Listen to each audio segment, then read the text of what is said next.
My name is Chu Ruoyan, and my story is tangled in nightmares and destiny. It all began with a recurring dream: fire everywhere, rebels pillaging, and a man atop the city tower. He was dressed like a scholar, a figure I recognized. It was Yan Zheng, a man I had once broken an engagement with. He was now leading a rebellion. I wake up, drenched in sweat, with a pounding headache. My maid, Yilu, rushes to my side, worried about my fever. I can barely focus as I ask if we've received any news from the western border, where my fiancé, Yan Zheng, and his family have gone to suppress a rebellion. Yilu reassures me, but I feel a growing dread. My dream foretold disaster. The Yan family wiped out, the army defeated, and Yan Zheng crippled. Before I can write another letter to my father to seek help, our family servant bursts in with horrifying news. The Yan family has indeed suffered a crushing defeat. Only Yan Zheng survived, but he's gravely injured. The weight of this truth crushes me. I had seen it all in my dream. As I reel from the shock, I faint, coughing up blood. When I regain consciousness, I hear my father plans to plead with the emperor to annul my engagement. The Yan family is ruined, and my father wants to spare me from further suffering. But I know this decision could spell doom. My dream showed me a dark future. Yan Zheng, fueled by hatred, rises to power and destroys everything, including my family. I decide to act. Against everyone's wishes, I rush to stop my father. On the streets, I see the mourning for the fallen Yan soldiers, people burning paper money and wearing white. The Yan family was once a symbol of invincibility, and now they're gone. No one knows the storm that's coming. As I arrive at the palace gates, I see my father.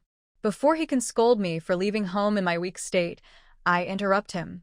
I must tell him that breaking this engagement is the wrong choice. But before I can speak, a messenger arrives, shouting the news. The Yan army is returning. My heart pounds. Is this the turning point? Or the beginning of the nightmare I've been trying to stop? I stood at the edge of the crowd, watching the young man on horseback slowly approach. He was dressed in mourning clothes, his face pale and cold, like a ghost returning from hell. Behind him, 7 carriages carried coffins draped in white, and the streets were lined with white banners fluttering in the wind. Someone whispered, "The Yan family is back," and suddenly, the crowd fell to their knees one by one, paying respects. I couldn't look away from the man. It was Yan Zheng, just as I had seen in my dreams, his sharp brows, dark eyes, and the heavy air of death around him. As he dismounted, his legs gave way, and he fell to the ground with a heavy thud, staining his white pants with fresh blood. But his voice was steady as he called out, "Yan Zheng, third son of the Yan family, returns with the coffins of my parents, brothers, and 100,000 Yan soldiers." The crowd erupted in cries of, "The Yan family is loyal and brave." Their voices rose like a wave, shaking the city. Even the emperor's envoy rushed out, granting Yan Zheng permission to forego the formal court appearance. But as he was wheeled away, I caught the faint curl of a cold smile on his lips. He was no broken man. This was a calculated move. My heart froze. Yan Zheng was using public sentiment to force the emperor's hand, ensuring no punishment would fall on him for the military defeat. How could someone manipulate so coldly after losing his entire family? I grabbed my father's arm desperately. "Father, we cannot annul the engagement." "We must not."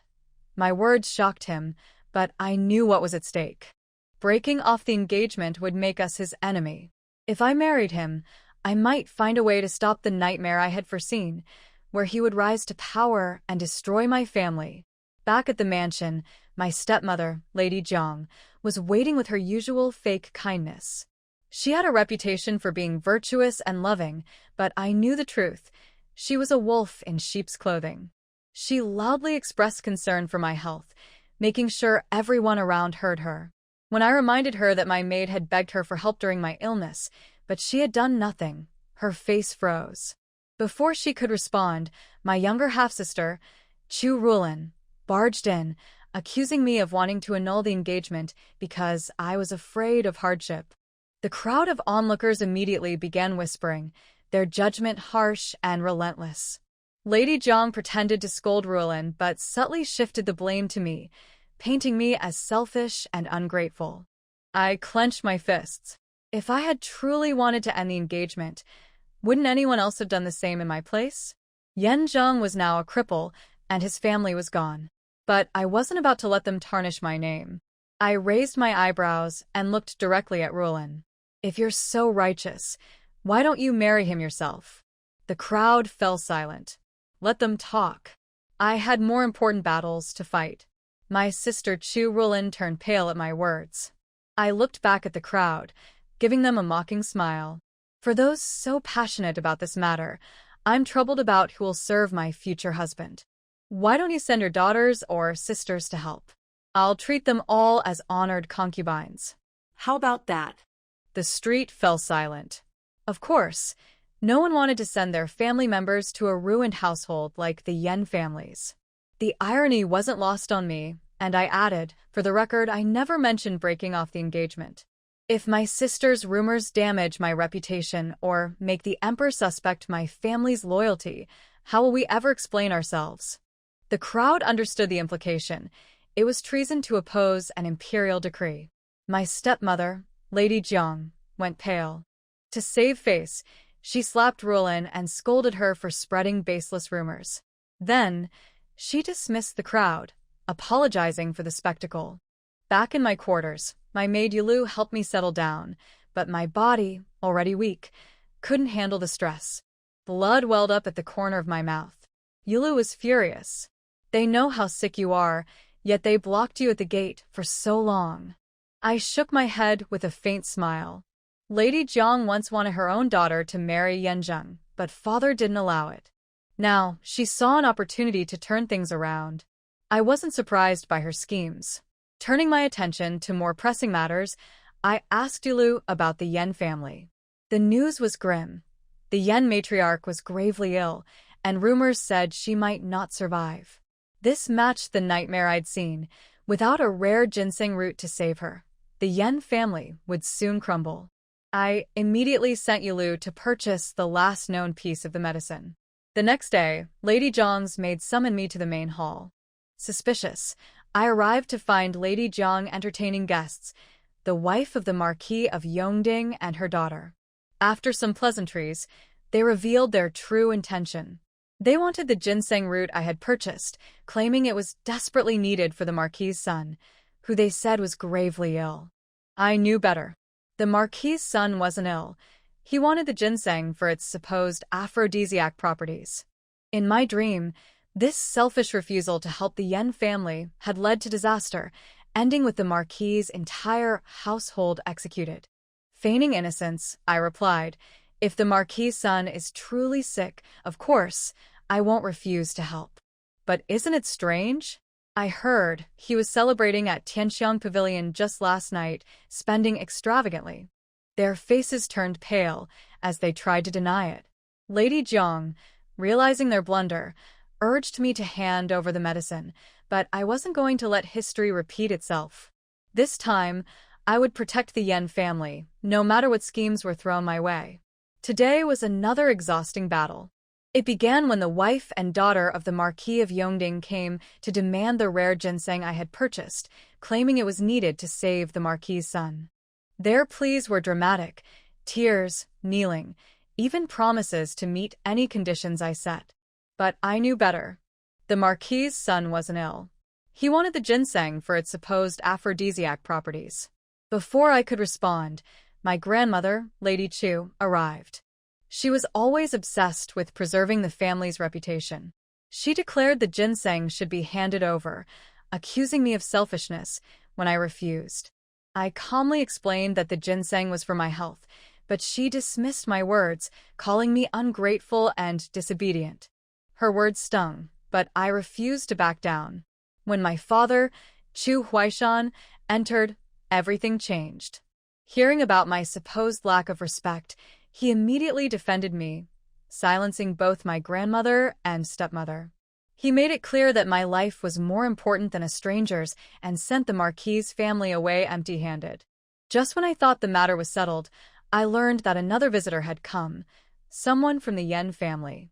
They, too, needed the ginseng to save the life of the Yan matriarch, who was critically ill. Their steward offered money and even suggested breaking off my engagement to Yan Zheng if I agreed to part with the medicine. My father refused, saying my life wasn't for sale, no matter the price. I couldn't help but feel conflicted. The Yan family was in desperate need, but I had to protect myself. Yet deep down, I knew this wasn't just about the ginseng. The battle over my future had only just begun. I never imagined my choice would shake everyone so deeply. When the Yan family steward presented a marriage contract, hinting at breaking off the engagement in exchange for medicine, I was stunned. My father hesitated, knowing the Imperial court might approve if Yan Zheng's family requested it first. But I couldn't let that happen. No, I said quickly, startling both my father and the steward. I clarified that the medicine could be shared, but the marriage must stay intact. The steward misunderstood, thinking I feared Yan Zheng wouldn't honor his word, and swore on the Yan family's integrity. My father reassured me too, but they didn't understand. I wasn't worried about Yan Zheng breaking the engagement. I didn't want the engagement annulled at all. When I firmly stated that I wished to marry Yan Zheng, the room fell silent. My father looked at me with disbelief, my stepmother was shocked, and even the steward was confused. To convince them, I crafted a story. I claimed I had fallen for Yan Zheng during last year's Lantern Festival when I saw him heroically saving someone. I vowed that night, I said, that I would marry no one but him. My fabricated tale left everyone speechless, even earning the steward's respect. After he departed with the medicine, my father pulled me aside, concerned. He reminded me of Yan Zheng's injuries and the difficulties awaiting me in a broken household. "You'll suffer," he said. But I reassured him that this was my choice. His final words, promising that I'd always have a place to return to, brought tears to my eyes. If only he knew my true fear wasn't hardship, but the nightmare of losing everything. Meanwhile, at the Yan family's mourning hall, Yan Zheng knelt before the ancestral tablets, refusing food or drink. His steward returned with the medicine, but explained that I had refused to break the engagement. Upon hearing this, Yan Zheng, gaunt and grief-stricken, finally broke his silence. He turned toward the steward, his bloodshot eyes full of disbelief, and asked, "She said what?" When told of my supposed admiration and vow to stay by his side, he laughed, a bitter, hollow sound that turned into a fit of coughing. Before anyone could stop him, he collapsed, coughing up blood. My words had reached him, but at what cost? Chu's mansion. The marriage was finalized, and Bodhi Courtyard became busy these days. Chu Ruoyan dealt with the bridesmaids' embroidery while counting the dowry sent by Xiaojiang. 12 shops in the capital, 200 acres of good farmland, and 2 other farms. Has the madam changed her character? She actually prepared such a generous dowry for you? Yu Lu was amazed. Chu Ruoyan raised her hand and tapped her forehead. Take a closer look? Yu Lu looked carefully and found that the shopkeepers, farmheads of those shops were all surnamed Jiang. It turns out that they are all managed by Madam's subordinates. It's useless to give it to you. They are all her people, and no one can order them around. And they can't be replaced. Isn't it the same as taking it for nothing? Her stepmother has always been shrewd. She wants fame and benefits, and she won't take any loss. Yu Lu said anxiously, "What should we do? Should we ask the master to bring over the indentures of those shopkeepers and farmers? We can't just marry with nothing in our hands." Chu Ruoyan was about to speak when a maid who was sweeping the outer courtyard ran in. "Miss, your cousin from the Marquis Chingen's mansion is here to see you." After that, a woman in a lake green gown strode in. It was her cousin Xueling. Xueling is the only daughter of Aunt Chu Jing. She has been good friends with her since childhood. She asked directly when she entered the house, "Ruoyan, what's the matter? Did your stepmother force you again? Otherwise, why would she let you marry Yan Sanling the?" Chu Ruoyan hurriedly pulled her into the inner room. "My dear sister, please keep your voice down." Xueling sneered. What are you afraid of? I have disliked her for a long time. My mother also said that she is not as good as my aunt. It's all because my uncle is too soft-hearted that he married this disaster. Chu Ruoyan's eyebrows jumped. Xueling and her aunt are both people who dare to love and hate. When Xiaojiang wanted to marry, her aunt stopped her for a long time. Xueling held her arm. Okay, let's not talk about this. Let's talk about your marriage first. I just came in and heard that the Yan family wanted to cancel the marriage, but you didn't agree. Is it true? Chu Ruoyan nodded slightly. Xueling's eyes widened. What? Are you crazy? You went with me to the Lantern Festival last year, but you returned home halfway. How could you fall in love at first sight? Chu Ruoyan was silent. That day, she and her cousin made an appointment to watch the Lantern Festival, but the sunstroke suddenly came halfway and they had to return home in a hurry. She didn't expect her cousin to still remember. Speak up. You can't be moved by hearing people say that the hero saves the beauty, right? The more Xueling talked, the more he felt that it was possible, and he grabbed her arm tightly. Oh, I say, don't be fooled by those rumors. That Yan Samlang is really not a kind person. Do you know who the orphan he saved looks like? Who does she look like? Like his sister-in-law, Rongshan. Rongshan is the daughter of Rong Taifu, married to the eldest son of the Yan family, and they lived in harmony, but unfortunately she died of dystocia a few years ago, leaving only a son. Chu Ruoyan stared at her in a daze, and seemed to have no reaction at all. Xueling was even more anxious. You still don't understand? When Rongshan had a difficult delivery, Yan Samling took up arms and arrested more than a dozen of the most famous doctors in the capital and brought them to the general's mansion. When he heard that they wanted to use human flesh as bait, he cut a large piece of meat from his arm without hesitation. People outside said that he had some thoughts about his sister-in-law. Really? Chu Ruoyan covered her lips in surprise. She could see the aftermath in her dreams, but she knew nothing about the before. Don't disbelieve it, my maid Xiaochan. Her distant uncle was on duty at the Yan family that day. He saw Yan Dalong slap Yan Zheng with his own eyes, and after Rongshan died, Yan Zheng went crazy and wanted those dozen doctors to be buried with her. If Yan Dalong hadn't stopped him, there would have been a bloody incident that day. Chu Ruoyan was shocked beyond words. In her dream, she only saw Yan Zheng treating Rong Taifu's family with special favor and even covering up such a deadly thing as criticizing the emperor for them. It turned out that there was such an inside story. But if that was the case, why didn't he take the orphan girl, who looked very much like Rongshan, into his room? Even after the defeat at Hanga Pass, there was no news of the orphan girl anymore. She felt that it was not that simple. She looked up and saw Xueling looking at her anxiously and smiled hurriedly. Cousin, Ruoyan understands your kindness, but the eldest sister-in-law of the Yan family has passed away. If Samling Yan likes to take an orphan girl into his room, it won't be a problem. Seeing that Xueling was about to speak, she held her hand and said, Cousin, the Yan family is at the center of the storm. If I cancel the engagement, I will be criticized by thousands of people. Besides, the palace is happy to see this happen. Xueling fell silent. Because of her aunt, concubine Xue, she often went to the palace, and what she saw most was the man who could decide life and death in a single thought. She couldn't help shaking her head. You are really wronged, but fortunately the Yan family has to observe a 3-year mourning period, and your marriage will not be completed in a short time. Xiaochan, bring the things in. Xiaochan quickly asked people to bring in 8 large boxes, which contained a golden pheasant, 4 pairs of gold bracelets, 2 plates of coral court beads, 20 pieces of embroidered colorful satin, 16 treasure boxes, and 10 pairs of red carved lacquer long drawers, which were almost equal to the dowry of a small wealthy family. My mother said that she had agreed with my aunt that she would prepare a separate dowry for you when you got married. Since it's done, you should keep it first. As she said that, she took out 2,000 taels of silver notes and a paper ball and stuffed them into her hand. Chu Ruoyan refused, and Xueling frowned. Take it. My mother said that the Yan family is in such a situation that everyone needs money, and Yan Samling is a loner and not easy to get along with. You should feel more at ease with money.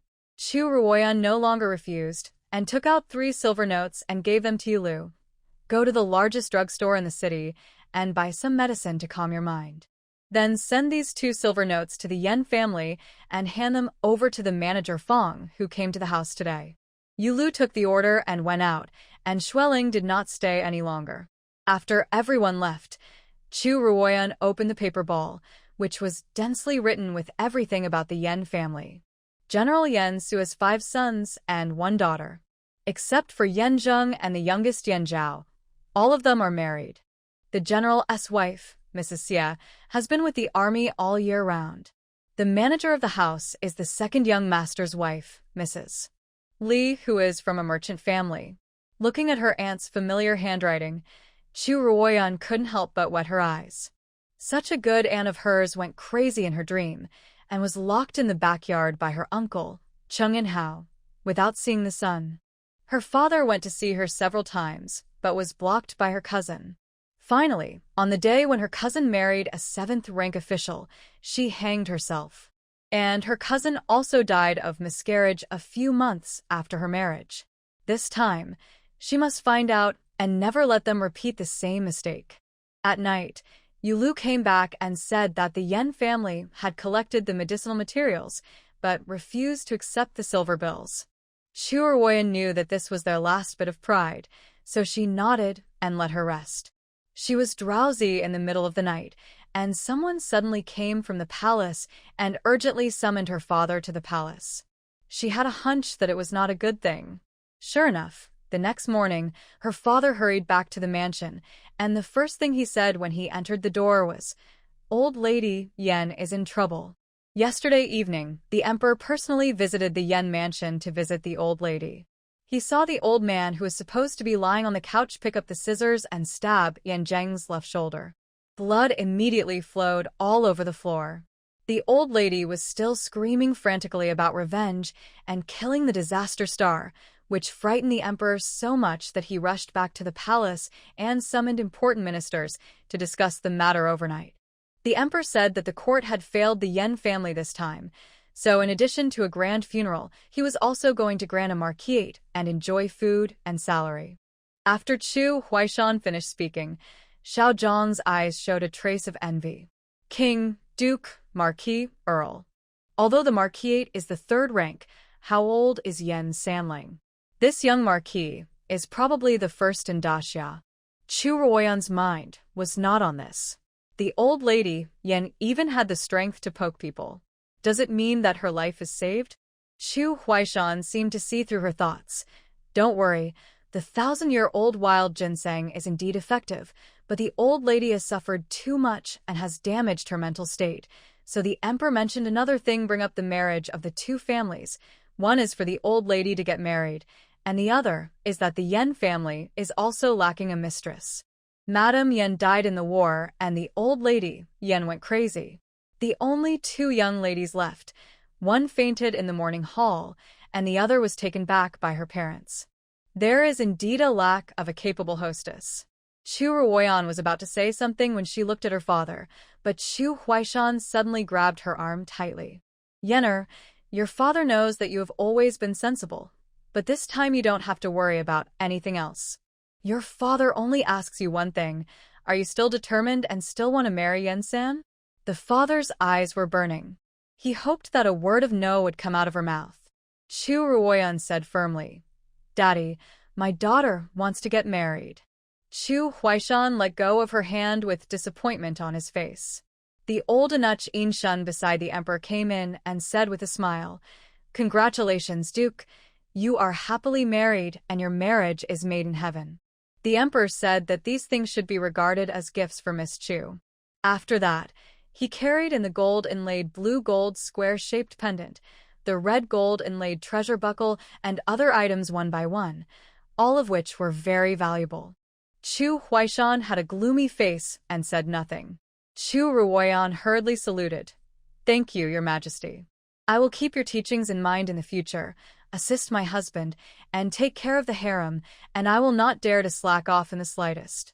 In Shun nodded with satisfaction. This little girl is quite sensible. You know, although the emperor values Duke Chu, He does not have so much patience for a minister who always disobeys him. Since there is no problem on the duke's side, then this old servant will go to the Yan family to announce the decree. The emperor said that this wedding should be held sooner rather than later, so let's just set it for tomorrow, and then the Ministry of Rites will work with the Imperial Astronomical Bureau to manage it, so you two families will have less worries. Tomorrow? This is too hasty. Chu Ruoyan frowned and was about to speak, but was stopped by Chu Ruoyan. Thank you, Your Majesty, and thank you, Yan. She took out 2 red envelopes and stuffed them in. Just treat it as a wedding tea for Yan. Please accept it. Yan Zheng was an old man around the emperor. He usually returned all the gifts given by ministers. But today he made an exception and accepted it. Okay, then our family can also share in the joy of Miss Chu. After the people left, Chu Ruoyan slammed the table in anger. This is too much. The daughter of a dignified duke, hastily getting married, it would be a great humiliation for any noble lady. Chu Ruoyan was afraid that he would say something he shouldn't say in a fit of anger, so she smiled. Daddy, why are you angry? Your daughter's wish has come true. You should be happy. You? Chu Ruoyan looked at her with grief. Silly girl, you are obsessed with love for a while. You will suffer a lot in the future. Chu Ruoyan smiled and said nothing. The old father felt very helpless and waved his hand, saying, Forget it, forget it. While there is still some time, hurry up and get ready. Madam, you should also go and help so that nothing will go wrong. The duke's mansion immediately became busy. In the evening, the Ministry of Rites delivered the wedding dress, and Chu Ruoyan tried it on and found it fit her perfectly. Yu Lu burst into tears. I didn't expect the young lady to look so beautiful in her wedding dress. What a pity, what a pity. She said a few words and then burst into tears. Chu Ruoyan pulled her to sit beside her. Okay, don't cry. I have something to ask you. The little maid wiped away her tears immediately. Don't worry, young lady. Just tell me what you want, and I will do it for you even if I have to go through fire and water. Chu Ruoyan laughed and tapped her forehead. What nonsense are you talking about? I just want to ask you, you have also seen Uncle Lu's son Lu Min, who is now serving in his father's study. He is tall and has a simple and honest personality. If you think he is a good person, I will arrange for you to be with him. After the marriage, you two will go to the farm. With Uncle Lu as the head of the farm to take care of you, I will give you another 200 taels of silver. There should be no problems in the future. Yu Lu was anxious when she heard it. Young lady, are you going to drive me away? Chu Ruoyan pursed her lips and said nothing. Her marriage to the Yan family would be a dangerous place. Why would she take the people around her with her? Yu Lu knelt down and kowtowed. I don't want to leave you, young lady. Please be merciful and let me marry with you. I don't have any unreasonable thoughts. I just want to serve you well. After a few bangs, her forehead was instantly red and swollen. Chu Ruoyan quickly pulled her up. Okay, if you don't want to marry, don't hurt yourself. In recent years, she has been on guard against Xiaozhong's people in the courtyard. Besides Yu Lu, the only people around her are Uncle Lu, who was sent to the farm, and Nanny Zhou, who returned to the village to attend the funeral. There really aren't many people. Well, when you go to the Yan family in the future, you must be careful in what you say and do, and never offend anyone, understand? Yu Lu burst into tears and laughed. I understand. That night, Chu Ruoyan only slept for 2 hours before she was woken up by the wedding maids. She washed, put on makeup, and tied her hair like a puppet until she saw herself in the mirror, wearing a phoenix crown and a bridal robe, so bright and beautiful that she was incomparable. She was a little dazed. Was she going to get married? The marriage in the dream happened in the chaos of war. She seemed to have not even seen the face of the Prince of Pingjing before she was urged to escape. This time, everything was going on in an orderly manner, but she had a feeling of unreality. Miss, the second lady is here, saying that she wants to bring you some makeup. Chu Ruoyan came in holding a mahogany box, knelt down and bowed, with perfect etiquette. Big sister, this is a set of jewelry newly made by Babayakshuan in the capital, called hibiscus noodles. Please accept it. Chu Ruoyan opened it and saw that it was made of pure gold, and she didn't know how much money she had spent. Why are you doing this? If your mother knows, she will scold you again. Chu Ruoyan didn't care. These should have belonged to my sister. Mother has deducted more money from you over the years than this set of jewelry. Chu Ruoyan is just paying off her mother's debt. Chu Ruoyan didn't say anything else. In fact, she didn't bother with Xiao Jiang in recent years, partly because of this second sister. Chu Ruoyan is completely different from her mother and sister. She looks weak and fragile, but in fact she is strong and resolute. Don't patronize me. Your mother asked you to enter the palace. Before she finished speaking, there was a burst of firecrackers outside. There were dozens of people welcoming the bride, and a big red sedan chair embroidered with phoenixes and rising sun. The regulations of the Ministry of Rites have never been wrong. The only thing missing is people. The Yan family did not send anyone to welcome the bride. This is too much. No matter how difficult it is, someone should be sent. Chu Ruoyan couldn't help but speak, and Chu Ruoyan held her hand and shook her head. The Yan family has 3 rooms. General Yan Su is the eldest, and the second room Yan Lin is the dean of the Imperial Academy. He married the daughter of Minister Shui and has 2 sons and 1 daughter. Although the third room Yan Xian was exiled to Jingzhou, his wife Li and 4 children are all in the capital. Even if Yan Zheng has difficulty walking, how can he not send one of his brothers from the other room? Please forgive me, the general's house is busy with funeral affairs and I really can't spare any time. But don't worry, all the etiquette has been done. The groom is waiting in the wedding hall now and will never let Miss Chu down. The official from the Ministry of Rites smiled carefully. Chu Huaishan was full of anger, but it turned into heartache when he saw his daughter. This silly girl wanted to marry him so much. If she knew that the Yan family didn't send anyone, wouldn't she be sad? So he said with all his strength, "Yenner, take care of yourself. Your father still says the same thing. The door of the Duke of Chu's house will always be open to you." Chu Ruoyan bowed and replied. The official from the Ministry of Rites complained bitterly. What was going on? The groom was not present, and the bride had to go back to her parents' home. It seemed like he was forcing someone to do something against his will. Fortunately, after a lot of trouble, the bridal sedan was carried out of the gate of the Duke of Chu's mansion. There was music and drums along the way, and it was very lively. Whose daughter is getting married? What a big scene. I heard it's from the Duke of Chu's mansion, and she's marrying to the Yan family. Oh my god. Isn't that marrying, eh? What's wrong with A? The Yan family sacrificed their lives for the country, and the emperor awarded them the title of Marquis of Aning. Marquis of Aning? Chu Ruoyan was sitting in the sedan and was slightly startled when she heard the title. It was natural for the royal family to bestow titles. For example, the Marquis of Zhongyong in the previous dynasty and the Marquis of Jingbian in this dynasty all carried a murderous aura. Now that Yan Zheng was rewarded, why was the word Aning given? Could it be that the emperor discovered his ambition? While Chu Ruoyan was thinking wildly, the bridal sedan arrived. The bridesmaid helped her get off the sedan chair, step over the fire basin, and walk into the main hall. Sure enough, Yan Zheng was waiting there.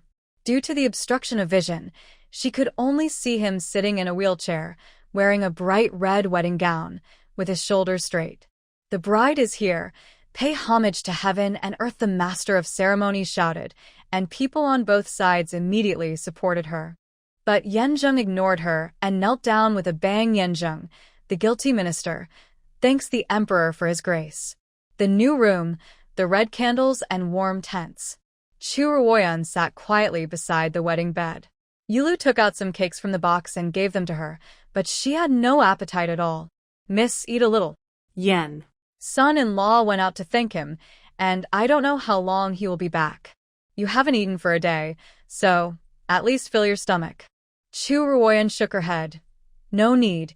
You are tired all day. You don't have to wait here. Go down and rest. Yulu couldn't resist, so she just said to leave the cakes for her to eat when she was hungry. The room became quiet, with only 2 red candles burning. Chu Ruoyan's scalp tingled when she thought of the scene in the wedding hall. This Yan was really scheming, and he didn't forget to put on a show for the emperor even at his wedding. She remembered clearly that in her dream, Yan Zheng not only started a rebellion, but also chopped off dozens of heads of the royal family and hung them on the city wall. This is a cruel butcher, should she? Her fingers touched the golden hairpin on her temples, and suddenly the door rang. Chu Ruoyan immediately straightened up, but saw a short figure coming in. The little man came up to her, turned left and right twice, and then spoke crisply. "Are you my future third aunt?" Chu Ruoyan was startled, and she soon knew who this was. The Yan family has only one child in this generation, the son of the Prince Yan Zheng and Rong, Yan Wenjing. She thought of the child's mother who died giving birth to him, and now his father also died on the battlefield, and she felt pity. "Yes, you are Wenjing?" Yan Wenjing nodded and asked, "Then do you like my third uncle?" Chu Ruoyan was speechless. She came here to kill his third uncle, so how could she like him? But she didn't want to lie to a child, and when she was considering her words, her head suddenly sank, and the veil on her face was torn off. The sudden light hurt her eyes, and then she saw the cute little boy, who was about 5 or 6 years old, staring at her and said in an unusually cold tone, "You don't like my third uncle. You are a bad woman." Before Chu Ruoyan could think about the rude words, and was about to take back the wedding cap, a maid ran in a panic. The maid was horrified when she saw him holding the wedding cap in his hand. "Oh, master son, how could you come here and make trouble?" Yan Wenjing's mouth pursed, and the little face that was so indifferent a moment ago instantly became tearful. "No, Nanny, this was torn off by third aunt herself and given to me." He pouted his lips, and his aggrieved and pitiful look made Chu Ruoyan stunned. "What kind of little devil is this black sesame stuffing?" The old woman frowned, muttered, "How can you lift the veil privately?" returned the veil to Chu Ruoyan, and hurried away with the people. When leaving the house, she clearly saw the little devil turned around and raised the corner of his mouth at her proudly. Chu Ruoyan was happy. What a weird nest this Yan family is. The big one is rebellious and wants to rebel, and the small one is two-faced and pretends to be good. She couldn't bear it and smiled and called, "Wait a minute." Yan Wenjing and the nanny stopped at the same time. Chu Ruoyan stood up. Her legs and feet were a little numb due to sitting for a long time. But she still walked to the boy, squatted down, and covered his head with the veil. "Remember, this is called snatching." After saying this, she pulled Yan Wenjing hard, and he was thrown forward and almost fell to the ground. The wet nurse hurriedly supported him. "Young master son, are you okay?" Yan Wenjing had probably never been treated like this before, and he was stunned for a moment, his eyes flashing with ferocity. How dare you? He probably realized that this had exposed his true nature, and he bit his lips hard, with tears in his eyes. "Nanny, third aunt pushed me. Doesn't she like me?" The old woman couldn't stand him like this, and hugged him in her arms like a treasure, and said to Chu Ruoyan, "Madam third young master, I'm going to say something that I shouldn't say. Young master's son is the only blood left by the prince, and even the third young master dotes on him." Chu Ruoyan raised her eyebrows, but not too fast, and raised her hand to touch his head. Nanny misunderstood. "Ruoyan also likes Wenjing, right?" She smiled, her voice as soft as the spring breeze in March, but Yan Wenjing felt a chill on his back. How come this woman is different from the ones he had seen before? Shouldn't she be angry, arguing loudly, and then becoming more and more unreasonable? Why did she agree with a smile? The farce ended with the wet nurse taking Yan Wenjing away. Chu Ruoyan sat back on the wedding bed and covered her head with the veil. Not long after, the door was pushed open. The person who came in was sitting upright on a wheelchair, wearing a bright red wedding dress and smelling drunk. It was Yan Zheng. She clenched her fingers slightly, but didn't see him coming over here. Yan Zheng stopped at the table and filled a glass of wine by himself. Then he poured it on the ground. "You have also seen the day of my wedding." He spoke softly to the void, his voice bleak. Chu Ruoyan felt a chill down her spine. Is this an explanation to the eldest sister-in-law of the Rong family who had passed away long ago? After doing all this, the man refilled his tea and drank it all. "Remove the wedding veil." There was no emotion in the cold voice. But Chu Ruoyan knew that these words were always said to her. After hesitating for a moment, I'm afraid it's against the rules. The other party snorted coldly and threw a wedding scale directly. People on the battlefield should not drag their feet. Chu Ruoyan held the wedding scale and lifted it up. The red cover fell. In a charming red light, she faced an incredibly handsome face. In fact, this was the second time she really saw him. She caught a glimpse of him for the first time at the gate of the Imperial city, but now she could see his sharp eyebrows and thin lips clearly. The noble ladies at the flower viewing banquet had commented. The 5 sons of the Yan family each have their own style, but the third son, Yan Zheng, can win the first place in literature and the top in martial arts. He has a natural appearance. Now it seems that the last 2 sentences are not exaggerated. She took a deep breath, stood up, and saluted. I am Chu Ruoyan, and I meet the Marquis.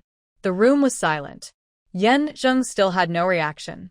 His eyes were cold, whether he was looking at her, the red candles, or the wedding bed. It was as if he was looking at a dead object. Chu Ruoyan maintained this action for a moment, 2 moments, sweat beads on her forehead, her legs and feet gradually became numb, until she thought that the other party would not reply to her. Then she heard 2 short words. Change clothes. Wedding clothes are complicated to begin with, and it is even more inconvenient for Yan Zheng to sit in a wheelchair. Chu Ruoyan could only half bend her knees, carefully unbutton her collar, and then go around behind him to change clothes for him. Chu Ruoyan's breathing tightened, and she unconsciously raised her hand to touch the golden hairpin between her temples. If it were at this moment, she would be sure to make a fatal. However, at this moment, the anxious voice of Manager Fong came from outside the door. My lord, are you resting? There's a commotion over at Showdown Hall again. Showdown Hall is the residence of old Madame Yan. Yan Zheng suddenly went out and Chu Ruoyan said, Husband, can I go with you? Yan Zheng looked at her without comment. Chu Ruoyan hurriedly followed him. It was late at night, and the place was quiet. Showdown Hall was bustling with activity.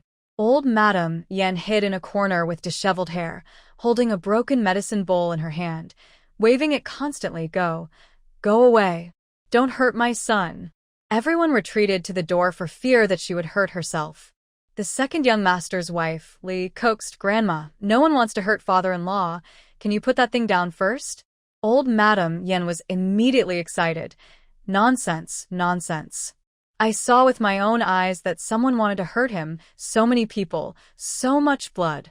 Is it you who want to hurt him? As she spoke, she rushed over. The room was in chaos. Li had to leave the room, and just in time saw Yan Zheng coming over. She was like seeing a savior. Third brother, you are finally here. Come on, Grandma is having another attack. Yan Zheng walked inside with a blank expression. In the room, the maids were constantly comforting the old lady. When they saw him come in, they hurriedly said, Look, old lady, the general is here. Old lady, Yan raised her head in a daze. Seeing Yan Zheng, a smile immediately broke out on her wrinkled face. Boss, come here quickly. Let me see. Yan Zheng approached, and old lady Yan held his face lovingly, looking left and right. That's not right, boss. Why are you thinner? You're not my boss. Who are you? Who are you? The old man who was fine a moment ago suddenly jumped up and stabbed him fiercely with the broken pieces of the medicine bowl. Be careful, Chu Ruoyan exclaimed, but saw Yan Zheng raised his hand and firmly grasped the old lady's hand. Grandma, it's me. The old lady Yan's misty eyes gradually cleared up. She stared at him blankly for a moment, crying and laughing. It's you. Why is it you? The disaster star. Why is it you who survived? These words were simply heartbreaking. But Chu Ruoyan looked around, and no one was surprised.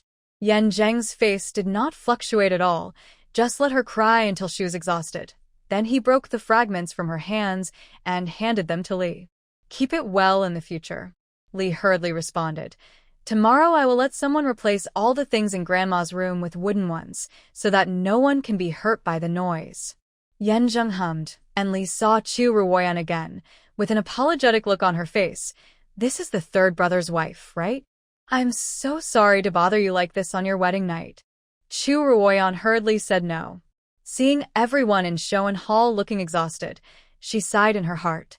The men in the family were still dead, and the only old lady who could support the family became like this.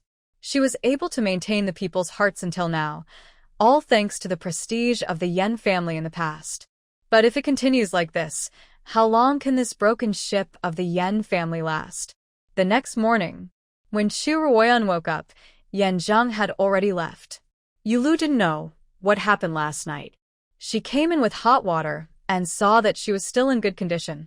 She was a little sad. Miss, your husband doesn't care about you at all. Chu Ruoyan couldn't explain to her. After washing up, she changed into ready-made clothes and went to the front hall. The Yan family's mourning hall was set up there. White banners and mourning clothes, crying. The masters of the Yan family were not there. The servants were a little stunned to see the new lady coming here to pay tribute right after she got married. Madam Third Young Master. Manager Fong came over with a look of relief in his eyes. Chu Ruoyan nodded. Manager Fong. Ruoyan wants to come and pay tribute to her father and brother. Manager Fong led her forward. There were 6 tablets in the mourning hall.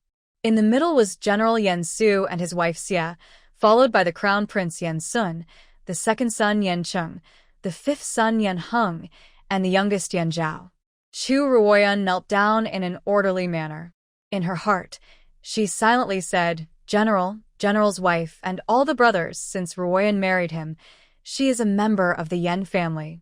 If he turns back from the sea of suffering, I will share the hardships with him. Otherwise, I have to ask for your forgiveness. She kowtowed 3 times, then burned incense and paper. After everything was done, and she left the mourning hall, she said, Manager Fong, Ruoyan wants to ask you a question. Manager Fong hurriedly said, I don't dare to ask you. Please go ahead, madam. Chu Ruoyan pondered for a while. Ruoyan wants to know what the situation of the Marquis was like in the mansion in the past, whether he was not liked by the old lady. She wanted to ask this last night. The old lady could say, why are you alive? Even if she was crazy, it was partly from her heart. Manager Fong was surprised by her sharpness, and after a while of entanglement, he still said it. To be honest, not only did the old lady dislike the Marquis, but when the general and his wife were here, they often ignored him. What? This was really beyond her expectation. The general is fair and strict. Even if he doesn't like him, he won't ignore him, right? What's more, Yan Zheng is the most outstanding child in the Yan family. Manager Fong smiled bitterly. How can I say this? Do you know Master Liao of the Hugua Temple? I know. This Master Liao is the apprentice of the monk Xianfang of the previous dynasty, and he knows the art of face reading the best. It is said that when the Marquis of Cheng'en brought his sister to burn incense, he saw her from a distance and determined that she was indescribably noble. Sure enough, the emperor fell in love with her at first sight during the 6 arts competition, and in less than half a year, he made her a concubine. Even the queen was not as favored as her. Manager Fong's expression became more and more gloomy. It's good that you know. It was this master who predicted the fate of the Marquis when he was 1 year old. He predicted that he would have a lonely star in his life, a weak relationship with his 6 relatives, and would punish his parents and brothers throughout his life. What? Chu Ruoyan whispered, so the old lady called him a disaster star? Manager Fong agreed. Chu Ruoyan covered her mouth in shock, and many of her previous doubts were solved. No wonder the old lady would poke him with scissors. No wonder she would ask such a heart-piercing question as, why are you the only one alive? But isn't it ridiculous? Manager Fong, it's okay for the old man to believe in fate, but the general. My father-in-law is upright, and my mother is a heroine. Could it be that because of this comment, he has a grudge against his own son? Manager Fong was silent. In fact, he didn't believe these things before, and he felt that the general and his wife were too indifferent to him. But today, the 7 coffins were carried back and stopped in the mourning hall. What qualifications does he have to say no? Chu Ruoyan instantly understood the position of the old manager. Even the old man who had watched him grow up and had deep feelings for him was like this. If it were someone else, Wouldn't he nail him to death on the pillar of the disaster star? She felt it was ridiculous for a while. The devil in the dream who killed gods and Buddhas and slaughtered the entire Imperial city seemed to have a reason to explain. How many people know about this? She asked coldly. Being stared at by the cold eyes, Manager Fong subconsciously told the truth. Besides the master, I am the only one who knows about this. Chu Ruoyan was relieved and thought for a while and said, "This matter came out of your mouth and entered my ears, and no third person must know about it." Manager Fong nodded blankly and waited until she walked away before he reacted. The aura of this young lady was so fierce, she was a bit like the Marquis. Back to the bridal chamber. Chu Ruoyan called Yu Lu and asked her to buy medicine. Golden wound medicine from Huichun Hall, Dahua Luo pills from Jishan Hall, and Yu Lu powder. Buy them all. She became a doctor after suffering from illness for a long time and knew that these were extremely effective in stopping bleeding and regenerating tissue. The wound Yan Zheng had received from the old lady probably hadn't healed yet, but he was still in such a state yesterday. Yu Lu wrote down the name of the medicine and asked, "Miss, I remember you didn't take these medicines before. Why did you buy them again?" Because of the 1,000-year-old wild ginseng, this little girl had a blind confidence in her own girl. Chu Ruoyan was stunned. Yes, what was she doing? She came to kill him. Why is she helping him now? Miss? Yu Lu stretched out her hand and waved it in front of her. Chu Ruoyan covered her forehead and sighed for a long time. Yu Lu, if there is someone who will harm you, no, your family, but has not done anything to really hurt you, what will you do? Of course, kill him. Yu Lu answered as a matter of course, and Chu Ruoyan said nothing. She had this in mind last night, but when she saw the crazy old lady Yan, she knew that if Yan Zheng was killed, the general's mansion would fall. This general family that has guarded the border of Daxia for more than 10 years will collapse overnight and never recover. So she wanted to wait for the Yan family to recover. Go buy it first. Is there enough silver? Yu Lu smiled playfully. Don't worry, my lady. Your dowry and the reward from the palace are still several thousand taels. She nodded, thinking about going to see Li later. Last night, Li said that she wanted to replace all the furnishings in Showdown Hall with wood. With the current situation of the Yan family, I don't know if there is such money. But before she left, the maid beside Li ran in breathlessly. Madam San Shao, you go to the flower hall quickly. Our madam is blocked. Chu Ruoyan immediately followed her. Outside the flower hall, a commotion was heard from afar. Madam Second Young Master, we respect your general's mansion, but you have to give us food, right? Yes, we are a small business, and we can't afford to sell on credit like this. Why don't you settle the debt first? First, pay for my clothing material. It's not much, just 200 taels of silver. And my family, you bought dozens of pigs in the past 6 months. I'll give you a discount, 80 taels. Li was surrounded in the middle, surrounded by account books full of debts. She used to be a housekeeper, and she always settled the accounts at the end of the year. Unexpectedly, after this incident, these vegetable vendors and shopkeepers came to collect debts. Please rest assured. The Yan family will never sell on credit, and we will definitely give everyone the money. What she said did not work at all, and someone immediately asked, Madam Second Young Master, may I ask how much money you have left in your account? Li was dizzy from the noise and subconsciously said, there are still 500 taels. The flower hall exploded immediately. 500 taels? You owe us more than that for rice, grain, and oil. Yes, what are you going to pay? The general's mansion was in chaos like a vegetable market. Chu Ruoyan frowned and shouted, shut up. All eyes in the flower hall looked at her. Chu Ruoyan walked in calmly, and Li was stunned when she saw her. Third sister-in-law, why are you here? It was obvious that Li's maid was afraid that she would suffer a loss, so she took the initiative to invite her over. Chu Ruoyan didn't care, just walked forward and said in a gentle voice, I came here to change the decorations for my grandmother. Didn't you say yesterday that you wanted to change them all to wood? I asked someone and they said that rosewood is good, and Wangwali wood is also good.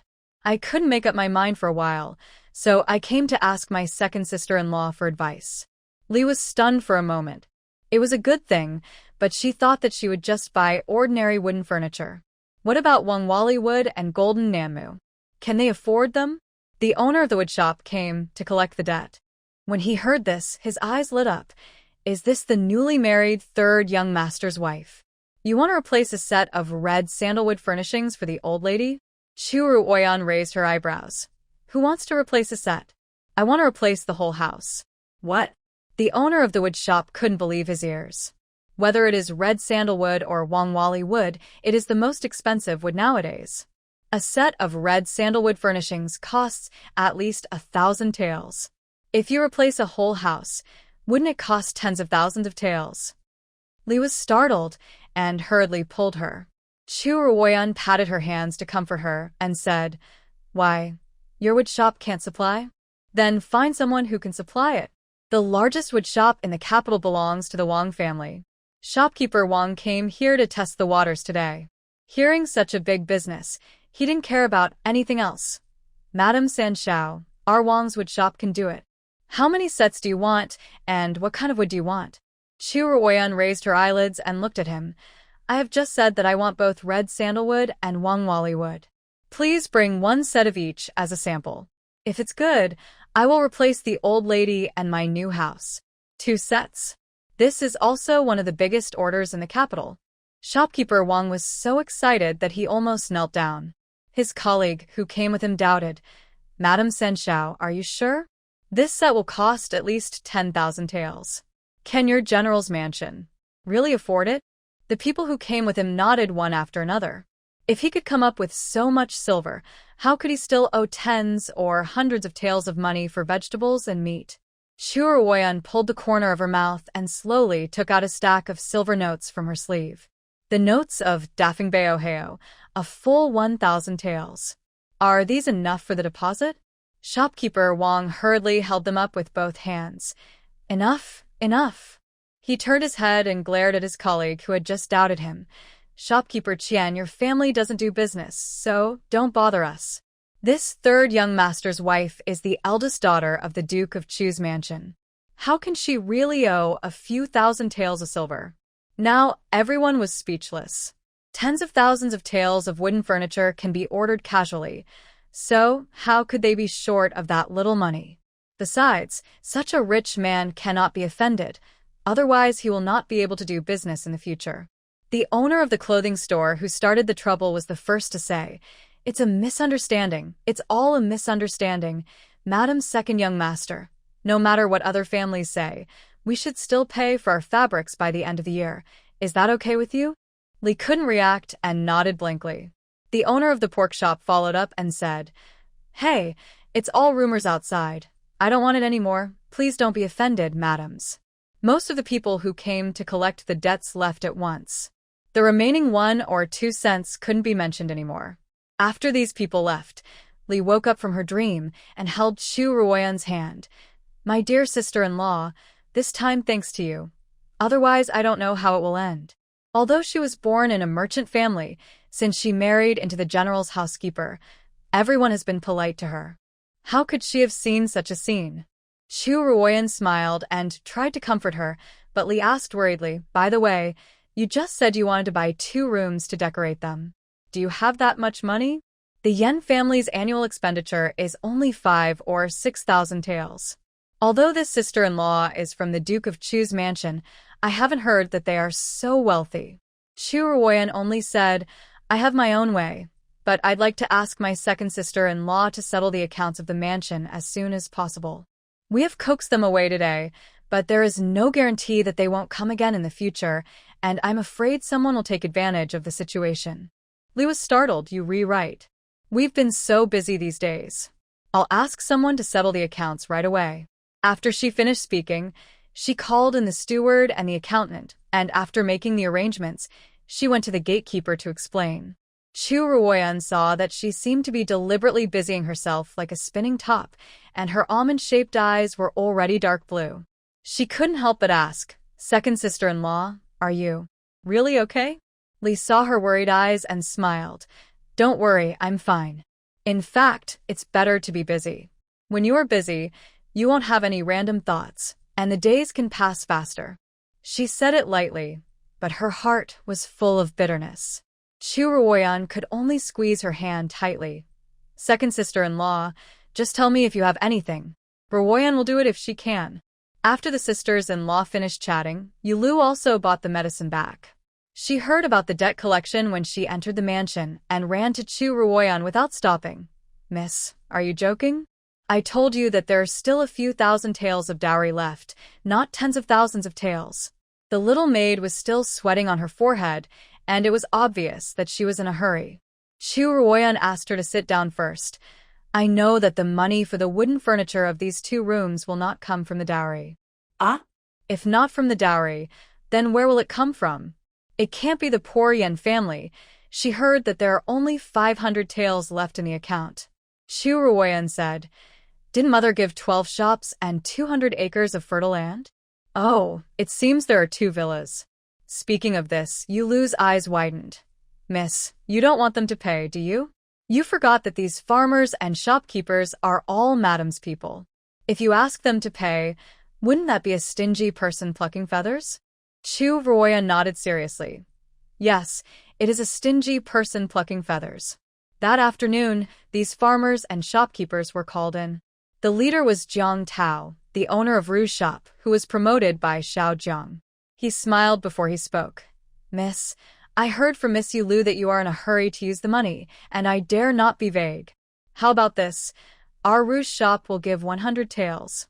100 taels? Compared with 20,000 taels, it is simply a drop in the bucket.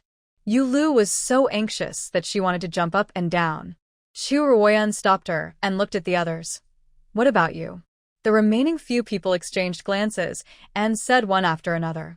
I can take 80 taels. We have 50 taels. Oh, miss, my shop's business is not good this year. If we really have to make up for it, we can barely give 20 taels.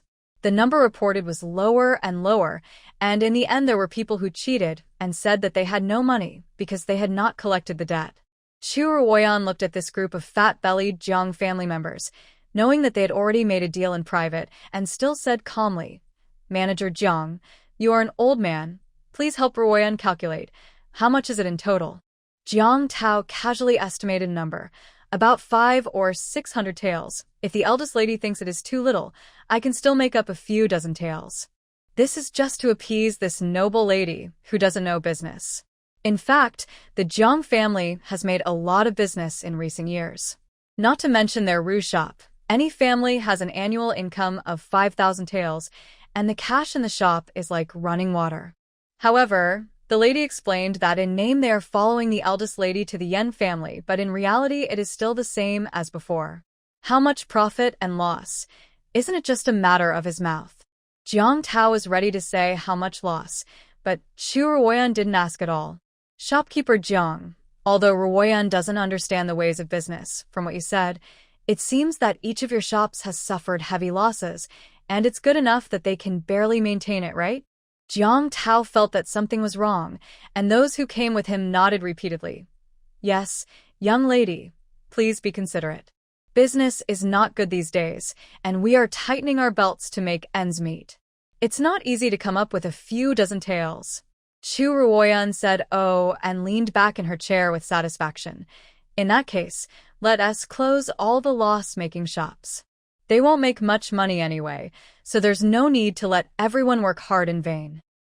The shopkeepers were choked, and Jiang Tao cursed himself for being fooled by the little girl, and hurriedly said, Young lady, you misunderstood. It's not that we've been losing money for years. It's just that due to business transactions, we don't have much cash in our accounts. How about this? If young lady is really in a hurry to use the money, we will grit our teeth and make up some more money. 2,000 taels, what do you think? He had already realized that this new owner was not easy to deal with, so he lowered his posture. Chu Ruoyan shook her head. 20,000 taels, not a cent less.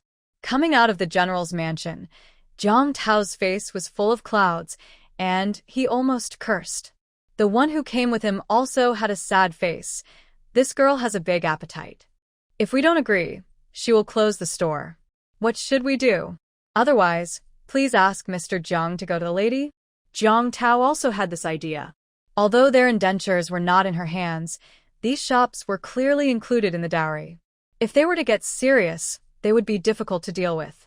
So, he ran quickly to the mansion of Duke Chu and reported the situation to Xiao Zheng. Xiao Zheng said contemptuously, "Is it worth getting nervous about such a small matter? Why don't you agree to it first and then drag her for 3 to 5 months?" Jiang Tao is stunned. But what if the eldest lady wants to close the store? Idiot. She is the one who is anxious for the money. Where will she find the money if the store is really closed? She is just threatening you. Jiang Tao suddenly realized, Madam is wise. I will reply right away. To the Yan family. Chu Ruoyan was counting the deeds of the shops when she saw Yu Lu running in happily. Miss, Manager Jiang and his men have replied. They said they are willing to give you 20,000 taels of silver as an honor. Now you don't have to worry about the money for buying furniture. Chu Ruoyan raised her lips with an understanding smile. Silly girl. They're just trying to drag their feet. Ah? No way. Manager Jiang and his men said it so confidently. Then did they say when they would send the money? Yu Lu was stunned for a moment, and after a while she said angrily, I'll go and argue with them. Wait. Chu Ruoyan looked at her helplessly. What are you arguing about? They didn't say they wouldn't give it to you. Even if they asked for a deadline, they can use excuses such as tight cash flow, unpaid bills, etc. when the deadline comes. How can you, a girl who doesn't understand business, win an argument with them? Yu Lu lowered her head like a defeated rooster. Then what should I do? If I can't get the money, you won't be able to explain the boasts you made to the second young master's wife. And if outsiders find out that the Yan family is now a paper tiger, won't debt collectors come to your doorstep? Chu Ruoyan took her time and sorted out the last deed. Don't panic. Take a copy of all of them, and then take 2 people to the ghost market to ask how much they can be sold for.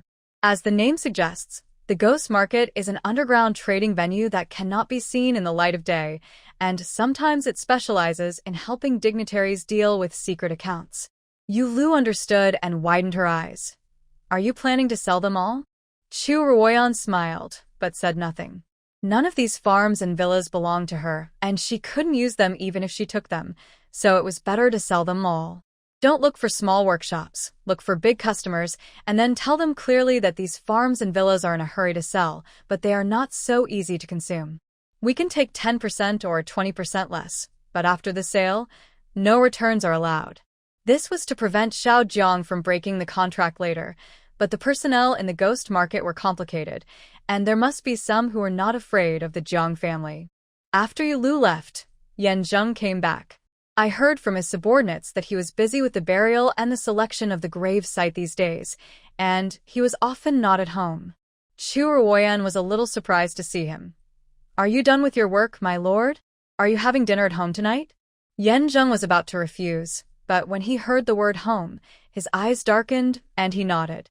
So Chu Ruoyan ordered the small kitchen to prepare the dishes. Does my lord have any food taboos? Do you like salty or light food? Both are fine. After he finished speaking, he went to the study to handle matters. Chu Ruoyan breathed a sigh of relief as she looked at his back. To be honest, this Lord Yan was much easier to serve than she had imagined. He was taciturn and liked quietness, and he did not have the bad habits of other children from aristocratic families. If it had not been for the predictive dream, she would have been deceived by his indifference and tranquility. After dinner in the evening, Yan Zheng sat down at the desk again. He seemed to have endless things to do. Chu Ruoyan hesitated for a while, and still took out the medicine that Yu Lu had bought during the day. My lord. As soon as she walked over, Yan Zheng immediately looked up alertly. Is there something wrong? Chu Ruoyan stopped. Before I came to your house, I heard that your left shoulder was accidentally injured by the old lady, so I asked the servants to buy some medicine. Do you want to try it? Yan Zheng raised his eyes and glanced over. Jinchuang medicine, Dowoluo pills. Are all the right medicines? He narrowed his eyes, not knowing what he was thinking about. After a moment, he nodded. Chu Ruoyan put the medicine on the table, turned and left, but a cold voice asked, Why don't you come in person? She paused, turned around and saw that the expression on Lord Yan's face was not joking. She could only step forward. My hands and feet are heavy. Please bear with me, my lord. From the outer cloak to the inner clothes. When stripping off the last layer of inner clothes, Chu Ruoyan couldn't help but let out a low cry. What kind of wound was that? The flesh was flying, and the bone was visible. It was enough to show that old lady Yan had killed him at that time. What was more terrifying than the wound on his left shoulder were the dense scars on his body. Knife cuts, gun stabbings, and most of them were whip marks. Different depths crisscrossing. What on earth did he go through? Chu Ruoyan's breathing was rapid, and her fingers couldn't help shaking a little. She smeared the ointment on his left shoulder, and suddenly, a pair of slender and powerful hands grabbed her steadily, and then asked in a cold and mocking voice, "Are you scared?" Beads of sweat rolled down her forehead. She tried her best to adjust her breathing and make her voice sound calm. "No, I'm not afraid." "Really? That means you don't see it clearly enough," Yan Zheng said as he tore off his shirt. In an instant, twisted and hideous scars came into view. Chest, abdomen, back, arms, no part was intact. Chu Ruoyan had been through a lot, but even so, she felt nauseous when she saw the scars all over her body. She bit her tongue hard to resist the urge to spit it out. A strange color flashed in Yan Zheng's eyes. He hadn't seen someone who could remain calm after seeing the scars on his body for a long time. Especially a woman. "My lord, you re-holding my hand, it hurts." Chu Ruoyan begged for mercy in a trembling voice, and her right wrist, which was held by the man, had turned red. There were tears in her eyes, about to fall, which made her look even more pitiful. Yan Zheng hesitated for a moment and let go. "Don't cry." His tone was stiff, with a hint of embarrassment and helplessness. Chu Ruoyan agreed obediently, but she felt relieved in her heart. Her aunt was right. When facing a man, weakness is always a woman's best weapon. The atmosphere in the room was heavy for a moment. Until Yan Zheng sneezed, Chu Ruoyan hurriedly said, "My lord, you should put on your clothes first to avoid catching a cold." The man tied his underwear with a stern face, applied the medicine, and then said coldly, "You go out first." Chu Ruoyan had to agree, and after leaving the house, Mengyang appeared behind him silently. "Young master, are you overthinking? Maybe the young lady really admires you, so." Yan Zheng sneered and interrupted him. "How many people have you seen who can remain calm after seeing these injuries?" Mengyang was stunned. Then why didn't the young master take advantage of the victory and force her to tell the truth? Speaking of this, Yan Zheng pressed his brows with a headache. Why? Because she looked like she was about to cry. Although he was not a good person, he did not have the habit of bullying the weak. Not to mention making a woman cry. At night, Yu Lu brought back good news. Someone in the ghost market is willing to pay 100,000 taels of silver, but the condition is that the girl goes to negotiate in person. Chu Ruoyan stroked her wrist and said nothing. Yan Zheng obviously suspected her in this situation tonight. Although she didn't know where she was exposed, she really needed the 100,000 taels of silver. Helping the Yan family was also helping herself to get through this. "Do you know who the other party is?" Yu Lu shook her head. "I don't know. I just heard it's called Baishao Pavilion." Baishao Pavilion? Her eyes condensed. This place is the largest intelligence network in the world. From high-ranking officials to ordinary people, there is no news that they can't find out. And the backers are mysterious. Even the court turns a blind eye. "Prepare the car. Let's go tomorrow." The ghost market is located in Chongping Lane in the southeast of Kyoto. It is closed even during the day. Chu Ruoyan took a car to a place called Tianyi Restaurant. A waiter sat at the door and said without even raising his eyes, "Go to the second floor to discuss business. Go to the third floor to buy intelligence. Go to the fourth floor to buy people and lives. And please go back for the rest." Yu Lu shuddered when she heard about buying people and lives. "Miss, why don't we just forget it?" It was obviously a black shop, but Chu Ruoyan still pulled her upstairs. In the wing room, a big-bellied shopkeeper had been waiting there. When he saw someone coming, he smiled and said, "It turns out that you are the third young lady of the Yan family. Please sit down, please sit down." Chu Ruoyan was slightly surprised. She was wearing a veil hat and had taken off all the items that showed her identity, but the other party could still recognize her at a glance. But this also shows that the intelligence network of Baishao Pavilion is well-deserved. This shopkeeper, let's make a long story short. My maid said that you are willing to pay 100,000 taels to buy my dowry? The big-bellied shopkeeper smiled and said, yes. Isn't this price too low? Any of my shops earns about 10,000 taels a year, plus the good farmland and 2 villas. You have made a lot of money. The third young master's wife is right, but these are hot potatoes for you. If you take them over, there will be a lot of things to deal with. If things go wrong, you may have to go to court. You can't let us work for nothing, right? Chu Ruoyan was relieved after hearing this. The other party was not ignorant of the depth and only greedy for money. They obviously knew that Xiao Jiang and even the entire Jiang family were involved behind all this, but they still dared to take it, which made her curious. 100,000 taels is 100,000 taels, but how do I know that your store can really solve the worries? After all, that is the in-law of the Duke of Chu. The big-bellied shopkeeper smiled slightly, and then the window suddenly opened. There was a person hanging upside down on the tree outside the window. Chu Ruoyan looked closely and found that it was Lu Wei, the son of the Yongding Earl. This Prince Liu owes a huge amount of gambling debt in our casino and also harmed the innocence of a dealer, so our master said to hang him for 3 days and 3 nights, and if he is not dead, send him back to Yongding Marquis' mansion to ask for the money. Chu Ruoyan was full of surprise. She knew that Baishao Pavilion was powerful, but she didn't expect that even Yongding Marquis' mansion didn't take it seriously.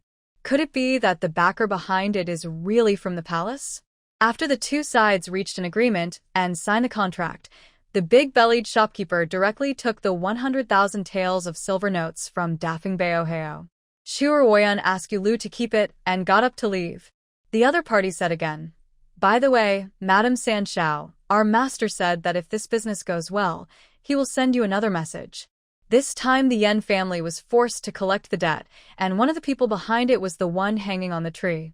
She actually suspected this a long time ago. The Yan family army has such a high reputation among the people. Even if something happened, there wouldn't be so many people coming at once. It's just that she didn't expect it to be Lu Wei. It seems that he is still jealous of her for stealing the 1,000-year-old wild ginseng he used to replenish his yang. Thank you for telling me, shopkeeper, but from what you said, it seems that there are other people instructing you? The big-bellied shopkeeper smiled slightly. Sorry, young lady. Our master said that this is a different price. Chu Ruoyan understood what he meant and bowed. Please tell your master, if he is willing to offer a price one day, don't forget to let Ruoyan know. After the master and servant left, a man walked out of the secret door next door. He was wearing red clothes and white hair, with a smile on the corners of his lips and a pair of peach blossom eyes that seemed to be able to turn everyone upside down. The big-bellied shopkeeper saluted respectfully. Master, do you think my subordinate handled the situation appropriately? It's okay. Chu Huaishan is old-fashioned and boring, but I didn't expect that the daughter he gave birth to is interesting. The magnetic voice was laziness. The man seemed tired after saying these 2 sentences. He waved his hand and said, let her check it out. If she really finds out something, she can help add fuel to the fire. Coming out of Baishao Pavilion, Lu patted her chest. Girl, I was scared to death. Did you see the Prince Liu just now? His lips were all white. He wouldn't have been hanged, right? Chu Ruoyan stared at her. Remember, you didn't see anything just now, and even if you did, you must forget it. Earl Yongding has only this one son. If something really happens to him, and he knows that they know about it but don't report it, they might retaliate crazily. Lu stuck out her tongue. I know, but I dare not spread it. But young lady, if you go back home tomorrow like this, will the lady find out and cause trouble for you? That depends on how skillful the people in Baishao Pavilion are. In fact, the people in Baishao Pavilion are very skillful. As soon as they left, the people behind them went to seal the 12 shops, 200 acres of fertile land and 2 villas one by one. When Jiang Tao was driven out, he was covered in dust and was so angry that he raised his neck and cursed. Do you know whose property this is? It belongs to the Jiang family and the wife of the Duke of Chu. No one paid attention to him, but just threw his pants out to cover his head. That night, He ran to Xiao Jiang to complain. Xiao Jiang gritted her teeth after hearing it. It must be that little witch who did it. I didn't expect she had this trick. Madam, you must make a decision for us. That is an annual income of more than 100,000 taels. Jiang Tao cried with snot and tears. Xiao Jiang said irritably, "Shut up. All the land deeds were given to her, and only your indentures are left. What's the use of it?" Jiang Tao was frightened and silent. Zhang's mother said, "Madam, this is not a trivial matter. She is clearly slapping you in the face. If she succeeds, she will climb over your head in the future?" Xiao Zhang's eyes darkened. "If she wants to climb over my head, it depends on whether she has the ability. Tomorrow is the third day of the return gift. I want to see how she explains it to her family." The next morning, Chu Ruoyan ordered the doorman to move things. Some were prepared for her father and second sister, and some were for Xiao Jiang and others. Because she had enough money, she got 3 big carts. Just as she was about to board the carriage, a cold and familiar voice came. "Take this one." She turned around in surprise, only to see Yan Zheng, wearing a water blue dress with auspicious cloud patterns and a formal flowing cloud crown on his head, sitting in a 4-wheeled red lacquered carriage made by the Marquis, looking at her quietly. Chu Ruoyan couldn't help but be stunned. Is he planning to accompany her back? Chu Ruoyan had thought about it before she left. She would tell her father when she returned that Yan Zheng was busy with funeral affairs and had no time to accompany her back. Although this reason was far-fetched, it could at least be dealt with. But looking at the man in front of her who was ready to go, she was a little uncertain for a moment. "My lord, are you planning to accompany me back home?" Yan Zheng raised his eyebrows. "Shouldn't I accompany my wife to visit her parents?" Chu Ruoyan was speechless. The night before yesterday, he was grabbing and threatening, but today he was like nothing happened. Is he a dog-faced person? She got on the carriage silently, watching her nose with her eyes and her heart with her nose. Suddenly, she found that in addition to his good-looking face, this man also had a faint fragrance on his body. What kind of incense is the Marquis using? I can't even smell it. She had a keen nose since she was a child, and she could never forget the smells she had smelled. This was the first time she had smelled the scent of medicine on him. Yan Zheng was stunned, and his sharp eyebrows softened unexpectedly. "She gave it to me." She?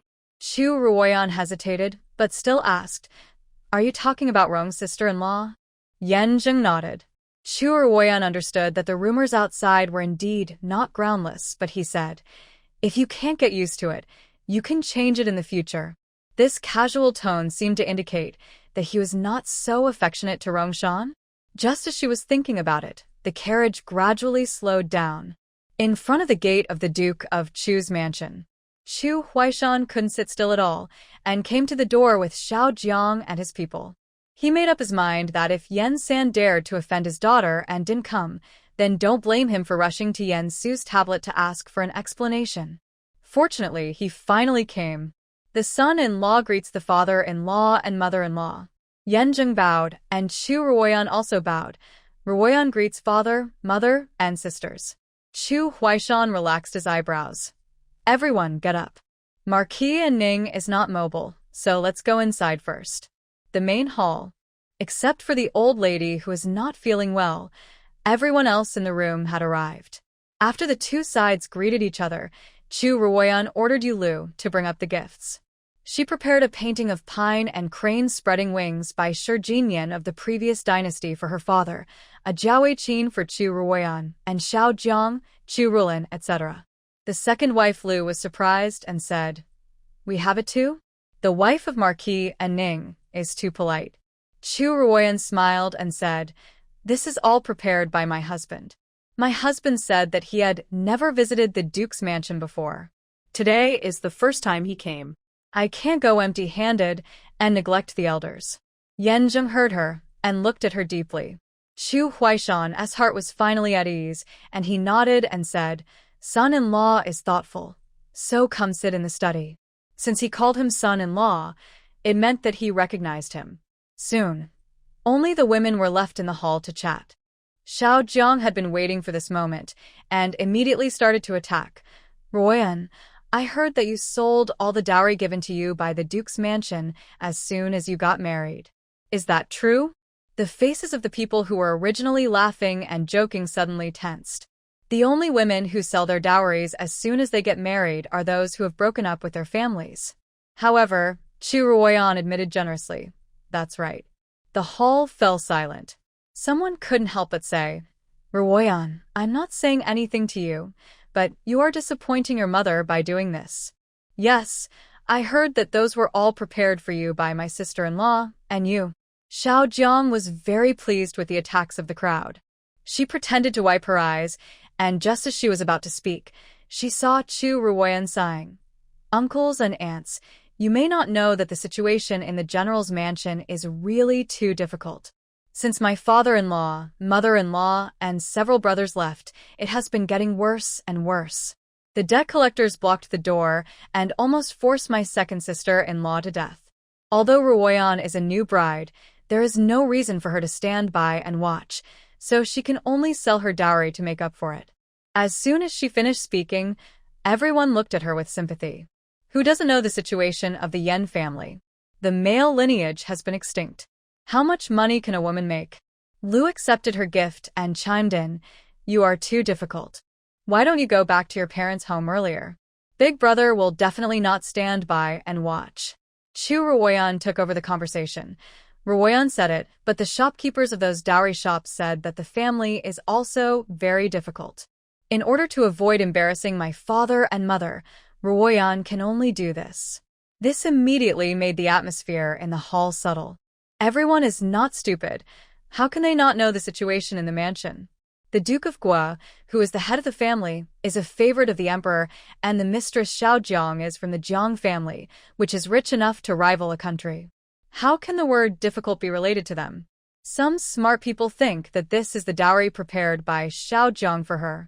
Who can't figure out the trick? Some people were usually dissatisfied with Xiao Jiang's tyranny and took the opportunity to say, "Sister-in-law, although you have always been generous, if you blindly indulge these subordinates to bully the master, you may not be able to manage the household in the future." Yes, Ruoyan is the apple of our eldest brother's eye. If this matter gets to his ears. Xiao Zhang's face was a little embarrassed. She could only say, "I will investigate this matter thoroughly. If there is really an evil captive who bullies the master, he will be severely punished." Chu Ruoyan curled her lips. What was said in front of so many people must have a place. That Jiang Tao, the scapegoat, can't escape. At this time, Chu Ruoshi from the second room, who was also the youngest girl in the mansion, tilted her little head and said crisply, "Mother, are you saying that there is no silver? But I remember that 2 days ago, many people brought silver to the mansion. That was the harvest of the farm this year." Xiao Jiang almost vomited blood after hearing this. Isn't this asking her to give the silver to that little witch? Fortunately, Liu covered her mouth. "Children are ignorant. Please don't be surprised." Chu Ruoyan couldn't sit still anymore, so she stood up and said, "Sister, I heard that old lady and is crazy. Is it true or not?" All eyes looked over. Chu Ruoyan's eyes turned cold. "Third sister, be careful with your words." Chu Ruoyan thought she had caught her weakness. "It seems to be true, sister, although you don't have a mother-in-law to serve, but I'm afraid it's not easy to take care of such a crazy old woman." Slap. A loud slap. The whole hall was stunned. Chu Ruoyan's eyes widened, and Xiao Jiang shouted, "Ruoyan, what are you doing?" Chu Ruoyan withdrew her hand expressionlessly. "Mother, my third sister is outspoken. I am teaching her a lesson for you." The slap was very heavy, and her left face swelled up instantly. Xiao Jiang was distressed and angry. "I can teach my own daughter myself. There is no need for you to do it." Chu Ruoyan nodded. "Okay, since mother doesn't let Ruoyan teach as the eldest sister, then I will teach her as the wife of a Ningho." After that, she slapped him again. Chu Ruoyan was stunned, and Xiao Jiang was furious. "What do you mean?" The atmosphere suddenly became extremely tense. Liu hurriedly pulled Xiao Jiang. "Sister-in-law, calm down. Ruoyan is also anxious. Sit down first, sit down first."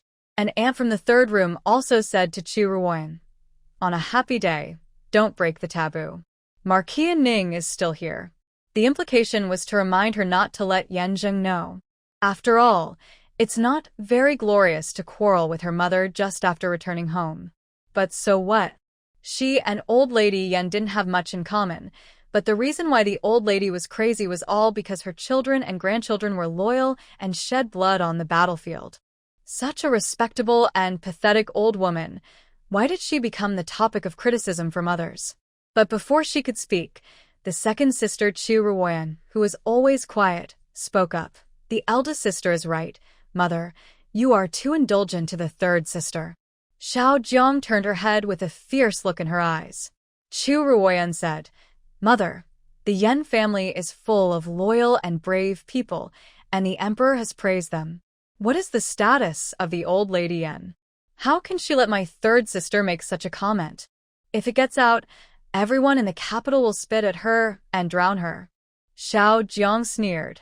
How could it be as serious as she said when they were talking in their own house?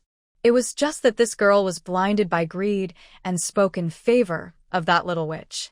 She glanced at her for a while and suddenly said, Since you are so obsessed with the emperor, you must go to this year's selection? Chu Ruoyan was surprised, but Chu Ruoyan stood up and saluted. I will follow my mother's orders. After she finished speaking, she turned and left. Chu Ruoyan chased her out. She stopped her under the corridor. Second sister, do you really want to enter the palace? The current emperor is nearly 40 years old enough to be her father. Moreover, the palace is like the sea.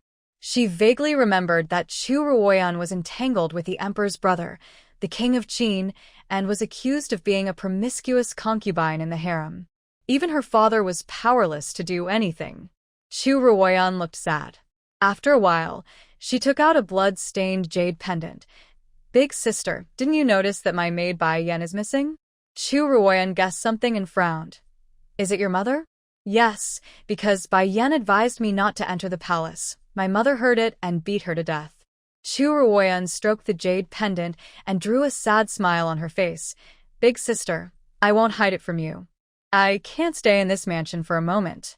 Since she wants me to enter the palace, I will do as she wishes. In this way, no one will die because of me. Chu Ruoyan's heart has been heavy since she came out of the Duke of Chu's mansion.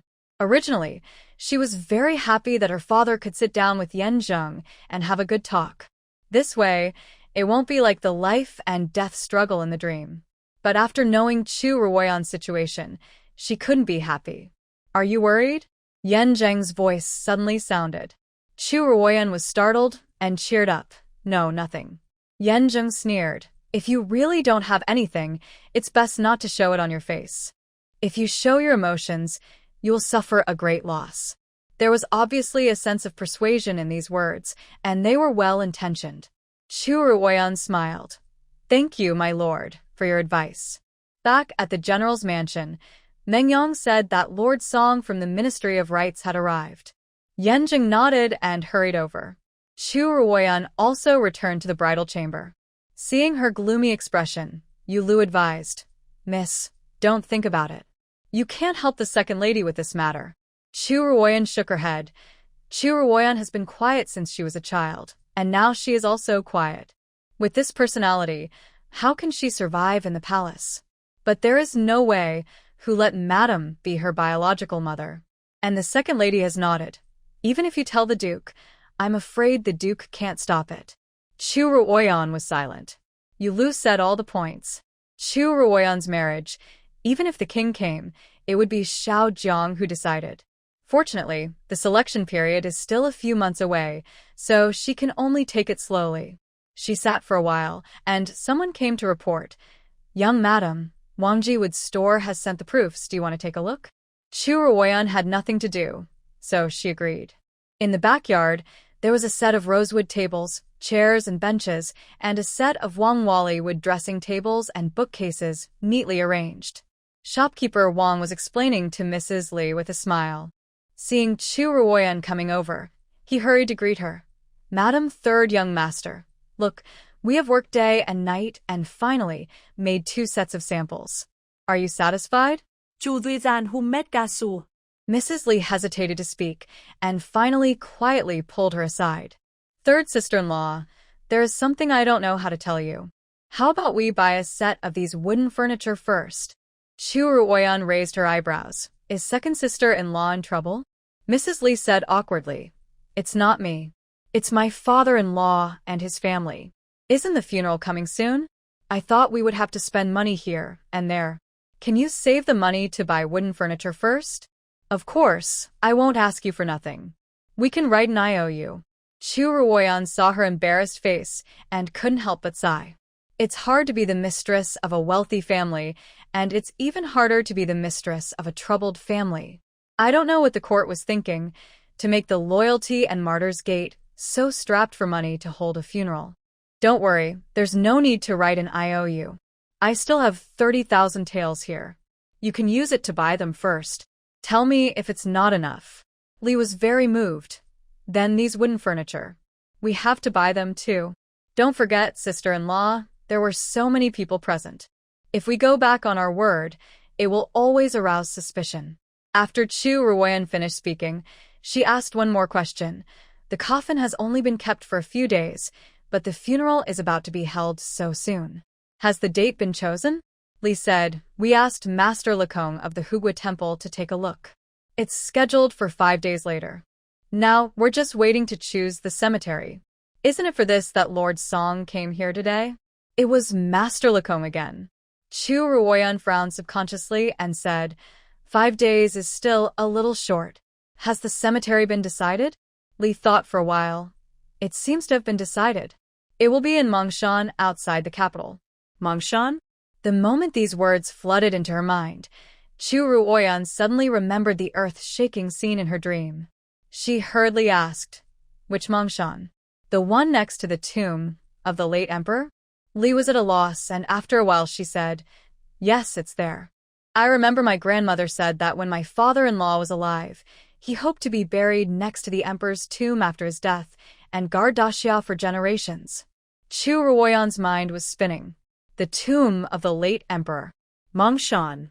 If she remembered correctly, 7 days later in the dream, the earth dragon turned over, and that was the place that suffered the most serious disaster. Because of the excellent feng shui, in addition to the tomb of the late emperor, there are many manors purchased by princes and nobles at the foot of the mountain. That time the earth dragon was aroused, tens of thousands of people died. How could the tomb be located there? Chu Ruoyan hesitated for a moment, but still rushed to Yan Zheng's study. In the study, Lord Song was getting up to say goodbye. Since it has been decided, I will go back to prepare. The general and his wife have been soldiers all their lives, and they are unwilling to mobilize troops to build a mausoleum after their death. It is really admirable. Yan Zheng replied indifferently, and Meng Yang's voice suddenly rang out from outside the door. My lord, the lady is here. As an outsider, Lord Song could not see the women of the general's mansion, but the person had already arrived at the door, so he could only hide behind the screen. Soon, Chu Ruoyan came in and saw the figure behind the screen and knew what was going on. She bowed slightly, and Yan Zheng asked coldly, What's the matter? Chu Ruoyan said, I had a dream last night, dreaming of my father-in-law. As she spoke, she carefully observed Yan Zheng's reaction. Unexpectedly, he did not have any emotional fluctuations. My father-in-law said that he had been on the battlefield for a long time and had not been filial to his mother, so he wanted to stay in the mansion for a while. Lord Song laughed when he heard this. It was just a woman's wild imagination. But Yan Zheng stared at her quietly for a while and asked, How long do you want to stay? Chu Ruoyan was delighted. 7 days. This was all her nonsense. They would definitely not agree if she rashly came to change the grave site. Anyway, the earth dragon will turn over in 7 days. Once the matter is over, naturally they will not choose that place again. The study fell into a long silence. Lord Song saw that Yan Zheng showed a thoughtful expression, as if he was really considering this matter. He did not care about the precautions between men and women and jumped out from behind the screen. No. The funeral will be held in 5 days. It is a good day and cannot be changed. Chu Ruoyan pretended to be frightened, covering her face with her sleeves, and asked in surprise, "Master Liao?" She pretended to know nothing. Sure enough, when Yan Zheng heard this name, a trace of extreme disgust flashed in his eyes. "Why not? Marquis Ning." Lord Song's eyes widened. "Master Liao Kong is the guardian monk of the country. Anyone who disobeys his words will never have a good ending." A sinister coldness quickly accumulated in Yan Zheng's eyes, and he sneered. "Really? What is the fate of the Yan family now?" Lord Song was speechless. Now the general's mansion is broken up. It is indeed not a good ending. But this. Just because of a word from the wife of Marquis Ning, we have to change the date of the funeral? Isn't it too trifling? Yan Zheng raised his eyes. His eyes were indifferent and cold. Didn't she say that the general came in a dream? How can it be trifling? Lord Song felt the pressure overwhelming, and a layer of cold sweat seeped out of his back. He secretly glared at Chu Ruoyan. Since Marquis Ning insists on doing this, then this subordinate can only report it to the superiors truthfully when he returns. This matter involves serious matters, and I think the emperor will also ask about it. This is implicitly threatening the emperor. Yan Zheng sneered. "See the guest off." Lord Song left the Yan family and went straight back to the Ministry of Rites. He reported the matter to Minister Liu, who immediately went into the palace. In the Imperial study, after listening to the two people's statements, the emperor laughed. "This wife of Marquis Ning is quite interesting. A dream can make her husband change his mind." Minister Liu said, "Your Majesty, the funeral of an important minister is all decided by asking the heavens for auspiciousness and inauspiciousness. If you change it rashly, it may be detrimental to the Yan family." At this time, the purple-clothed man who was slumped beside him suddenly opened his eyes, glanced at him, and said, "It's detrimental to the Yan family. Why are you in such a hurry?" The only one who can be so presumptuous in front of the emperor is the King of Qin. Minister Liu bowed hurriedly. "Your Highness, you may not know that the people of the whole city are watching the funeral of the Yan family. The Ministry of Rites just posted the notice yesterday, and many people will go to pay their respects at that time." Lord Song also said boldly, "Yes, Your Majesty, and this is the date that Master Kong has checked. If it is changed casually, I am afraid that it will anger the Hugua Temple." The emperor hesitated for a moment. It is okay for the people, but the Hugua Temple must be careful. The previous emperor was able to ascend the throne because of the momentum created by Master Kong. However, King Qin said, "I didn't know that the Hugua Temple has such a long reach that it even cares about the family affairs of ministers." Everyone was startled. The emperor's eyes were even sharper. "Ninth brother, be careful with your words." The King of Qin smiled indifferently. "Royal brother, I just think it's funny. Yan Su's funeral was originally decided by his son, not to mention that he only has one son. Minister Liu and Secretary Song are so anxious that if you don't know, you would think they are also surnamed Yan." The two people from the Ministry of Rites blushed. The emperor nodded thoughtfully and said, "Yes, this is the family affair of the Yan family after all. Let them handle it." In addition, the eldest daughter of the Chu family has only been married for a few days, and she can get along so well with the Marquis of Ning. It is really not easy. Yin Shun, you go and issue an imperial decree to award her a plaque of Yuxiu Kuan Yuan. This is equivalent to telling everyone that the Marquis of Ning's every move is approved by the emperor. The King of Qin laughed secretly in his heart. His brother was really stingy. Last time he couldn't win, he was granted the title of Marquis of Ning. This time he was reluctant to give him even a title and just gave him a plaque. However, at this time, the general's mansion was in an uproar. As soon as the news of changing the date of the funeral spread, people from the second and third rooms all came in a swarm. Yan Lin from the second room was not in the Hanlin Academy. His wife Shui brought the eldest son Yan Qingwu, the second son Yan Qingyong, and the third room's wife Liu brought their son Yan Qinghao to block the door of the hall, looking aggressive. "Samling, what do you mean? Now that you have a title, do you completely ignore the lives of your brothers and sisters? It is a big taboo to change the time of the funeral without authorization. At the least, the whole family will suffer, and at the worst, the family will be confiscated and exterminated. Are you kidding with the lives of the whole family? Shui put her hands on her hips and cursed angrily. Her posture was completely unlike that of a daughter of the Chu Mansion. The third wife Liu also wiped her handkerchief and said, "Yes, Sanling, this is not a joke. You said that's such a big thing. Why didn't you discuss it with us? Even if my master is away, there is still the second master. How can you, a junior, make decisions without authorization?" Chu Ruoyan, standing behind Yan Zheng, was also enlightened. They had never been there to guard the funeral during the days when the Yan family set up the mourning hall. They had never been there to take care of the old lady during the days when she was crazy. Now they have the nerve to ask, "Why didn't you discuss it with them?" She opened her mouth to speak, but Manager Fong spoke first. "Second madam. Third madam. Please be patient this matter. Do you have the right to speak when the master is speaking?" Shui's eldest son Yan Chengwu interrupted coldly. "Yan San, you used to be arbitrary, but if you don't give us an explanation today, don't even think about us leaving." Yan Zheng raised his eyelids and glanced at him lightly. "Explanation?" Yes. Shui's second son Yan Chengyong also stepped forward. "Third cousin. This time it concerns the future of the Yan family. If you can't give a convincing reason, don't blame the brothers for being ruthless." Yan Zheng picked up the teacup and drank slowly. Turning around, "You are welcome." This nonchalant look actually showed that he didn't take their words to heart at all. Yan Chengwu was furious, pointing at his back and yelling, "Yan Sanling, you are relying on Yan Sun to protect you in the past." Otherwise, before he finished speaking, there was a click. The teacup in Yan Zheng's hand was crushed, and a piece of debris flew out, just brushing against Yan Chengwu's left face. Ah! Yan Chengwu screamed, and a line of blood slowly oozed out from his left face.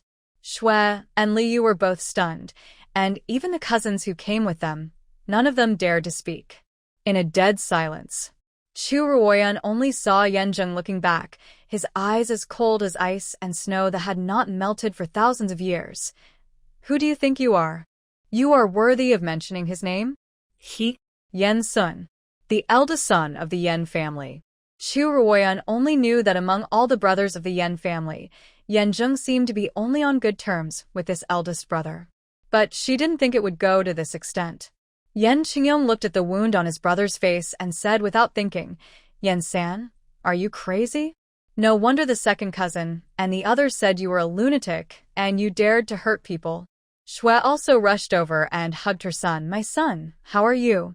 Where is the doctor? The doctor." The scene was in chaos for a while. The second room was crying, the third room was making a fuss, and the whole hall was so noisy that even the mourning hall could hear it. At this time, a stern shout came from the door of the hall. "How dare you? You are crying and making a fuss so loudly. Aren't you afraid of disturbing your brother and sister-in-law?" Everyone turned around and saw Yan Lin, the second master of the Yan family, coming late. He was still wearing the official robe of the Hamlin Academy, which showed that he had hurried over after hearing the news. Shui and her two sons were a little afraid of him and did not dare to speak for a while. Liu said, "Second brother, you are here at last. You have to make the decision on this matter." Yan Lin glanced around slowly, taking in the injuries on his son's face and the indifference on Yan Zheng's face. He glared at Yan Qingyong. "Good for nothing." Then he turned to look at Yan Zheng. "Sanling, your second uncle knows that you haven't had a hard time these days. Your second uncle is busy with the official business of the Hamlin Academy and can't help you much. But changing the time of the funeral without authorization is a big deal. Not only will your eldest brother and sister-in-law not rest in peace in the underworld, it may also ruin the future and honor of the Yan family, so you can't act on your own." The words sounded better than those of Mrs. Shui and the others, but the result was the same. Chu Ruoyan thought it was ridiculous that these people worshipped monk Luokong as a god. She lowered her eyes to look at Yan Zheng, who had a cold expression as if he hadn't heard anything at all. This man seemed to be indifferent to everything except matters related to Yan, Sun, and Rongshan. But the stalemate would be difficult to end. Chu Ruoyan bowed and said, "Second uncle is polite." The Marquis's action was all due to a dream of mine. Before she finished her words, she was interrupted by Yan Lin with a wave of his hand. You are a woman. Don't interrupt. Chu Ruoyan lao ghét. Is he still old-fashioned? Mrs. Shui said, Master, you don't know. It was this new Chu who said that she dreamed of her elder brother and wanted to stay in the mansion to fulfill her filial piety. That's why Sanlang changed the time of the funeral. Chu Ruoyan frowned slightly. She had only mentioned this to Lord Song in the study, and it was impossible for Lord Song to publicize it after leaving the mansion. How did Shui know it so clearly? Is there a spy in the mansion? After listening to Shui's words, Yan Lin looked at Chu Ruoyan with an increasingly unfriendly look. However, he still held the idea of not interfering in the backyard and said to Yan Zheng, Sanlang, second uncle is talking to you carefully. If you don't listen, then second uncle can only report it to the emperor and ask the emperor to make the decision for the Yan family. As soon as the last word fell, a voice came from outside. The Imperial edict has arrived. When everyone heard the Imperial edict, their faces changed. Liao from the third room said anxiously, Second Master, look, how did this even get to the emperor? Is something really going to happen? Yan Lin also frowned. He had just climbed to the position of chief clerk of the Hanlin Academy at an old age. If he was really disliked by the emperor because of this matter, it would be a great loss. The second and third rooms all began to think about how to excuse themselves later, but Yan Zheng was the only one sitting there with a tired look on his face, not showing any urgency. Steward Fong had no choice but to say, Young madam, look at this. Chu Ruoyan said in a deep voice, Don't worry about these. Set up the incense table and the incense burner, and prepare to receive the order first. Soon the incense table was set up, and Inuch Shun came in from outside the door, with 2 Yulin guards. He was also surprised to see so many people present. Why is Chief Clerk Yan here too? Yan Lin could only bite the bullet and step forward. Greetings, Inuch. I'm here to pay homage to my brother and his wife. This made sense, but Shui was smart enough to say, Inuch, I, Shui, am here with our master. When our master heard that Sanlang wanted to change the funeral date, he immediately put down his affairs and came to persuade him. It's a pity that Sanlang has made up his mind, and he won't listen to what our master says. Liao also hurriedly said, Inuch, I'm here on behalf of my own master as well. I hope you can understand. Shun looked at the people who were anxious to distance themselves from the matter. What else did he not understand? He laughed and said, The Yan family's family affairs can be discussed behind closed doors. Why don't you accept the order first? Yan Lin nodded and said, Yes, that's what we should do. Turning back to look at Yan Zheng, Sanlang, it's okay that you are willful on weekdays, but why don't you kneel down and accept the order now? Here you still don't forget to put on eye drops for him. Yan Zheng didn't even bother to lift his eyelids. Shun hurriedly said, Wait a minute, Chief Secretary Yan, this Imperial edict is not for Marquis and Ning. Everyone was stunned. Now there is only this one male left in the general's mansion. Who else should it be given to if not him? Yan Lin was secretly happy. Could it be for himself? But the edict should be announced at his mansion, not here. While he was thinking, Shun said to Chu Ruoyan with a smile, Madam and Ning Marquis, please accept the decree. Chu Ruoyan. She was stunned for a moment, and seeing that the old Inuch was amiable and didn't seem to be here to punish her, she knelt down. Your Madam Chu, accept the decree. By the providence of heaven, the emperor proclaims that there is now a daughter of the Duke of Chu, who is as pure as a spirit and virtuous as the sky. She married the Marquis of Ning and assisted her husband diligently in managing the harem. Her female virtue is remarkable. She is specially granted a plaque of Yuxiu Kuanyuan. This is the order of the emperor when the decree was announced. Everyone was stunned. How could the eldest daughter of the Chu family be as pure as a spirit and virtuous as the sky when she had only been in the mansion for a few days? How could she be granted a plaque by the emperor who was always stingy in giving gifts? Yan Zheng also raised his eyes slightly. Does this woman have any connection with the palace? Your Madam Chu. Thank the Lord for his grace. Chu Ruoyan folded her hands and bowed deeply. She was a little confused at first, but she understood it after hearing the sentence, marry the Marquis of Ning and diligently assist her husband. How could this be a reward for her? It was clearly given to Yan Zheng in her name. Yan Zheng handed the Imperial edict to her with a smile and ordered someone to bring in the gold-plated plaque that the Ministry of Works had rushed out overnight. Madam Ning, you see where this plaque is suitable to be hung, and we will ask someone to hang it up for you. Before Chu Ruoyan could speak, Shui couldn't help but said, Inachin, wait a minute this. Doesn't the emperor know that they and their husband have arbitrarily changed the date of the general's funeral? Yan Zheng's face sank. Madam Shui, please be careful with your words. The emperor is above. There is nothing he doesn't know. So he knew it and still awarded this plaque. Doesn't that mean he tacitly approved them to do so? The second and third wives were all shocked and wide-eyed. Yan Lin pinched Shui fiercely. What are you talking about in front of the Inach? Why don't you leave? Yan Zheng didn't treat them well, as he did Chu Ruoyan. He said coldly, Changshe Yan and this Madam Li, although you are also relatives of the general, you have your own residences after all, and it's not good to interfere in the affairs of the general's residence, don't you think? Yan Lin was frightened. Thank you for your advice, Inach. Li Yu's body softened and collapsed directly. Who would have thought that the emperor would have such an attitude? Didn't they say that he trusted Master Kong the most? Could it be a rumor? This farce finally came to an end. Coming out of the general's mansion, Shui looked at the wound on her eldest son's face, feeling angry and sad. Master, are we just going to let it go? Yan Lin said with a dark face. Then what else do you want? Didn't you hear what Inachin said? The emperor has spoken. Shui said, but the emperor didn't say it clearly. He just gave him a plaque. Moreover, although the general didn't have a title, he enjoyed the first-class duke's share. Now that he's gone, don't you want to lean on it? Yan Lin was silent. Who wouldn't want to? Daxia values military power over literature. He has climbed for so many years to become a chief historian, a mere fourth-rank official, which is a long way from his elder brother. But what Shui said makes sense. The emperor didn't pass the duke's share to Yan Zheng, but gave it to a Ningho.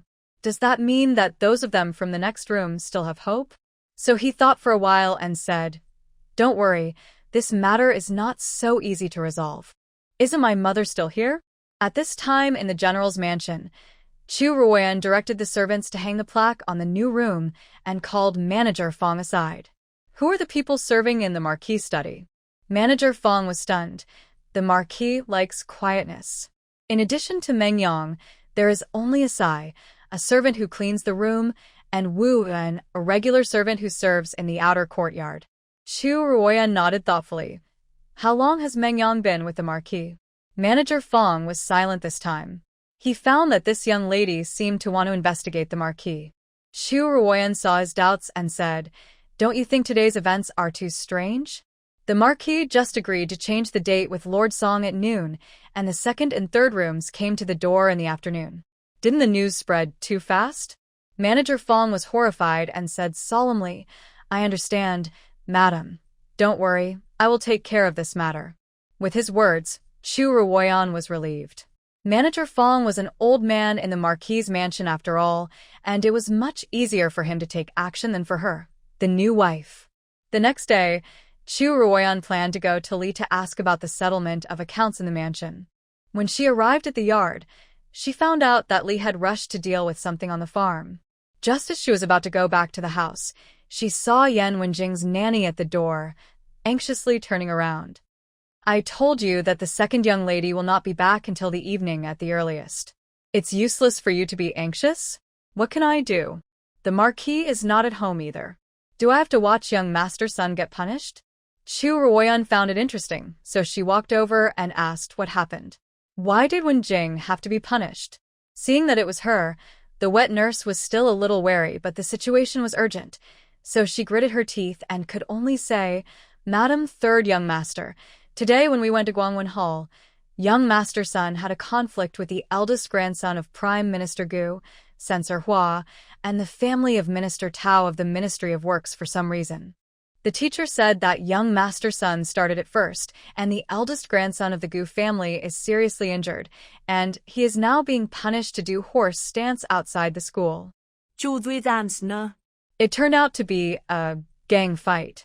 Although Chu Ruoyan had only seen Yan Zheng once, he didn't seem like someone who would get into trouble.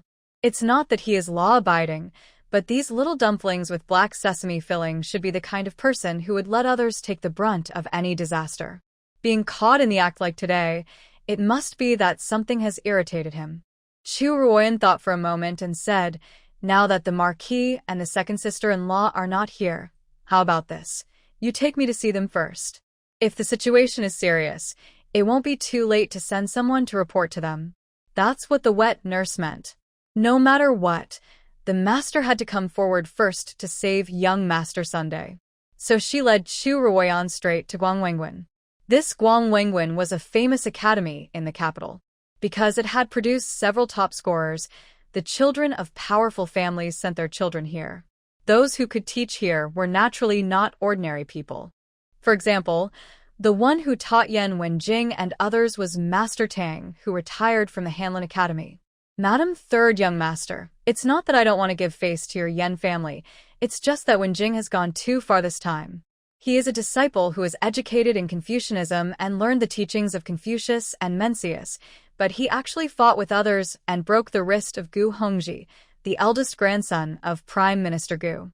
If it hadn't been discovered early, I'm afraid his entire arm would have been cut off." Chu Ruoyan listened to Master Tang talking angrily and apologized with a look of apology. Master Tang saw that her attitude was so good and he couldn't continue to vent his anger. "Hey, the main thing is that Prime Minister Gu's family has already known about this. They take Gu Hongji to see the doctor first. If they come back and find that Wenjing is not there, it will be difficult to explain." Chu Ruoyan understood what he meant and did not force it. "Master Tang, can I see Wenjing first?" "Then come with me." It was scorching hot. Yan Wenjing was standing under the low wall outside the school. His head was full of sweat, and his arms and legs began to tremble uncontrollably. Master Tang asked with a stern face, "Do you know you are wrong?" Yan Wenjing answered loudly, "I don't know." Master Tang was very disappointed with his child and signaled to Chu Ruoyan with his eyes that this child could not be disciplined. Chu Ruoyan hurriedly put on a smile and coaxed Master Tang away before walking in front of Yan Wenjing. At that time, the little rascal was already dizzy, and suddenly a cool shade came over him, and he sighed comfortably. Then he saw Chu Ruoyan. The little face fell at once. "What are you doing here?" Chu Ruoyan found it very interesting. "Your nanny came to find me, so I came." "Humph. I asked her to ask second aunt, not you. But your second aunt went to the farm, and your third uncle is not here. What can I do?" She spread her hands innocently. Yan Wenjing was about to cry with anger, and sweat rolled down his forehead. He gritted his teeth to stop himself from crying. "Go away. I don't want you to care about me. He is still a child after all." Chu Ruoyan smiled and took out a handkerchief to wipe his sweat. "Okay, I won't laugh at you anymore. How are you? Are you hurt?" Yan Wenjing turned his face away angrily. "Don't touch me, you bad woman."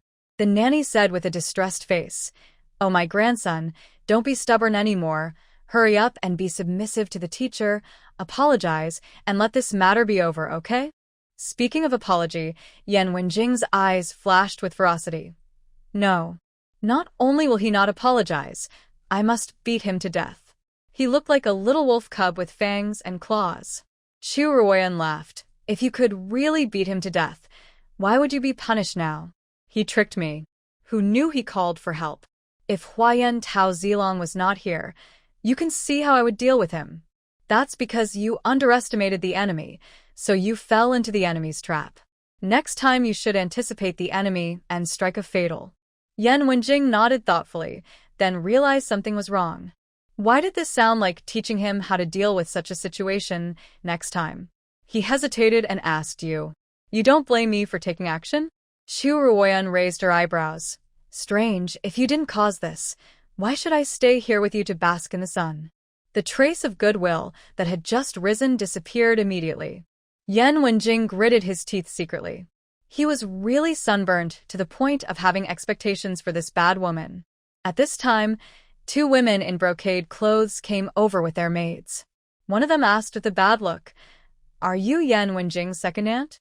Chu Ruoyan said nothing. The woman said again, "I am Huayan's mother, and this is Tao Zilong's mother, the second young master's wife. Your family's young master beat our brother like that. There must be an explanation, right?" Yan Wenjing sneered and was about to speak, but Chu Ruoyan interrupted.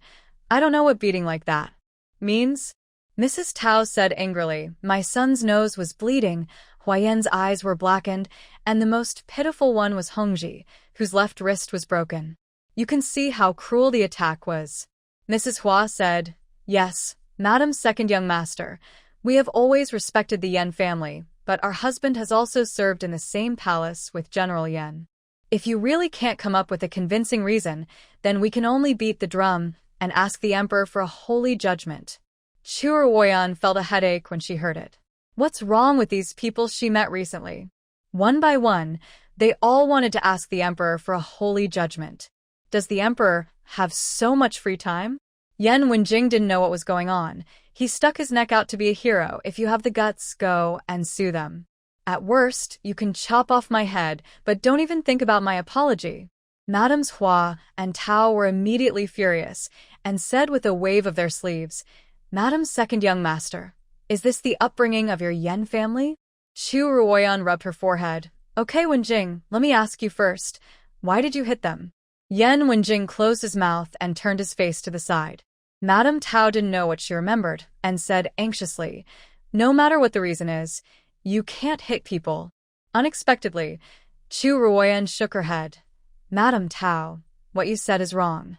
If someone wants to chop him with a knife or a sword, do you want him to stand there and be chopped? But my brother." "Madame Tao." Chu Ruoyan interrupted her, her voice faintly cold. "You repeatedly prevented me from asking the reason. Is there any shameful reason that made Wenjing hit you too?" "No, 3 young masters?" Mrs. Tao dared not say anything more. Mrs. Hua also looked a little unnatural. At this point, Chu Ruoyan basically concluded that it was most likely the 3 children who provoked Yan Wenjing first, and then said something that shouldn't have been said to anger Yan Wenjing, which made the little wolf abandon his disguise and reveal his true nature. She was not in a hurry, and just stared at him leisurely. Yan Wenjing couldn't stand being stared at, so he said softly, "They said that my grandfather was greedy for merit and reckless. They also said that my father was a fool, who was careless and lost the city gate, which gave the enemy an opportunity to take advantage of." Chu Ruoyan's face changed instantly. The Yan family army was defeated this time, and she asked her father privately, and it was this reason. The enemy army was divided into 2 groups. One group led the general out of Hanga Pass, and the other group took the opportunity to attack and capture the pass. I don't know why the general fell into this obvious strategy of luring the enemy, and it was the Prince Yan who stayed behind in Hanga Pass at that time.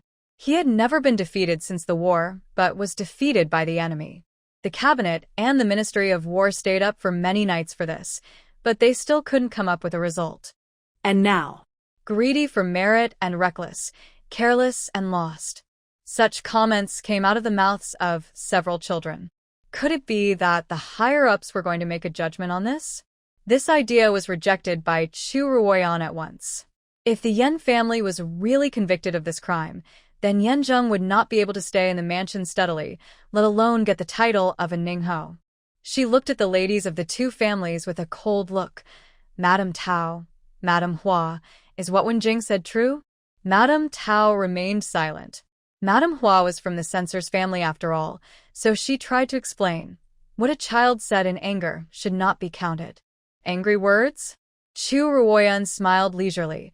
"It seems that the young masters of your 2 families are geniuses, and they are proficient in military tactics at a young age. Why don't you ask Master Tang for advice as soon as possible, so as not to delay the talents of the 2 young masters?" After saying this, she was about to go to the direction of the school. The 2 women's faces changed drastically, and Madame Hua hurriedly shouted, "Second young master, madam, wait a minute. These words are not a joke." How can a child understand what greed and recklessness are? They just heard it from their parents. Madame Hua forced a smile on her face. Second young master, don't be angry. It was our fault just now. We wrongly blamed Wen Jing for not clarifying the situation. This time it's just a fight between children. It's just a small matter. It's not worth making a fuss. Madame Tao hurriedly said, Yes, we won't pursue it. We won't pursue it. Chu Ruoyan looked at Yan Wenjing, making sure he was not injured, and was about to speak. Suddenly, a sharp and cold voice came from outside the courtyard. If you don't pursue it, I will. They turned around and saw a beautiful woman in palace dress, supported by a nanny, walking towards them arrogantly. Madame Hua and Madame Tao saluted quickly. Greetings to the princess of Konghe County. Princess Konghe is the only daughter of Prince Yu and Princess Yongyang. She was born in a wealthy family and was arrogant and domineering. She only became more restrained after she married the eldest son of Prime Minister Gu. Gu Hongji is her son. Princess Konghe walked up to Chu Ruoyan and looked down at her. Do you think you can use those words as a handle? I tell you, you can threaten them, but not me. So, what if it gets out? No matter how much children say, my son's wrist was broken. Even if it goes to the Dali temple, I am right. Chu Ruoyan frowned slightly. Princess Konghe is of royal blood and does not care about what people say. Yan Wenjing, I will give you two choices now. 1. Kneel down and admit your mistake to Hongji and apologize, and then cut off one of your hands. 2. A sinister light flashed in her eyes. I will ask your crippled uncle to cut off 2 more hands. You dare. Yan Wenjing's eyes were bloodshot, and his hatred was so great that he seemed to tear her to pieces in the next moment. Chu Ruoyan's expression gradually cooled down. Princess Konghe, you are disrespecting Marquis and Ning. What Marquis and Ning? He's just a coward who abandoned his father and brother and ran away. The emperor's uncle was kind enough to give him a title. Princess Konghe raised her head high, and do you think I don't know? A merchant's daughter dares to be so presumptuous in front of me. Come on, slap her in the face. The nanny behind her responded loudly, and stepped forward to grab Chu Ruoyan. Stop, hit me if you want to. What does it have to do with her? Yan Wenjing was about to rush up, but was hugged by a guard. A smile appeared on Chu Ruoyan's lips. It's okay. Then he looked up at Princess Konghe and said calmly, Princess, think twice. This slap will destroy your family. Princess Konghe was furious. Hit me. Tear her dog mouth apart. I want to see how a merchant's daughter can destroy my family. As soon as she finished speaking, Chu Ruoyan frowned suddenly, as if enduring great pain. The next moment, a mouthful of blood spurted out. Ah! My face! Princess Konghe screamed in horror, her delicately made-up face stained red with blood. The maids hurriedly helped her wipe it. Suddenly, Yan Wenjing shouted, Bad woman! Third aunt! Chu Ruoyan's thin body fell backwards, as if blown by the wind. The wet nurse grabbed her. Third young master's madam. Third young master's madam. What's wrong with you? Don't scare this old captive. Third young master's madam? Princess Konghe paused. Who do you say she is? The wet nurse wiped her tears. This is our newly married third young master's wife, the legitimate daughter of the Duke of Chu, who is married to our Marquis in Ning. What? Is it the sickly girl from the Duke of Chu's family? Princess Konghe was a little panicked. She looked around the field to find the Tao family and the Hua family, but the two ladies also looked confused, as if they knew nothing about it. At this time, an uncertain voice was heard. Roy? Several people turned around and saw Xueling, the daughter of the Marquis Qing'en, holding a boy of 5 or 6 years old, standing not far from here. Behind her, there were many noble ladies holding their own children and stopping to watch, and even the teachers of Guangwen Hall were there. Princess Konghe shook her body. What time is it? The nanny replied. It seems to be almost noon. School is over at noon. Didn't they see the scene just now? Ruoyan, my God, it's really you. Xueling was shocked, and handed the boy to the maid and hurried over. But Lady Konghe deliberately blocked it. Xueling's temper was not tolerated, and she pushed her away directly. Lady Konghe, what are you doing? It's not enough to force Ruoyan to blood. You have to let her die in front of you to be satisfied? Lady Kongha's heart sank when she heard this. As expected, they saw everything just now. She hurriedly said, "There is a misunderstanding." "Really?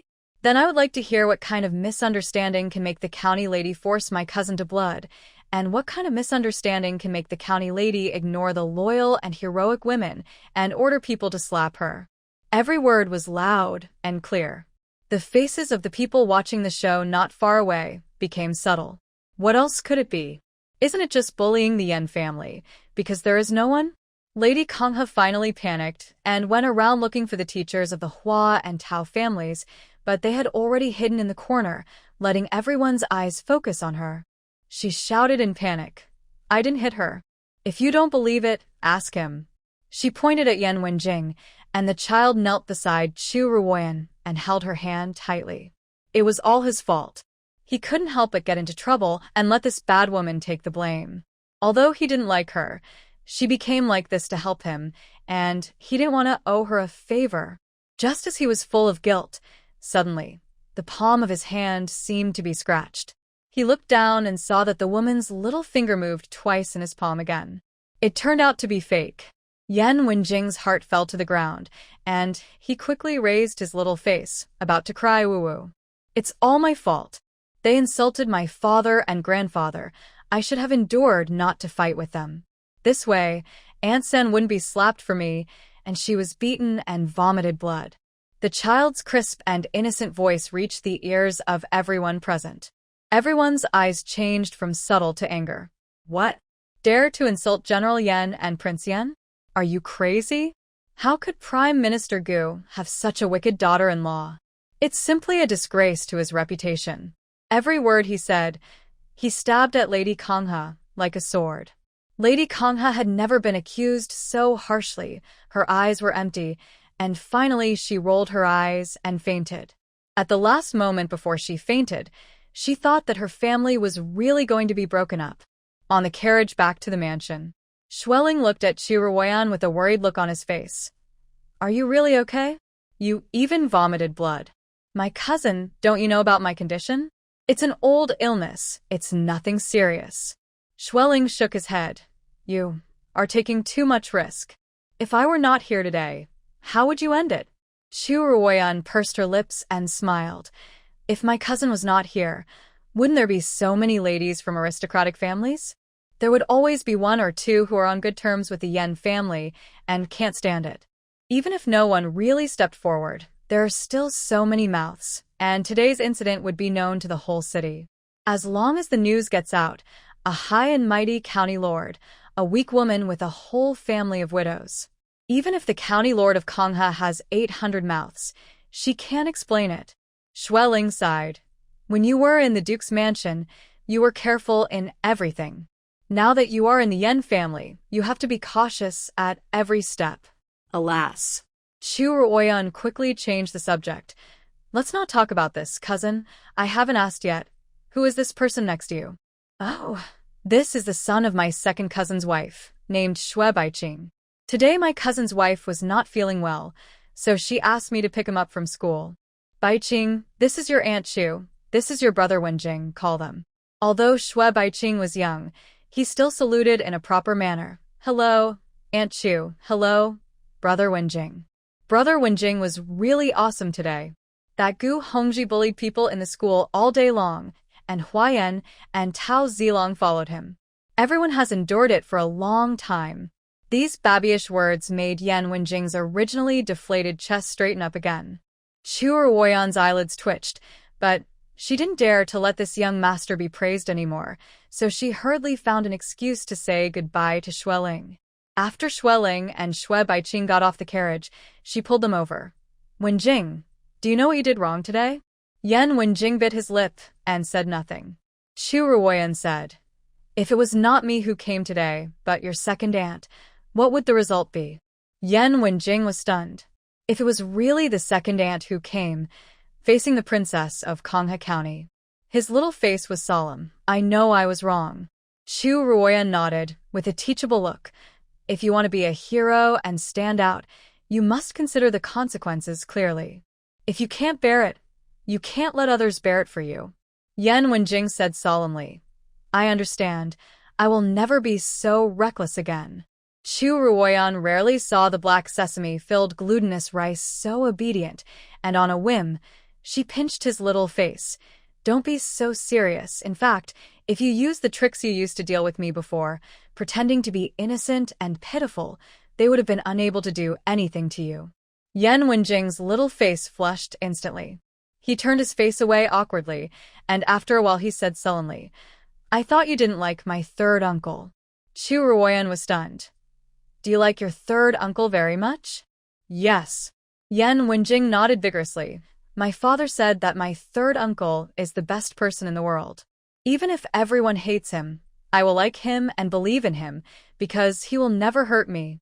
Chu Ruoyan bit her lip. Subconsciously, she wanted to ask if it was your father or your mother who was so good to him.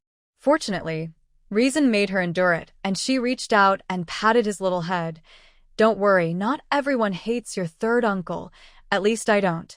Yan Wenjing hummed twice, and after a while he said embarrassedly, Then, can you not tell my third uncle about what happened today?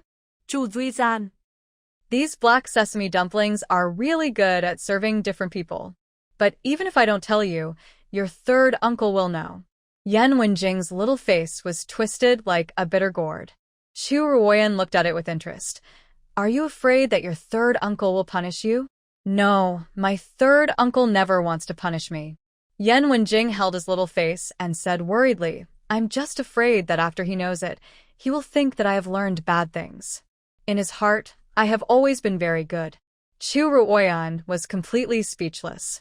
After returning to the house and settling Yan Wenjing, she planned to find Yan Zheng first. Today's matter is not a big deal, but also not a small one. The Princess Kanghe is the daughter of Prince Yu and Princess Yongyang, and she married into the family of Prime Minister Gu, and her family is very prominent. Today, this incident has ruined her reputation, and she has also offended the families behind her. I still have to talk to Yan Sanling, but when I got to the study, Yan Zheng was not there. After asking, I learned that it was old Madame Yan who called him to the room. Is the old madam awake? The old man fell ill on her wedding night, and the doctor told him to rest, so she had never gone to see him. If he really woke up, she would have to go there.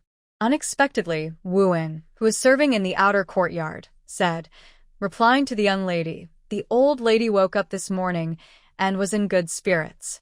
It seemed that Madame Xue from the second house had visited her, and then our marquis was called over when he came back. Mrs. Xue from the second house?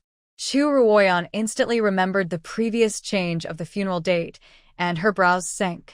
The second house was still not giving up, and dared to bring this matter to the old lady? She hurriedly walked towards Showen Hall. Before entering the courtyard, she saw that all the servants had been driven out. Greetings, Madam Third Young Master. The servants saluted in a hurry, and Chu Ruoyan asked, Where is the Marquis? A nanny said boldly, The Marquis went in half an hour ago, and now. Before she finished speaking, a teapot ornament flew out. Chu Ruoyan's face was as gloomy as water, and she dismissed the servants and entered the courtyard alone. Evil creature. It's not enough that you killed your father and brother. Now you want to drag your whole family to die together, right? I should have listened to Master Kong and thrown you out. It's all sooner. Why do you have to protect your ungrateful brother? Oh, God. Why don't you take me with you? The old lady's accusations came one after another, accompanied by the sound of things. Chu Ruoyan stopped in the yard, and through the window paper, she could see Yan Zheng sitting there motionless, like a sculpture. The old woman scolded for a while and seemed to have no strength left, and pointed at him with a trembling finger. You quickly go and change the time of the funeral. No. Yan Zheng spit out these two words, and the old lady was furious. What did you say? Grandma, if you have finished scolding, Yan San will take his leave. After he said that, he turned the wheelchair to go out, and the old lady, Yan, stood up suddenly.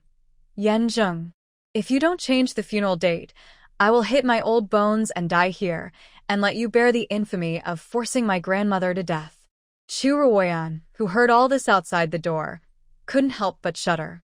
The Yan family was already in this state, and the old lady was still threatening to die. However, she soon realized that she was wrong. In the dead silence, Yan Zheng suddenly chuckled. "Grandma, do you want to die? How do you want to die? Hanging, cutting wrists, taking poison, or your head against the wall? No matter which one, your grandson can guarantee that as soon as you leave, the people from Showen Hall will go down to accompany you." Old lady Yan was so angry that she gasped, You dare to threaten me? "I dare not. I just want you to know that I, a disaster star, never get threatened by anyone." After Yan Zheng finished speaking, he went out and saw Chu Ruoyan stagnating slightly in the yard, and then went out as if nothing had happened. Behind him came the old lady's shrill wail, "Disaster. Evil spirit. The Yan family is in great trouble. Great trouble is coming." Yan Zheng returned to the study, where Mengyang had been waiting for a long time. Seeing him come back, he stepped forward and said, "Young master, I have found out clearly that it was Wu Wen, the regular attendant of the outer courtyard, who delivered the news. His cousin Wu Chao worked in the residence of Minister Xue. When he learned about the change of the funeral date, he informed Madame Xue, and Madame Xue and the third wife came to make trouble together." Yan Zheng nodded slightly. "Well done. After all, it only took one day to get to the bottom of the matter." But Mengyang did not dare to take credit for it. "Young master, please allow me to report. Actually, this is also thanks to the third young master's wife. After the incident yesterday, she asked Manager Fong to investigate, and I just picked up the ready-made information." "Is it her?" A trace of surprise flashed across Yan Zheng's eyes, and then he remembered her complicated and unspeakable expression in the courtyard just now. He couldn't help but put his hand on his forehead. What does she want to do? "She married me one-sidedly and helped me pay off debts and investigate people. It's impossible that she really likes him, right? Is he that good?" Mengyang didn't dare to interfere in his master's family affairs, but thinking of the words handed over by the subordinates before, he conveyed them verbatim. "Today, Guangwen Hall is also thanks to the third young madam. She told him everything about the conflict with the Hua and Tao families, as well as the Princess Konghe." Yan Zheng was completely silent. If he thought she had some ulterior motives before, then what was there in Wenjing, a child of 5 or 6 years old, that was worth her gaining? She also offended the Princess Konghe for him. Wasn't she afraid of revenge? Find a way to get the matter to the censorate. Before he could finish his words, Mengyang interrupted him for the first time and said, "Young master, we don't have to do anything." Almost all the prominent families in the capital saw it. In addition, the young madam's cousin Xueling was also present. If nothing unexpected happens, the whole capital will know about it tomorrow. Yan Zheng was really surprised. She knew how to pretend to be sick, how to play misery, and she could grasp the timing of all this just right. Such a deep thought is completely different from the gentleness and weakness she usually shows. At the same time in the new house, Chu Ruoyan fiddled with the 2 pots of green bamboo sent by the servants, with a heavy heart. Yulu advised, "Miss, don't worry. The son-in-law and the old lady are grandparents after all. Even if the bones are broken, the tendons are connected. The old lady will definitely not be willing to punish him." The old lady punished him? It's good enough that he didn't torture the old lady. Thinking about those words in the yard, especially the sentence, "How do you want to die?" she can be sure that Yan Zheng didn't say it in anger. It's not for the old lady. After all, the Yan family is in such a mess, and this old man can't tell the difference between the important and the unimportant, and helps the second and third rooms to put pressure on him, a lonely seedling. But as Yulu said, after all, they are blood relatives. If he can't care, then wouldn't his relationship with his father as a father-in-law and son-in-law be even worse? Just as she was thinking about it, Manager Fong came in and told her about Wu Wen.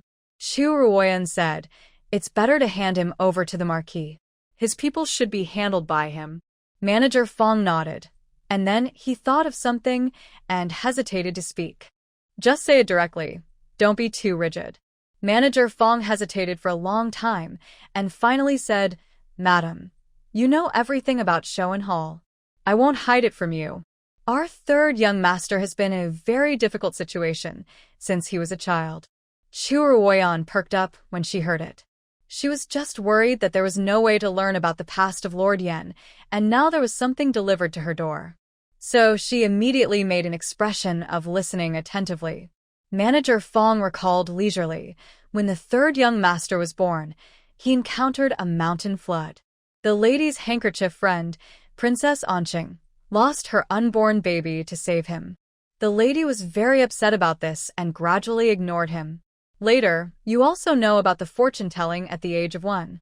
Since then, almost everyone, whether it is the old lady, the general, or the lady, has ignored him. The other young masters in the mansion, including several from the second and third rooms, also followed suit. Whenever they encountered any problems, they would blame him and finally watch him being punished by the general. To be honest, we old servants can't bear it, but after all, we are slaves and can't do anything. Fortunately, there is still the prince, but only the prince would rush to stop the general from whipping him and would also teach him military tactics and martial arts. If there was no prince all these years, I'm afraid the third young master would have died long ago. It's a pity that the prince didn't come back this time. Manager Fong choked and couldn't continue. Chu Ruoyan su đen li thi lít. No wonder he had so many horrible scars on his body. He was beaten by the general. And Rong Shan, no wonder he would catch a doctor for her, cut his flesh for medicine, but he was indifferent to the incense she sent. It was all because she was the eldest sister-in-law. This old servant knows that it has been rumored outside for years that the third young master has some unspeakable secrets about the wife of the prince, but in fact, they are all rumors. The prince and the young master are both unwilling to explain, which is why they've been misunderstood for so many years. Madam, after this incident, the young master was like he had lost his life. He came back and knelt in front of the spirit for several days and nights without a drop of water. If he hadn't heard that you were going to marry him, he would have vomited blood and started to eat. I'm afraid he would have knelt and died in front of the spirit of the prince. Every word the old man said was full of blood and tears. Even someone with impure intentions like Chu Ruoyan frowned when she heard it. Parents hate, brothers oppress, and the only elder brother who is good to him died in that war. With such a life experience, it's no wonder that he would be extreme and desperate. Don't worry, Manager Fong. As long as Ruoyan is a wife of the Yan family, she will help him for one day. Based on the fact that this man later protected his eldest sister-in-law and the family of Master Rong, it can be seen that he is not a cold-blooded person. In this case, as long as I have helped him, I think he will not turn his face and take her father's life in the future. That night, the Christian carp soup cooked by Chu Ruoyan was sent to Yan Zheng's desk. Yan Zheng looked at the steaming, delicious and tasty soup and finally couldn't help asking Meng Yang, "Do you think she really likes me?" Meng Yang quickly lowered his head. "I don't know." He secretly complained that this was nonsense. If she didn't like me, who would marry and when everyone was avoiding her, use the dowry to subsidize her husband's family, and offend the powerful people of the dynasty for her little nephew. She is not stupid. But he dared not say this. Meng Yang bowed and waited for his instructions. After a long while, he heard a sentence, "Try again." He looked up in surprise and saw that the young man, who was usually decisive and calm, had a rare look of annoyance between his eyebrows. "Try one last time, on the day of the funeral. If there is no abnormality, kick her out." The next few days were calm. Except for the incident in Guangwen Hall that was brought to the court, several Imperial censors scolded Princess Konghe for her rude words and even scolded Prime Minister Gu for not managing the family well. The military generals knelt down and asked for severe punishment, forcing the emperor to protect his niece, but he was powerless, so he could only take away her title and punish her for 1 year of house arrest. Her mother, Princess Yongyang, not only did not plead for mercy, but ran to the emperor to ask for a reduction in punishment, saying that she was not good at disciplining her. This Princess Yongyang is a reasonable person. Yu Lu sighed. Chu Ruoyan smiled and shook her head. Wrong again. This princess is a powerful one. She can't be punished for this matter. She took the initiative by speaking first, and there is no room for others to comment. The next step is to plead for my daughter. Seeing the confused face of the little maid, Chu Ruoyan said, "Think about it carefully. Did the emperor really punish her?" Yulu blinked for a long time before saying, "These people have complicated thoughts. Girl, what should we do? Should we be on guard?" No need. In such a storm, she dare not make any moves. But before Chu Ruoyan finished speaking, Li hurried in with a gloomy face. "Third sister-in-law, something happened. There is a big problem with the account of the mansion." Li ordered people to check the accounts a few days ago. At first, nothing was found, but later in the monthly expenditure, a large amount of money fixed to the live fish shop was found for a full 10 years, without interruption. I went to the live fish shop in person, only to find out that it had closed down 10 years ago. I have only been in the mansion for 4 or 5 years. In the past few years, the affairs of the mansion were handled by the eldest sister-in-law, but she has passed away long ago, and there is no way to find out. Third sister-in-law, what should we do? Li was buzzing around like a headless fly. Chu Ruoyan calmed her down and asked, "Second sister-in-law, how much is the money?" "Exactly 10,000 taels per year. In the past, the monthly salary of the general and the prince was only 100 taels each. 10,000 taels is almost a year's salary." Chu Ruoyan was also a little shocked in her heart. She frowned and thought for a moment. "Second sister-in-law, where's the person in charge of paying the money? Have you asked him?" It would have been better if she didn't say it. Once Li said it, her face became more wrinkled like a bitter gourd. "It's someone close to my father-in-law. I only know his surname is Huang. This time he stayed on the battlefield with them. This was almost a dead end. The person who paid the money could not be found, and the whereabouts of the money were unknown, which was equivalent to a full 10,000 taels of silver disappearing from the general's mansion every year." Li frowned. "Third sister-in-law, to be honest, there is almost no income in the mansion now, and the old lady's illness and my father-in-law's funeral have made money go out like water. If I can't find out, I really can't bear this responsibility." Chu Ruoyan said, "Don't worry, such a large sum of money will definitely not disappear without a trace. Let's go to the live fish shop first." At noon, the sun was blazing. The Yan family's carriage slowly stopped in front of an abandoned and empty shop. Chu Ruoyan and Li got off the carriage, and the person waiting in front of the shop said, "Second young masters, madam. Third young masters, madam. We have searched everywhere here, and we really can't find anyone." Chu Ruoyan nodded slightly and walked into the shop. The place was filled with dust and spiderwebs. No one had been here for at least 5 years. Suddenly, a timid little head popped out from under the window. "Who are you?" It was a boy about 4 or 5 years old, with a dirty face and a pair of big eyes full of confusion. Before Chu Ruoyan could say anything, another old man with wrinkled face and ragged clothes hurried over. "Why are you running around? Come home with me." The boy shook his head. "I don't." "Grandma, didn't you say that we haven't had any food for half a month? If you don't come and take a look, we won't be able to hold on even if there is no disaster." After he said that, he rushed in front of Chu Ruoyan, holding a black and white puppy in his arms, which scared Li behind him. "Whose child is this and why is he here?" Chu Ruoyan raised her hand to stop her and asked, "Do you want food?" The boy shook his head. "No, I just want to ask you, do you know Uncle Huang?" As soon as she said this, she and Li looked at each other at the same time. "Huang? Are you asking about the people around General Yan?" Speaking of General Yan, the boy's eyes lit up with excitement. Yes. Uncle Huang is the person most trusted by the general. He said that we kids will also be like the general in the future, fighting in the battlefield and serving the country. At this time, the boy's grandmother limped over. "Don't be offended, my 2 nobles. We'll leave right away. As she spoke, she was about to pull her grandson away. Chu Ruoyan motioned Yulu to stop her and said, "I want to ask you, who is that Uncle Huang and you?" "Uncle Huang is our benefactor." Seeing her gentle expression, the grandmother gradually relaxed. "To be honest with you, my old bones and Xiaoman are still alive, all thanks to the relief money given by Uncle Huang every month.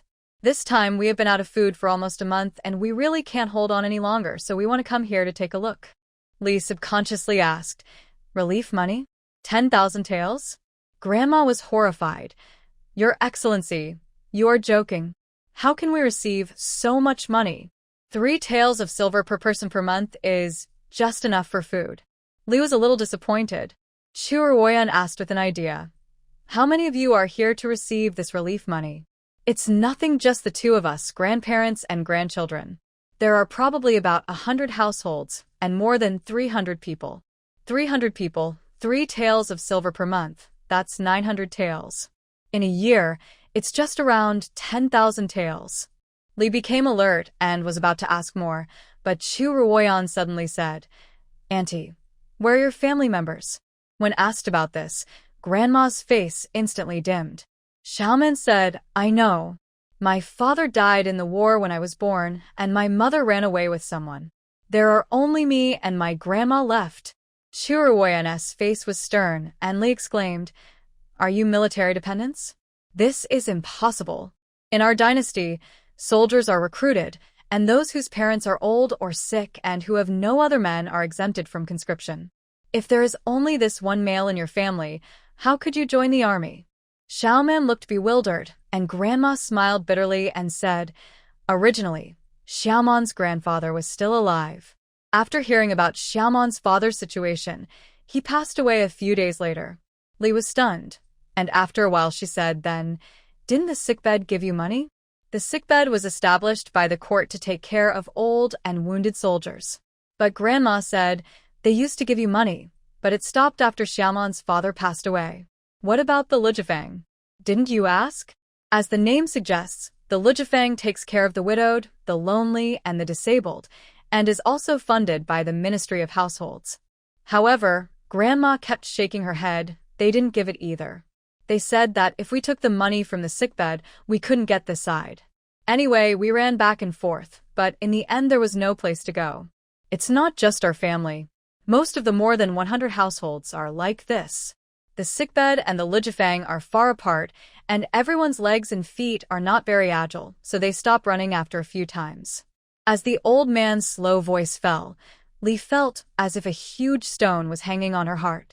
The whereabouts of the 10,000 taels of silver were self-evident. The father-in-law ordered Uncle Huang to use his own silver to subsidize the families of the wounded soldiers for 10 years. If they could barely hold on in the past, but now, how can the Yan family come up with so much silver?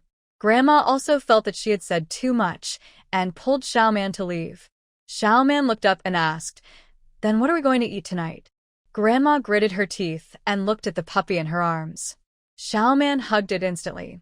Don't eat Fubao. It saved my life. It's a good dog. So, what if it's a good dog?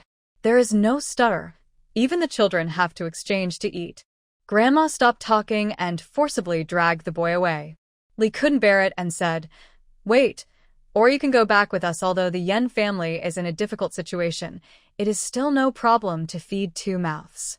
But Chu Ruoyan said flatly no. Li was puzzled, and Chu Ruoyan quickly pulled her aside. Second sister-in-law, I know you sympathize with this pair of grandparents and grandchildren, but they still have 300 mouths waiting to be fed. If you just bring them back like this, what should we do if those people find out and find our house? Li was shocked, and cold sweat broke out on her back. Yes, if those people also come to the door of the house to beg, the Yan family can't afford to support so many people. Then, what should we do then? Chu Ruoyan lowered her voice and said, This matter has to be resolved by the government. Don't worry about it for now. I'll go back and discuss it with the Marquis. After that, she asked Yulu to go out and buy a few meat buns for the pair of grandparents and grandchildren. Take them first to deal with it for now. The court will distribute porridge here in a few days, which should be enough to hold on for a while. Grandma thanked her repeatedly. Chu Ruoyan said, By the way, go back and tell other people not to sleep in temples or dilapidated houses these days.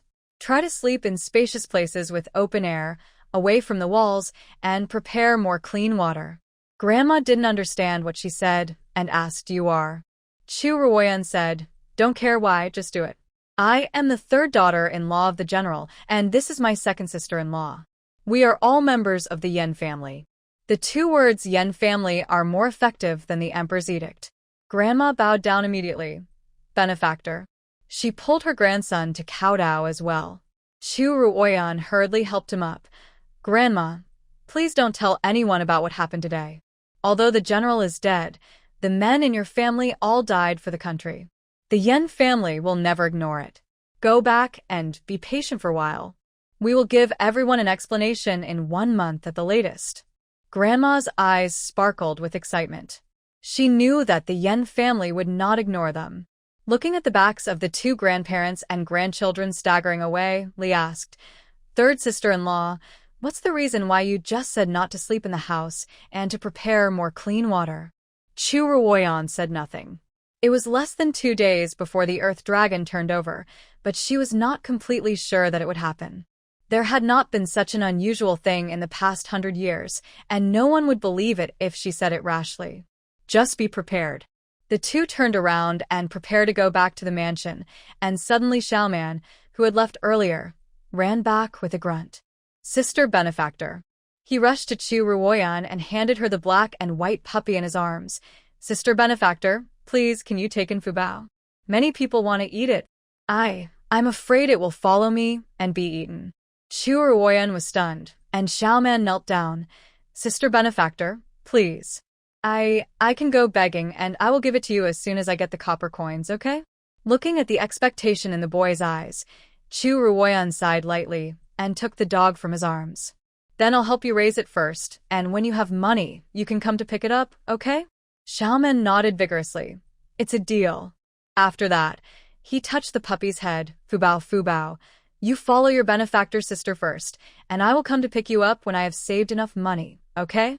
Fubao barked, as if he agreed, but as soon as he left, the puppy kicked his legs and wanted to chase him.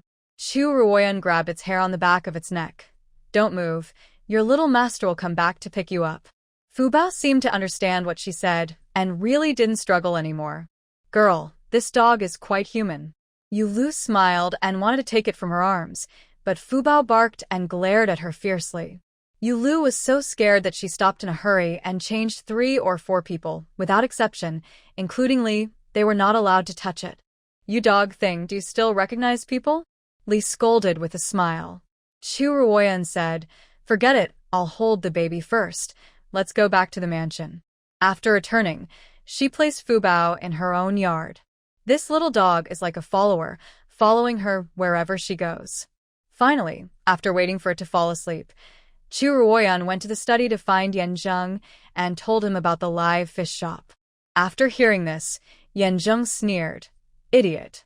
It was unclear whether he was talking about her or her father-in-law. Chu Ruoyan lowered her eyebrows and looked very docile.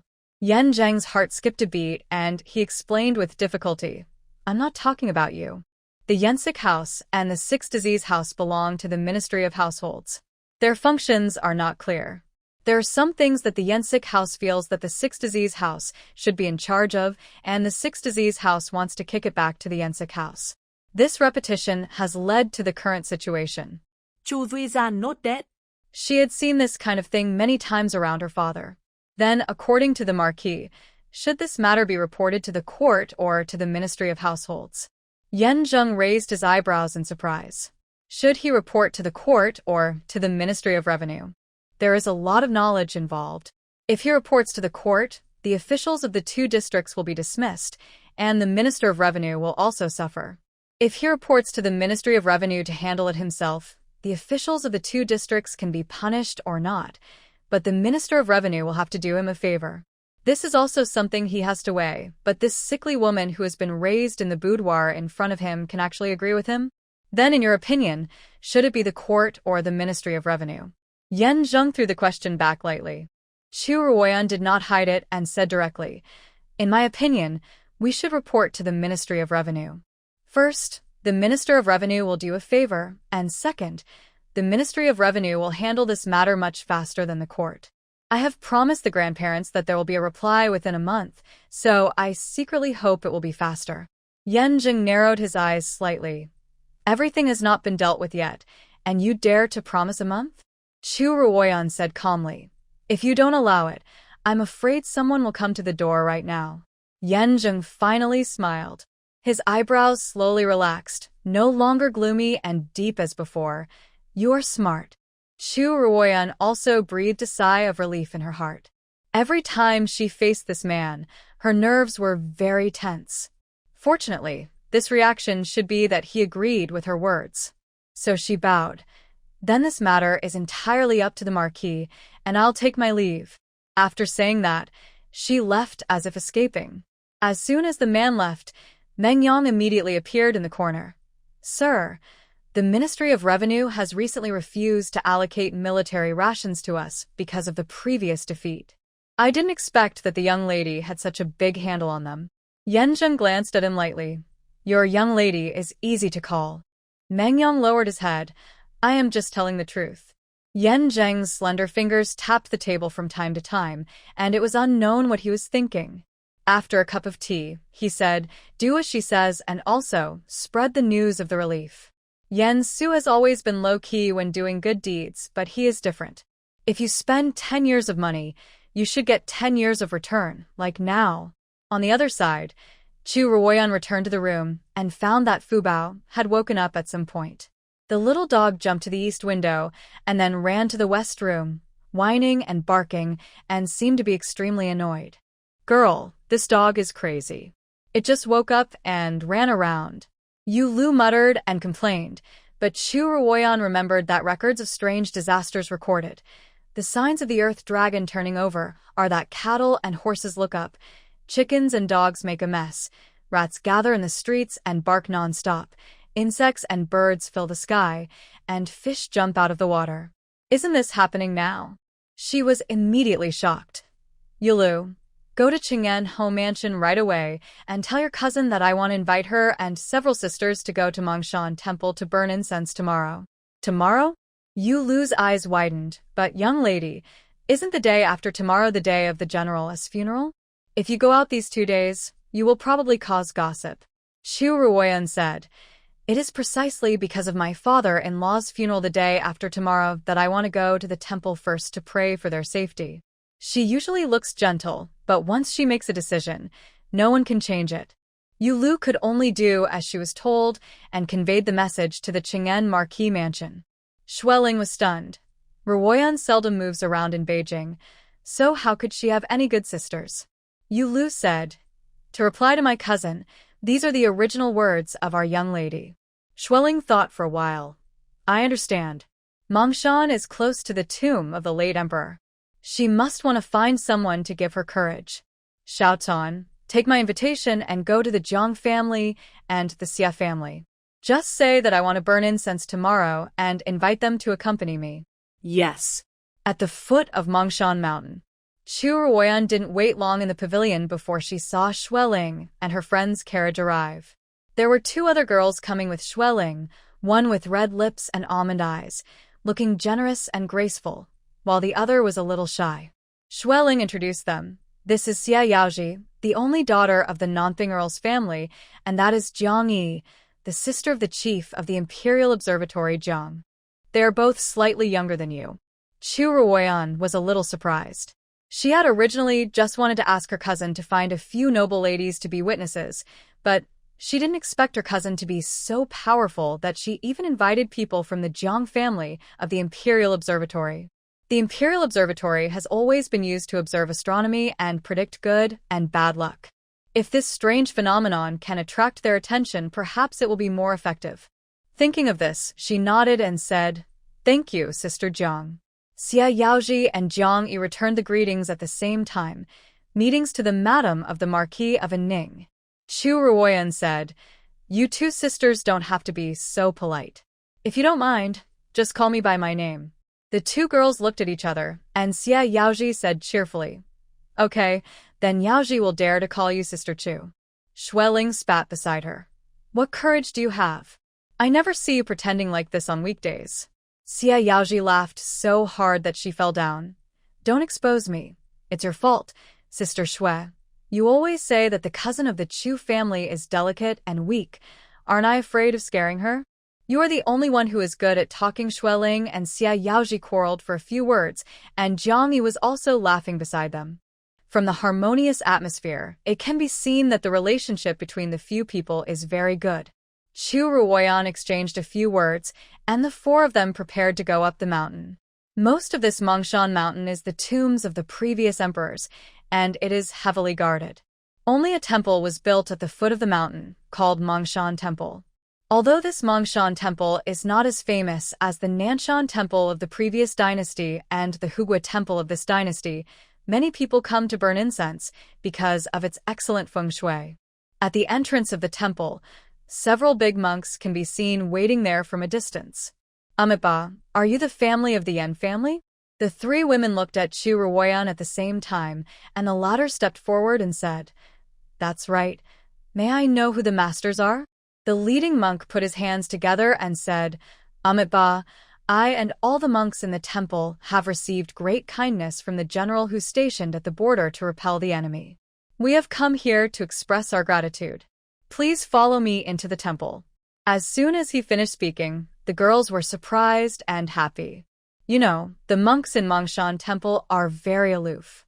In the past few years, when the wife of the prime minister came to burn incense, they ignored her. It was the first time that they were so solemn like today. Chu Ruoyan knew that this was earned by the Yan family's military merits, and she said solemnly, "Thank you, master." The four girls followed the monk and entered the temple. The temple was bustling with people. They first went to the main hall to worship, and then drew a few lots. "Sister Yaoji, don't you want to draw?" Jiang Yi asked. Xia Yaoji waved her hand indifferently. "No, I don't ask for anything. I'll wait for you outside." Chu Ruoyan also casually shook out a lot and handed it to the temple keeper without even looking at it. It's not that she didn't believe these, but she was not in the mood. Since entering the temple, she has been paying attention to her surroundings. The noisy cicadas in the past are gone, and the moths and ants seem to have disappeared overnight. Just as she was distracted, she suddenly heard Jiang Yi's surprised voice. "My lot is out, and it's an excellent lot." "That's great. My brother will be healthy and live a long life." It turned out that she was asking for her brother Jiang Bai. This is normal. The parents of the brother and sister died early, and they have been dependent on each other since childhood. It was all thanks to Jiang Bai that he was selected into the Sishianjian, and he climbed all the way from a cleaning boy to the position of the head of the Sishianjian. On the other side, Xueling, holding the lot, looked a little stunned. Jiang Yi leaned over and took a look. People's hearts are likes and dislikes. Suffering is not permanent. Good things grow feathers and bad things grow sores. God, this is a bad lot. The meaning of the fortune stick is that people's likes and dislikes are fickle. When they are happy, they can still grow feathers, but when they are disgusted, their bodies are covered with scars. Xueling asked for a marriage fortune stick. Doesn't this mean that her future husband? Xia Yaoji hurriedly said, "Sister Xue, don't worry. This must be a wrong interpretation of the fortune stick. You are the legitimate daughter of Marquis Qing'an, who dares to be indecisive." But her consolation did not work at all. Xueling smiled bitterly and said, "This marriage fortune stick is not for me, but for my mother." Everyone was shocked. Chu Ruoyan pursed her lips. Could it be that the meaning of this fortune stick is that my aunt's future madness is related to my uncle, Marquis Qing'an? She suppressed the shock in her heart and said softly, "Cousin, this fortune stick is just one family's words. You can't believe it completely. Besides, my aunt still has the Chu Mansion behind her. My father will not watch her suffer." Xueling's face looked better after hearing this, but she still murmured, "My father is often not at home these days. I came here to draw a stick for my mother because I was worried." Chu Ruoyan patted her shoulder. At this time, the big monk came out with a solemn expression, and his hand holding the stick was still shaking. "Madam Sanshao, would you like to draw another one?" When these words came out, everyone was stunned. In the holy land of Buddhism, how can you draw again when asking for divination? However, the expression on the monk's face did not seem to be joking. Chu Ruoyan stepped forward and asked, "Master, may I ask if there is anything wrong with the previous stick?" It would have been better if she didn't ask. When she asked, the stick in the monk's hand seemed to be of great weight. "This. Madam Sanshao, please follow me." The The big monk led her to a secluded cloud room and then slowly presented the stick. Madame Sanshao, may I ask what you are asking for? Chu Ruoyan did not hide it. I want to ask about my husband's future. Well, that's right. The big monk handed her the fortune with trembling hands. The disaster of the god of death is serious, and all your plans will fail. I have been in this temple for 20 years and have never seen such a dangerous fortune. However, when Chu Ruoyan saw the words, all your plans will fail, she was immediately happy. Master, does this mean that my husband will achieve nothing in the future? If that's the case, then the rebellion, burning the city, and forcing my father to death would all be gone. But the big monk just kept shaking his head. When asking about the future, you can often only look at 1 year, and you can't see it any longer. What's more, this god of death is no less dangerous than the 7 killings and the broken army, and the hexagram of the owner of the destiny is unclear. Chu Ruoyan was a little disappointed. Master, you Buddhists believe in fate the most. Can fate really not be changed? Amitabha, 1 fate, 2 luck, and 3 feng shui. Many things are destined from birth. But if you want to change it, it's not impossible. The prince of the previous dynasty was only 20 years old, but he has not died until now. I think there must be another way. Chu Ruoyan knew that he was talking about the regent of the previous dynasty, but he had been missing for more than 10 years. She sighed lightly and was no longer obsessed. Thank you, master, then this fortune. The big monk understood. Madame Sanshao, don't worry, I will never reveal a word to the outside world. Chu Ruoyan nodded, and just as she stepped out of the cloud room, the sky suddenly spun and the earth seemed to shake. But it returned to normal in just an instant. She looked back at the big monk and saw a flash of confusion on his face, but she thought it was an illusion and didn't take it to heart. She took a deep breath and walked out. Schwelling came up and asked, How is it? What did the master say to you? Chu Ruoyan shook her head. Nothing just now. What happened just now? Several people looked confused, as if they didn't notice at all. Chu Ruoyan's heart sank. Nothing, let's go back first. The 4 girls got on the carriages. After coming out of Mongshan Temple and walking a short distance, there was a commotion outside. Then Yu Lu said nervously, Girl, look. Chu Ruoyan lifted the curtain of the carriage and saw that in a small ditch, large groups of fish jumped onto the shore as if committing suicide, and there were also snakes, insects, rats, and ants scrambling to get out. The most terrifying thing was a giant snake as thick as a bowl, which was almost about to hit their shaft. Be careful. Just as the voice fell, a feather arrow flew through the air and pierced the giant snake's 7 inches. The giant snake twisted twice and fell silent. Chu Ruoyan looked up and saw a young man in brocade clothes and a jade face riding a horse a mile away, drawing a bow and shooting the arrow with incredible accuracy. Girl, are you okay? It's so scary. Yu Lu was still in shock, and Chu Ruoyan shook her head. It's okay. Drive the carriage forward. But the other party is a foreign man. So what if he is a foreign man? He saved us. We should at least say thank you. The carriage drove up quickly, and then I could see clearly that there was not only that young man on the opposite side, but also several young men, all dressed lightly on horses, carrying bows and arrows, dressed like hunting.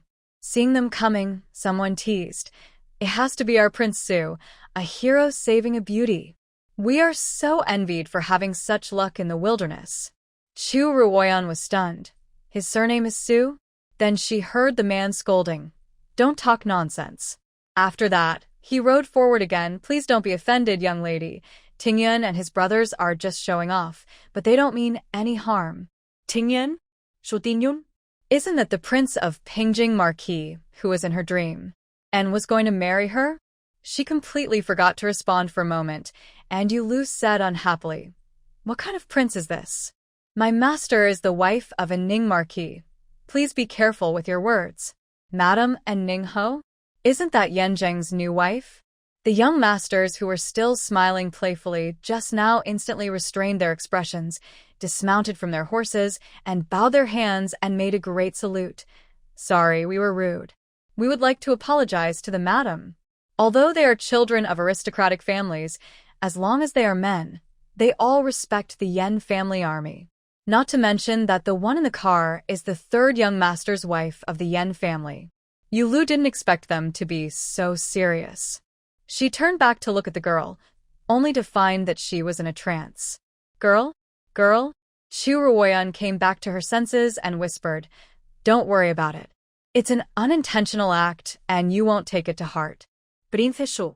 Her voice was a little melancholy when she called out this title. "I would like to thank you for your kindness in saving me just now, but because of the difference between men and women, it is inconvenient to thank you in person. Please forgive me." Su Tingyun hurriedly replied that she dared not, but looking at the figure in the curtain, she felt a little curious. Why did the lady's voice always reveal an inexplicable complexity? As if the two were old acquaintances? Chu Ruoyan lowered her eyes and sighed softly. "Isn't it an old acquaintance?" Although I didn't see his face clearly in the dream, I could tell from his voice that he was as gentle as jade, and my father also praised him as a gentleman. It's a pity that such a person died in the hands of Yan Zheng, and his head was cut off alive. My 3 sisters are still waiting over there, so I won't say much. Goodbye. She was gathering her thoughts and was about to leave, but Su Tingyun shouted for some reason. "Wait." She regretted it as soon as she shouted it out. What was he going to say? However, Chu Ruoyan didn't urge him, and the beautiful figure just sat quietly in the carriage. Everyone could hear the abrupt turn in his words. Several good friends looked at each other. What was going on? Could it be that the arrogant brother Su wanted to be a flower protector? Chu Ruoyan smiled slightly. "Prince Su, you are too polite. My sisters are not married yet, so it is inconvenient for us to pass through with you. Thank you for your kindness. Prince Su Yulu, let's go." Yulu immediately asked the coachman to turn the horse around. Su Tingyun's eyes were fixed on them as they left.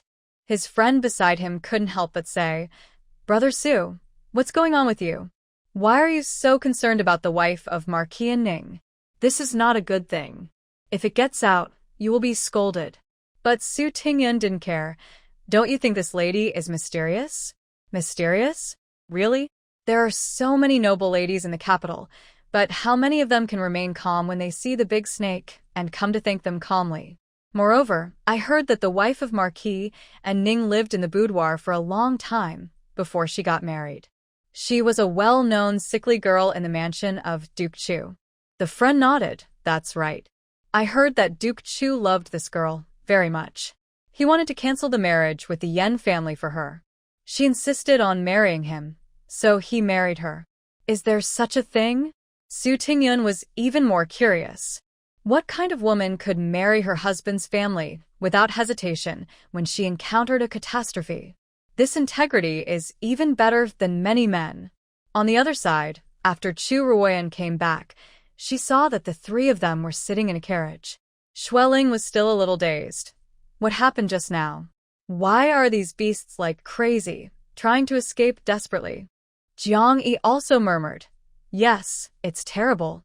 Only Xie Yaoji was a little calmer. "Don't worry, maybe it's because the weather has been hot and humid recently, so they came out to get some fresh air.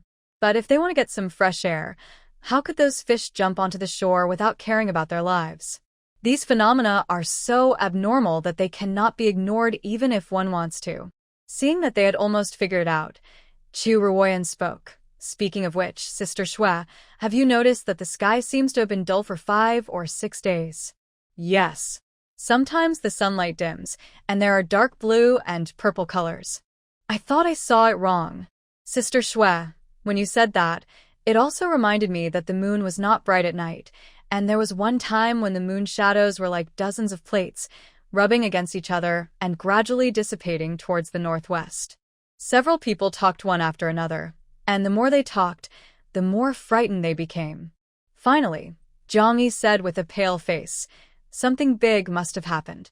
3 sisters, Ear has to go back and tell her brother first. The Sishianjian is in charge of divination.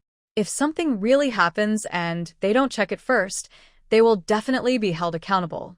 Chu Ruoyan came out today for this result and hurriedly said, "Sister Jiang, go quickly, but remember to be quick. My father-in-law's funeral will be held tomorrow. If there is anything unusual, you can reschedule it." Jiang Yi left in a hurry, and Xue Ling and Xia Yaoji also returned home. Only Chu Ruoyan was not in a hurry, and even had the leisure to write a handwritten letter. Yulu was puzzled. "Miss, isn't something going to happen? Why don't we go back and tell the Marquis?" Chu Ruoyan smiled mysteriously. "Don't worry, we don't need to tell you. Everyone in the capital will know soon." "Wait, you send this letter to Baishao Pavilion first." "Baishao Pavilion? We have nothing valuable." Seeing that the little maid was stingy, she poked her forehead with her finger.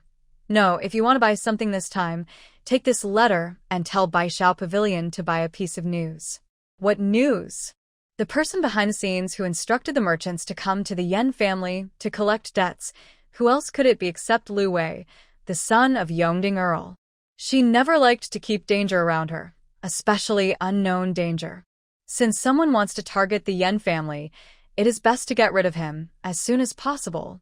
Yu Lu went there in a daze, and the letter was soon handed to the big-bellied shopkeeper. After reading it, his face changed drastically, and he immediately delivered it to the pavilion master.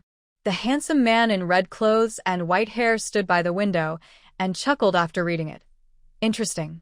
The big-bellied shopkeeper trembled.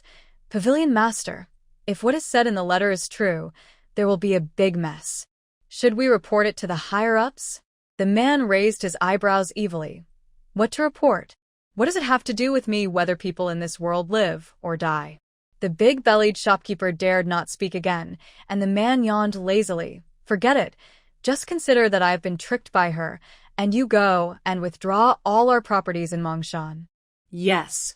The news that Baishao Pavilion had thrown out a large amount of Mongshan Manor was passed to the Duke of Chu's mansion at the first time. Xiao Jiang was extremely surprised. "Is this true? I went to negotiate with them about several villas there, but they refused to give up even a cent. Now they are willing to sell them at half the price?" "Madam, it is true. I have confirmed with them several times." "Then what are you hesitating about? Buy them all." Xiao Jiang had just spoken when Mother Zhang ran in hurriedly. "Madam, you can't buy them. The Duke just sent someone back to tell us that something big is going to happen in Mongshan, and asked us to refrain from going near the mansion easily in the next few days." Xiao Jiang was stunned. "Big thing? What big thing could it be?" Mother Zhang dismissed the others and whispered, "From what he said, it seems like an earth dragon turning over." What? "What a terrifying creature is an earth dragon. Once it turns over, the earth shakes and the mountains shake, and the sun and moon lose their light.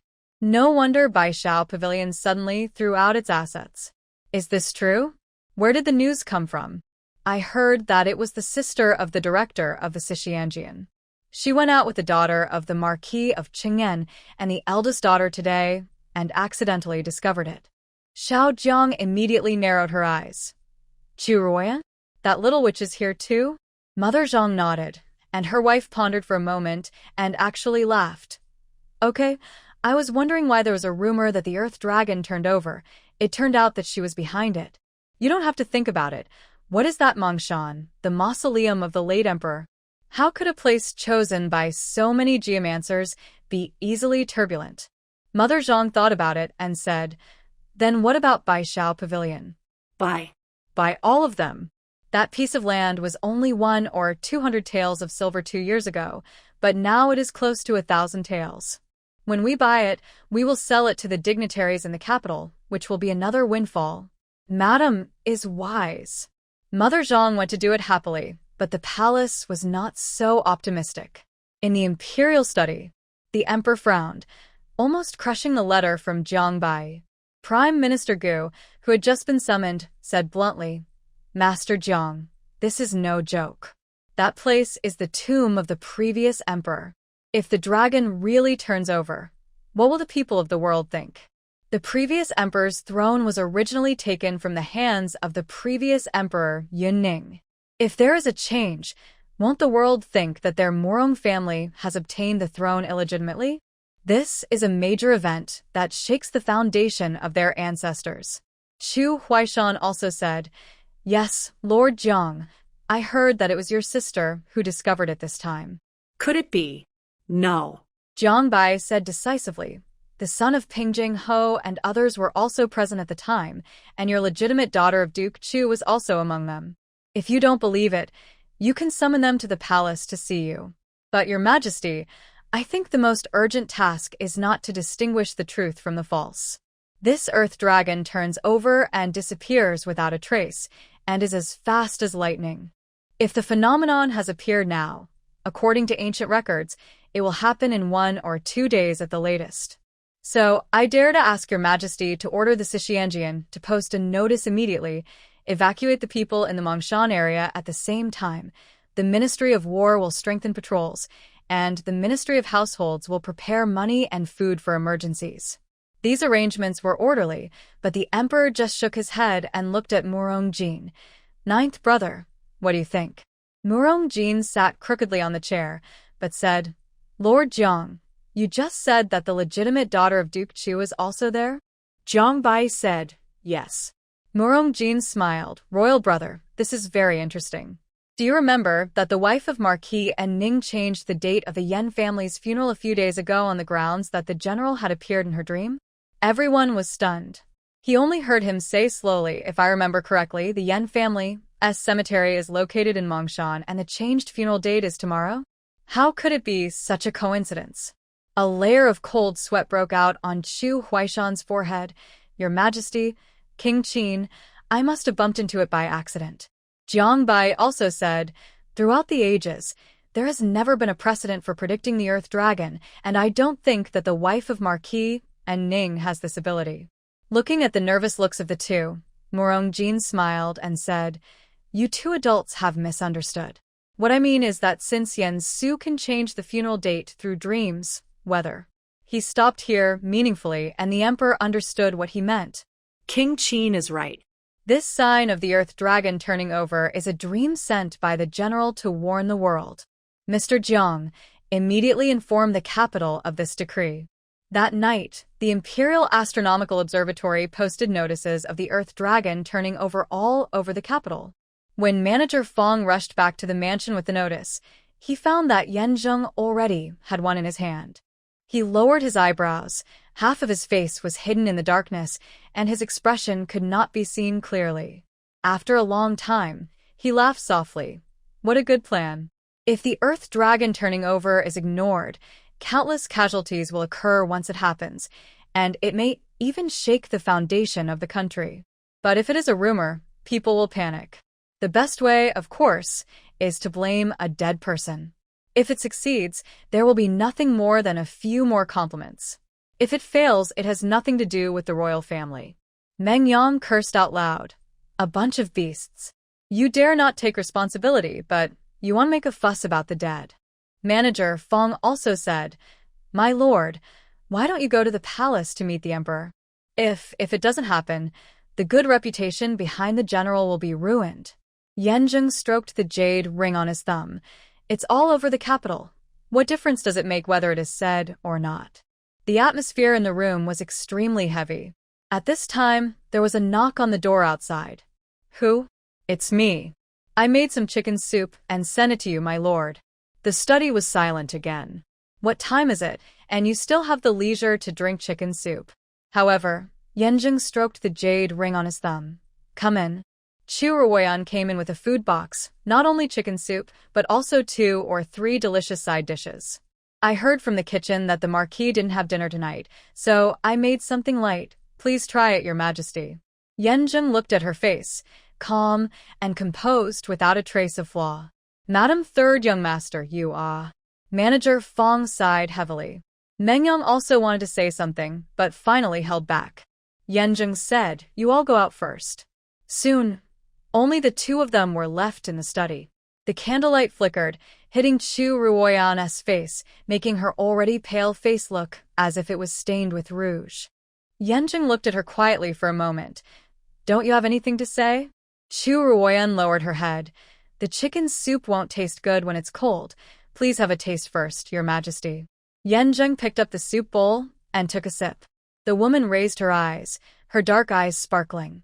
My lord, I'm actually here to apologize, and this bowl of chicken soup is my apology. Yan Zheng paused. She lowered her slender pale neck again. If I hadn't talked nonsense and said that my father-in-law had appeared in my dream, the emperor wouldn't have been inspired to blame my father-in-law for the earth dragon turning over. Every word she said seemed to come from the heart. But Yan Zheng always felt that she was not telling the truth. What else? And Did the Marquis forgive me after drinking the chicken soup? Yan Zheng paused when he heard this. His slender fingers tapped the armrest unconsciously. In the military camp, you'll be punished if you execute someone first and report later. But this is not a military camp. The woman raised the corners of her lips slightly. I am not a soldier of the Marquis. Yan Zheng looked at her. He could not say that he was always right in judging people, but he had never seen a woman as bold and docile, as mysterious and unfathomable as her. He raised his hand and rubbed his forehead. What do you want? Chu Ruoyan was delighted. Marquis, people outside are talking about the earth dragon. I want to go back to my parents' home tomorrow. Before she finished speaking, she was interrupted coldly. I ask, what do you want? Chu Ruoyan was stunned. Although the man in the wheelchair spoke in a calm tone, there was an unquestionable sense of oppression. It seemed that he had no patience to deal with her.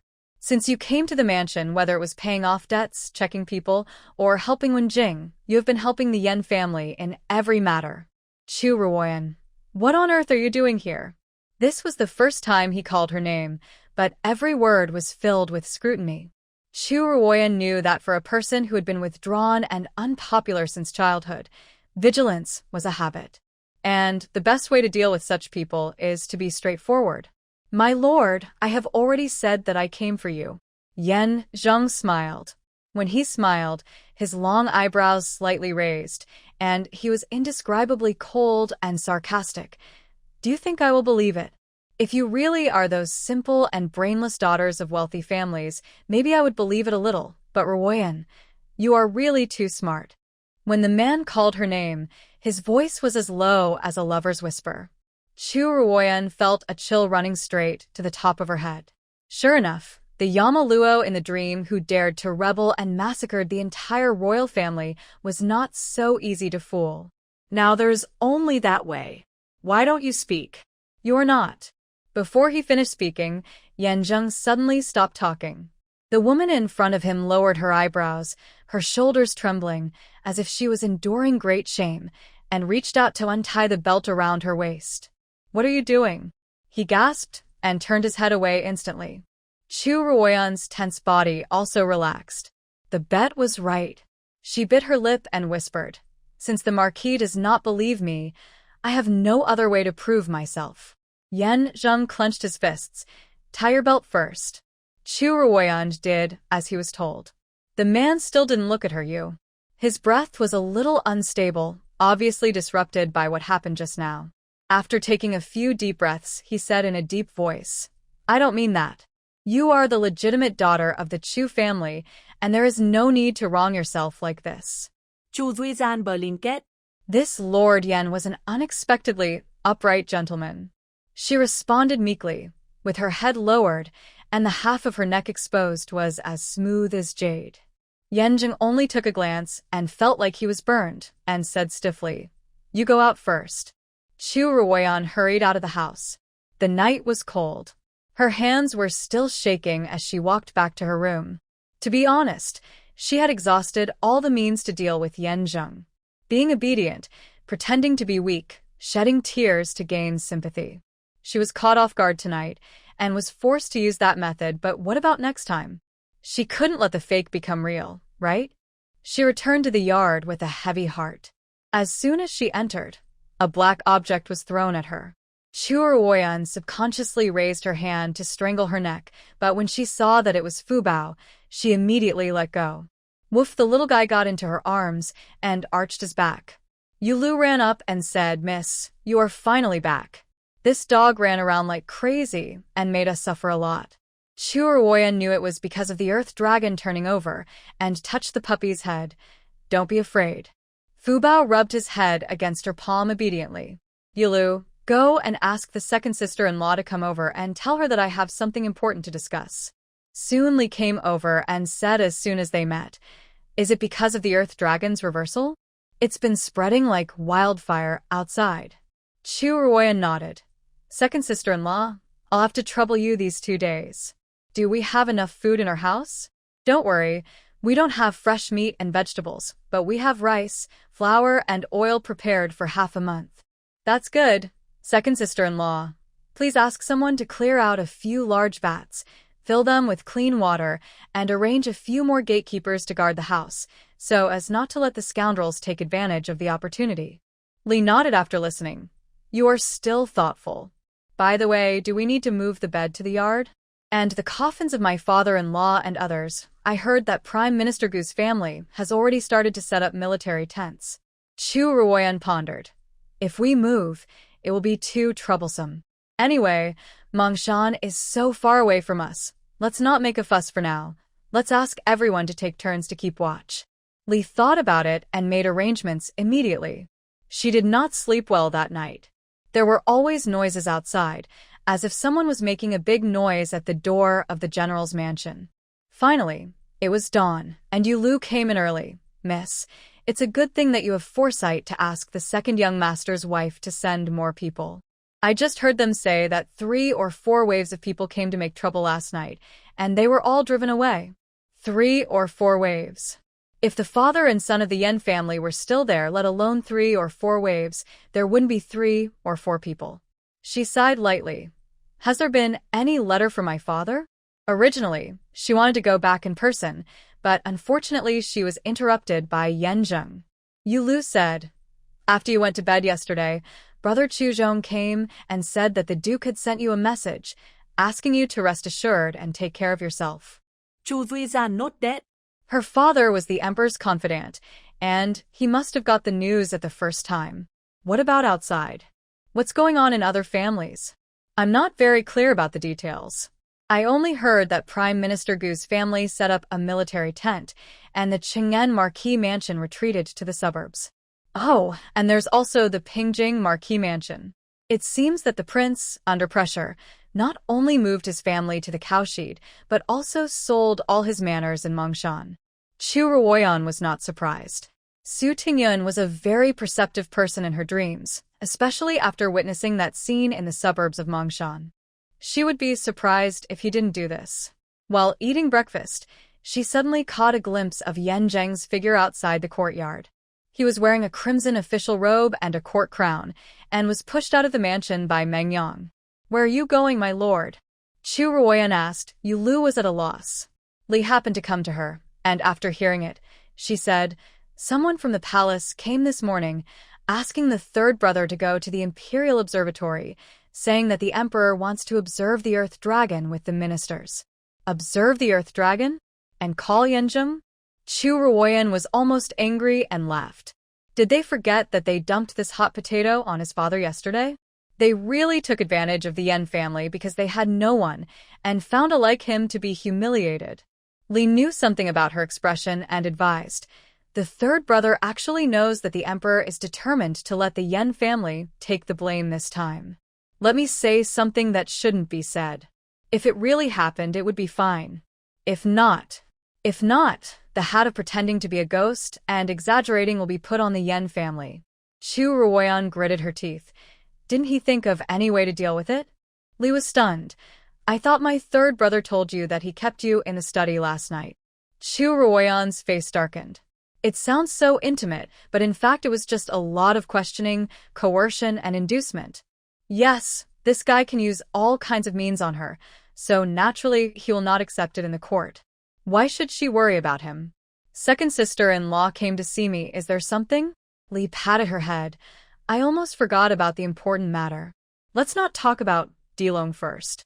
If my father-in-law and others have a funeral tomorrow, should we send someone to invite the fifth brother's wife back? The fifth brother's wife, Liao, the second daughter of General Hui, fainted in the morning hall after the accident and was taken back by her family. Chu Ruoyan was surprised. It's been more than 10 days. Hasn't she come back yet? Li shook her head awkwardly. Chu Ruoyan understood in her heart. Yao had only been married to Yan Wulong for 2 months. How much affection could there be between them? She was probably pretending to faint in the morning hall, taking the opportunity to hide back in her parents' home. I'm afraid she never wants to come back again. Does the old lady know? Li smiled bitterly. How about I tell my grandmother with that look on her face? But what should I do if my fifth brother's wife is not here for such a big event as the funeral?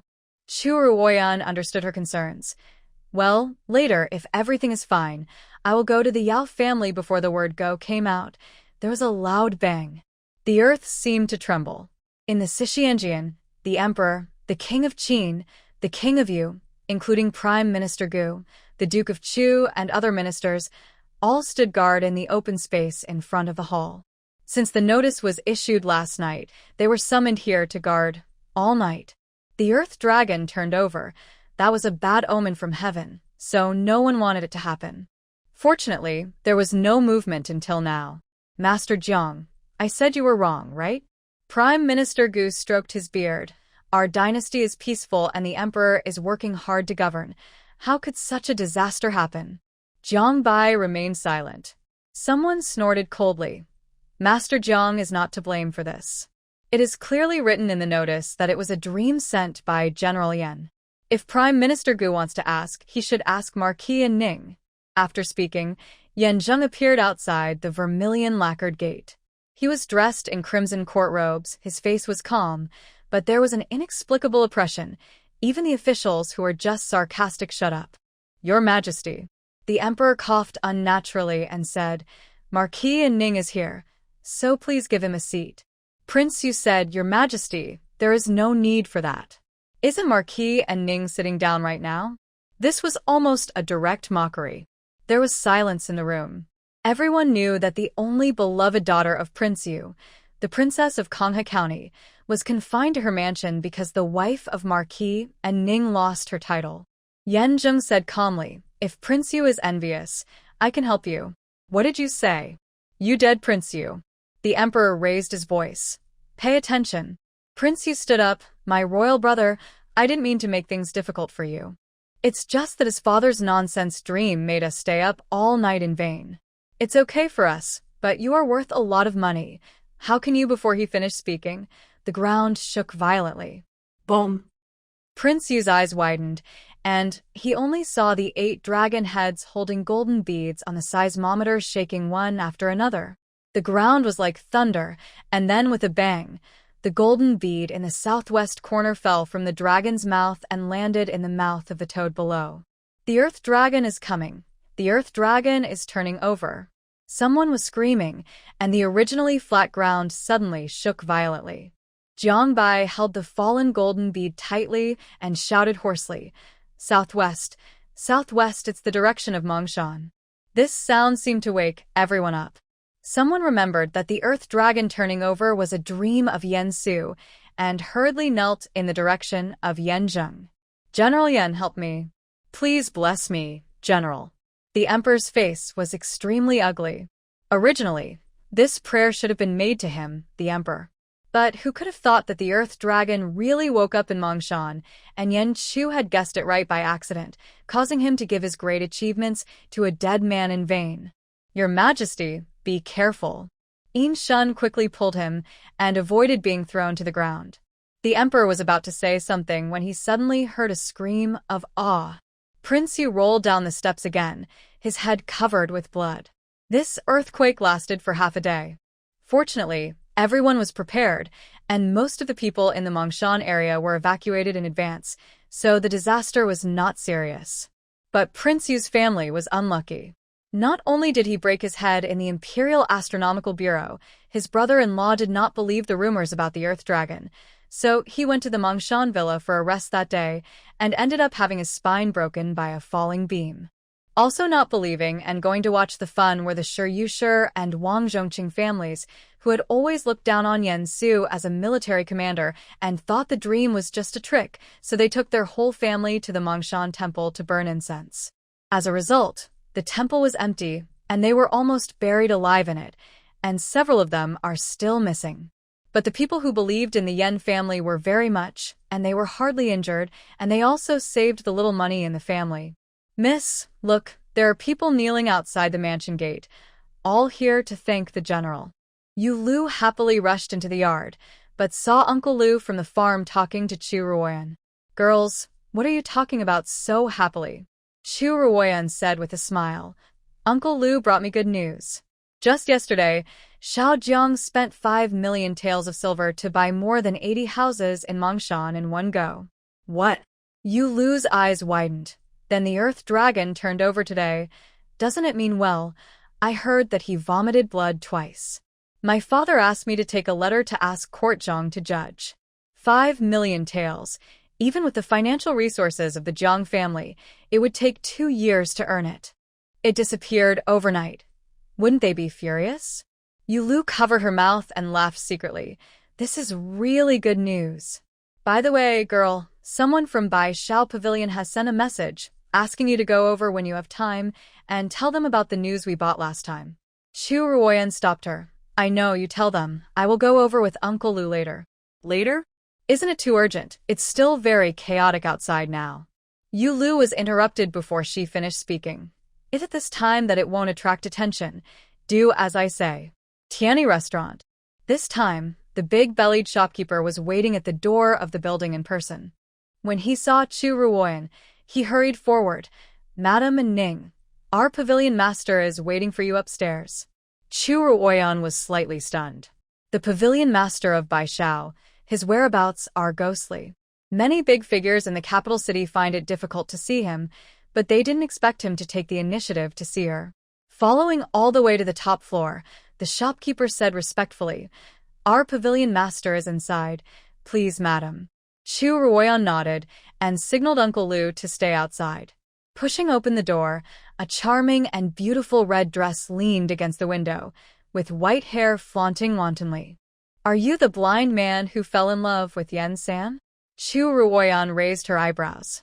What does it mean to be a blind man who fell in love with Yan Zheng? She counterattacked. This is the white-haired Baishao pavilion master, right? The man was stunned, and then laughed. You, the blind man, are very eloquent. Very good. This pavilion master doesn't like people who don't like to suffer losses. After saying that, he turned around, with narrow eyebrows and peach eyes. He was actually a young man, in his early 20s. Chu Ruoyan took a deep breath to suppress the surprise in her heart. The man said again, My name is Lang. You can call me Gongzi Lang. Gongzi Lang. Chu Ruoyan's pupils shrank suddenly. Isn't this the person in the dream who spent all his money to help Yan Zheng rebel? However, after the success, Yan Zheng slaughtered the entire royal family, but he did not ask for anything. He gave away the kingdom he had conquered and disappeared without a trace, like a playing around in the world. Young Master Lang, Ruoyan is here today because... He did not finish his words. The man raised his hand to stop her from talking. Don't worry, Baishao Pavilion never sells on credit. The one who ordered the merchants to go to the Yan family to collect the debt was the useless son of Yongding Bo, but the one who gave him the idea was Cao Fuma. Cao Fuma? Chu Ruoyan didn't remember it all at once. Gongzi Lang held his chin and said, Does Princess Anqing know? She clenched her fingers instantly. How could Cao Dong, the consort of Princess Anqing, be him? When her mother-in-law was alive, the princess was the best friend. Princess Anqing and Mrs. Yan Xie were close friends. It is said that the princess also fell in love with General Yan, but when she learned that Xie liked Yan Su, she took the initiative to give in and made a golden marriage. With such a relationship, how could her consort come to harm the Yan family? Is there any misunderstanding? Gongzi Lang raised his eyebrows. Don't you suspect that my news is wrong? Chu Ruoyan said calmly. Even Baishao Pavilion can make mistakes. How can there be true news in the world? You are quite smart. Then this pavilion master will be kind enough to send you another piece of news. Gongzi Lang smiled. After Princess Anqing had a miscarriage that year, she has not been pregnant. Prince Chao cannot take a concubine, even if he marries the princess. So far, the Chao family has no son or daughter. Chu Ruoyan's face changed drastically. So that's it. Princess Anqing had a miscarriage in order to save the infant Yan Zheng. It is understandable that Prince Chao hates the Yan family for this. Oh no! She suddenly stood up and went out, and Gongzi Lang stood in front of the door. You want to leave after getting the news? Isn't it too utilitarian? Chu Ruoyan said anxiously. Prince Chao's brother Chao Yang is the current Minister of Revenue. Previously, regarding the matter of the old soldiers' dependents, Lu Jifang and Yang Bingfang were passing the buck to each other, and the Marquis wanted to ask him to deal with it. Gong Zilang also thought of something in an instant, and made way, his casual voice containing a hint of solemnity. Then you'd better hurry up, the capital is in chaos. It's a good time to do some shady things. Chu Ruoyan left the house and immediately asked Uncle Lu. There used to be a live fish shop in Shengping Lane in the west of the city. Are there any places for poor people to stay nearby? Uncle Lu thought for a while. Yes.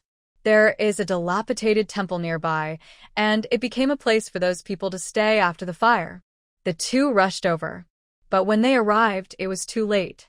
There was no one inside, only traces of smashing and looting. Her heart sank. Could it be that Xiaoman and his grandma were both killed? At this time, footsteps were heard outside the temple, followed by an impatient voice. TSK, how come there are still people who escaped? Didn't they say they had all been arrested? Chu Ruoyan turned around and saw dozens of thugs holding long sticks surrounding her. The leader had a piece of grass in his mouth, and his eyes lit up when he saw Chu Ruoyan.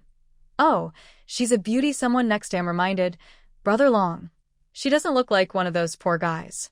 The one called Brother Long pushed him away. Go away, what do you know? How can a wife from a rich family come here? Maybe she is here to find her lover. He said something incoherent, and Uncle Lu frowned. Miss, there are too many people on the other side, you go first. Chu Ruoyan shook her head, stepped forward, and said in a low voice, Where are Xiaoman and his grandma? Brother Long was stunned. What Xiaoman and Damon? Why don't you come and accompany your brother Long? After he finished speaking, he rushed towards her and was kicked away by Uncle Lu. Bang! Brother Long slammed against the wall of the ruined temple. Ruoyan behind him. Miss, please close your eyes. Chu Ruoyan closed her eyes as he said, and when she opened them again, all the thugs were lying on the ground. Don't kill me. We are also working for the government. Brother Long knelt down and begged for mercy. Chu Ruoyan frowned. Government? As soon as the words fell, a group of people rushed in from outside the temple. They were wearing constable uniforms and black soap boots, and they were people from the county government in the capital. Brother Long saw them as if he had found a savior. Captain Zhao, save us. This old man, ouch. He was kicked to the ground by Uncle Lu and became silent. Captain Zhao shouted, How dare you use lynching in front of the government? Uncle Lu said, They were the first. How can you speak when the officer is talking? Why don't you let them go quickly? Uncle Lu looked at Chu Ruoyan, who remained silent. Such obvious favoritism. It is obvious that the two sides have already colluded. They target the relatives of old soldiers like Xiaoman and can mobilize officials and ruffians. The people behind it are self-evident. Ministry of Households. How are you going to deal with them? What do you mean? We have received orders from the top.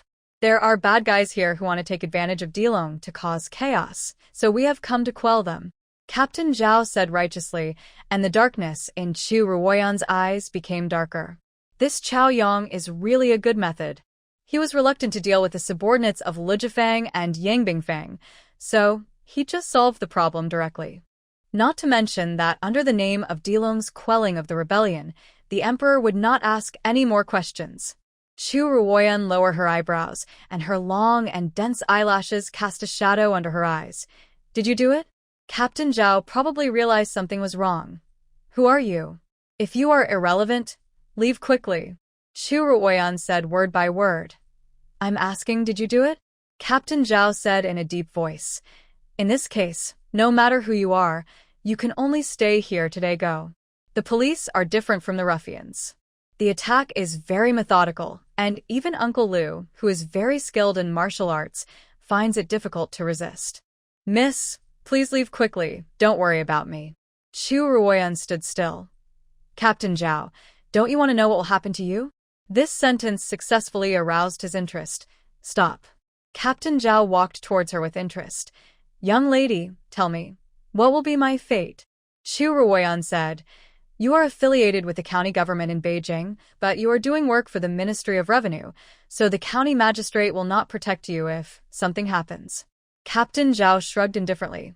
So what? The Ministry of Revenue is doing work, but it uses people like you from the county government and ruffians, so it must be a shady job. Captain Zhao, you can kill people to silence them today, but how do you know that you will not be silenced in the future? Captain Zhao's expression changed. He was obviously touched by these words. However, the next moment, evil thoughts came to his mind. What a sharp-tongued young lady, but as you said, I am already in a dilemma. I can only kill her. Bang. His lower abdomen was suddenly hit, and he bent forward subconsciously. At this moment, Uncle Liu rushed forward again and grabbed his neck. Do and move. We are from the Ning Marquis Mansion. A Ning Marquis Mansion? That's not the Yan family. The officers looked at each other, and the strength in their hands loosened. Who doesn't know that the Yan family is loyal and brave? Moreover, this time the Earth Dragon turned over and was able to survive thanks to the general. How could they do something to his family? Captain Zhao was strangled by the throat and couldn't make a sound. He could only glare at Chu Ruoyan fiercely. He was fooled by this witch's words. Chu Ruoyan said indifferently, Everyone, the Yan family has no intention of being your enemy, but the people you arrested today are the relatives of the old soldiers of the Yan family. They were on the streets because of the government's shirking of responsibility, and they relied on the general to use his own pocket money to subsidize them, so they barely survived until now. We understand your difficulties, and we don't want you to go back and be embarrassed by your superiors. So, please point out a clear way, and we will rescue them ourselves. The woman's voice was not loud, but it made everyone present blush with shame. Even though they were fighting with swords, the Yan family was still thinking about them. After a moment of silence, someone suddenly spoke loudly. At worst, we can quit. Captain Zhao said that 300 bodies are not easy to deal with, so he asked those thugs to take the people to Mongshan. That's right. The soldiers are fighting bloody battles in the front, and we are killing their families here. Is this a human thing to do?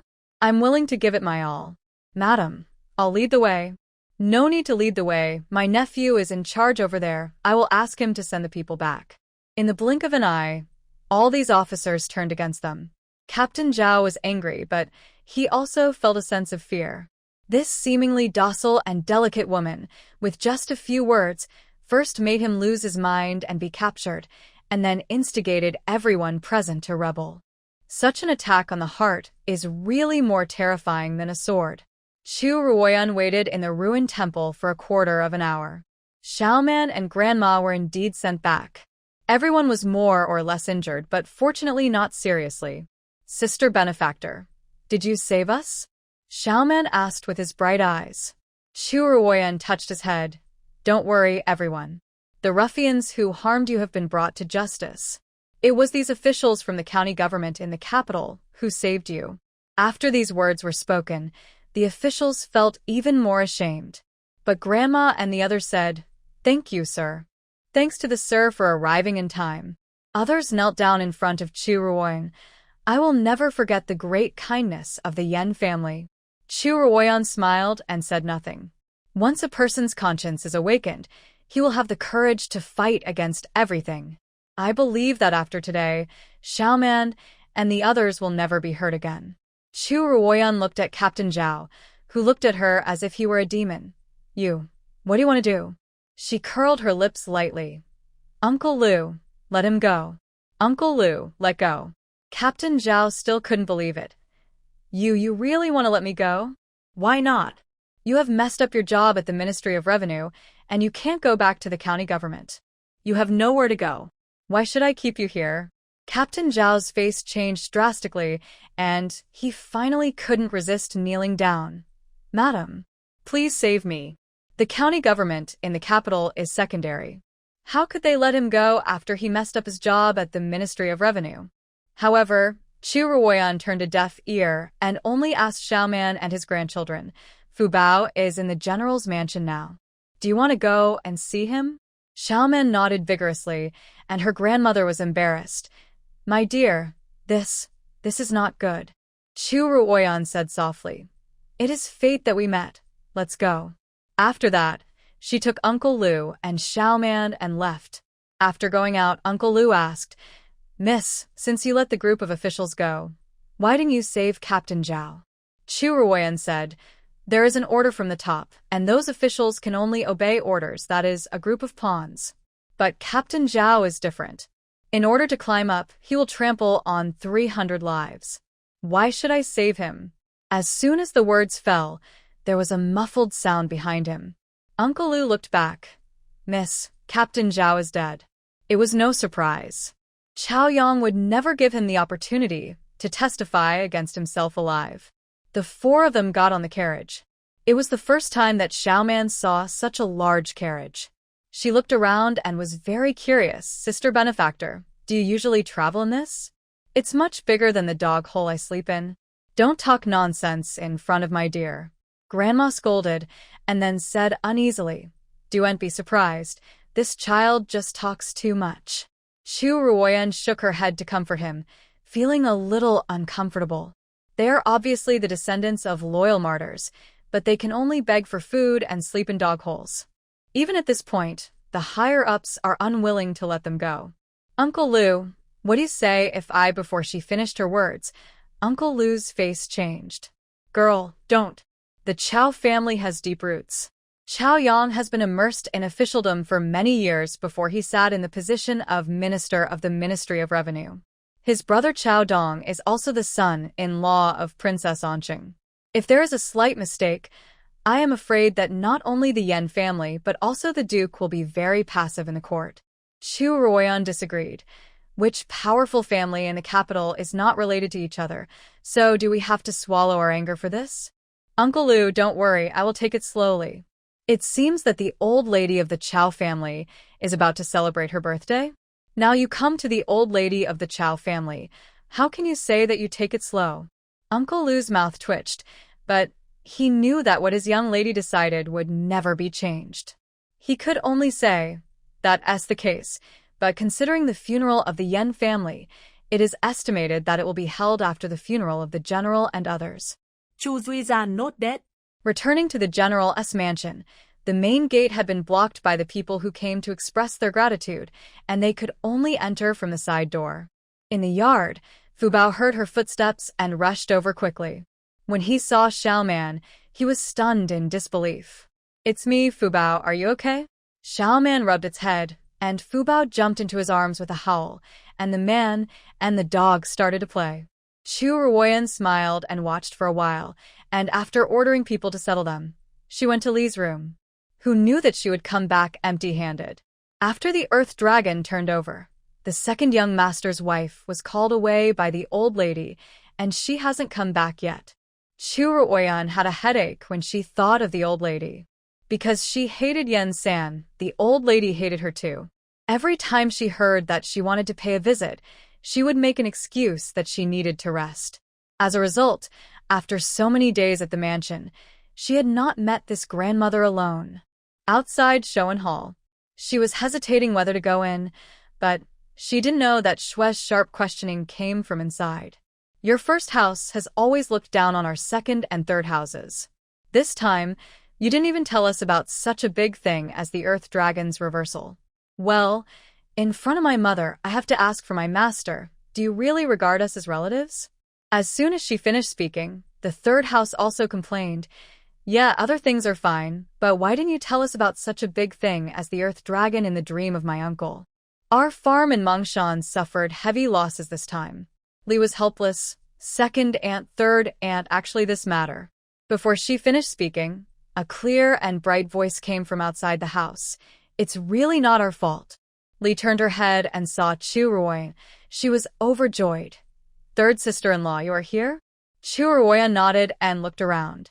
The second and third wives were a little unnatural, but the old lady sneered and closed her eyes when she saw her. She simply pretended not to see her. Second aunt, third aunt, the Earth Dragon woke up suddenly. We really didn't have time to inform. But the notice of the Imperial Observatory was posted all over the capital. Didn't anyone in your house see it? The third wife stuttered. This of course I saw it.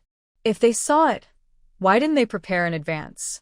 It seems that the third uncle and the third aunt have a wealthy family and don't care about those farms.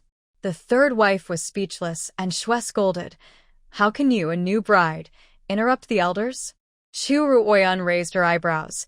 You are asking about the first house, but in the first house, besides the second sister-in-law, there is only me, the new bride. Could it be that second aunt, you want to talk to the tablet of your mother-in-law? Shui was so angry that her eyes were bloodshot, and she could only turn her head away. Mother, look at this daughter-in-law. She really has no manners at all. Old Madam Yan had been closing her eyes since Chu Ruoyan came in. Hearing this, she sneered. Rules? What rules can there be if she can fall in love with that evil creature? The atmosphere in the room suddenly became cold. Li was hesitant to speak, and Shui asked hurriedly, Mother, who is the evil creature you are talking about? Who else could it be? That evil creature killed my father and brother and changed the funeral date without permission. Now even God can't stand it anymore and chose today for the Earth Dragon to turn over. Who says this is not his retribution? The old lady gnashed her teeth as she spoke, as if all her resentment was focused on Yan Zheng. Chu Ruoyan's expression grew colder and colder. Grandmother, the Earth Dragon is a natural disaster. You can't talk nonsense. How dare you? How dare you talk to your grandmother like that? Shui finally caught the handle and said happily, It must be because you and your wife bully Mother too much on a daily basis that she made such remarks. Mother, let's go and file a complaint with the Emperor. As she said this, she was about to carry the old lady out.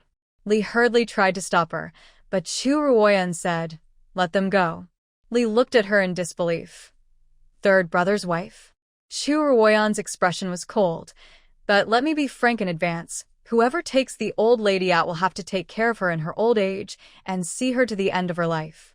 As soon as these words came out, Shui and Li Yu from the third room stopped at the same time.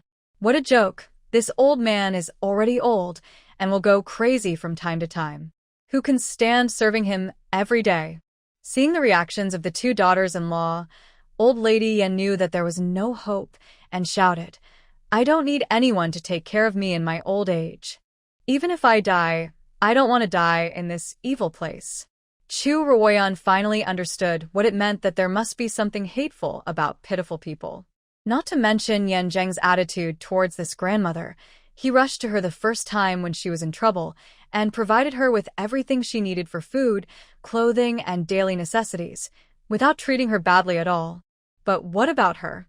She hated him for a vague fortune-telling statement and blamed him for the sin of her family's death in the war. This old stubborn man is really stubborn.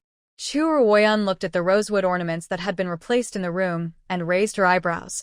Since Grandma is not used to living here, do you want to go to the house on the outskirts of the city or to Yan's farm? What? The house on the outskirts of the city has been abandoned for many years, and the conditions on the farm are even worse. This vicious woman actually wants to drive her to that kind of place?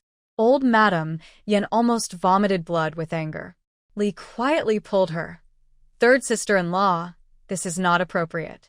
Second sister-in-law, this is more appropriate. Chu Ruoyan picked up a teacup. Grandma may not know that every piece of utensil in this room has cost a lot of money. For example, this green glazed porcelain cup from the previous dynasty is worth 100 taels. 100 taels. Shui couldn't help but exclaimed. You know, in the wealthy families in the capital, a teacup is no more than 20 taels. This old woman lives a fairy life. Chu Ruoyan did not ignore the jealousy in Shui's eyes. Yes, Grandma. The decorations in this room are at least 20,000 taels. But your granddaughter-in-law doesn't know that Grandma is frugal, and she added these things without authorization to make you unhappy, so I can only ask Grandma to go out and stay for a few days. When your granddaughter-in-law restores this place to its original state, I will invite you back. Are you going to move things out? Old Madam Yan looked at her in disbelief. The third room also said, With so many things, where are you going to move to? Just find an empty room to put them. After all, they were just bought, and it would be a pity to throw them away. Chu Ruoyan said slowly, and the second and third rooms were red-eyed. Such expensive utensils are idle just like that. This new wife of Yan San is really rich. Shui said hurriedly. Niece-in-law, Aunt said the wrong thing before. You see, these things are idle anyway, why not give them to Aunt? The third room was not to be outdone. Good niece-in-law, Aunt San's family is still short of a low table. Do you think this yellow flower wood Kong table can do it?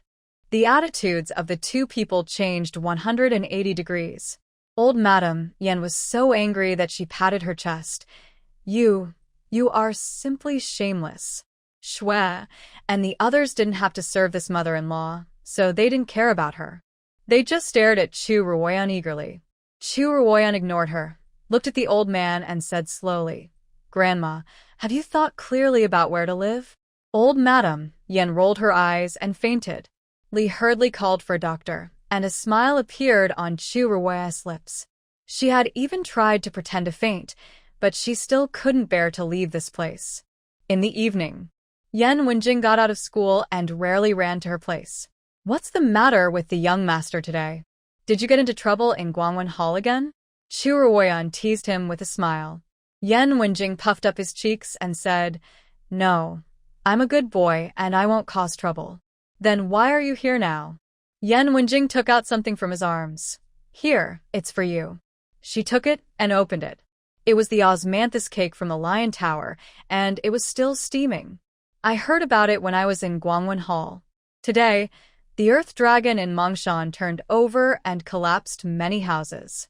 If you hadn't told third uncle to change the funeral date, my father and grandfather's graves would have been destroyed.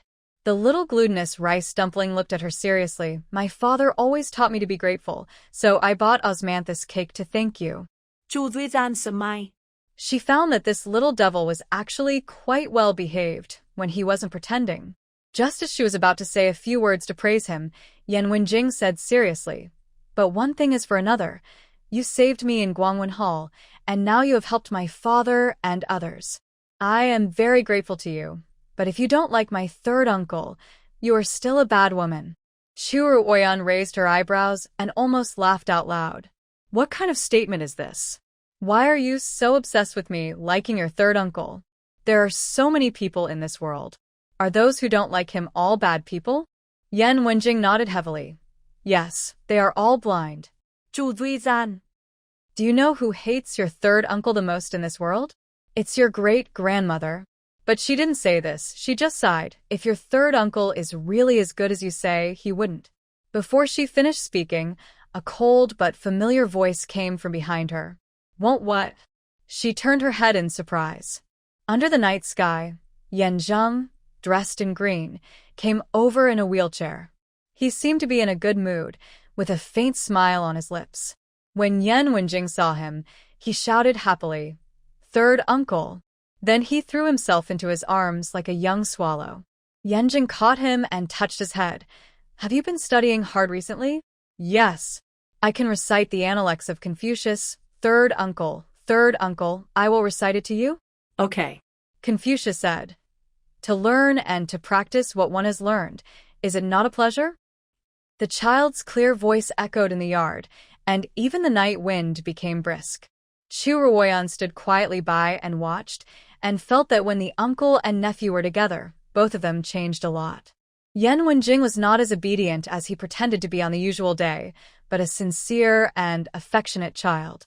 Yan Zheng was not as gloomy and deep, but more like a gentle and tolerant elder, who was patient and persuasive. Maybe it was because everything was complicated recently, or maybe the child's voice was too pure. She relaxed a mind, held her chin and looked at them with a slight smile on her face. Outside the yard. No wonder the young master rushed here as soon as the court was up. It turned out that Madam and young master, Wenjing, were waiting.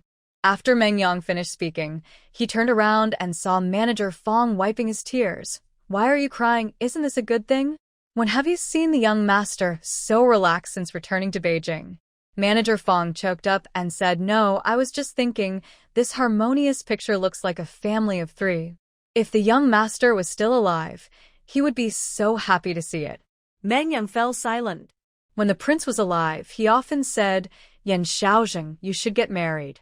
By then, your wife will be in charge. Can you still have a cold face? Unfortunately, time has changed, and the person who said this is no longer with us. The atmosphere was very sad for a moment, and Manager Fong changed the subject. By the way, have the burial sites of the general and the prince been reselected? It has been decided. The vacant land next to the Hugua Temple is the place chosen by the young master before. Meng Yang said with a sneer. At that time, the Ministry of Rights insisted on saying something about the emperor's benevolence and wanted to bury him next to the tomb of the previous emperor to show his kindness. Humph, it has been a waste of time, and it's back to the past. Manager Fong said again. Have the date been set? 3 days later. The frankincense will almost burn out. If it is delayed any longer, I am afraid that the bodies of the general and the prince will spoil. Manager Fong nodded. I will start preparing immediately. The next day, both inside and outside the mansion were busy. Chu Ruoyan walked all the way to the main hall. Li had already changed into a formal dress with curved skirt and wide sleeves, ready to go out. Third sister-in-law, you came at the right time. The funeral is scheduled for 3 days later. I plan to go to the Yao Mansion to invite fifth sister-in-law back. Can you accompany me? Yao Mansion. Before Chu Ruoyan and Li entered the door, they saw a man who looked like a steward coming out with a smile. It turns out that the wife of a Ning Ho and the wife of the second young master have arrived. I'm really sorry. Our wife is not feeling well, and the second young lady is also taking care of the patient. It is really inconvenient to see guests. The second young lady here refers to Yao Qing, the wife of Yan Wulong. Li said anxiously, but your wife was ill several days ago. The steward smiled more kindly, isn't it? Our wife is weak and hasn't recovered for several days. The two ladies should go back? Li looked at Chu Ruoyan helplessly. Who would have thought that she couldn't even enter the gate of the Yao family? Chu Ruoyan patted her hands and said, the funeral of my father-in-law and several brothers is approaching. We are here to invite my fifth brother's wife back home. We have to wait until Our Lady recovers from her illness. The steward was interrupted by her before he finished speaking. If Madame Yao insists on doing so, then we can only invite them in front of your house. The steward's face changed. There were already people around who had heard the funeral date and were looking over here. If they really made a fuss here, the consequences would be disastrous. Madam and Ning Ho, Madam's second young master, I was wrong. Please come in. In the main hall, Madame Yao sat in the main seat with an unhappy look on her face, and Yao Qing followed behind her with her head down. I also know why you are here. Everyone stop talking nonsense. My daughter will never go back with you. Madame Yao said, I didn't agree to this marriage in the first place. Yan Wulong is just the adopted son of the Yan family. Why should he marry my daughter? But at that time, the Yan family was in its heyday and my master was an official under the general, so he had to agree to this marriage. Now that Yan Wulong is dead, don't even think about tying my daughter to the Yan family. The Yan family has 5 sons and 1 daughter. The 4th girl Yan Shu and the 5th boy Yan Heng are not born to Xia, but adopted children of deceased comrades. Li bit her lip and said, Madame Yao, even if you are not satisfied with this marriage, the body of the 5th brother is still warm. Shouldn't you wait until he is buried first, and then? It will be too late by then. Madame Yao looked at the two of them and suddenly said, You are also daughters-in-law of the Yan family. Don't you understand the current situation of the Yan family? That Yan Sanlang is lame, and there is no hope of entering the officialdom in this life. He has the title of a Ning Ho in vain, and he will fall into decline sooner or later in the future. You look young. Do you really have to guard a tablet for the rest of your life? Li was stunned by what she said. Chu Ruoyan said slowly, Madame Yao, you don't want your 5th brother's wife to go back. Is it because you didn't agree to the marriage at the beginning, or is it because the Yan family will decline sooner or later? Madame Yao was speechless. In fact, this marriage was requested by their family in the beginning, so what if he is an adopted son? Everyone knows that the general treats him like his own son, and being able to enter the gate of the Yan family is marrying a high branch. But who knew that this high branch only lasted for 2 months, and it can't be blamed on them to find another way out. I am kindly reminding you not to be blinded by the temporary feelings. After all, women have to rely on men in this life. You are still so young. Do you really want to waste your best years on a dead person? Li found it hard to accept. Madam Yao, our husband's body is still warm. Even if you want to plan a way out, it is too early, isn't it? Mrs. Yao snorted contemptuously. She turned her head to look at Yao Qing again. Fifth brother's wife, the funeral of father-in-law and fifth brother will be held in 3 days, and fifth brother's burial objects are still waiting for you to choose. Please come back with us soon, okay? The last words were almost begging, and Yao Qing trembled and buried her head even lower. Mrs. Yao said coldly, "You too, I have made it very clear.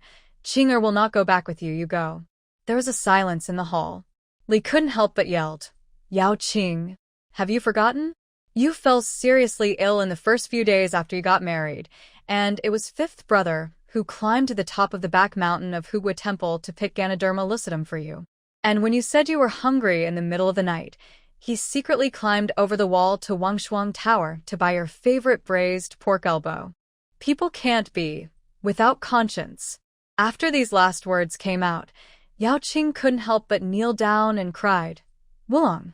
She cried out in agony, turned her head and hugged Madame Yao's thighs. "Mother, please let your daughter go back and see Wulong off for the last time. Your daughter promises this will be the last time." Mrs. Yao's face turned pale. "What nonsense are you talking about?" Yao Qing's face was full of tears. "My daughter knows that you are doing this for my own good, but Wulong, he bang." A heavy slap in the face, directly knocking Yao Qing to the ground. "Come on. The second lady has lost her mind due to excessive grief. Lock her up in the house, and don't let her out without my order." Several burly old women immediately carried Yao Qing out. Li was at a loss, and Chu Ruoyan shouted, "Wait." Mrs. Yao's face was cold. "I am teaching my own daughter a lesson, and it is not the turn of outsiders to interfere." Madam Yao, Chu Ruoyan's tone was slow, but there was a kind of oppression that could not be questioned. "You want to teach your own daughter, of course you can, but the fifth brother's wife has married into the Yan family. She is a member of the Yan family, and if she wants to go back, no one can stop her." As soon as he finished speaking, dozens of servants rushed in to guard the courtyard, all of them holding weapons, and their formation was threatening. Chu Ruoyan said calmly, "Madam Yao, think about it clearly.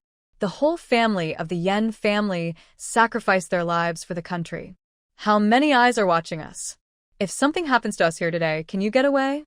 Madam Yao frowned. Why is this Samlang Yan's new wife so difficult to deal with? At this time, Chu Ruoyan spoke again. "Madam Yao, in fact, have you ever thought about it? Even if you force your fifth brother's wife to stay in the house, without the written permission, she is still the daughter-in-law of the Yan family. Even if they want to meet and get married in the future, it will not be possible." Madam Yao was silent. She did overlook this level. "Do you have a way to get the Yan family to give a letter of divorce?" "No." Chu Ruoyan paused. "But Ruoyan knows that if your fifth brother's wife does not go back for your fifth brother's funeral this time, then she will never be able to get a letter of divorce." These words successfully made Madame Yao hesitate. Qing'er is still so young. It is impossible for her not to remarry. Seeing that she was persuaded, Yao Qing broke free from the restraints and threw herself in front of her. "Mother, my daughter knows that you are doing this all for me, but I beg you, just this time, let me go back first." After that, she kowtowed twice, and Madame Yao had to help her up. "Okay, why are you kowtowing? Your mother is not dead yet." Then she looked at Chu Ruoyan coldly. "Madame Ning Ho, I hope what you said is true. After the funeral, the Yan family can really give her a letter of release and give her freedom." Chu Ruoyan bowed in response. Coming out of the Yao mansion, Yao Qing held Li's hand tightly. "Second sister-in-law, how's the mansion? Is Grandma okay?" Seeing her face full of concern, Li knew that she was not what they thought before, and said softly, "Don't worry, everything is fine, but the fifth brother's things are indeed waiting for you to collect." Yao Qing nodded, then turned and bowed solemnly to Chu Ruoyan. "Thank you, third sister-in-law, for giving me this opportunity. If it weren't for her today, she would never have been able to leave the Yao mansion." Chu Ruoyan helped her up. "Fifth brother's wife, you are too polite. We are all family. No matter what happens in the future, we must first handle the funeral and let the general and his family go beautifully." For the next 2 days, the Yan family was very busy. First, someone was asked to open the disaster list and set the time, and then to prepare funeral lanterns, soul sedan chairs, and other funeral objects. Chu Ruoyan didn't even have time to drink a sip of water. After preparing the stuffing jar, she took the time to ask, "Are the things of the fifth young master ready?" Yulu replied, "They are packed." The fifth young master's wife chose the fifth young master's favorite flute and her tear handkerchief as burial objects. The general and his wife's old lady also put the items in person. It seems that only the young master's things are not ready yet. Chu Ruoyan was stunned. Did Wenjing not choose well? Yulu shook her head. Master Sun has already put up a wooden sculpture that the prince had made for him back then. It's of the marquis. Chu Ruoyan understood.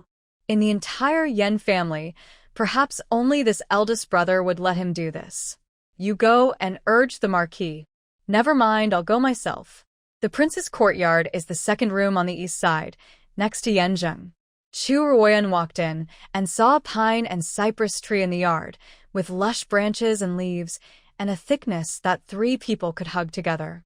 Yan Zheng was sitting under the tree, his brows gloomy, and I don't know what he was thinking. Marquis. She had just called out, and the man spoke. 10 years ago, when I climbed up this tree for the first time, my father found out and punished me with 10 military whips. He took 8 of them for me and didn't get out of bed for almost half a month. After my injury healed, I asked him why he was so nosy, but he said nothing. That night, when my father was away, he took me up again. Chu Ruoyan knew that he was lost in his memories, so she just listened quietly, without saying a word. That night, the wind was very strong and the moon was very round.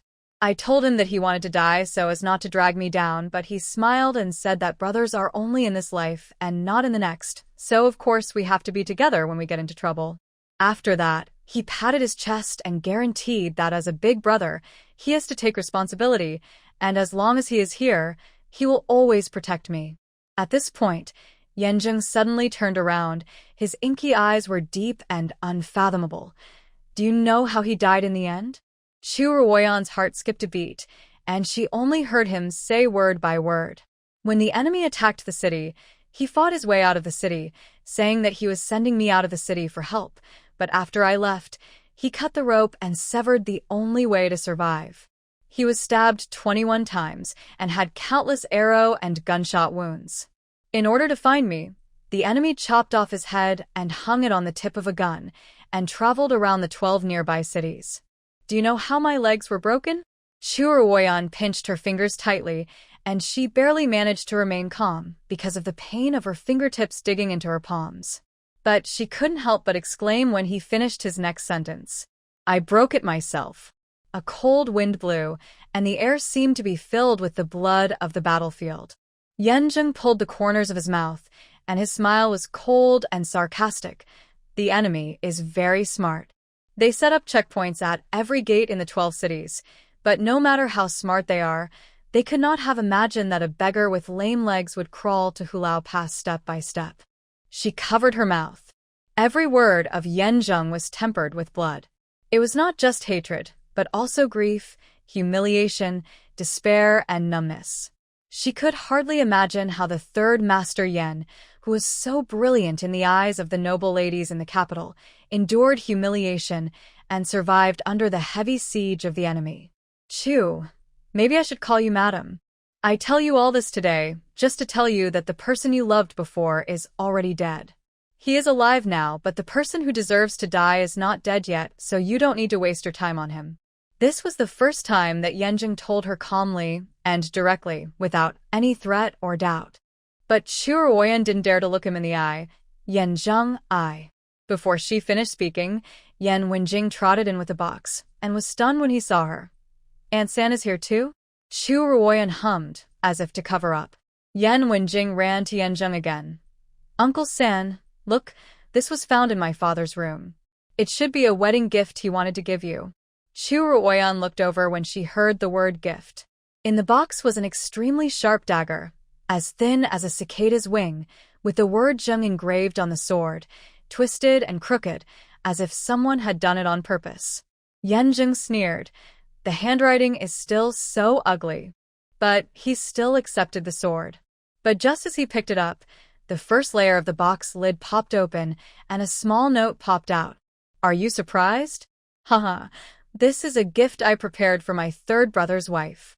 In the second layer of the box, there was a scabbard made of python skin. Judging from the length and size, it was an exact match with the dagger. On the back of the small note it was also written, "Yan Zheng, I wish you will be like this sword, forever in the scabbard. Haha."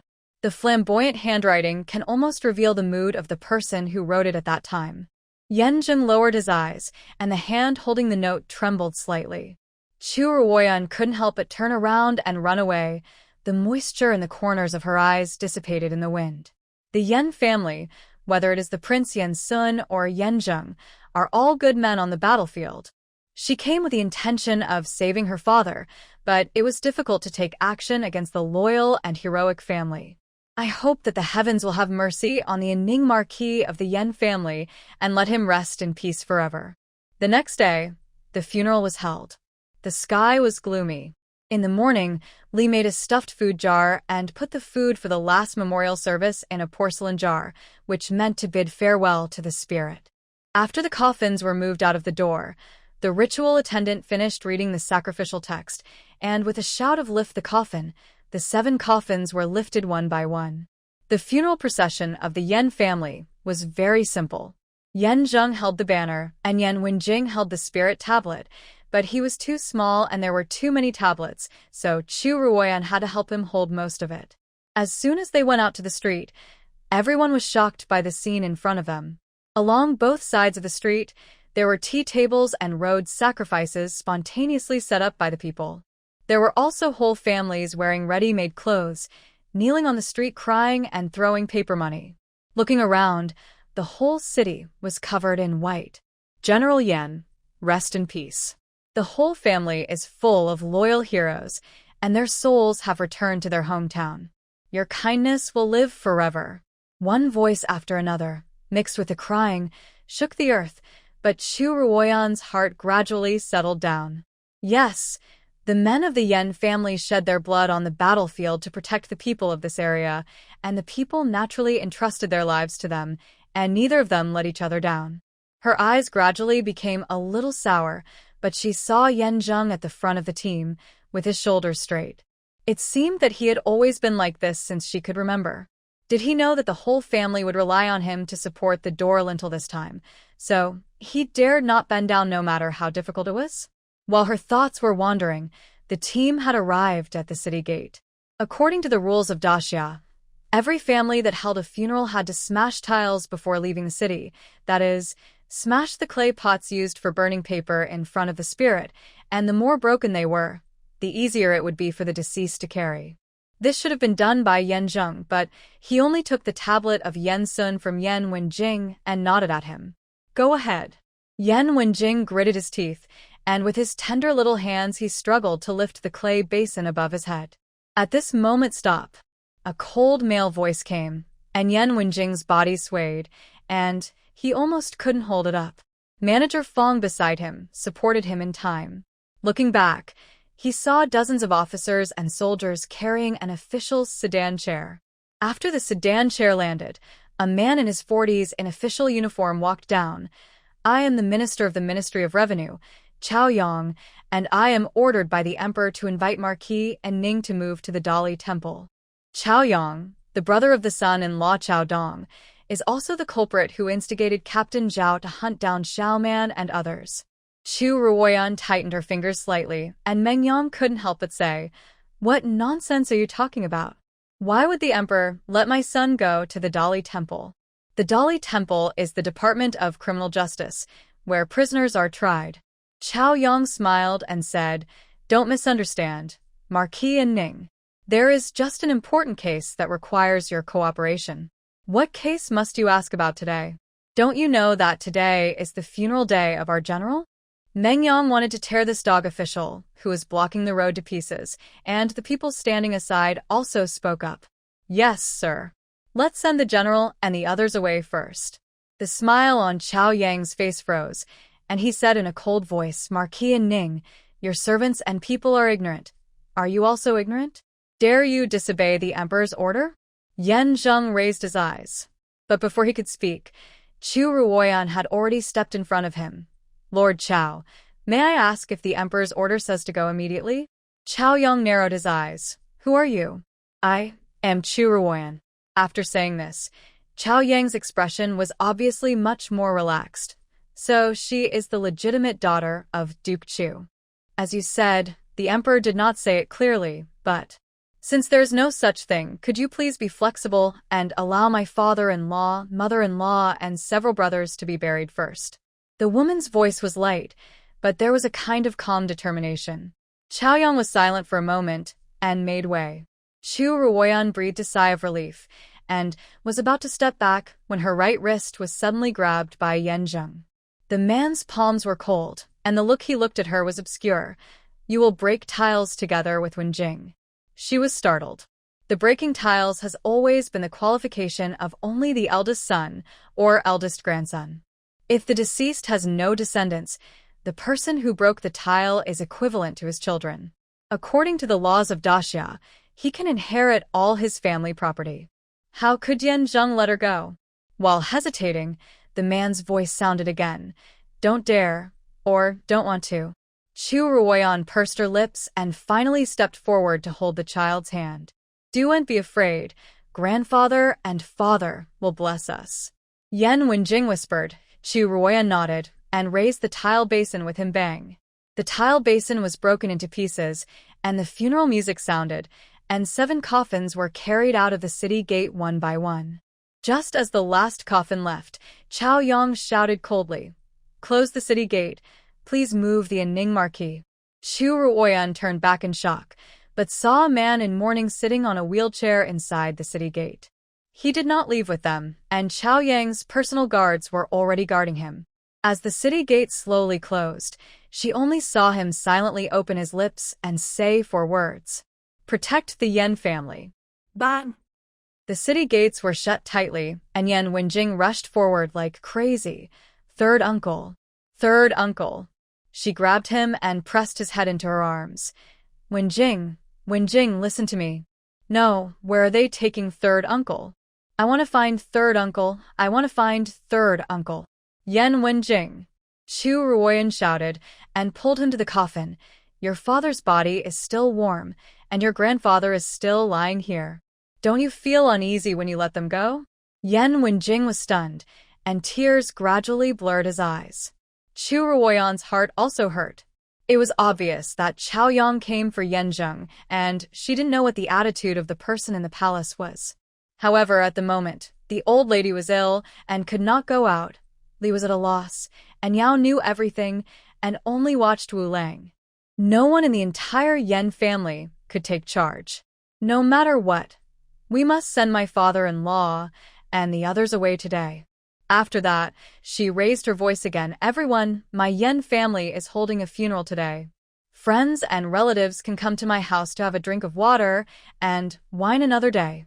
Enemies, please make way for me.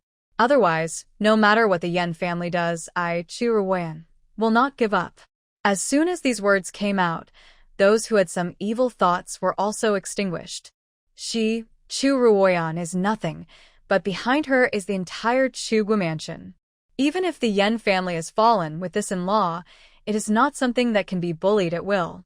I don't know if it was influenced by her words, but some people began to spontaneously join the funeral procession. At first there were 1 or 2 people, then 10, then 100. The huge funeral procession was endless. Some curious people asked who was making such a commotion, but they immediately shut up when they learned that it was General Yan's coffin. There was no trouble along the way. After arriving at the Hugua temple, Chu Ruoyan first had the grave pit tidied and then put the stuffing cans buried with the deceased into the niche. When everything was ready, the 7 coffins were slowly lowered. Li finally couldn't hold back her tears and shouted, "Erlang, Erlang." She had been busy these days to numb herself and thought she had accepted this fact, but when the coffin fell, she suddenly realized that she couldn't accept it at all. Yao was more radical than her, holding Wulong's coffin tightly to prevent it from falling. "Liar, you said you were going to Wangshuang Tower to eat pork elbows. You liar, get up." She was so strong that several maids couldn't stop her and finally dragged her away with great difficulty. Dump the soil. The ritual attendant finished speaking, and the soil was piled up to form a grave. The originally suppressed crying turned into a heart-wrenching wail. It was heard from far and near, stretching for thousands of miles. Even the monks who lived in seclusion in the Hugua temple came out of the temple at some point, each taking their own instruments, sitting on the ground not far away, chanting scriptures. Chu Ruoyan looked at all this with mixed feelings. In fact, among the 7 coffins, only the general and his wife had their bodies snatched out by the Zheng tribe. As for the others, the crown prince Yan Zheng had his head chopped off. The second son, Yan Zheng, was pierced through the heart by thousands of arrows. The 5th son, Yan Heng, was crushed into mud by horses' hooves, and the youngest, Yan Zhao, did not fall into the Lansong River. No body was left intact. She closed her eyes, swore in the breeze, and would keep her promise to Yan Zheng. Protect the Yan family before he returns. On the way back, Yan Wenjing was tired of crying and lay on her lap to rest. Steward Fong came to the side of the carriage. "Madam, 3rd young master." Chu Ruoyan said hush, carefully moved Yan Wenjing into Lu's arms, and then lifted the curtain to come out. "Steward Fong, is there something wrong?" Yes. "This old servant wants to ask you a favor." Chu Ruoyan was slightly surprised. "It's not a request, just say it directly." Manager Fong was silent for a long time, then slowly said, "You also saw today, there are 7 coffins, 6 of which are from the Yan family." She nodded. Yan Zheng made this very clear on the day he returned to Beijing. There were 6 coffins for 6 people from the Yan family, and the other empty coffin was for the burial of the 100,000 Yan family soldiers who went on this expedition. However, the old man smiled bitterly and shook his head. "No, no. The bodies of those martyred soldiers have been taken back by their families. The empty coffin was actually left by the young master for himself." Chu Ruoyan's eyes widened, only to hear Manager Fong sighing softly. "Actually, I am not worried at all about the Dowry temple asking for help. With the ability of the young master, he would have thousands of ways to get out of this if he wanted to. But I am afraid that he himself does not want to live. You don't know, this time he came back and knelt in front of the coffin for several days and nights without eating or drinking. At that time, we all thought he was going to die kneeling there, but when he heard that you were going to marry him, he started to eat again. I thought everything was going in a good direction, but this time, he still took the coffin prepared for himself. Madam, I beg you to find a way to see the young master again. Now he is the only one left in the Yan family. No matter what, he can ask for death." "Ask for death?" Chu Ruoyan remembered what he said before the funeral. The reason why he was still alive was that the person who should die was not dead yet. Such hatred will not die before it is avenged. She was about to comfort Manager Fong, but Lu suddenly came to report that someone from the Yao family was coming, saying that they were going to take Yao Qing back. So soon? The 5th young master's wife's family is too unkind. Manager Fong frowned and said. Chu Ruoyan said, "Let them wait. I want to see the 5th brother's wife first."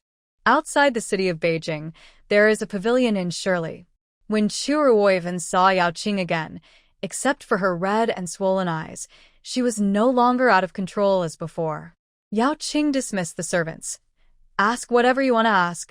I'm afraid we won't have a chance to meet again after today."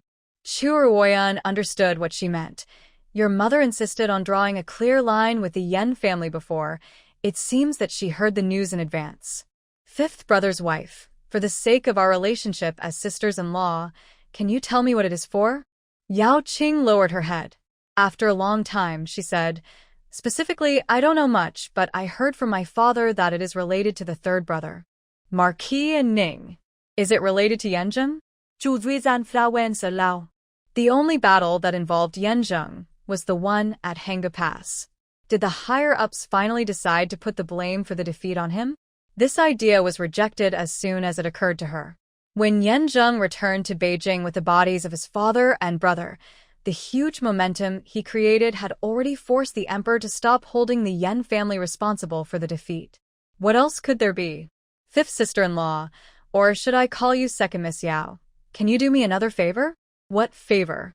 Chu Ruoyan looked into her eyes. Can you give me a list of the officials your father is on good terms with? List? Yao Qing understood after thinking about it. You want to follow the clues and get the clues you want from them? This method is a good one, but why don't you go back and ask your father? As far as I know, your father, Duke Chu, is a close minister of the emperor, and he dotes on you. If you go back and ask him, he will definitely tell you. Why bother? Hearing this, Chu Ruoyan smiled a little bitterly for a long time. Fifth sister-in-law, why do you want to leave the Yan family again? Although Yao Qing and Yan Wulong have been married for a short time, they have a deep relationship. She was able to kneel down and beg her mother to send him off for the last time, which shows that she is not a weak and indecisive person. If it were up to her, she would never leave the Yan family so soon. The only reason can only be, I understand. You, and I don't want to implicate our mother's family. Yao Qing laughed to herself. Chu Ruoyan was okay, because her father was a powerful duke after all, but what about her?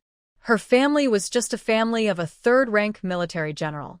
They only had the title of General Hui, but they dared not get involved in the struggles of the bigwigs in the court, because if they were not careful, they would be doomed. Don't worry, I will send you the list tomorrow, but you have to promise me that you will never betray the Yao family no matter what. Chu Ruoyan nodded, stood up and saluted. Thank you, second Miss Yao.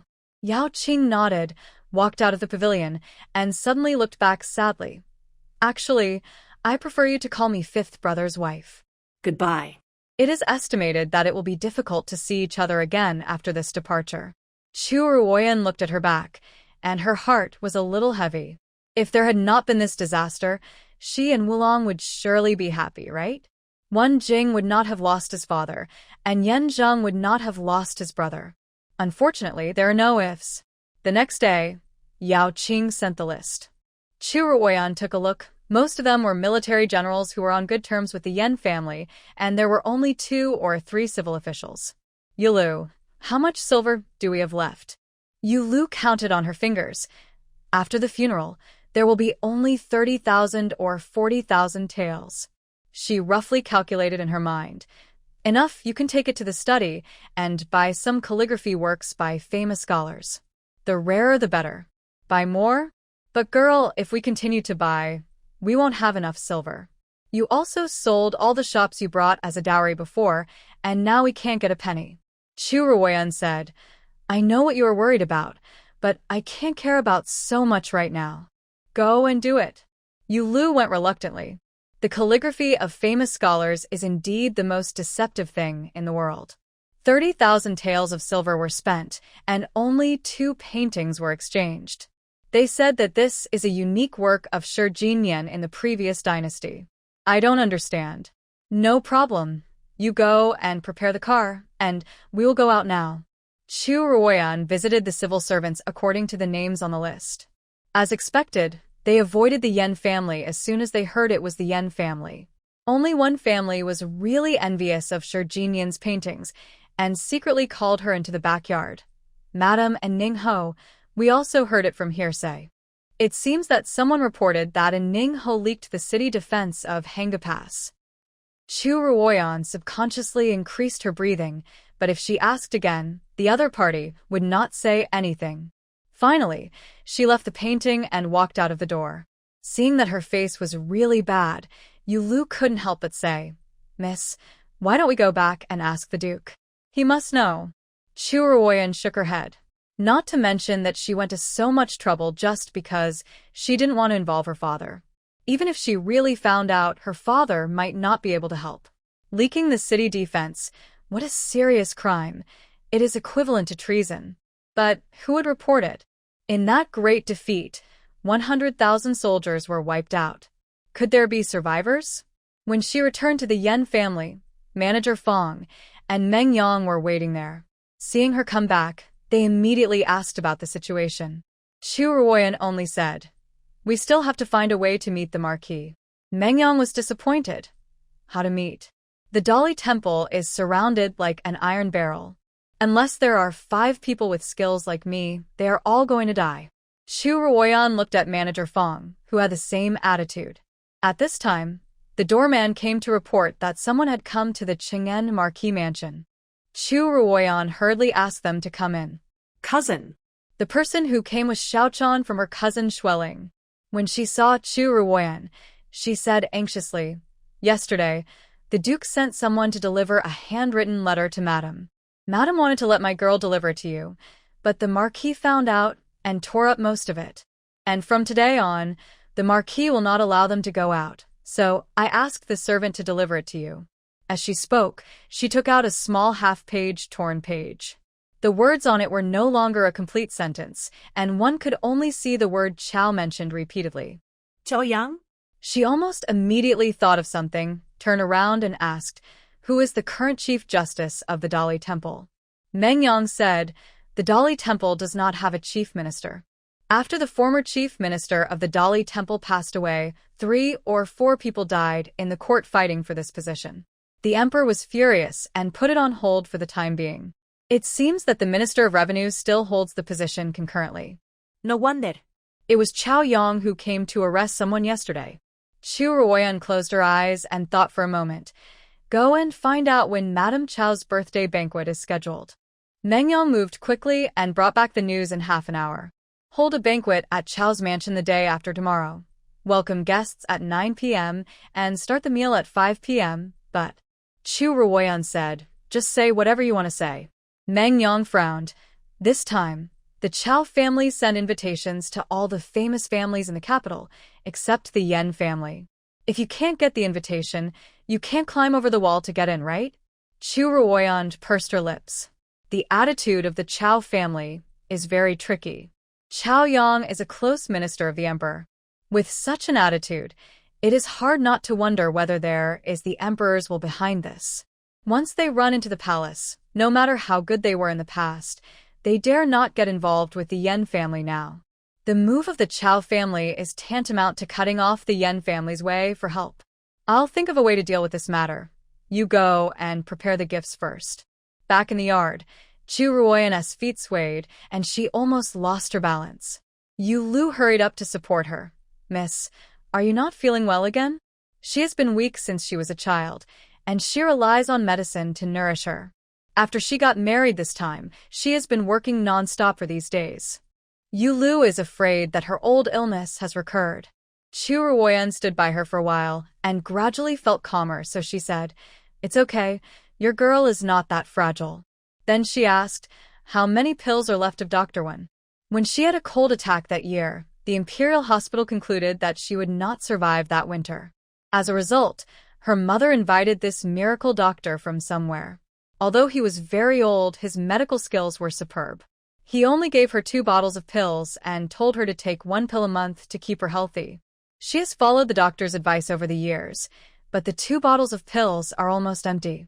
There are only 5 or 6 pills left, and the person sent by the Duke to find miraculous doctor one has not returned. "Miss, why don't you take it once every 2 months as before?" Chu Ruoyan had fallen ill earlier because she took it less often. But everything is urgent now. How dare she fall down again? "Take it once a month first, and we'll talk about it after we get through this." Yu Lu did not dare to say much, took the medicine for her to take, and then Chu Ruoyan called a carriage and asked Yu Lu to pass on a message, asking Uncle Lu to wait for her at the ghost market. Tianyi restaurant was still deserted during the day. Uncle Lu bowed to her when he saw her. Mississippi, seeing her increasingly paler face, he couldn't help but console her. "I've also heard about Marquis and Ning's affairs. You'd better take care of yourself." Chu Ruoyan forced a smile and entered by Shao Pavilion. The big-bellied shopkeeper was still waiting for her at the counter with a smile on his face. "Is the wife of Marquis and Ning here again?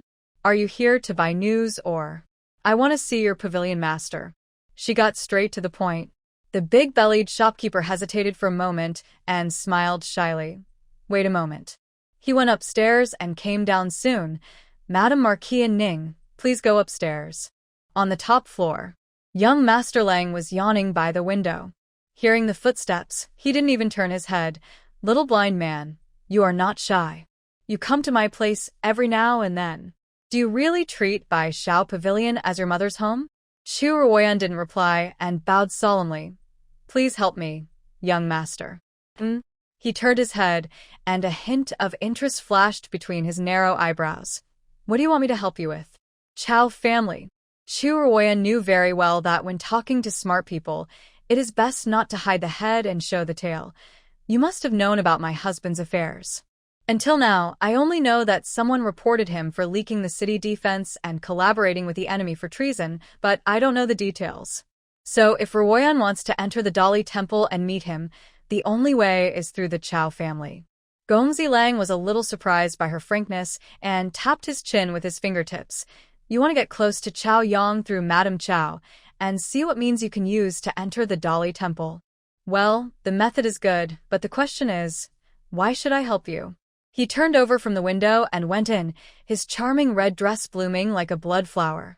The first time you used the dowry shop to make a deal, and the second time was the news of the Mongshan Earth Dragon's turnaround. So this time, little blind man, what can you give me? Chu Ruoyan took a deep breath. Yan family. If you are willing to help, after the matter is accomplished, I can guarantee that the Yan family will unconditionally help you once, no matter what it is. Such an empty promise made the man laugh. You will give me whatever I want. Even a person? Chu Ruoyan subconsciously had a bad premonition. But the arrow was on the string, and she could not hesitate. Yes, as long as the person is willing, you can take him away. Gongzi Lang laughed softly. Little blind man, you are not very kind. To be honest, after the death of Yan Su and Yan Sun, the only interesting person in the Yan family is Yan San, but this pavilion master does not have the habit of having two men, so the only one in your Yan family who catches my eye is you. Chu Ruoyan's heart skipped a beat, and she lowered her eyes. Thank you, pavilion master, for your kindness, but since Ruoyan has married into the Yan family, she will be someone else in life and his soul in death. I dare not go to anyone else. Gongzi Lang stared at her meaningfully. After an incense stick, he slowly raised a finger. One condition. I haven't thought about it yet, but you must do it for me when I think about it. Chu Ruoyan agreed without thinking.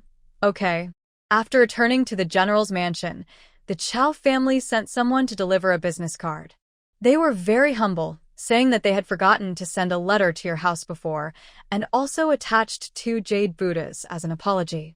Meng Yang and manager Fong were both stunned, and the eyes they looked at Chu Ruoyan instantly became full of respect. And she just turned her head, not knowing what means that young Master Lang from Baishao Pavilion had used to make such a noble family like the Chow family change their minds in such a short time. Madam Third Young Master, you are finally back. The old lady asks you to go over immediately. The servant passed the message, his face full of anxiety. Chu Ruoyan thought that the old man was just making trouble again, and didn't think much about it, and hurried over with Uncle Liu. Show in hall. She asked Uncle Liu to stay outside the hall, and went in alone. But as soon as she stepped over the threshold, she was slapped in the face. She subconsciously raised her palm to chop at the other person's neck, but she saw from the corner of her eye that Xue from the second house and Liu from the third house were there, so she had to stop her hand and was hit. Bah! The crisp sound resounded in the hall, followed by the sharp curse of old Lady Yan. Evil beast. Your husband just entered the Dowry temple, and you can't help but go out to find a man? You are really not a good thing like Yan San, fickle, and ruin the reputation of my Yan family. Chu Ruoyan's left face was burning with pain. Xue also said with gloating, Mother, don't get angry and get sick. Come to think of it, who made it such a coincidence today that my third sister and I went to the ghost market to buy 2 items and ran into my niece-in-law. Third sister, you have to testify. I am not exaggerating to harm her. Liu glanced at Chu Ruoyan and said timidly, It's true. I saw it too. After she entered the restaurant, she went straight to the top floor. A man's voice came from inside. Chu Ruoyan curled her lips. Unexpectedly, she was followed. Old Lady Yan got even angrier when she heard this, pointing at her nose and scolding, I don't care who you want to hang out with. You can die outside with that disaster star. But there is one thing. You can't use the identity of the third young master of the Yan family to ruin my son's reputation. Come here, pass paper and pen, write a divorce letter immediately. I want to drive this out of the Yan family. Really? Chu Ruoyan put down the hand covering her left face and raised her eyebrows. Grandma, have you forgotten that only my husband is qualified to write a divorce letter, and he is now in the Dowry temple? How come? Grandma has a way to save him. These words were full of ridicule. It was almost like pointing at her face and saying, you have time to divorce your wife, but no time to save people. Old Madam Yan was so angry that she grabbed a Han jade cup beside her and was about to smash it. Chu Ruoyan said again, Grandmother, think carefully. This Han jade cup is 20 taels. If you smash it, you will have to spend money to buy it. Old Madam Yan paused with her raised hand. You.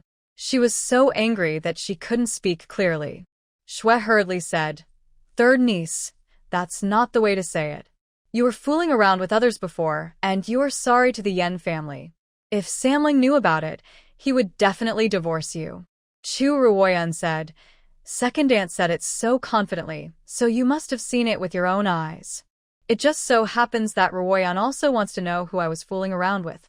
They only followed to the 4th floor of Baishao Pavilion before they were stopped by someone. How could they know who was in the room? Liu said, But you did go to see a man outside. Third aunt has never seen a man outside? The guards, doormen, and grooms in your house are all women? Liu was speechless. Chu Ruoyan frowned and said in a deep voice, The Marquis is now in prison. We are trying every means to rescue him. It would be great if you can help. If you can't, don't hold us back. Before Shui finished speaking, she was glared back by Chu Ruoyan. Her eyes were like ice. I'll say it one last time. Whoever dares to make trouble again, don't blame Ruoyan for enforcing the family law on behalf of the Marquis. Uncle Liu, please ask second aunt and third aunt to leave. Uncle Liu, who was waiting outside, could no longer hold back and rushed in with 4 maids. One on the left and one on the right, they directly carried the 2 out of the door. The servants in Showan Hall were trembling. Old Madam Yan looked at her coldly. Okay, you are very majestic. Chu Ruoyan only said, Grandmother, I hope you can stay in Showan Hall peacefully before the Marquis comes back. Otherwise, I can only send you to the house on the outskirts of the city. Old Madam Yan said nothing, and after a moment she sneered. Okay, I'll see what tricks you 2 play. 2 days later, there was a birthday banquet for Madame Chow. The Yan family was still in mourning, so Chu Ruoyan changed into a plain shirt and took Yulu with her. There were many guests in front of the Chow mansion. She asked Yulu to give a gift, and after entering the mansion, she looked everywhere for Madame Chow. This Madame Chow had a connection with the Chu family. When my aunt saw her at the polo match, Madame Chow fell in love with her at first sight and wanted her to marry her eldest son Chow Yang. Unfortunately, there was a flood in the south at that time, and Chow Yang was sent by the emperor to patrol the river. After 2 or 3 years away, my aunt finally married into the Cheng'en Marquis mansion. Thanks to my aunt, she also met Madame Chow when she was young. If she could use this opportunity to ask her to come forward. Before she could finish her thoughts, a mocking voice suddenly came. Isn't this the eldest daughter of the Chu family? Oh no, she should be called Madame and Ning Marquis now. I heard that something big happened to the Yan family. How come you still have the mind to attend the banquet? Chu Ruoyan turned around and saw several girls in bright clothes coming together. She recognized some of them. One was Gu Fian, the most beloved granddaughter of Prime Minister Gu, who was good friends with Chu Ruoyan. One was Zhou Yu, the cousin of the princess of Konghe County. The other was Rong Su, the youngest daughter of Master Rong, a famous, talented woman in the capital. It was Zhou Yu who had just started to ridicule because of the incident with the princess of Konghe County. Everyone in the Zhou family hated her. Chu Ruoyan was not annoyed. She nodded according to etiquette and said, Miss Zhou, the invitation was sent by the Chow family. If you think I shouldn't come, you have to ask the Chow family to take it back. Zhou Yu choked and stomped her feet and said, Sister Gu, do you think I was right? The wife of Marquis and Ning is sharp-tongued. No wonder Ruoyan always said that she was bullied by her at home. Gu Fian and Chu Ruoyan met because of polo, and now they are also close friends. After hearing this, she frowned and said, Chu Ruoyan, you are married. How come you still don't know the etiquette? Sister Zhou is just kindly reminding you. Really? Then it's Ruoyan who is rude. But why didn't you two come to pay tribute when the Yan family's funeral was held that day? The two girls were speechless at the same time. The Gu family and the Yan family are not mortal enemies, but there is a difference between civil and military, not to mention that someone from the Zhou family once committed a crime in the army and was beheaded by Yan Zheng. Such grudges are impossible to come over. But this point she asked was enough to break their good intentions. Chu Ruoyan didn't entangle with them anymore. She nodded slightly and walked to the side yard. As she passed by, the talented woman from the Rong family, who had not spoken a word, suddenly blocked her way. Miss Rong, do you have something to say too? Chu Ruoyan was a little surprised because Rong Taifu's eldest daughter, that is, her elder sister Rong Shan, married Yan Zheng. The two families are in-laws, and she would not step on them, right? Rong Su hurriedly shook her head when she heard this. No, Madam misunderstood. I just heard that Marquis Ning was called to the Dowry temple for questioning, and I wanted to ask if he is back. Chu Ruoyan was stunned. This young girl of the Rong family is very concerned about Yan Zheng? Thank you, second Miss Rong, for your concern. Maybe the Dowry temple has not finished questioning, and the Marquis has not returned home yet. Ah! Rong Su exclaimed, and worry flashed between her eyebrows. Gu Fian pulled her over unhappily. Sister Rong, what did you say to her? Let's go, ah. She stepped on the moss and rolled into the water suddenly. Sister Gu. Fei Yan. Hurry up and someone. For a while, people and horses were thrown to the ground, and they were finally rescued. However, Zhou said, Madam and Ning Marquis, what do you mean? You dare to push Sister Gu into the water? Rong Su opened her mouth to say something, but was grabbed by Gu Fian, who was soaked all over, and said sternly, Chu Ruoyan, I just had a few words with you and you pushed me into the water. You are really vicious. Chu Ruoyan raised an eyebrow. Is he planning to blame her? Seeing this, Mrs. Chow, who came hurriedly, frowned and looked at her. Madam and Ning Ho, what's going on? Yu Lu rushed to explain, but Chu Ruoyan stopped her. Madam Chow, there is a third person here. Why don't you ask her? After saying that, she looked at Rong Su, and everyone's eyes were focused on her. Zhou called out Sister Rong in panic. Gu Fian also looked at her closely. Rong Su pursed her lips. Just now, I didn't see it clearly. Zhou and Gu Fian both breathed a sigh of relief. Chu Ruoyan glanced at it, and sure enough, the nobleman who had been serving flowers in the corner of the courtyard since just now stood up and walked towards this side surrounded by maids. Miss Rong didn't see it clearly, but I saw it clearly. Fian, you fell into the water yourself. Why do you blame others? Everyone turned around in shock and bowed down. Greetings to Princess Anqing. Long live the princess.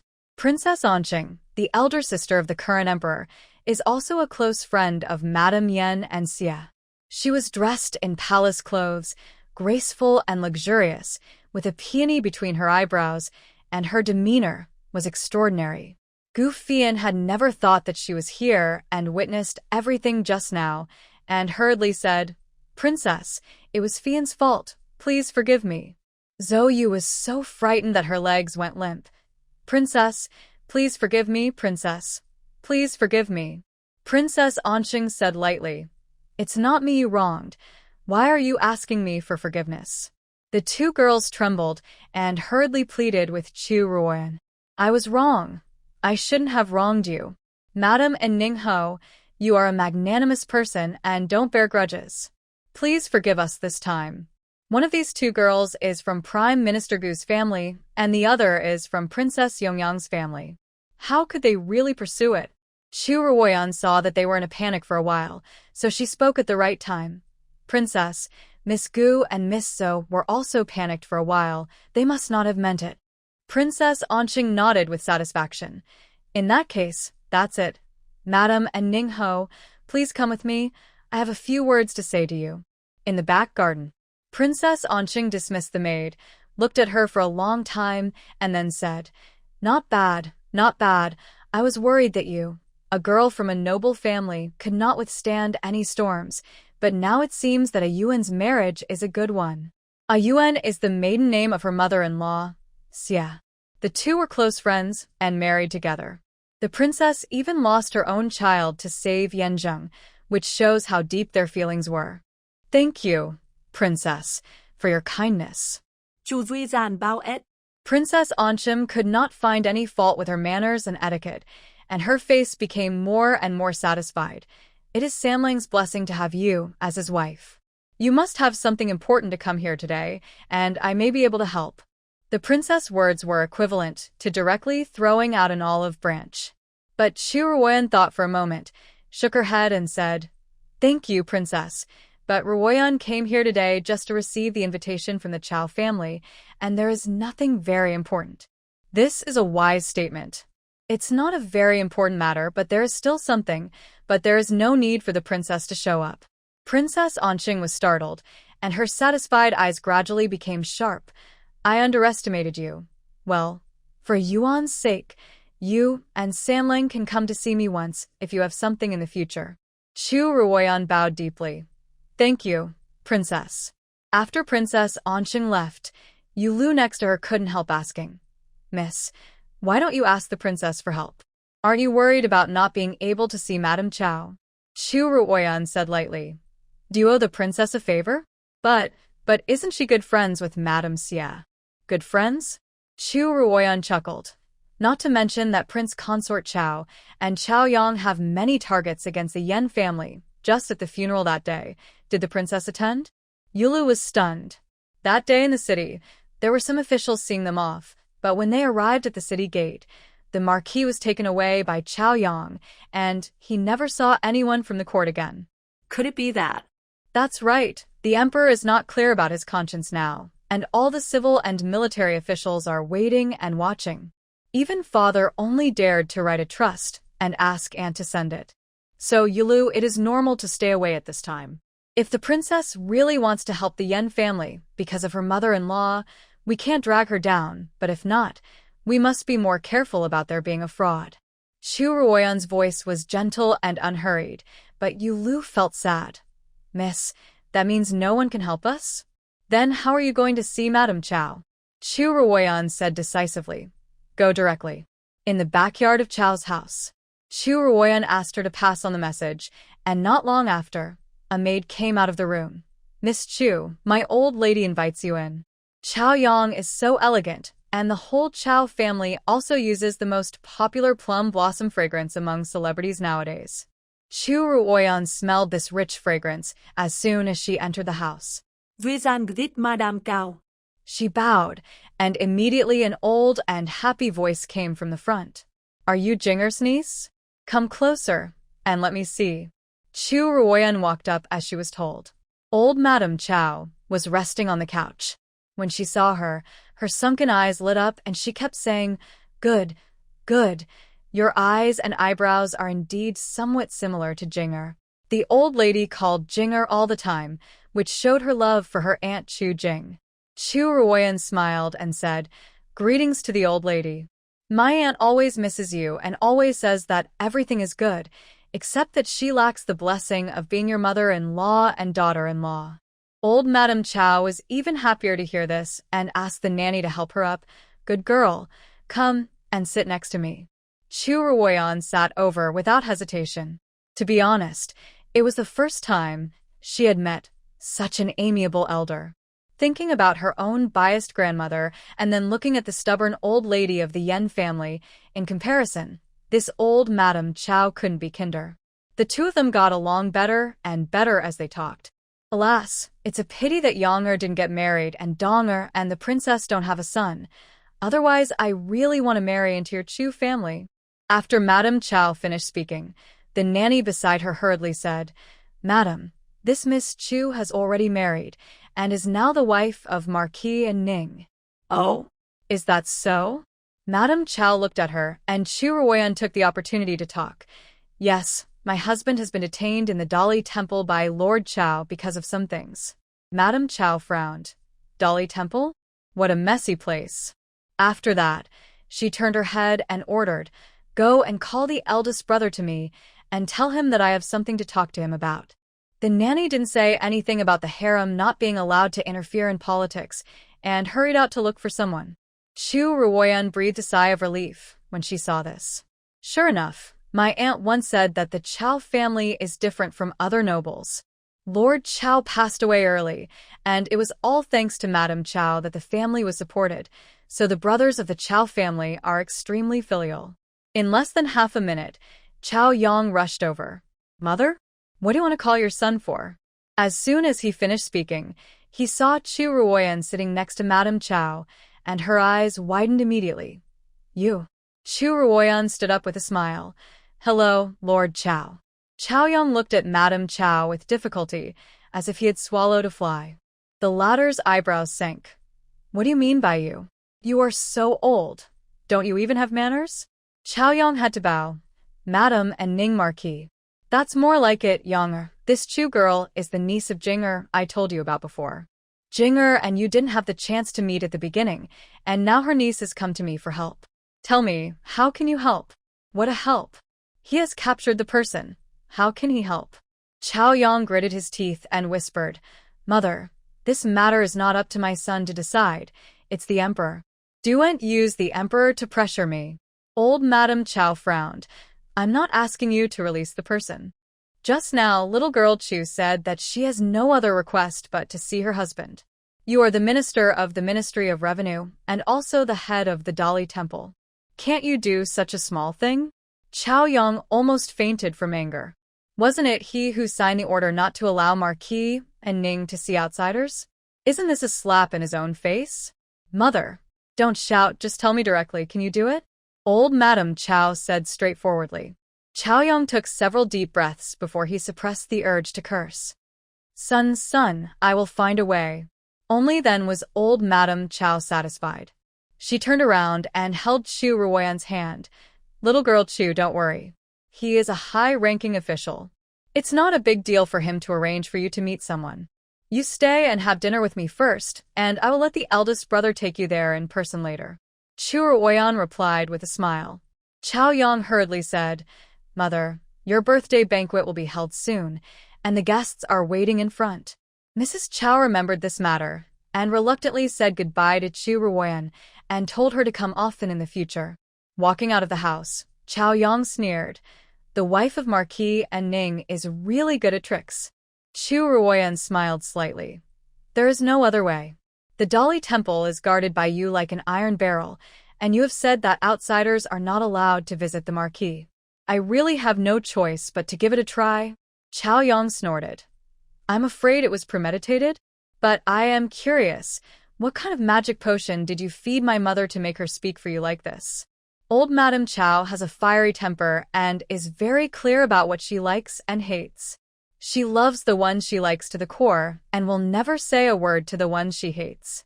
How could two people who had never met before become so close at first sight? Chu Ruoyan thought seriously for a while.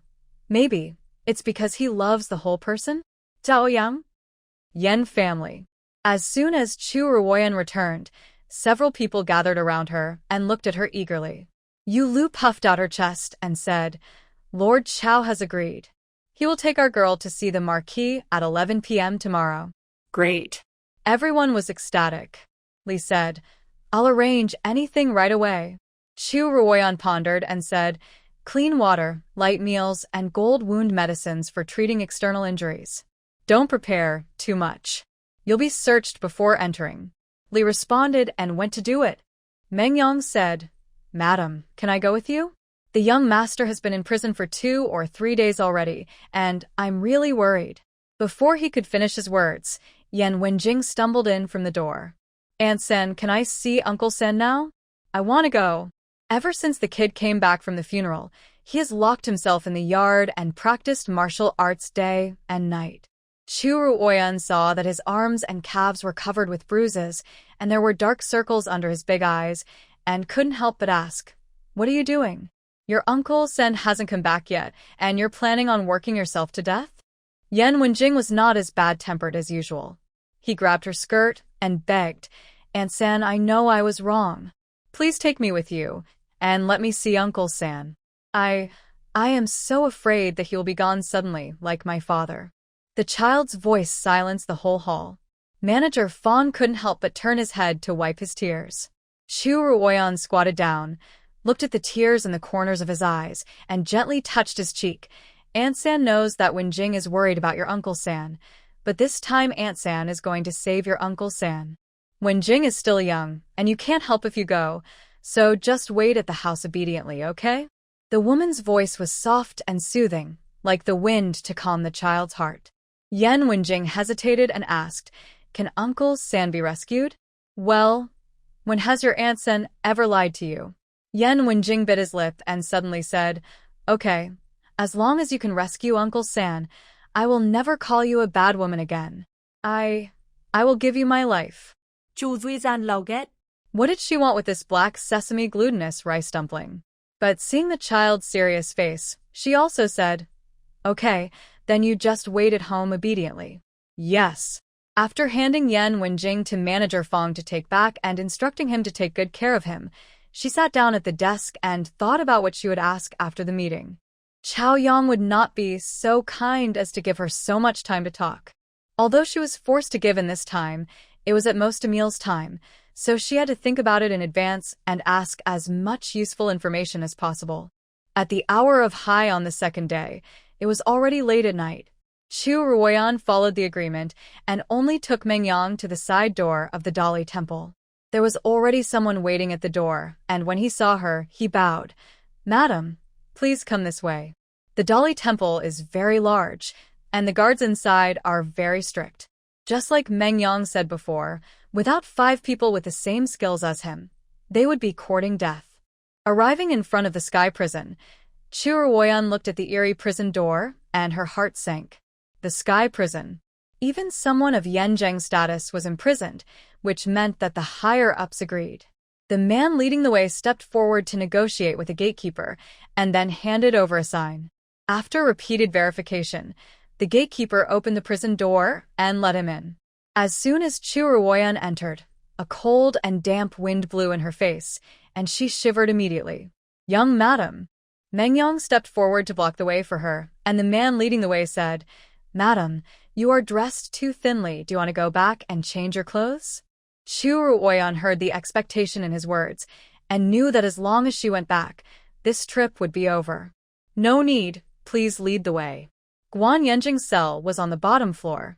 I don't know if they were afraid that he would run away or what, but there were 4 or 5 more guards at the door of the cell. Fortunately, with Chao Yang's token, the guards simply searched the things they brought and then left. The man leading the way said, "Madam, our masters said that only you can go in.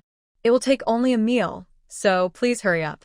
Meng Yang opened his mouth to speak, and Chu Ruoyan said, "Okay, guard Meng, please wait here for me." Meng Yang could only clench his fists in response. The prison door outside opened. Chu Ruoyan went in with a lunchbox, and Yan Zheng was sitting on the bed in the inner room. He changed into a black dress, his hair was hanging down, and he looked a little embarrassed, but the moment his eyes opened, it was still like a sharp sword piercing the heart. "It's you?" He was slightly stunned, and a hint of sarcasm appeared at the corners of his pale lips. "What are you doing here?" Chu Ruoyan opened the lunchbox silently. There was no light side dish in the box, as she said, but a big pig's trotter, fat and juicy.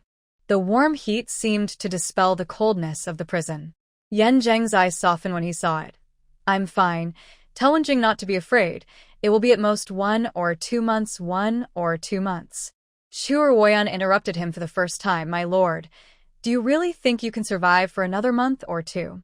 Yan Zheng's eyes froze instantly. Chu Ruoyan squatted down and wiped the ground with her index finger. "My lord, this is blood."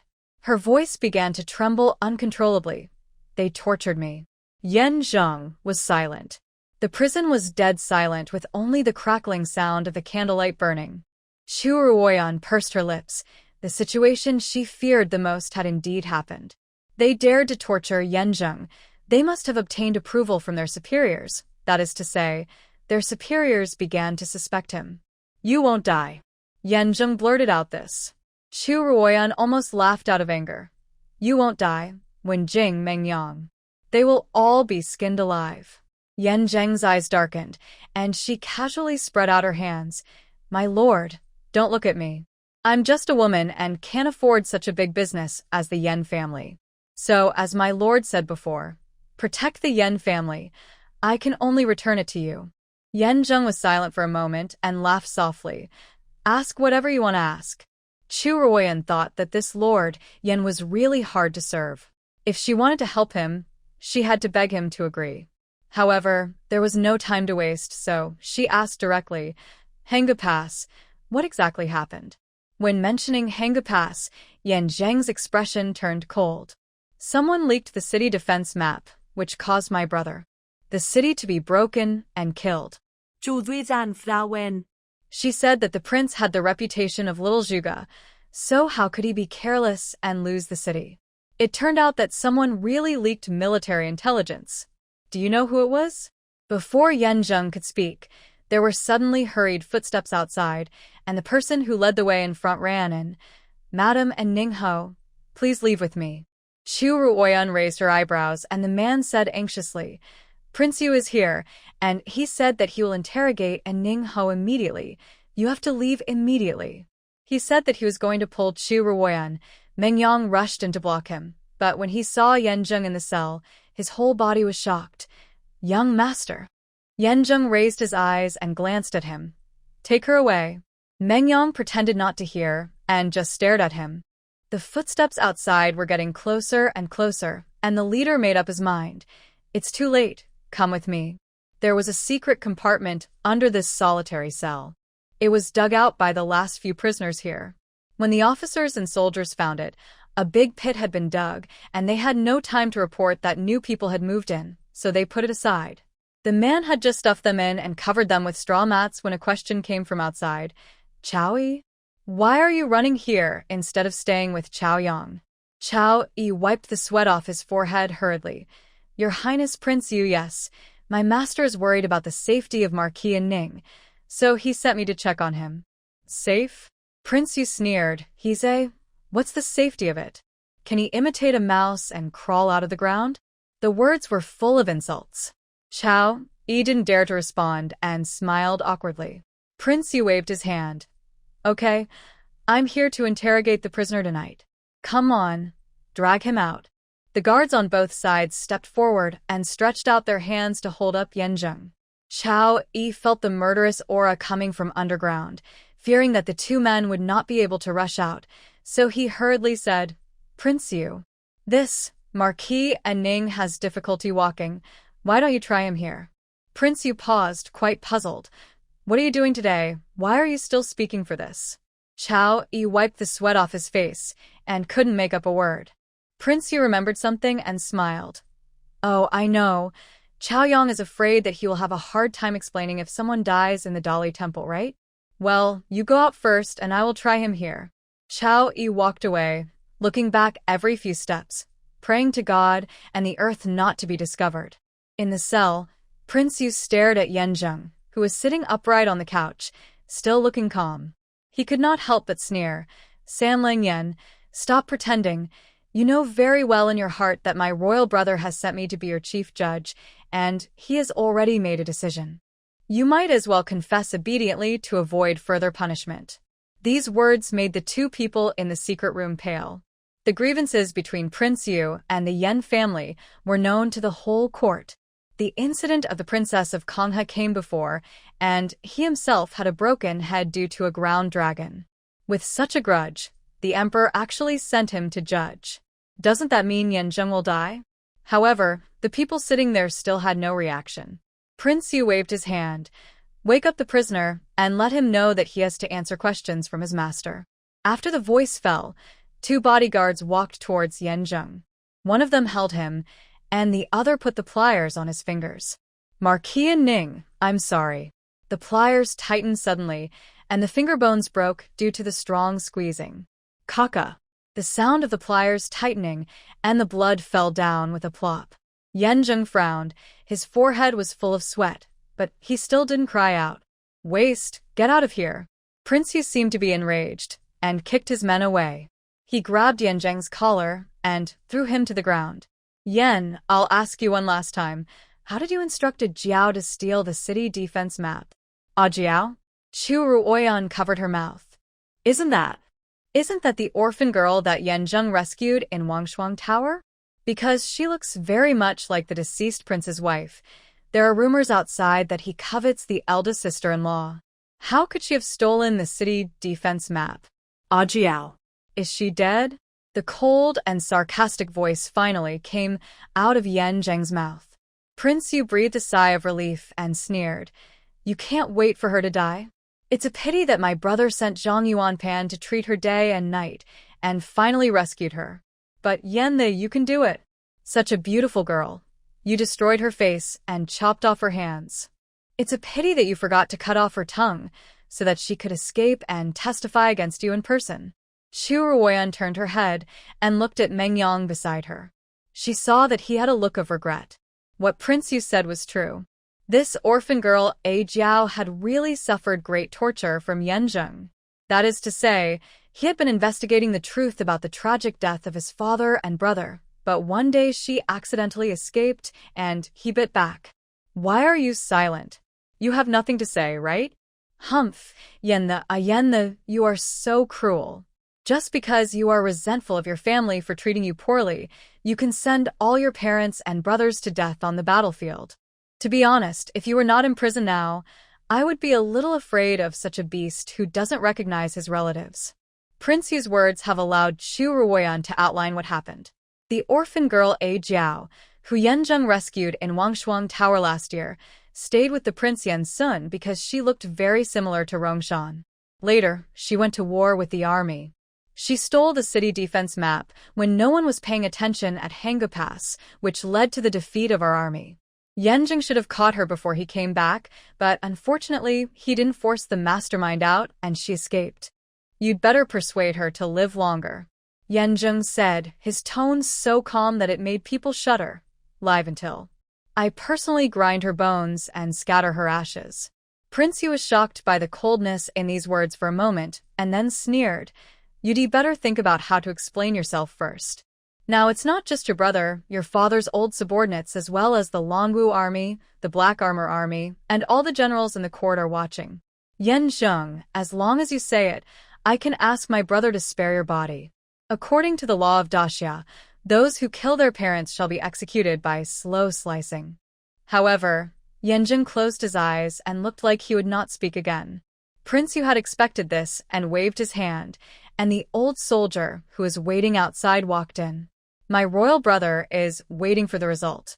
If not, everyone take out your guys. He yawned a little wearily. The shrewd old soldier realized that this was a serious matter and asked hurriedly, that person. The person cannot be killed. You guys control the timing. If it really doesn't work, get the confession first.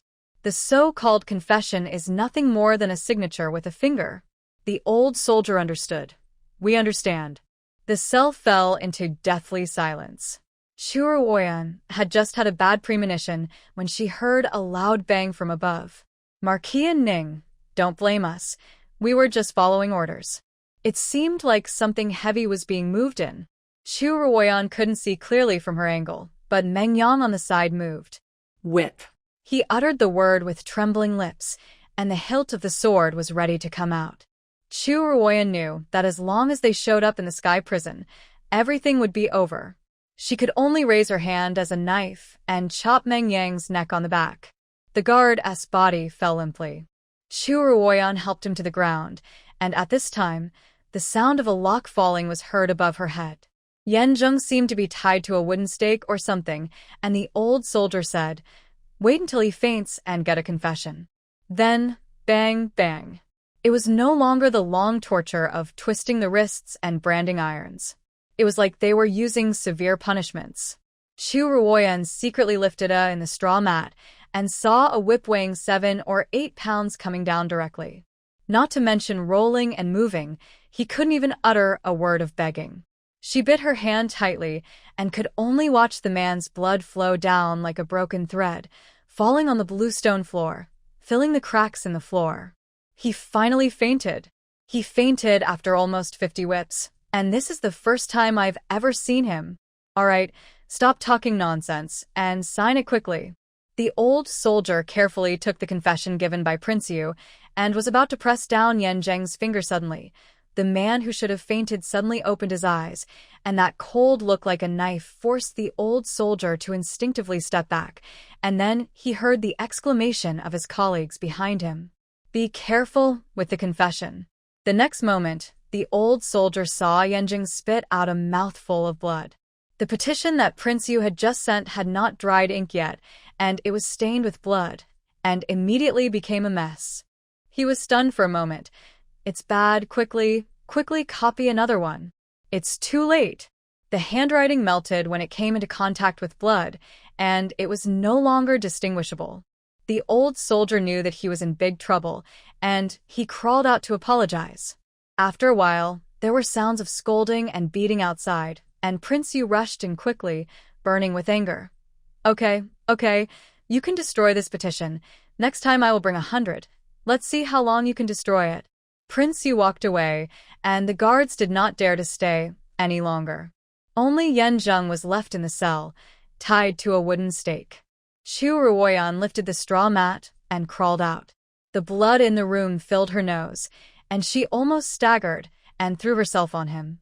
"Yan Zheng, wake up. Yan Zheng, don't die. Please don't die." Chu Ruoyan is not someone who has never seen blood. She is not an ordinary lady. In order to keep her healthy, her father once asked someone to teach her how to fight. But how can those compare to what is in front of her? Everywhere she touches, there is dampness and heat. Before she finished speaking, the man's stiff body seemed to move, and then there was a faint voice, the same as before. Not die. Chu Ruoyan was ecstatic, and the tears that she had been holding back for a long time burst out. "It's good that you are not dead. It's good that you are not dead." The 7 or 8 kilograms of whip just now came down, and he didn't even have the strength to release the force. She was really afraid that he would be beaten to death here. Yan Zheng looked at the woman with tears in the corners of her eyes, and the pair of green onion-like hands were still tightly grasping his chest. He couldn't help but chuckle. "Are you scared?" After that, he coughed violently, and a little blood fell on the back of her hand. "What are you laughing at? It's such a time, and you can still laugh?" Under the candlelight, the woman's angry expression was vivid and beautiful. Yan Zheng was dazed for a moment, and then he couldn't suppress his coughing. "You, go away." Chu Ruoyan didn't listen to him, but took out a bunch of medicine from her arms, muttering to herself, "Golden wound medicine doesn't work. It can be seen when applied outside." "Yes, cough pills, take it first." She hurriedly brought the medicine to his mouth. Yan Zheng hesitated for a moment, but still opened his mouth and swallowed it. The medicine was quite effective, and the pain subsided a lot in a short while.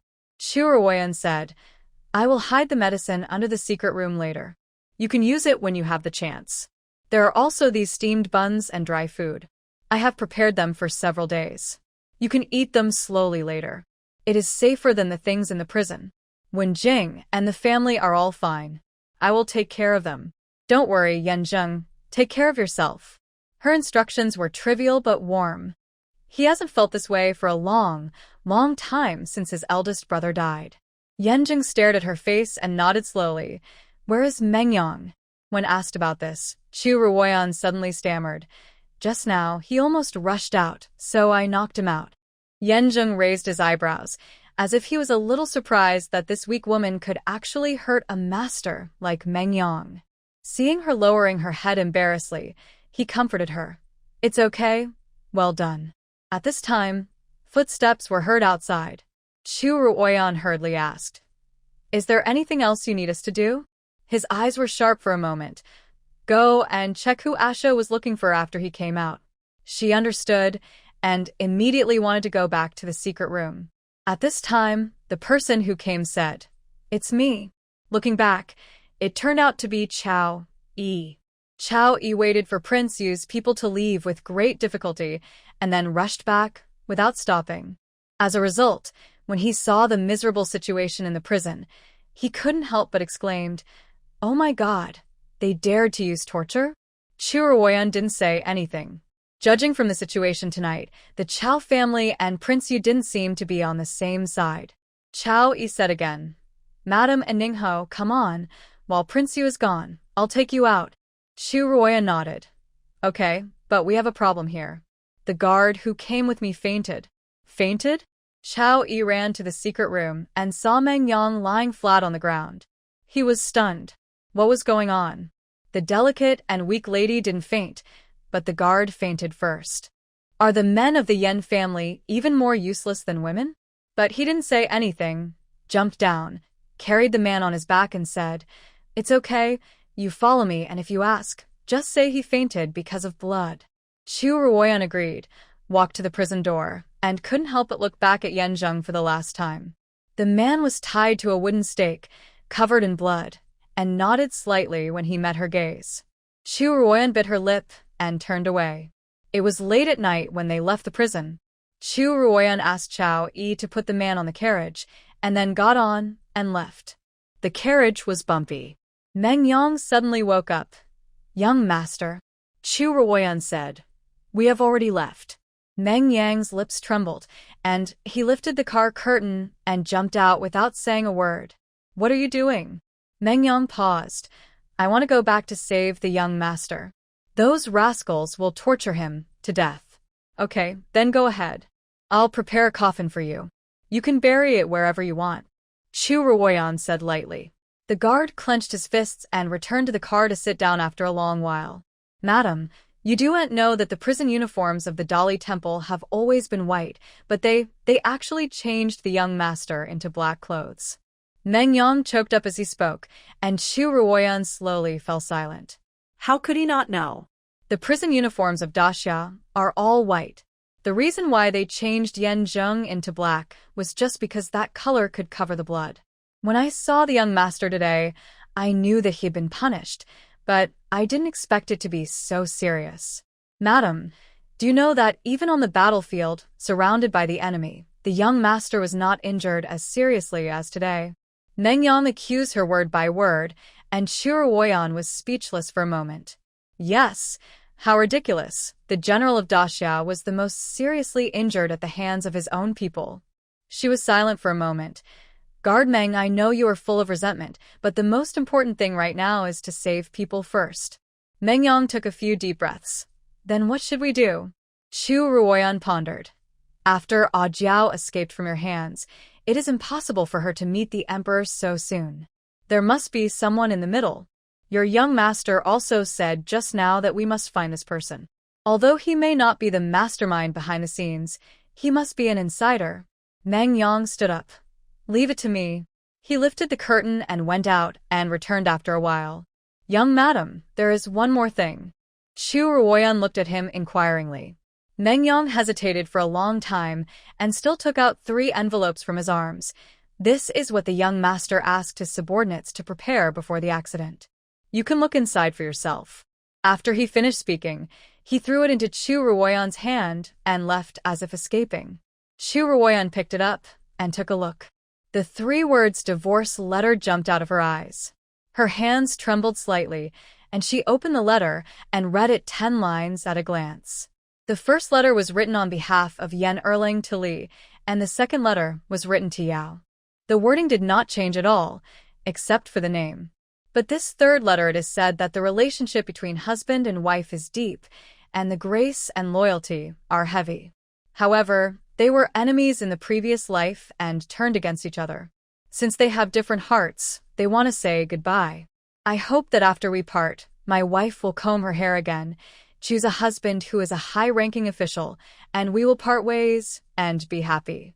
I wish my wife a long life, Yan Zheng. When he finished reading, he almost gritted his teeth. This Sanlang Yan had even prepared a letter of divorce for her. It seemed that she had been so busy running around these days that she had become in the eyes of the dog. Meng Yang's timid voice came from outside the car. "Young madam, our master said that if anything happens in the future, this document can guarantee your safety. As for the other 2 young ladies, please handle it yourself." Bang! The letter of divorce was smashed on the car window by her, and Meng Yang fell silent immediately. Chu Ruoyan sat there depressed for a while, and then she sighed for a long time. This Yan Zheng, who is said by outsiders and relatives to be cold-hearted and heartless, might have considered it so carefully, so how could he be a ruthless person? When she returned to the house, everyone was still staying up late waiting for her. Chu Ruoyan said some nice things, and after coaxing Yan Zheng to sleep, she took the letter of divorce and came to Li's room. After reading it, Li was silent. After a long time, she suddenly said, "Third brother's wife, are the rumors outside true? Did my third brother really kill them?" Chu Ruoyan's heart skipped a beat. She was busy with Yan Zheng's affairs and didn't pay any attention to the rumors outside. Li's maid said, "Today, we went to the street and heard that Jiao, whom the third young master rescued, was a spy. It was she who stole the city defense map, which caused the master and others to lose their lives. They also said that it was all instructed by the third young master because the little maid stumbled twice, and seeing that her wife did not stop her, she boldly continued. Because the second young master and others often bullied him, and the general and his wife didn't like him, so he was resentful and designed all this. This can also explain why he was the only one who came back alive." Chu Ruoyan almost laughed. "Don't people outside have brains? If it was really him, couldn't he just find an excuse to stay in the capital? Why would he go to the battlefield and lose a pair of legs?" But seeing Li's solemn expression, she endured it and said, "Second sister-in-law, you don't believe these nonsense, do you?" I naturally don't believe it, but..." Li clasped her hands uneasily. "Third brother's wife. You don't know. The relationship between them brothers was not good in the past. No, it should be said that except the young master, the third brother could not get along with anyone. He always stayed alone to read books or practice martial arts and never showed up for the family dinner in the evening. Sixth brother was young and couldn't bear to see it, so he had a conflict with him and was pinned to the ground. Second brother and fifth brother naturally rushed to help. I've seen a lot of such things since I moved in. Even my mother-in-law said that he was born unlucky and had a weird temper and told me not to pay any attention to him." When Chu Ruoyan heard her worried words, a thin, lonely, and unwelcome pitiful figure emerged in her mind.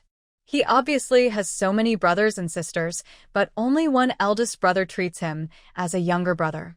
He obviously has such outstanding parents, but he is disliked by his parents because he drags down his mother as handkerchief friend. She suppressed the bitterness in her heart. "Second sister-in-law, you should know very well what kind of person the Marquis is. Even if he has many frictions with his brothers, he can't do such a thing as treason and murdering his parents. Even if he can do it, do you think he will kill the prince?" Li subconsciously said, "That won't happen." When the eldest sister-in-law had a difficult delivery, he did not hesitate to cut off his flesh for medicine, and he treated Yan Zheng like his own son. Isn't that right? Chu Ruoyan reached out and covered her hand. "Second sister-in-law, now is an extraordinary period. I don't know how many hidden arrows are aimed at here. We can't believe the rumors and lose our composure." Li let out a long breath. "You are right. I was too suspicious." Chu Ruoyan glanced at the maid who had just spoken. The little girl knelt down quickly in fear. "It was I who spread the rumor. I won't dare to do it again." Chu Ruoyan said, "You get up first. I want to ask you, where did you hear these words from?" "I heard it from the butcher when I was shopping. He seemed to have heard it from Wangshuang Tower." "Wangshuang Tower?" A smile appeared on Chu Ruoyan's lips. "Interesting. The orphan girl Liao seemed to have been rescued by Yan Zheng around Wangshuang Tower." "I know, second sister-in-law, it's getting late. You should go to bed early." As she stood up, she saw that Li was still holding the letter of divorce in her hand and said, "Don't worry, second sister-in-law, the old lady will not interfere in the affairs of the mansion now. If you decide to leave, no one can force you to stay." Li uttered an awe and threw it away as if it was burned. "No, I'm not."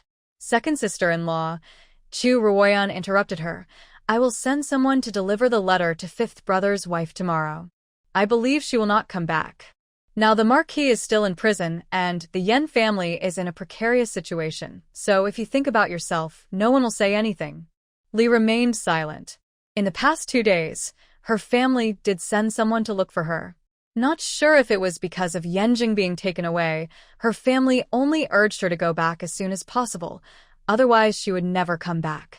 It would be a lie to say that she had never thought about it. She had just turned 18, and she and Erlang had no children but third brother's wife. What about you? Li looked at her closely. You have just been married for a short time, and you don't have any deep feelings for my third brother.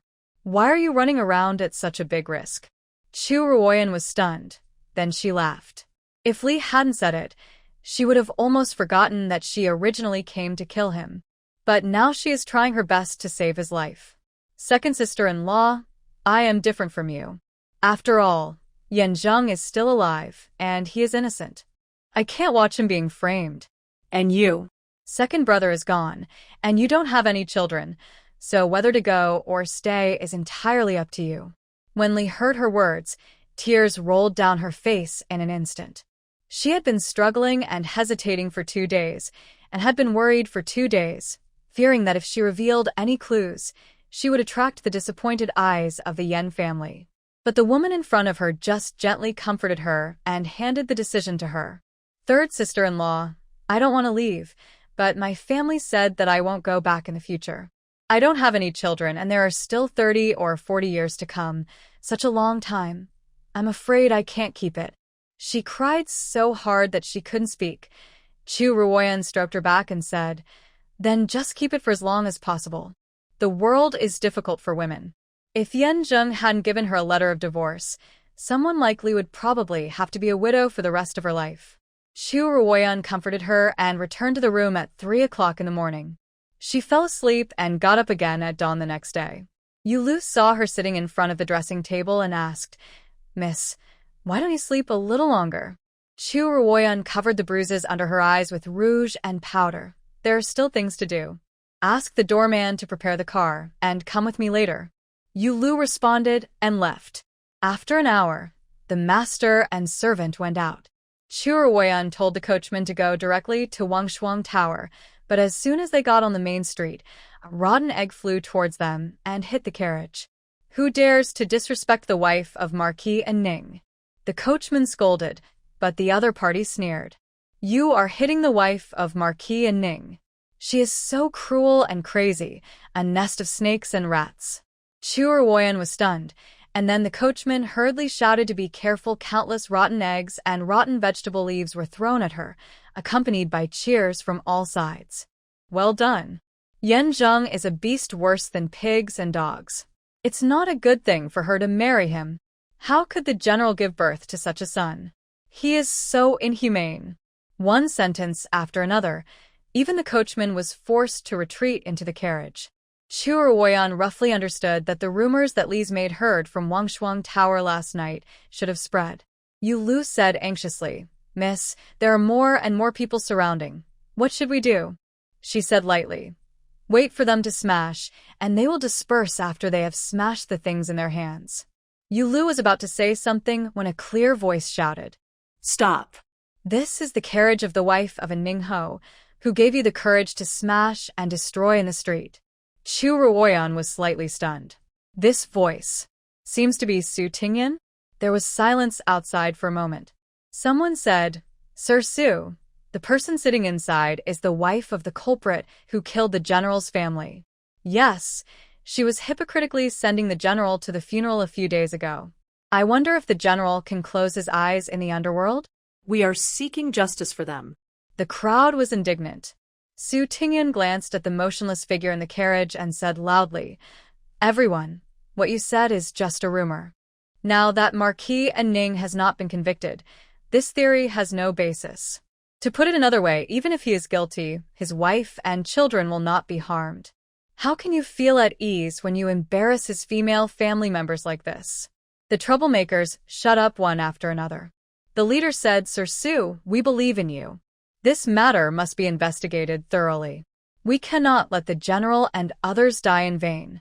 After everyone agreed with his words, Su Tingyan turned over and dismounted, and said solemnly, Everyone, rest assured, although Tingyan does not work in the Dali Temple, he will report your wishes to his superiors and give justice to the general. The crowd outside gradually dispersed. Yulu patted her chest and whispered, Miss, it's a good thing that Prince Su is here. Otherwise, I don't know how long we will be surrounded.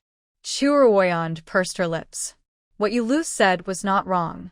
Su Tingyun is now serving in Shuntian Prefecture and has a very good reputation among the people. If someone else came today, he might not be able to persuade these people to leave. At this time, he came to the front of the car and asked with concern, "Madam and Ningho, are you frightened?" Chu Ruoyan replied softly, "No, I'm not frightened. Thank you, Prince Su, for helping me out." Su Tingyun heard that her words were very polite and felt a little uncomfortable for some reason. "Madam, there is no need to be so polite. You and I have known each other for a long time, and this is also Tingyun's help to a friend." However, the other party only said, "Prince, you are joking. I have only met you once, so I dare not call you friends. I have something important to do, so I'll leave first." After saying this, he urged the coachman to leave. The subordinate at the side laughed and said, "Sir, why does the wife of the Marquis of Ning seem to be very afraid of you? This shouldn't be the case. Everyone knows that the eldest son of the Su family is as modest as jade and is the ideal man of the noble ladies in the capital. Although this lady is married, she shouldn't be so desperate to avoid suspicion, right?" Su Tingyun was also puzzled. Why did she seem to be deliberately drawing a line between them every time they met?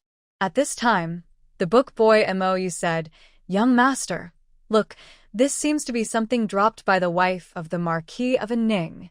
He picked up a jade pendant, and Su Tingyun took it and saw that there was a word Chu engraved on the back of the jade pendant. It was really her thing. "I'll go return it first, you guys go back to Shuntian Prefecture, and wait for me." After saying that, he went straight after the Yan family carriage. The book boy Mou was secretly shocked. Over the years, there were countless noble ladies who fell in love with the prince, but he was polite to every one of them. He had never been so nervous about someone as today. Could it be that he really fell in love with someone's wife? And at this moment, on the Yan family carriage, "Miss, it's bad. The jade pendant that the Duke gave you for your Gigi fell off." Yu Lu was anxious and confused. Chu Ruoyan said, "Don't worry.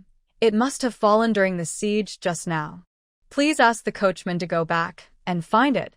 Before she finished speaking, after a burst of hurried horse hooves, Su Tingyun's voice was heard. "Madam, Tingyun just picked up a jade pendant. Is this your lost thing?" Yu Lu poked her head out and took a look. "Yes, it's our girl's." "Thank you, Prince Su." She hurriedly put away the jade pendant, got back into the carriage, and handed it to Chu Ruoyan.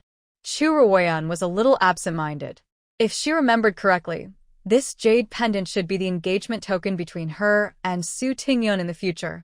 In the dream, Kyoto was broken, Su Tingyun was beheaded by the rebels, and he held this thing tightly in his hand until his death.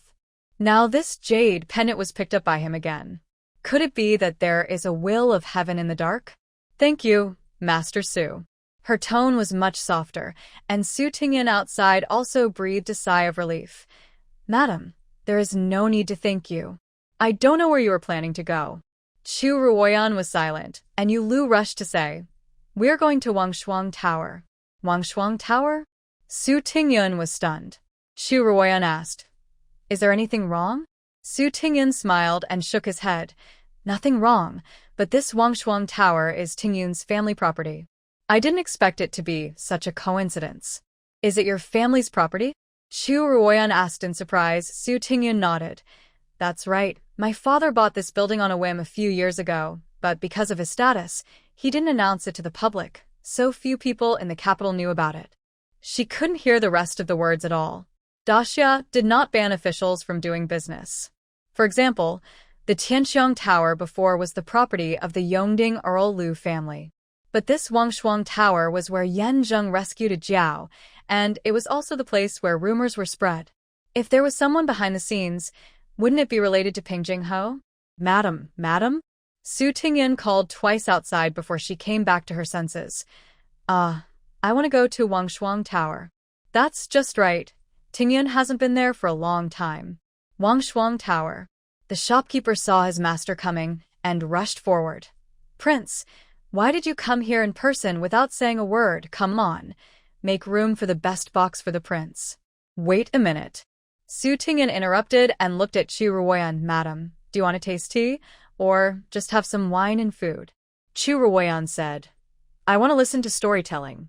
Nowadays, the restaurant not only provides meals and accommodation, but also takes over the work of wine shops and tea houses. Listening to music, storytelling, watching operas. Everything is available. Su Tingyan glanced at the shopkeeper, who understood. Please ask the prince and this madam to follow me. The tea house on the second floor is already packed with people. Today is the day that the most famous storyteller in the capital, Lu Chunrong, will take the stage. It is hard to get a seat, but the shopkeeper arranged for them to sit in the front row. Chu Ruoyan wore a veiled hat, her eyebrows drooped slightly, and it was unknown what she was thinking. Su Tingyun's heart was beating faster. It seemed that this was the first time for him to accompany a woman to listen to a story. Snap! The gavel sounded. Lu Chunrong took the stage under the attention of the crowd, and the first sentence he said was continue from the last chapter. Let's talk about the Battle of Hanga Pass. The sky was dark and the sun and moon were dim. General Yan and his wife were extremely brave. They killed the enemy and made them flee in panic. Prince Yan and the three young masters were not willing to be outdone, and they rushed out of the city to chase the enemy. The whole room cheered. Good. The Yan family army is mighty. Lu Chunrong stroked his beard with satisfaction, but at this time, someone stopped us. Who do you think it was? It turned out to be the third son of the Yan family, who was in a cowardly state. He said that the enemy soldiers were fierce, and he was afraid of an ambush, so he refused to leave the city no matter what. The sixth son, who was 5 years younger than him and had just joined the battlefield this year, raised his head and said, "If the third brother is afraid of death, just stay aside and wait for me to take the enemy's head, then the third brother will be safe." After he finished speaking, there was a burst of boos. Someone said, "This third son of the Yan family is such a coward. He's not even as good as a 15-year-old child." That's right, it really brings shame to the general. Su Tingyan felt something was wrong after hearing these words. He glanced sideways, but the woman had a calm face. "Madam, it doesn't matter if you don't want to listen to the storytelling today. Why don't you leave first?" Chu Ruoyan curled her lips. "Why not? Isn't it very exciting?" The smile on her lips was a little creepy. Su Tingyan had no choice but to listen to Lu Chunrong again. The general is such a man. How could he be afraid of that little enemy? He asked Sanlang to stay in the city and was afraid that he could not guard the pass, so he left the prince Yan Zheng to help him. Who knew that this kindness would make that ungrateful person mistakenly think that his father did not trust him. So while the general and others were out of the city to fight, Sanlang Yan asked the insider who had been planted long ago to steal the city defense map and handed it over to the enemy with both hands. Poor Prince Yan, he was smarter than Zhuge Liang, but he was powerless to save the situation. He was stabbed in the back by his own brother and lost his life. Before he uttered the word life, bang! A teapot fell at his feet, and the scalding water splashed everywhere, scalding him and making him grimace. Lu Chunrong shouted angrily, "Who?" "It's me." Chu Ruoyan stood up and said, "Sir, your talk is wonderful, but there is one thing I don't understand. I would like to ask you a thing or two." Seeing that it was a young lady, Lu Chunrong's anger eased a little. "What do you want to ask? Is what you said in the book true?" "Of course what is said in the book is true." "Really?" Chu Ruoyan said faintly. "Then did you see it with your own eyes, sir?" "This." "Then you must have heard it with your own ears. I wonder what position you hold in the army. You can tell it in such detail. I think you must be someone close to the general." She spoke slowly, and everyone in the field felt that something was wrong. How could a storyteller know so much about the conversations between the soldiers on the battlefield? Seeing this, Lu Chunrong scolded. "Which restaurant are you from, little girl? If you don't want to listen, leave quickly and don't waste everyone's time." Chu Ruoyan raised her eyebrows and Su Tingyan stood up. "She is my distinguished guest, Mr. Lu. Please be careful with your words." Lu Chunrong recognized the young master and bowed hurriedly. At this time, the shopkeeper suddenly ran over and wanted to pull Su Tingyan aside. Unexpectedly, Su Tingyan said, "There is nothing that cannot be said to others. Just say it here." The shopkeeper was very embarrassed and could only lower his voice. Sir, this Mr. Liu was invited by the Marquis with a lot of money, and today's section of Hanga Pass was also selected by him personally. What? Its father? Shu Tinyun exclaimed. Chu Ruoyan slowly lowered her eyes. Yes, if it was Marquis Pingjing, everything would make sense. He first designed the drama of the orphan being humiliated in Wangshuang Tower, which induced Yan Zheng to rescue her. Later, he let a Jiao rely on her appearance to get close to Yan Zheng, steal the city defense map, and put all the blame on Yan Zheng. Today's storytelling is also inciting the people to convict Yan Zheng. With such deliberate planning, it is no wonder that Yan Zheng would destroy his entire family in his dream. Madame Marquis and Ning, there must be a misunderstanding here. My father has always respected General Yan, and it is impossible for him to attack Marquis and Ning. There must be a villain who is interfering. Su Tingyan said it firmly, but Chu Ruoyan looked at him with more and more complicated eyes. Does he know? Or doesn't he know? But no matter which one it is, the Su family and the Yan family are irreconcilable. Prince Su, thank you very much today. I will repay you for this kindness one day. Su Tingyun was about to say something, but the woman had already turned and left resolutely. Looking at her slender back, Su Tingyun felt vaguely uneasy, as if the next time they met, they would be enemies rather than friends. Outside Wangshuang Tower, Meng Yang had arrived without him noticing. He was guarding beside the carriage, and when he saw her come out, he hurriedly said, "We have found out." The first person Jiao met after she escaped was Hush. Chu Ruoyan interrupted him. Let me guess, was it Marquis Pingjing? Meng Yang was shocked. How did Madame know? Chu Ruoyan's heart sank gradually. Marquis Pingjing Su Nantian, the mainstay among the civil officials. Why would he do such a thing? Is there any evidence? No, Marquis Pingjing did it very secretly. He only met Jiao once and sent her to the second person's house overnight. Who? Meng Yang, who was always quick-witted, hesitated, and it took him a long time to spit out a name with difficulty. Master Rong. Grand Tutor Rong? Chu Ruoyan's eyes widened, but she listened to him angrily. I don't know what the Grand Tutor is thinking. After Jiao met him, he didn't even come to ask our young master a question, but directly brought her into the palace to meet the emperor. At that time, Minister Chao happened to be present, and the emperor was furious, so he ordered him to arrest the person. So there's the scene of the funeral in the city. Chu Ruoyan almost laughed. First it was Prince Yu, and then Marquis Pingjing. These people were fine. They were outsiders after all. What's the matter with this Grand Tutor Rong? Yan Sun is his own son-in-law, and the two families are in-laws, but he doesn't believe in Yan Zheng. Did Sanlang Yan violate some heavenly law? Madam, what should we do next? Should we go find Grand Tutor Rong? No need. The person has been sent to the emperor, and there is no point in looking for him again. Chu Ruoyan pondered for a moment. Go to Chao's mansion and see Chao Yang. Minister Gao? Yes, Prince Yu is cruel and ruthless, and your young master is alone in the Dali temple. I'm afraid he can't hold on. Chu Ruoyan hadn't said anything else. With so many people working together, they alone can't beat four hands. For now, they have to find one or two allies first. Chao family. When Mrs. Chao heard that Chu Ruoyan was coming, she was so happy that she ate an extra bowl of lunch. When she heard that she wanted to see Chao Yang, she asked someone to call him back from the Ministry of Revenue without saying a word. Mother, my son is busy with official duties. Do you have something important to do now? Before he finished speaking, Chao Yang saw Chu Ruoyan.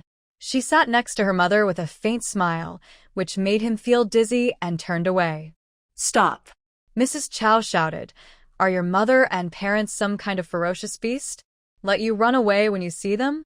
Chao Yang complained in his heart, Mother, my son made an exception to help her last time. This time, I can't. I didn't ask you to help. This time, Chu girl came to thank us. Look, she also embroidered the sachet by herself. The technique and stitches are exactly the same as Jinger. Chao Yang looked at the sachet that his mother loved so much, but he couldn't see any flowers in it no matter how he looked at it. But he couldn't spoil his mother's fun, so he could only say, "Madam and Ning, do you have something to say to me?" Chu Ruoyan stood up and said, "Madam Chow, I will go out with you for a while. Go ahead, solve your husband's problem as soon as possible so that you can sit with me with peace of mind. By the way, next time you come, remember to buy a few bags of plum blossom cakes from Zheng's shop. Your aunt and I used to love their shop the most." Chu Ruoyan agreed with a smile, and Chao Yong felt a pain in his heart. Will there be a next time?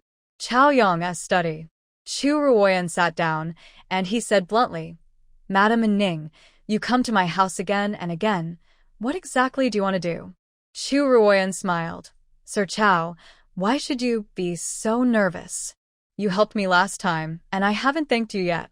Chao Yong snorted coldly, and then heard her say, "I'm sure Chao Yi told you when he came back that the Prince of Yu is cruel and ruthless. My husband is alone in the Dowry temple, and I'm afraid his life is in danger. You don't have to worry about this. After last night, I have ordered someone to guard him. If the Prince of Yu wants to be interrogated in the future, he must inform me first, and I will be there. This means that he will not let the Prince of Yu do whatever he wants." But Chu Ruoyan only asked, "Sir Chao, the Prince of Yu is a relative of the royal family, and he is the chief judge of my husband this time. If he wants to use torture, can you stop him?" Chao Yong was stunned and frowned. "Then what do you want to do?" Chu Ruoyan stood up, folded her hands on her forehead, and saluted.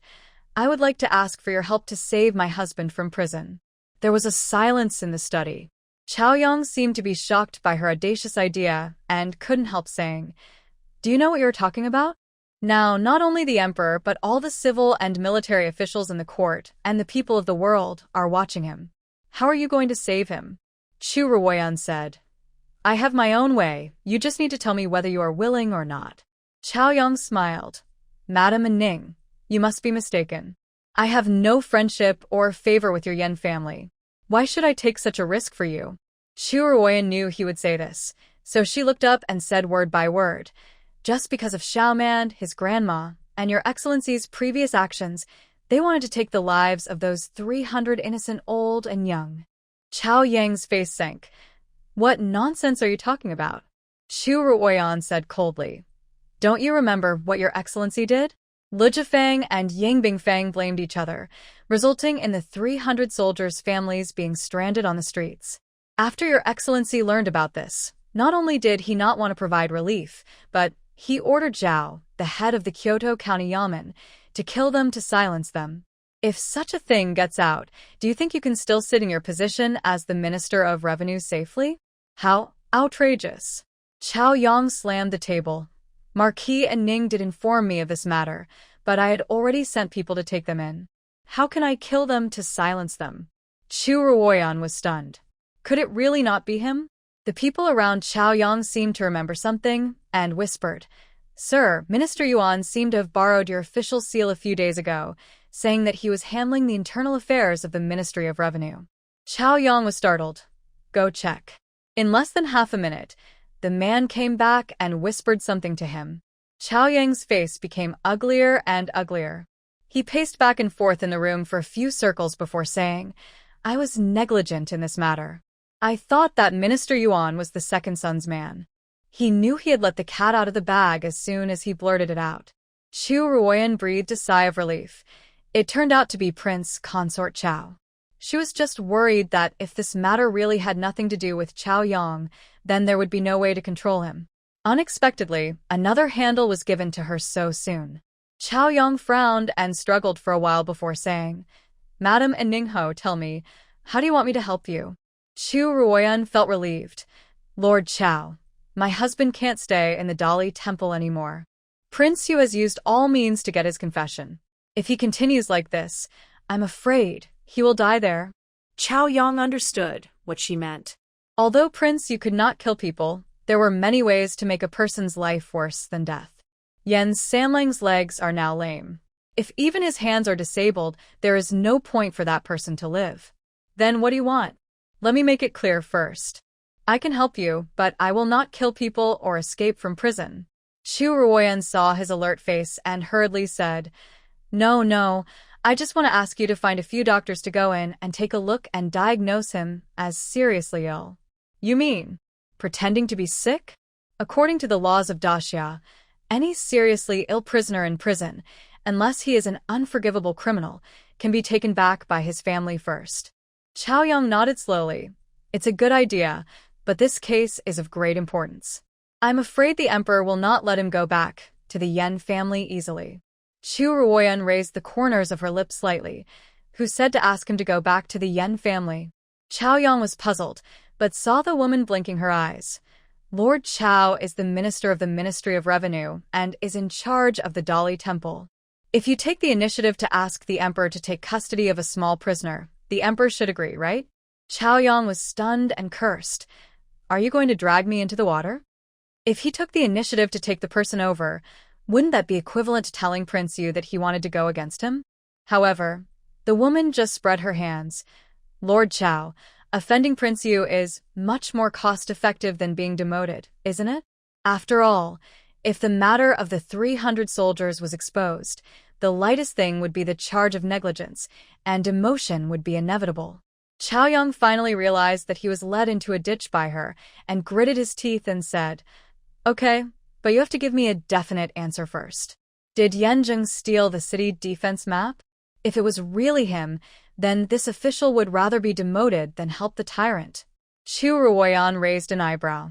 She didn't expect this senior official to be so principled. She raised 3 fingers. Chu Ruoyan swears to heaven that my husband, Yan Zheng, has never colluded with the enemy, let alone murdered my family members. If I break this oath, I will be struck by lightning and my body will be torn to pieces. Okay, go back and wait for news. After Chaoyang said this, Chu Ruoyan felt relieved. She knelt down and saluted, then left leisurely. Sure enough, Chaoyang acted quickly. The next day, several imperial doctors entered the Dowry temple's Tianlao, and on the 3rd day, his memorial was delivered to the emperor. Shoulder bone is broken, internal organs are severely damaged, breath is weak, and life is at stake. After the emperor finished reading, he turned around and threw the memorial to Prince Yu. I asked you to try the case, and this is how you tried it? Prince Yu didn't dare to dodge, and he felt a sharp pain in his forehead when he was hit. Before he could argue, Chu Huaishan stepped forward and said, Your Majesty, Prince Yu is taking revenge for personal gain. Prince Yu shouted, Duke Chu, Yan Zheng is your son-in-law. You should avoid suspicion. You are right, Your Majesty. I have never seen him in these few days. But what about Prince Yu? After several days of interrogation, nothing was found out, and they only knew how to torture him to extract a confession. You are talking nonsense. The imperial study was in a quarrel like a vegetable market. The emperor slammed the table. Shut up. Everyone bowed, and he rubbed his forehead and said, Duke Chu, I know you love your son-in-law, but Prince Yu is also working for the court. You should be more considerate. And Prince Yu, after such a long interrogation, nothing was found out, and he is indeed suspected of dereliction of duty. How about this? According to Chao Qing's intention, send Yan Zheng to his house first, and let him take care of him. Everyone was shocked and wanted to speak. The emperor waved his hand. I have made up my mind. No need to say more. Yan Zheng was soon sent from the Dowry temple to the Chao family. When Mrs. Chao saw that he was unconscious, she turned around and scolded Chaoyang. Is this how you treat prisoners in the Dowry temple? Chaoyang felt very aggrieved. This man was not interrogated by my son, but by Prince Yu. I don't care who interrogated you. You are also in charge of the Dowry temple, so you are derelict in your duty. After saying this, Madame Chao said again, Send someone to the general's mansion immediately to invite Chu girl over. It's better for her to take care of her husband. Chaoyang wanted to say that this was too ostentatious and would make people think that they were in collusion with the Yan family. But then he thought that he had already brought the person to the mansion, and he was afraid that the outside world would have already determined that they were on the same ship. So he agreed without any hesitation. However, before the messenger left the mansion, Chu Ruoyan came by herself. Not only her, but also the only eldest grandson of the Yan family. The child bowed his head when he saw him, and his childish voice was firm. "Thank you, Lord Chao, for saving my third uncle. Wenjing will definitely repay you in the future." Chaoyang suddenly felt that this was not bad. At least, there were people thanking him, right? In the backyard wing room, old Madame Chao specially cleaned up an empty room for Yan Zheng to live in. It was fully equipped with everything. When she left, she said, "Just tell my son if you need anything. Just treat it as your own home." "Thank you, old madam." After Chu Ruoyan thanked him, she hurried to the couch. On the bed, Yan Zheng's face was pale, and his eyes were closed. My lord," she called twice softly, but there was no response. Yan Wenjing said nervously, "What's wrong with third uncle?" Chu Ruoyan motioned him not to be nervous, and reached out to touch his forehead, and immediately it was as if he had touched a piece of charcoal. "He has a fever. Mengyang, go and inform Lord Chao, and ask him to ask the Imperial physician to come. You Lu, go get a basin of cold water, and ask the servants to bring some ice cubes quickly." The two of them went to do it separately, and Yan Wenjing asked, "Third aunt, what can I do?" Chu Ruoyan said, "Go and close the doors and windows to prevent the wind from escaping. I will undress him first." As she spoke, she started to move. Chaoyang was quite kind. The Imperial doctors he invited applied medicine to him. There was no bleeding from the wound, but there were too many red, swollen, and ulcerated areas, which looked a bit scary. She tried her best to be careful not to touch the wound, but just when her fingertips brushed across his knee, his right foot moved suddenly. Chu Ruoyan was shocked. She looked around to make sure there was no one around, and then reached out and brushed across his left knee. As expected, his left foot also twitched subconsciously, but the amplitude was much lighter than that of the right foot. She took a breath of cold air. Could it be that he left some room when he took action that day, so his legs and feet were not completely disabled? "Girl, here are the cold water and ice cubes." Chu Ruoyan put away her thoughts, and hurriedly wet the handkerchief and placed it on his forehead, and put ice cubes under his armpits and knees, hoping to lower the temperature. An hour later, people from the Imperial Hospital came. It was actually the chief judge of the Imperial Hospital, Zhang Yuanpan, who came in person. He saw the cool handkerchief and ice cubes on Yan Zheng's body and nodded slightly, then took his pulse, and his face changed instantly. Who is so cruel? The Marquis already has injuries on his body, and he has been severely tortured. This exhaustion has caused irritation. Are they planning to take his life? Chu Ruoyan heard the concern in his voice and asked hurriedly, "Is there any hope?" "It's still timely." Chu Ruoyan breathed a sigh of relief. "Then thank you, Dean Zhang." Dean Zhang was able to be regarded as the chief of the Imperial Hospital, so he must have his own expertise.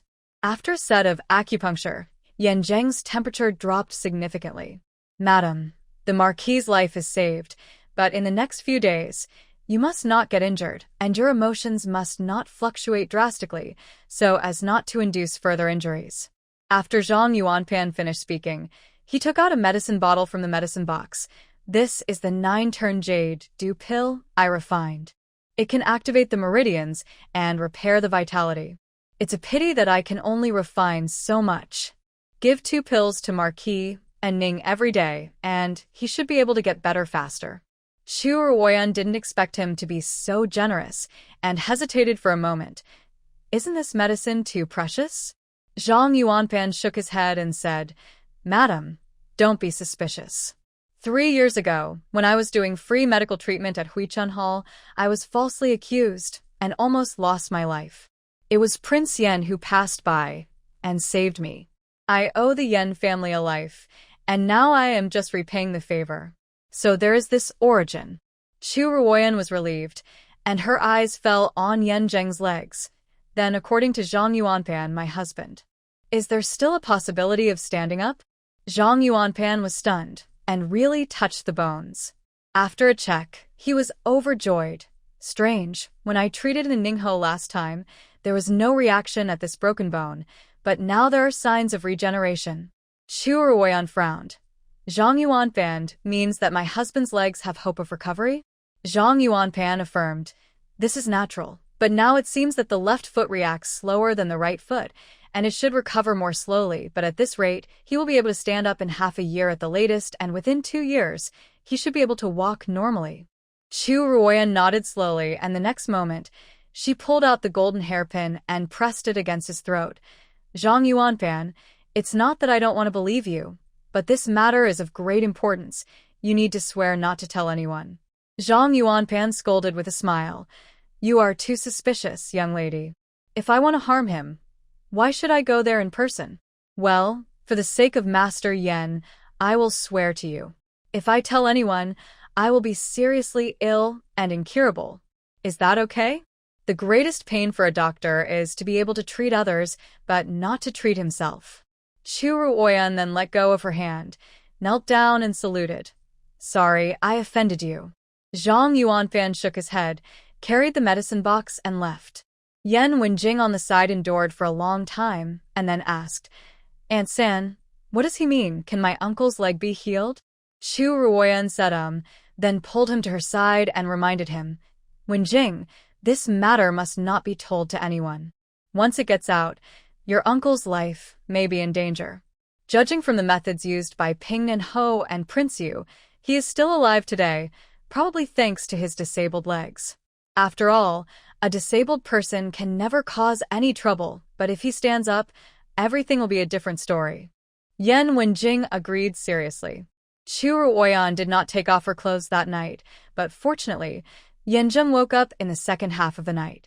He felt something on his forehead in a daze, and when he reached out, he found it was a wet towel, and it was cold. Yan Zheng was stunned. He had seen this when he was in the General S mansion. She had a fever several times, but no one cared about her each time. Only twice was she discovered by Yan Sun, who carried him out to find a doctor in the middle of the night. But even that guy wouldn't use a cool towel on his head, not to mention that it was wet and had just been changed. He looked down and immediately saw the person standing by. The woman's dark black hair was disheveled, and she was probably very tired. She just closed her eyes and rested on the edge of the couch. She was still holding the last towel in her hand, and the flickering candlelight cast a soft light on her face. Yan Zheng was stunned. He had never been taken care of like this before. So much, so that when faced with such a scene, he was a little at a loss for a moment. Ah, you're awake. The woman woke up from her light sleep and subconsciously reached out to touch his forehead.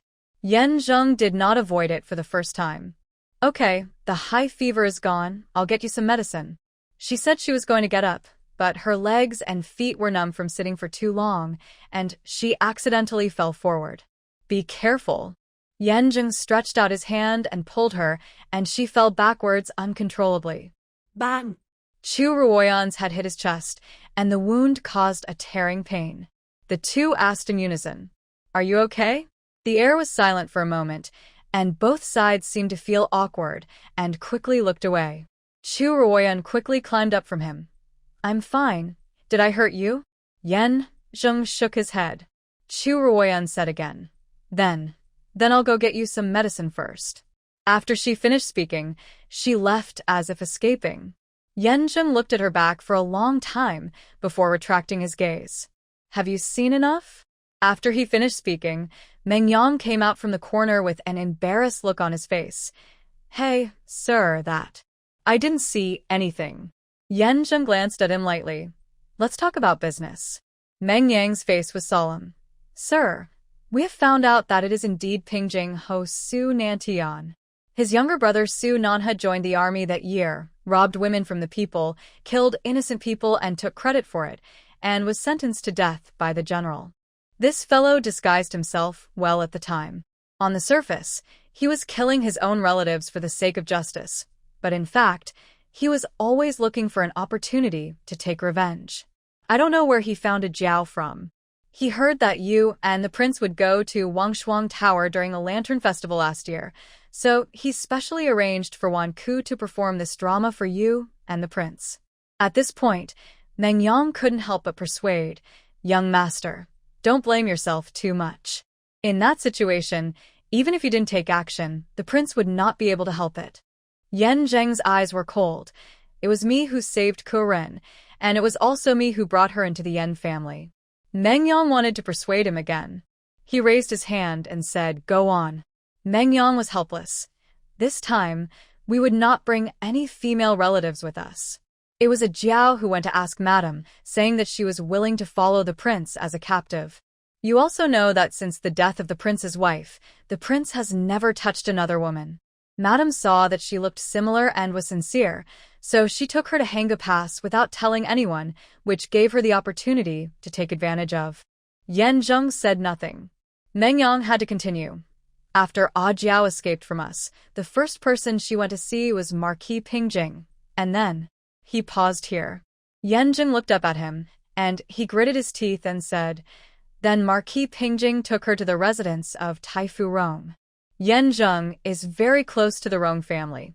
Taifu Rong likes to play chess, and Yan Sun is not good at chess, so he always takes Yan Zheng with him when he goes to his father-in-law.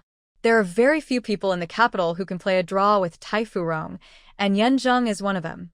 So, after a few visits, they became familiar with each other. But I didn't expect that Taifu Rong was also one of the people who stabbed him in the back. Yan Zheng's brows showed a gloomy look. Meng Yang was most afraid that the young master would show such an expression, and hurriedly said, "I have told the lady about this matter." She meant that Taifu Rong was upright by nature, and maybe he was used by someone. Yan Zheng's eyes narrowed slightly. Did she really say that? Meng Yang nodded repeatedly. Yan Zheng recalled the way the candlelight shone on her face just now and murmured, "She always thinks too well of people." The room was silent.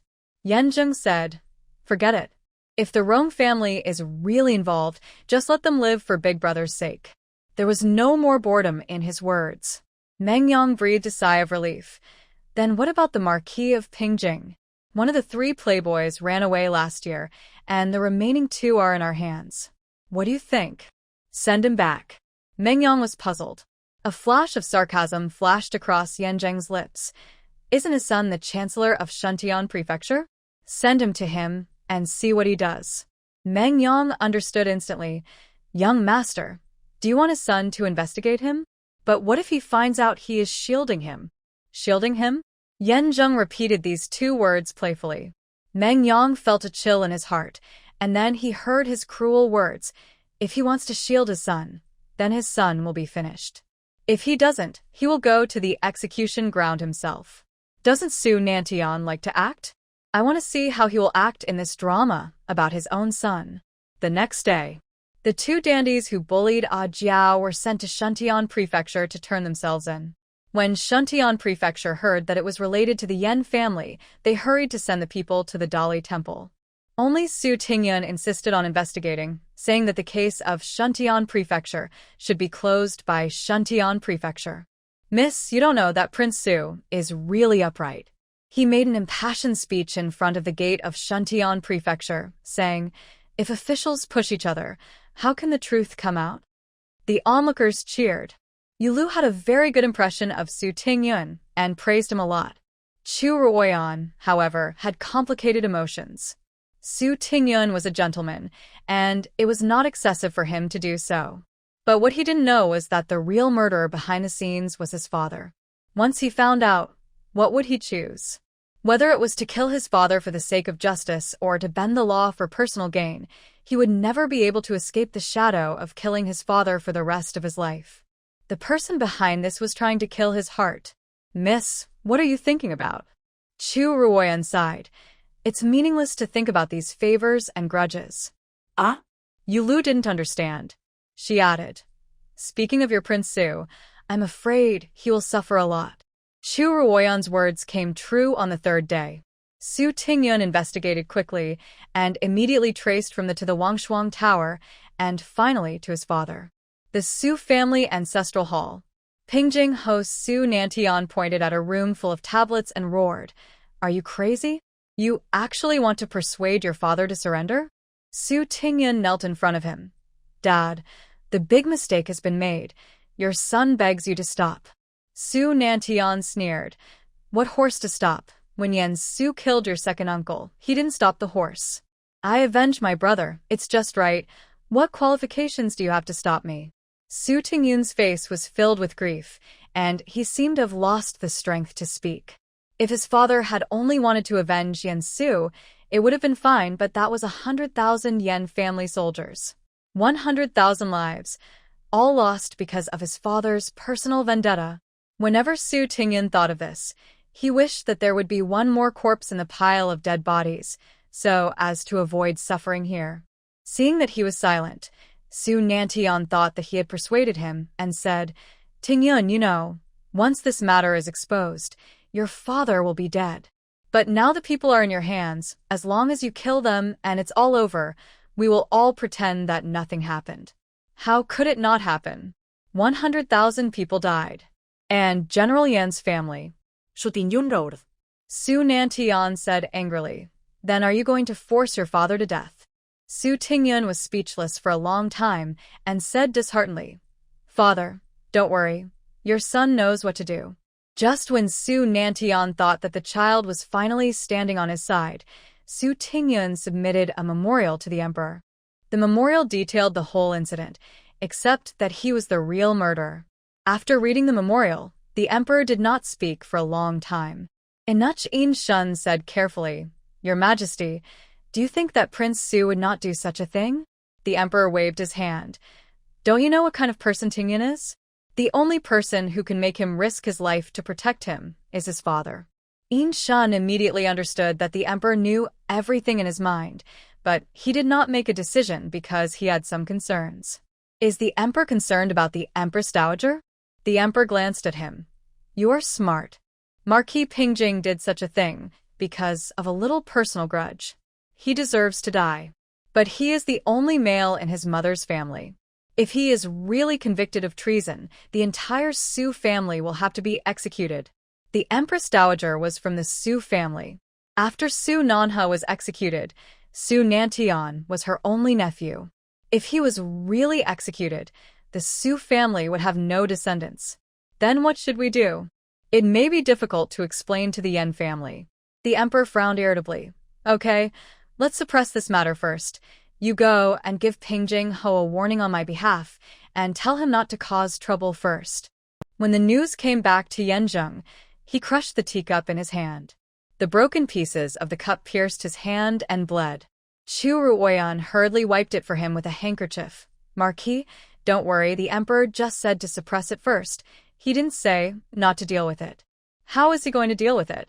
Is it enough to send an old Anuch to give him a warning? Mengyang was also very angry. We went through life and death in the front, the lives of 100,000 people, and in the eyes of this dog emperor, we are not as good as a cousin? Mengyang. This is in Chao's mansion. Chu Ruoyan reminded sternly.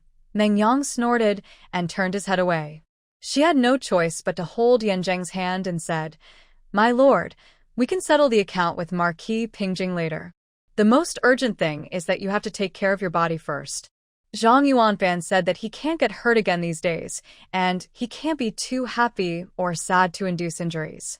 However, in this situation, how can people not be angry? Blood was slowly flowing from the corners of Yan Zheng's mouth. Chu Ruoyan's heart trembled, and then she heard him say, Mengyang, notify the other side and say that I agreed to his conditions before the voice fell. Chu Ruoyan chopped him on the back of the neck with a knife. Yan Zheng fainted forward, and Mengyang hurriedly supported him. Young madam, what are you doing? Before Chu Ruoyan could speak, someone from the Chao family suddenly came over and said that manager Fong wanted to see him. The two were surprised.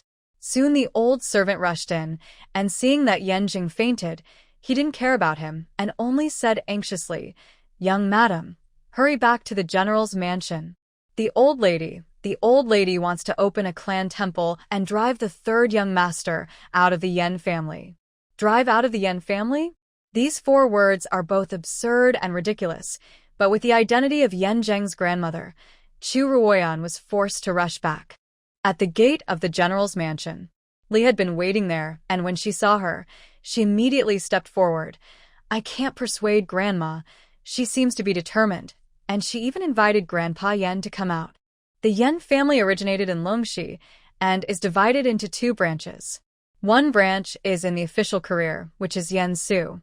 From his grandfather, father to him. They have been promoted to the 3 highest officials in 2 dynasties and were extremely prominent. Unfortunately, they were all buried in Hanga Pass this time. The other branch is the branch of Yan Taigong. He is the younger brother of Yan Su's great-grandfather.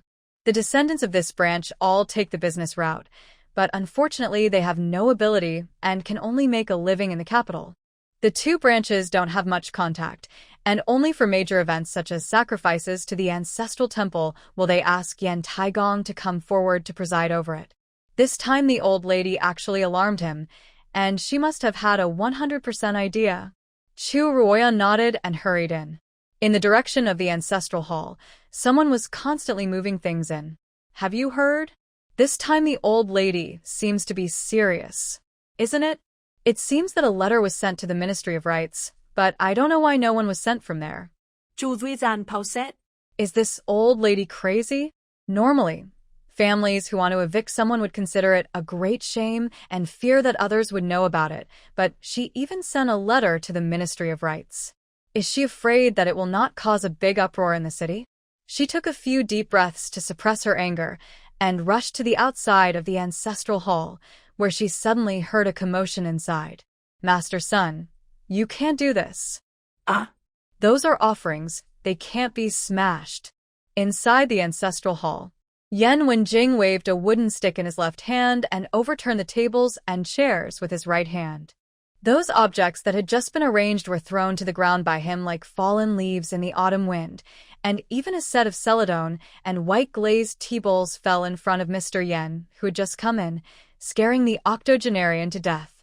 Old Lady Yan supported him and quickly stepped back, shouting, "Yan Wenjing, are you crazy? Stop it now." The person who was yelled at ignored him at all. He just smashed the last teapot that was brought up and said sternly, "Don't come up.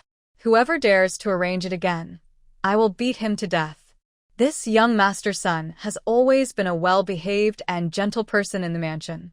He suddenly went crazy, and the servants really didn't dare to step forward. The old lady settled Grandpa Yan and stepped forward herself. "What about great-grandmother?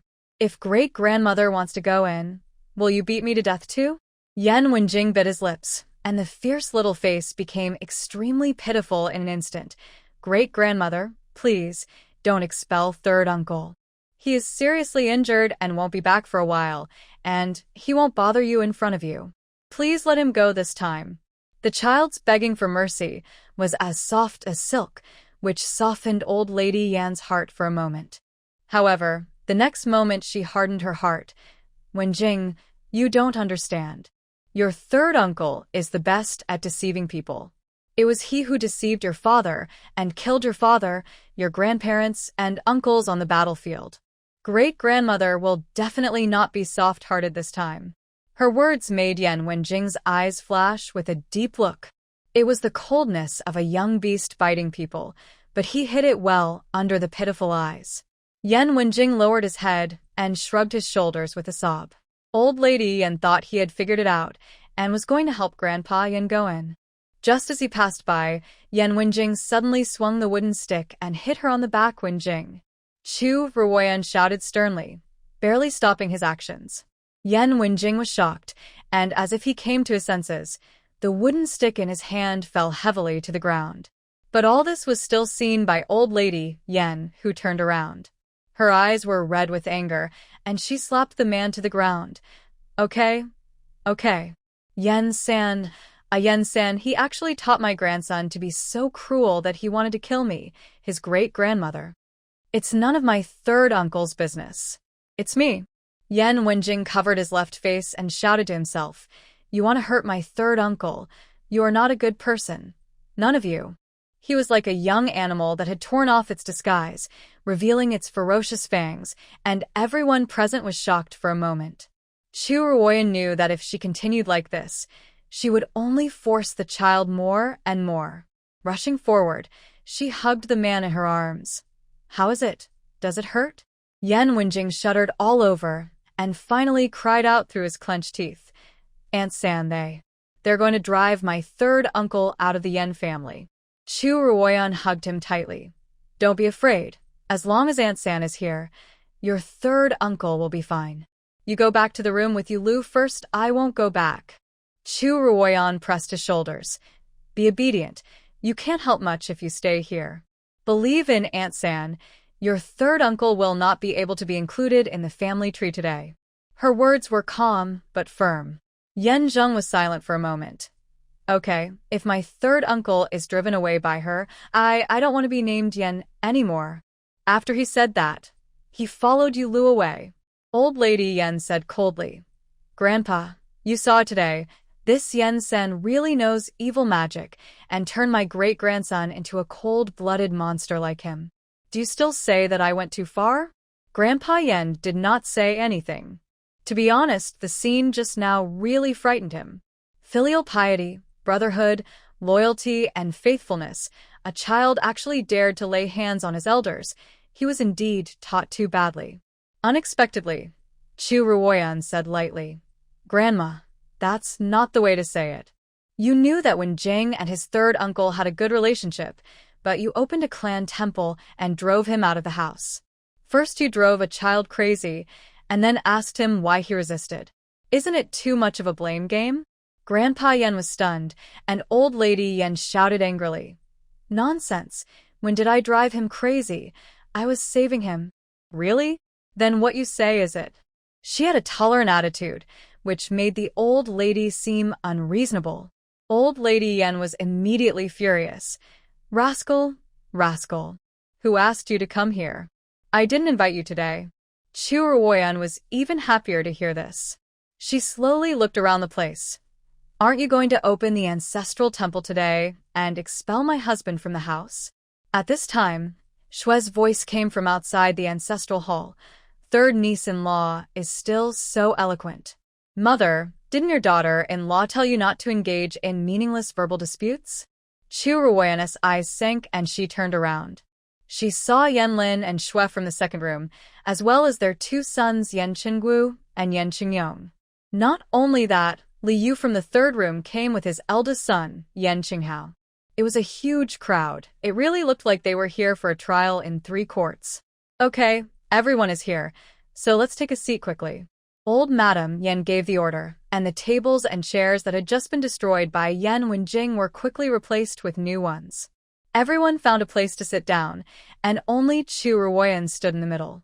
Old Madam Yan ignored her, lit 3 incense sticks, and said respectfully to the tablet, I respectfully inform the ancestors, there is an unfilial son, Yan Zheng, who sells out his ancestors for fame, collaborates with the enemy and commits treason, is unfilial and disobedient, and is guilty of the 10 unforgivable crimes.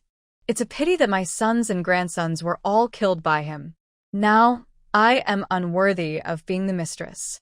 I ask the spirits of the heavens to be my witness. Chu Ruoyan looked at the old lady who was speaking impassionedly. Suddenly, she was glad that Yan Zheng didn't come back. Selling out one's ancestors for personal gain, collaborating with the enemy, and treason. These are crimes that even the government has not yet convicted, but the closest relatives and elders have made the final conclusion. Who can bear it? After the old lady Yan finished speaking, she turned and looked at Grandpa Yan. The old man was already in his 80s, and his ears and eyes were not very sensitive. He only said, This is the old lady's family affair after all. I am here today just to be a witness. This is what the old lady, Yan, wanted to say. She turned her head and looked at the scene. All members of the Yan family are here. Do you have anything to say? No one in the scene spoke.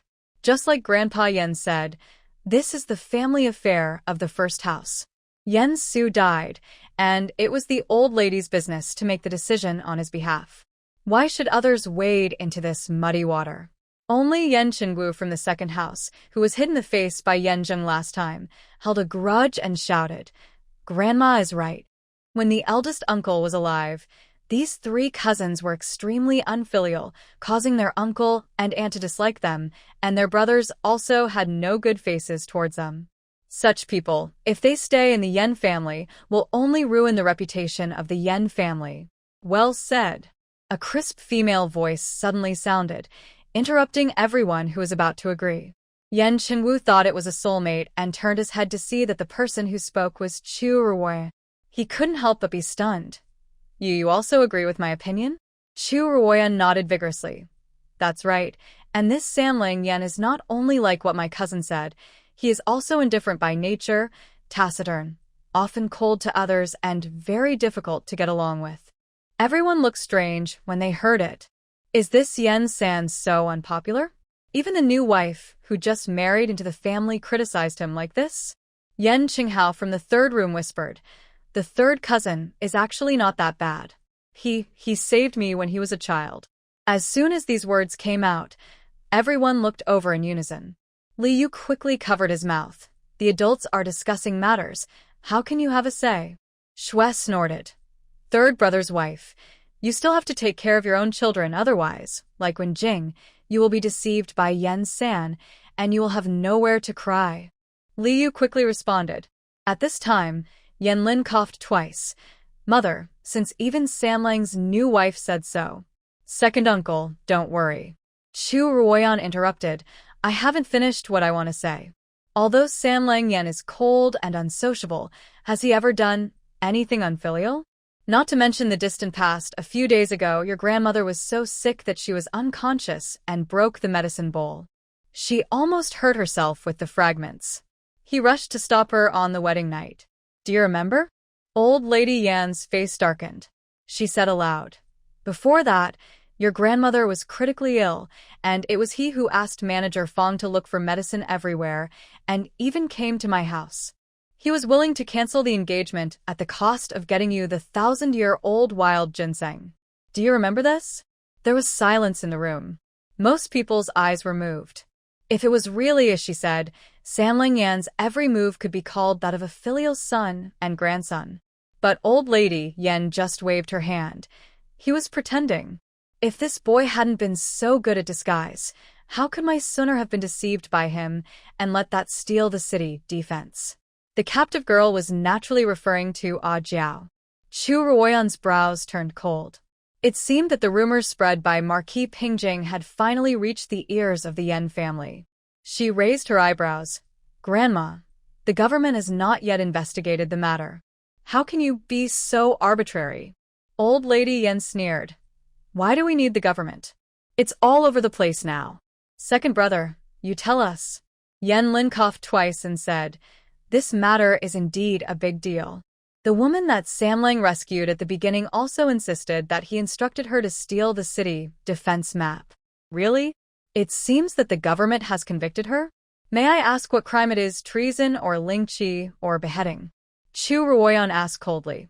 Yan Lin was stunned for a moment and felt a little guilty. That's not the case. Chu Ruoyan turned and looked at everyone. Everyone, the Yan family has 3 generations and 3 officials. After 100 years, what kind of conspiracy and intrigue have they not seen? That orphan girl Jiao stole the city defense, killed the prince, and implicated the entire army. Can we easily believe the words of such a villain? Now that the second generation of the Yan family only has Yan Zheng's bloodline left, could it be that the words of a villain are to cut off one's own life? Every word was sonorous and powerful. Even people like Shui and Liao, who originally had grudges in their hearts, could not utter a word of rebuttal. The hall was silent for a long time, and then Grandpa Yan spoke slowly. If it is really as the third young master's wife said, then the 2 crimes of selling out one's ancestors for glory and treason cannot be counted. He was just here to go through the motions, but every word the new wife said was full of blood and tears. If Samlang Yan was really wronged and the only remaining bloodline of the general was cut off, he would have a guilty conscience even in the underworld. Old Lady Yan's face was so gloomy that water could almost be squeezed out of it. Those who came today, whether from the second or third house, even Grandpa Yan had little friendship with Yan Zheng. The good situation could be reversed by her in just a few words. She gritted her teeth and said, okay. Even if the 2 crimes of selling out one's ancestors for glory and treason are not established, the fact that the whole family was killed is certain. What do you want to say? Chu Ruoyan met her hateful eyes, and suddenly her back felt a little cold. Manager Fong once said that the reason why the elders of the Yan family didn't like him was because of the comment when he was 1 year old. Sure enough, the old lady said slowly, My Yan family sons will ask the master to tell their fortunes when they are 1 year old. My son Yan Su is destined to be a general with a strong Wuchu star, and he will expand the territory and be feared by all in his life. The Prince Yan Zheng is a brave and martial person with a prosperous Tanlang star, and he is enterprising and capable. Only Yan Zheng, when he was 1 year old, received the comment from Master Kong of the Hugua Temple, "The lonely star enters the fate. The relationship with relatives is weak, and parents and brothers will be punished throughout his life." When talking about Master Kong, everyone showed awe, and when the comment of the lonely star came down, everyone exclaimed, and the youngest Yan Qinghao couldn't help shouting, "How is this possible? The third cousin is a good man." Li Yu directly asked the servants to cover his mouth. Shui was even more shocked and stood up. "What? Isn't this a disaster star fate? Uncle and his family didn't send them away?" The high-ranking families in Beijing have an unwritten agreement that if they find a child who is not good for the family, they will usually send him to a temple to rely on the gods and Buddhas to resolve the problem. If there are some who are reluctant to give up, they will be sent to their own farm to be raised. There is no reason to keep them by their side. Yan Lin frowned. "Mother, why didn't my brother tell us about this?" Old lady Yan closed her eyes in sorrow. "Your brother and sister-in-law are too soft-hearted. It was decided to send them to the farm, but who knew that the 6-year-old Sunner protected them and refused to let them go? He even pointed a knife at himself and said that if they wanted to leave, they should be sent away together. Your brother loved the children, so he didn't send them away. He also ordered the family not to tell anyone, which eventually led to today's disaster." Everyone was so shocked that they were speechless. With such a precedent, no one would say a word for Yan Zheng. Chu Ruoyan felt cold in her heart. She couldn't help but wonder if this crazy old woman was really Yan Zheng's grandmother. If this word were to spread today, would Yan Zheng still have any chance of survival? She thought of the lonely and indifferent King Yan in her dream, and the raging fire that turned the sky of the capital blood red, and suddenly felt that it was not so difficult to understand. "Old Madam Yan, you really wish he would die?" Chu Ruoyan spoke, and she was too lazy to even call her grandmother. Her eyes were as cold as ice. "Then may I ask, do you have any evidence for what you said?" "Evidence?" Old Madam Yan sneered. "I knew you would say this, so I made a special trip to the Hugua Temple and invited Master Kong to be there in person." After the words fell, a voice of Amitabha came from outside the hall. A monk with a compassionate face and holding a Zen stick walked in. All the people sitting, including Master Yan, stood up. "Meet Master Lekong. This Master Lekong is very famous in Daxia. Not only is the emperor courteous to him, but he is also highly respected among the people. It's just that he usually lives in the Hugua Temple and seldom goes out. This time, I don't know what method the old lady used to invite him out." While everyone was speculating, Monk Lekong smiled slightly. "Amitabha, there is no need for you to be polite. General Yan's family is loyal and brave. Although I am an outsider, I am under his protection, and I should do my best for him." Chu Ruoyan's eyes were cold. She didn't have any good feelings for the monk who could ruin a person's life with just one sentence. At this time, Old Lady Yan said loudly, "Okay, then Master Lekong, tell us in front of everyone, what was your comment on Yan when he was 3 years old?" Chu Ruoyan narrowed her eyes, but heard the monk chanting the Buddha's name again. "Amitabha, this matter is also the private matter of Marquis and Ning, but I was entrusted by the old donor Yan, so I can only tell the truth. Yes, what the old donor Yan said is true. Marquis and Ning is indeed a lonely star fate that is rarely seen in 100 years, and he will bring misfortune to his loved ones." Everyone in the hall was shocked. Some people even began to whisper. Old Lady Yan was very proud. There was a trace of disappointment in Grandpa Yan's eyes. It seemed that the last son of Yan Su could not be saved. Just when he was about to speak, a cold female voice suddenly rose. "Wait," Chu Ruoyan said. "Will what Master Liao said come true?" There was an uproar after the words fell. Shui's gloating voice was the most obvious. "Third niece, this is how ignorant you are. Who in the capital doesn't know the name of Master Lekong?" When he saw concubine Shui, she was just an unmarried little girl at that time, but he concluded that she would rise to a high position and be extremely wealthy in the future. How come you haven't heard of it? Third niece. Everyone around her was laughing and pointing fingers at her, but Chu Ruoyan remained calm. Yes, if it is about concubine Shui, Master Lekong is indeed amazing, but does everything the master calculates come true? As soon as these words came out, the ridicule from all around became louder.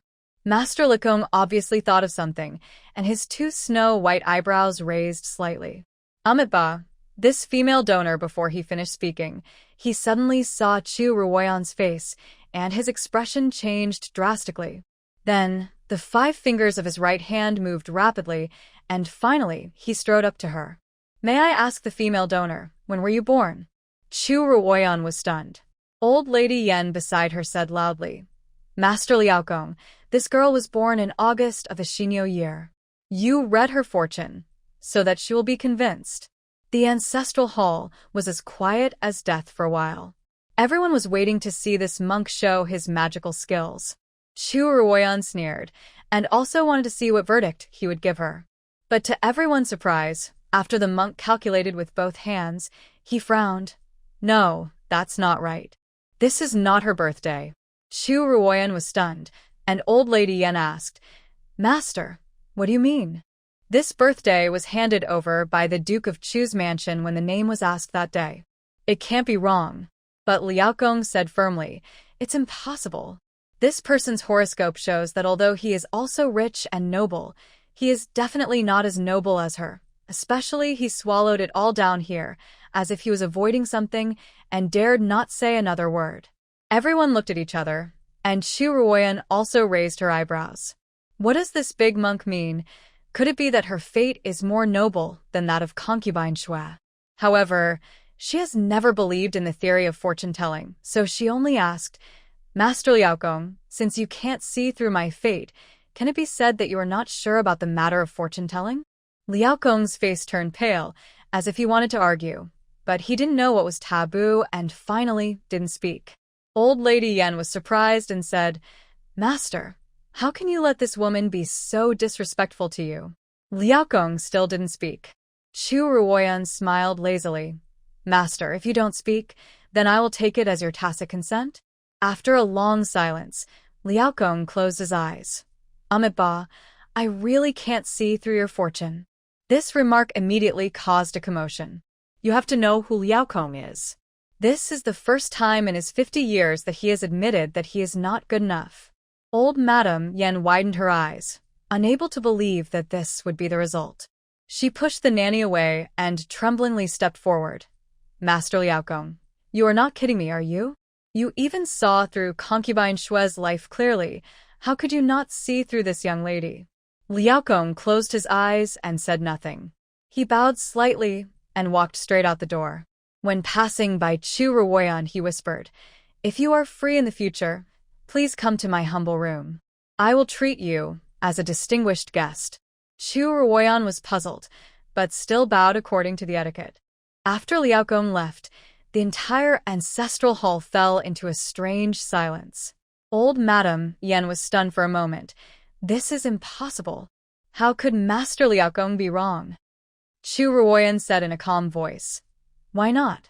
The old lady has forgotten that when my father-in-law and others were buried, the burial site in Mongshan chosen by this master encountered an earth dragon 2 days later. If he was really that effective, how could he make such a mistake? Outsiders may not know about this, but the Yan family knows it very well. The second and third branches even came to the mansion for this, and they couldn't even deny it. Yanlin coughed dryly and said, Mother, since that's the case, then why not forget it? After all, Sanling is the only offspring of my eldest brother now. As he spoke, he pulled Shui, who reluctantly said, Yes, Mother, if you want to expel him, if you want to remove him from the list, you must have real evidence. Now there is nothing. I'm afraid you'd better forget it. Old Madame Yan didn't expect that the 2 people who supported her the most at the beginning would turn against her in an instant. Even Grandpa Yan stroked his beard and said, They are right, old madam. Although this is your family affair, Sanlang is the Marquis of Ning in the court after all. This expulsion from the family is not something you can decide alone. Everyone turned to talk to Yan Zheng. All the eyes looking at her became suspicious and impatient. Old Madame Yan's head was buzzing, and suddenly she saw Chu Ruoyan kneeling down. Old Madame Yan, grandmother. I know that you have been grief-stricken these days, and you are angry at Sanlang for not being able to save his father and brother. But he is also your grandson, and he also broke his legs on the battlefield and became disabled. During the days when you were seriously ill, he served you without taking off his clothes. Even when you were unconscious and stabbed him with scissors, he had no complaints. Speaking of filial piety, even as a newly married woman, I feel that he is filial and brotherly, and he is doing his best. But you have made things difficult for him again and again. How can you bear it? Old Madame Yan's eyes widened. How dare this little witch accuse her of being unkind in public? The ancestral hall was silent. Everyone who thought the matter had come to an end cheered up again. Old Madame Yan choked for a long time before she said with a sullen face, "Are you questioning me? I dare not." Chu Ruoyan folded her hands in front of her forehead. It was obvious that she meant what he said, but her manners were so thorough that no one could find any fault with them. My granddaughter-in-law married Sanlang, so she should be one with him and have no other thoughts. But in just 1 month, my granddaughter-in-law has witnessed with her own eyes how filial he is and how difficult his life is. As his dearest grandmother, you not only did not help him once, but instead caused troubles. You even opened the ancestral temple to drive him out of the house today. My granddaughter-in-law just feels unfair for him, and I want to ask you, what on earth should he do to satisfy you? Old Lady Yan covered her chest, looking like she was about to suffocate. Chu Ruoyan had already seen her methods like this, and she said calmly, "Manager Fong, Grandma is not feeling well. Please ask the court doctor to come." After speaking, he added to her, "If the court doctor's medical skills are not good, you can also bring a letter to the palace and ask Zhang Yuanpan to come. Grandma doesn't have to worry." Old Madame Yan was as if hit on the head with a stick. She was out of breath and pointed at her angrily. "What do you want?" Chu Ruoyan raised her eyes. "Grandmother, you asked the wrong question, right? It should be your granddaughter-in-law who asked you. What do you want? If they say to open the ancestral temple, then open the ancestral temple. If they say to expel people, then expel them. The Yan family has been in such a difficult situation, and this old woman is still making trouble. Does she really think that she doesn't have to put an end to the trouble?" Seeing this, Yan Lin pulled Shui again. Shui was very reluctant and had to step forward. "Mother, in my opinion, Sanlang's new wife just wants to ask for an explanation. Why don't you lower your head and give in?" "What? You want me to give in to her?" Old Madame Yan's voice suddenly soared. Li couldn't stand it anymore and said, "Grandmother, my third brother and his wife are really devoted to the Yan mansion. After my father-in-law and others left, our family was cut off from money and food, and it was my third brother's wife who took out her own dowry subsidy. You want to expel my third brother today? Are we all going to starve to death in the future?" As soon as these words fell, the servants of the Yan family knelt down.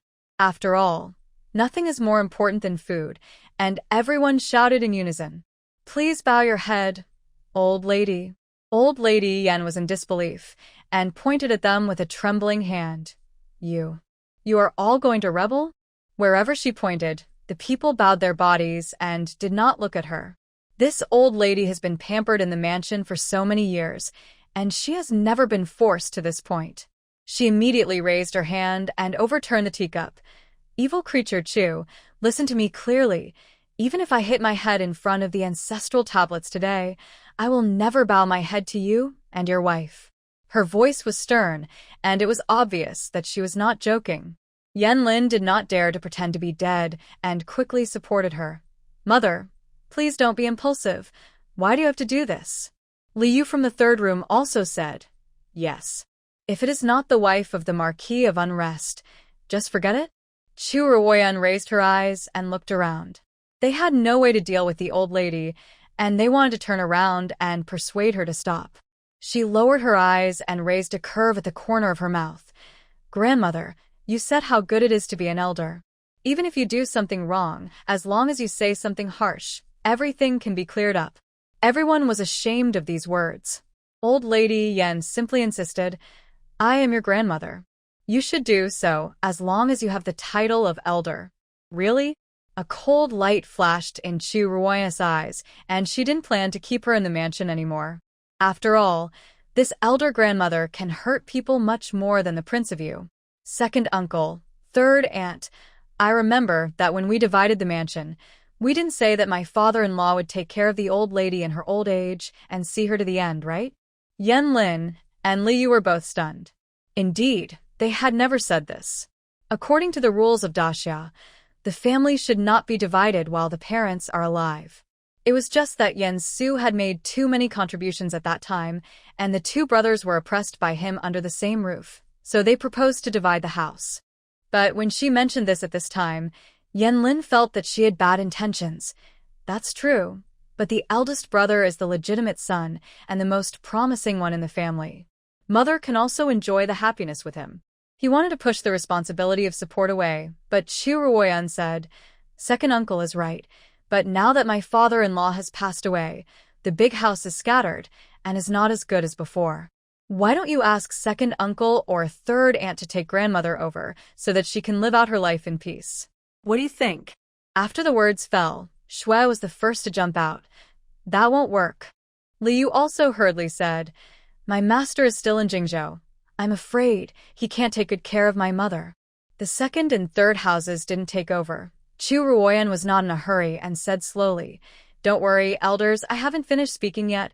Once my father-in-law and others are gone, the first house is leaderless, and the general's share is vacant. Yan Su is not given a title, but he has always enjoyed the share of a first-class duke." As soon as these words came out, the second and third houses were jealous. Yes, Yan Zheng has been named in Ningho, and it is impossible for him to continue to enjoy this share. And the old lady is safe now. If the emperor pities her one day and continues this honor, doesn't it mean that whoever supports the old lady will benefit? Yan Lin immediately said, "Now that my eldest brother is gone, it is our second house that will take care of my mother. Madam, quickly pack up and invite my mother to the house." Liu stepped forward and said, "Second uncle, this is not appropriate. Mother loves our master the most. If she were allowed to choose, she would definitely prefer our third room. My third brother is not here, so you, a woman or child, should not interfere." "So, what if you are a woman or child? Isn't a Ning Marquis's wife a woman? She can still talk freely." The two families started arguing. Old Lady Yan was like a commodity in the market. She was being fought over by the two families. She opened her mouth to say something, but they didn't give her a chance to speak. They just pulled her in their own directions. The huge ancestral hall was in chaos. Grandpa Yan covered his eyes and left in a hurry. When he left, he just thought that he shouldn't have come today. He thought the Yan family was a wealthy family, but he didn't expect that they could fight over a set of rules. The most ridiculous thing was that this old lady didn't understand what the ancestral hall was. Fortunately, only people from the Yan family were present. If the Ministry of Rights really sent someone to witness it, wouldn't it be a huge joke? It really made him lose face. In the end, the third house still couldn't compete with the second house. Yan Lin packed old lady Yan and stuffed her into a carriage on the spot and sent her back to the mansion. Chu Ruoyan came out of the ancestral hall. The sky was just right. She came to Yan Wenjing's room. The child was sitting on the steps. Hearing the noise, he suddenly looked up, with expectation and fear in his eyes. "Third aunt, what happened?" Chu Ruoyan smiled and nodded at him. The little guy jumped up immediately. "Really? They really don't want to chase third uncle away?" She stretched out her hand and scratched his little nose. "Yes, someone did leave, but the one who left was your great-grandmother." Manager Fong, who had just witnessed the whole process inside, told the situation and said sincerely, "Madam, third young master is amazing. I thought it was a dead end, but I didn't expect you to survive." Yan Wenjing jumped on her excitedly. "Third aunt is amazing. third and is mighty. Chu Ruoyan laughed and shook her head. She originally wanted to talk about his recklessness today, but Mengyang suddenly ran in with someone. Manager Fong, hurry up. I found someone who can prove that the young master is not guilty. Before he finished speaking, he saw them standing in the courtyard with a smile, and he couldn't help but be stunned. What's going on? The ancestral hall has been opened? The matter of that young master being expelled, don't worry. The third young master's wife has escaped danger. But this is... Steward Fong stared at the man, and the face under the messy hair looked vaguely familiar. Mengyang hurriedly blocked him behind him. No, you recognized the wrong person. As soon as he said this, Steward Fong's expression changed drastically and said, Ji He. You are Ji He who is beside the prince. Aren't you dead? Chu Ruoyan frowned in confusion. Mengyang's heart skipped a beat. It's bad. The man was recognized and no longer hid his identity. It's me. He lifted his hair, revealing half of his left face that was burned by fire, ugly and hideous. Yan Zheng was startled, but still couldn't help stepping forward. Uncle Ji. Is it really you? This Ji He is the most capable person beside the prince, but on the night when the city defense map was stolen, his room suddenly caught fire and everyone thought he was burned to death. It's me, young master's son. Ji He knelt down on one knee, as if he wanted to touch his head, but his hand finally hovered in the air. Ji He, I'm sorry to you and to the prince. I might as well die in that fire. Everyone's expression was solemn. Could it be that he was related to the theft of the city defense map? Chu Ruoyan frowned. Speak clearly. Before Ji He came, Mengyang had told him that this was the third young master's wife, and he did not hide his hatred and said, it was that witch. Jiao failed to get close to the prince, so she came to find me. It's all my fault that I was stupid. I really believed that she wanted to be my husband and wife. After we consummated our marriage, I accidentally told her the location of the city defense map, so she knocked me unconscious and set a fire to burn me to death in the room. Everyone was so shocked that they were speechless. This is the truth about the theft of the city defense map. The prince was not careless. It was his men who made a mistake. However, Chu Ruoyan remembered something and her face turned pale. You were saved by whom? Ji He. Mengyang hurriedly spoke up to interrupt, but was a step too late. It was the third young master. He dragged me out of the fire and told me that the city was broken and the southern barbarians had broken in. He told me not to make a sound, hid me in a dog hole, left me water and steamed buns, and told me to endure for half a month and someone would pick me up. I counted the days, and after 17 days, Mengyang really came. The person whose name was called wanted to find a hole in the ground to crawl into. Chu Ruoyan's body swayed, and she looked at him in disbelief. You also knew about it?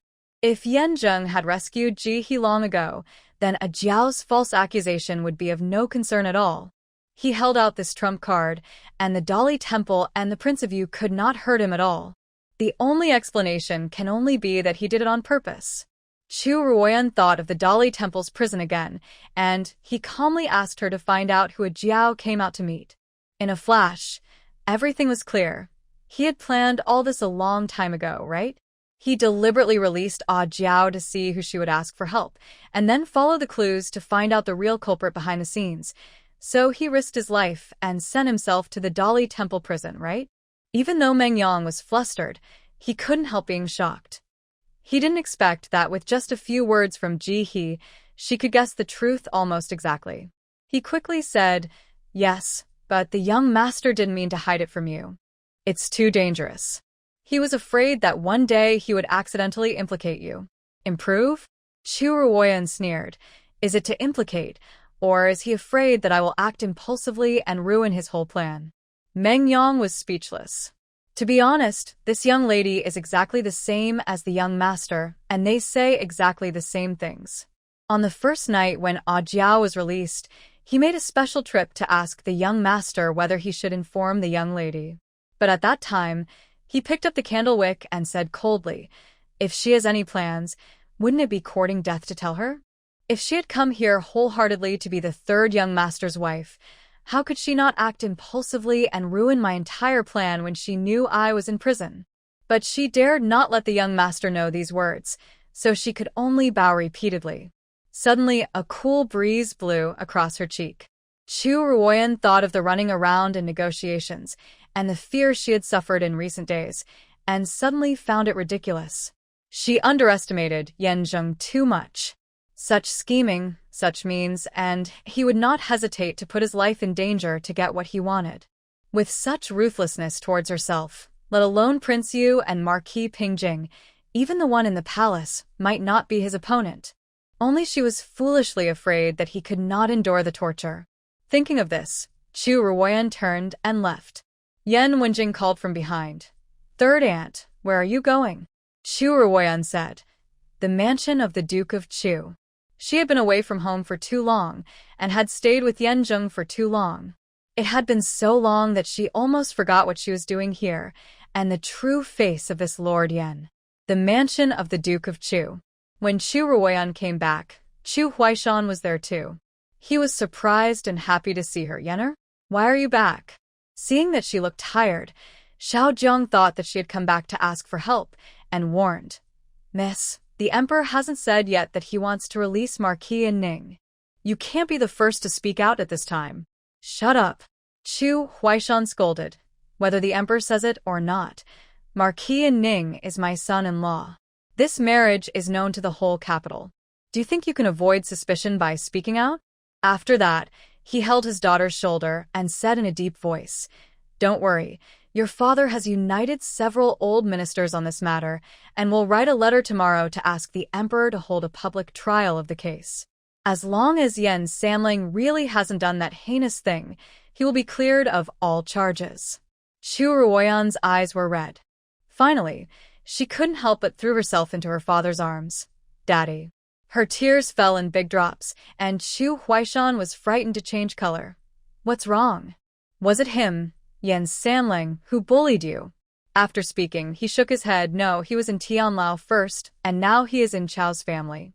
"If it's not him, could it be Yan's family?" Chu Ruoyan bit her lip and shook her head. She just wanted to tell her father to stop caring. This Yan Sanling is like a piece of ice, which can't be warmed or melted. But all the words melted into tears. For the next few days, she lived in Bodhi Courtyard. She didn't hear anything outside the window, and Xiao Jiang was tactful enough not to cause trouble. Instead, she spent a few days of peace. On this day, her aunt Chu Jing suddenly visited. Chu Ruoyan hadn't seen this close elder for a long time, and she hurried to greet her. Chu Jing came in and scolded. "What did I ask your cousin to say to you before? Don't get married, don't get married, but you are so stubborn. You know you regret it now, right?" Chu Ruoyan kept her brows down and said nothing. Chu Jing sighed again. "I know you are upset. Yan Sanling is a good man, but he is slandered as a villain who killed his father and brother. It is normal for you to feel uncomfortable, but this is not a solution. You have to find a way to solve it, right?" Chu Ruoyan bờ liên kết. Why did she feel that her aunt had misunderstood something? "Aunt, Ruoyan is not upset because of this, but I know it's the matter of that old lady, Yan, that has bothered you. But the old lady has been taken in by the second branch of the Yan family. With Shue's overbearing personality, she will be troubled by the old lady in the future." Chu Jing waved her hand. "Okay, these are not Yan Sanling's fault after all, and you shouldn't be too angry with him. How about this? I'm going to visit old Madame Chow today. How about you go with me to see him?" Chu Ruoyan knew something was wrong when she heard this. Ever since her aunt married into the Qing'an Marquis mansion, she has not had any contact with the Chow family to avoid suspicion. Why would she suddenly want to visit her now? "Aunt, tell me the truth. Has anyone come to you for help?" Chu Jing choked and scolded with a smile. "You girl, you have been so perceptive since you were a child." "Yes, I was entrusted by Madame Chow, and I have to take you there no matter what." Madame Cao. Chu Ruoyan came to her senses after a little thought. She probably saw that she hadn't visited Yan Zheng for many days and thought that they had a conflict. "Aunt, then you go first. What do you mean by I? Don't you know the old lady's temper? If I didn't take you there today, she would rush to the Duke's mansion to see you in person." Chu Jing simply pulled her up. Okay, Our Chu family girls are not so shy, let's go, just for your aunt's sake. Chu Ruoyan had no choice but to follow him. In the carriage of Cheng'en Marquis's mansion, Chu Ruoyan looked at the word shui embroidered on the outside of the carriage wall and suddenly remembered something. By the way, Aunt, when my cousin's maid Xiaochuan gave me my father's handwritten letter, she said that you and my cousin were confined to the mansion by my uncle. Why are you willing to let you out now? Chu Jing paused while pouring tea, a hint of sarcasm on her lips. Why? It's because the emperor released Marquis and Ning again. He saw the wind change, so he changed his mind. Forget about him. We haven't seen each other for so long. There's no need to ruin our mood because of this guy. Chu Ruoyan heard the impatience in her words and thought to herself that there might be a problem between them. However, before she could ask more questions, the Chao family had arrived. Chu Ruoyan lifted the curtain of the car and saw Chao Yang standing there like a wooden stake. Lord Chao, why are you here? Hearing this, Chao Yang felt a little annoyed. He also wanted to know why. Last night, his old mother suddenly ran into his study and asked him to take a day off tomorrow. She also repeatedly told him that a distinguished guest was coming to visit. And this is the result? Madame Ning, this is. He looked at Chu Jing beside her. Although he couldn't see her face clearly through the veil, he could feel the demeanor of a noble lady. Chu Ruoyan hurriedly said, "This is my aunt, Madame Chen. Madam. Aunt, this is Lord Chao from the Ministry of Households." As soon as the words fell, she clearly felt the atmosphere in the air froze for a moment. Chao Yang bowed stiffly. "Madame Cheng'en, you are polite." Chu Jing also lowered her head awkwardly. "Lord Chao, you are polite." After that, the two of them looked away. Chu Ruoyan suddenly recalled that it seemed that the two had met before. But Chao Yang was sent to the south and his aunt married Marquis Cheng'en, so this was the first time they met. Ahem, Lord Chao, is Madame Chao in the main hall? These words instantly saved the two people from embarrassment. Chao Yang immediately said, "Mother is in the main hall." I suddenly remembered that there is an urgent matter in the Ministry of Revenue. I'm sorry I can't keep you company. Chao, you take them over. After that, he left quickly, and Chu Jing breathed a sigh of relief. The main hall of Chao's mansion. Old Madame Chao had been stretching her neck to look, and when she saw that it was Chao who came in, she immediately scolded. "Where's your master? I asked him to welcome the guest to me, and he greeted me like this?" Chao quickly bent down. "Madam, your master has an urgent matter in the Ministry of Revenue. So, it's a trivial matter. Why does this boss always fail at the critical moment? If he neglects my guests, I will." Before she finished speaking, Chu Jing said, "Madam." When old Madame Chao saw her, she immediately turned from anger to joy and walked up to hold her. The two looked at each other for a moment and said in unison, "Play mahjong." Chu Ruoyan's forehead twitched, but she saw Madame Chao turned around and asked the maid to invite two more people. One was white-haired and about her age, and the other was younger. "This is my elder sister from my mother's side, and this is my elder sister's daughter-in-law. Both are good at mahjong. How about it? I have prepared the people for you. Let's play a game now." Chu Jing took the silver from the maid calmly. "Of course, I still remember that when I played mahjong with you, I always lost more than I won, so I must win this time." Madame Chao smiled from ear to ear and pulled her to the back room. When she reached the door, she remembered Chu Ruoyan again and said casually, "By the way, girl Chu, Marquis Ning is waiting for you in the backyard. Go quickly." Chu Jing also said, "Yeah, the young couple can talk about anything.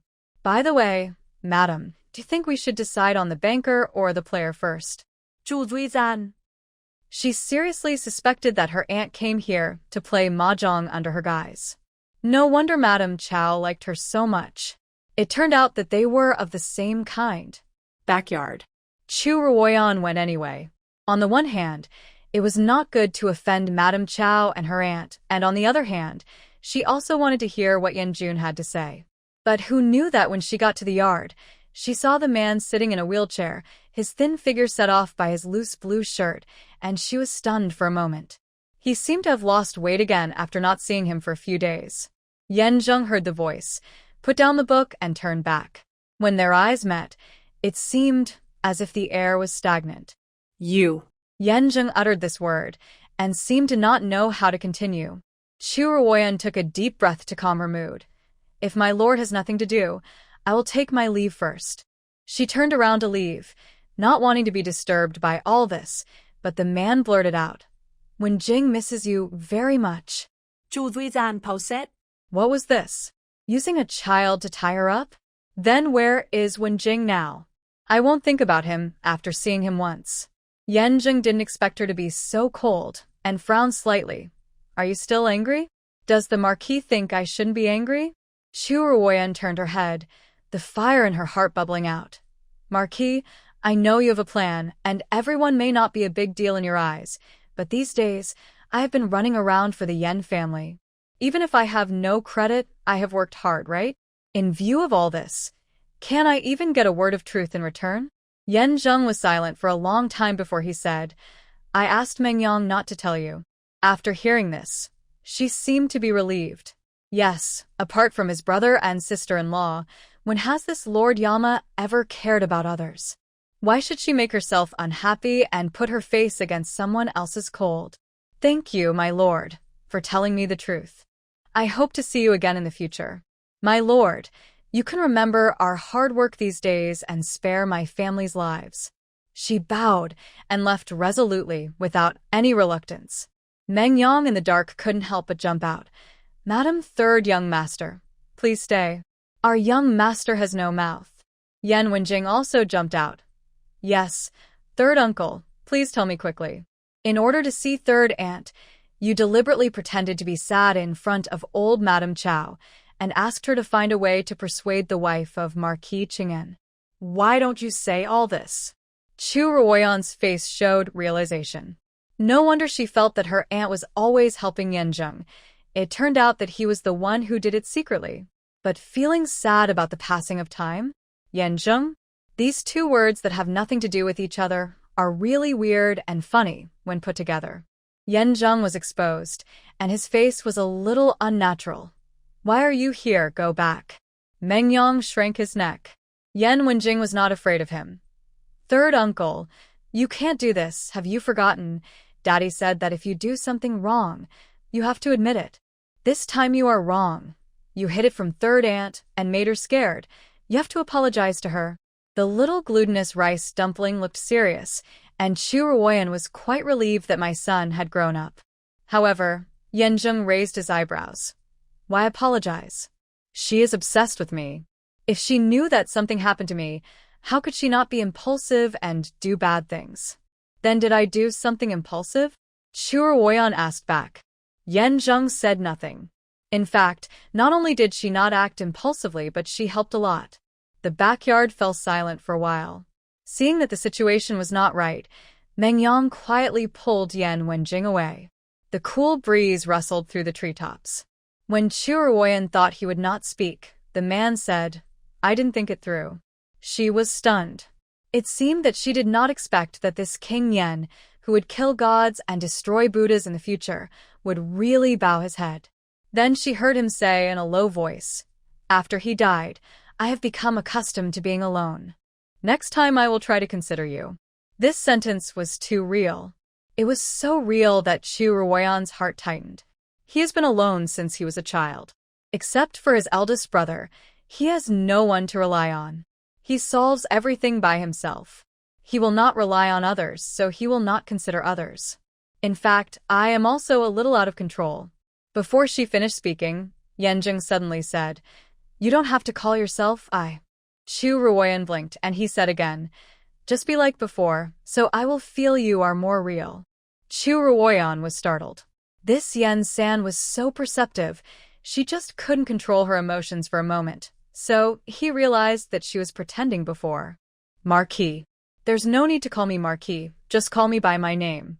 Chu Ruoyan opened her mouth, but seemed unable to say it.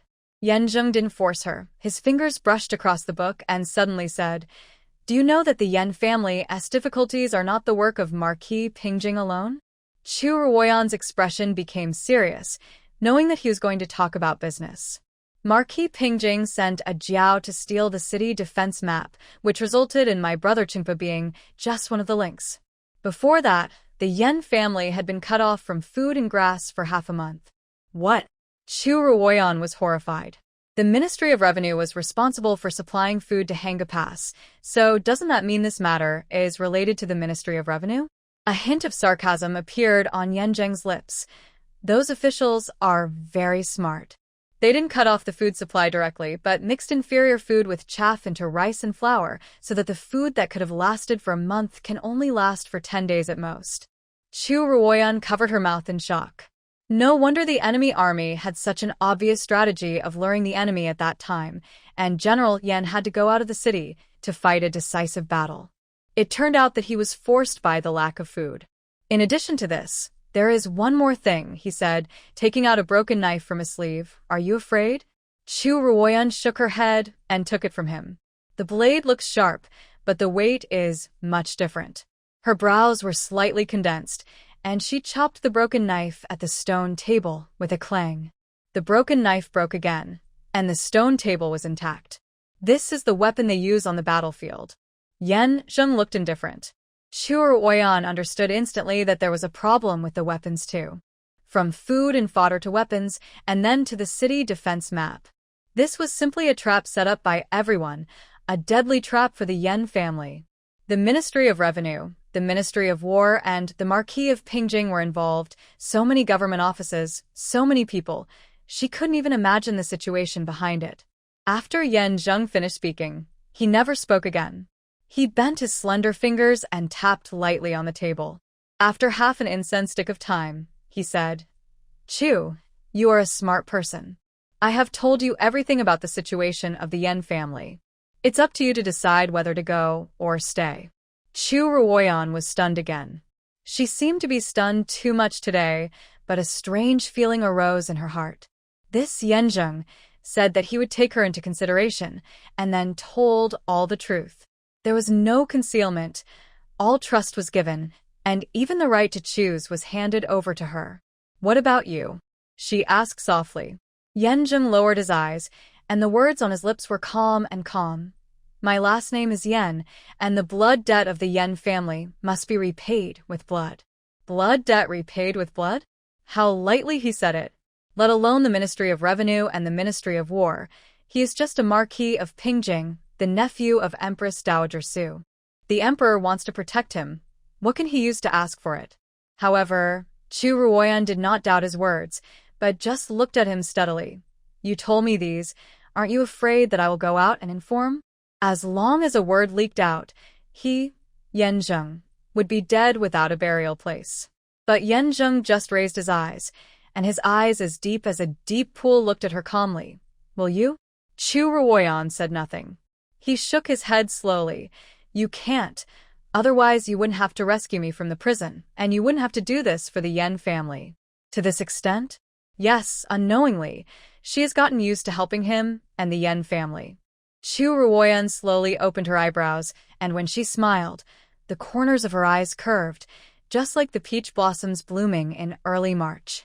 Yan Zheng, since you know everything, why do you have to ask me again?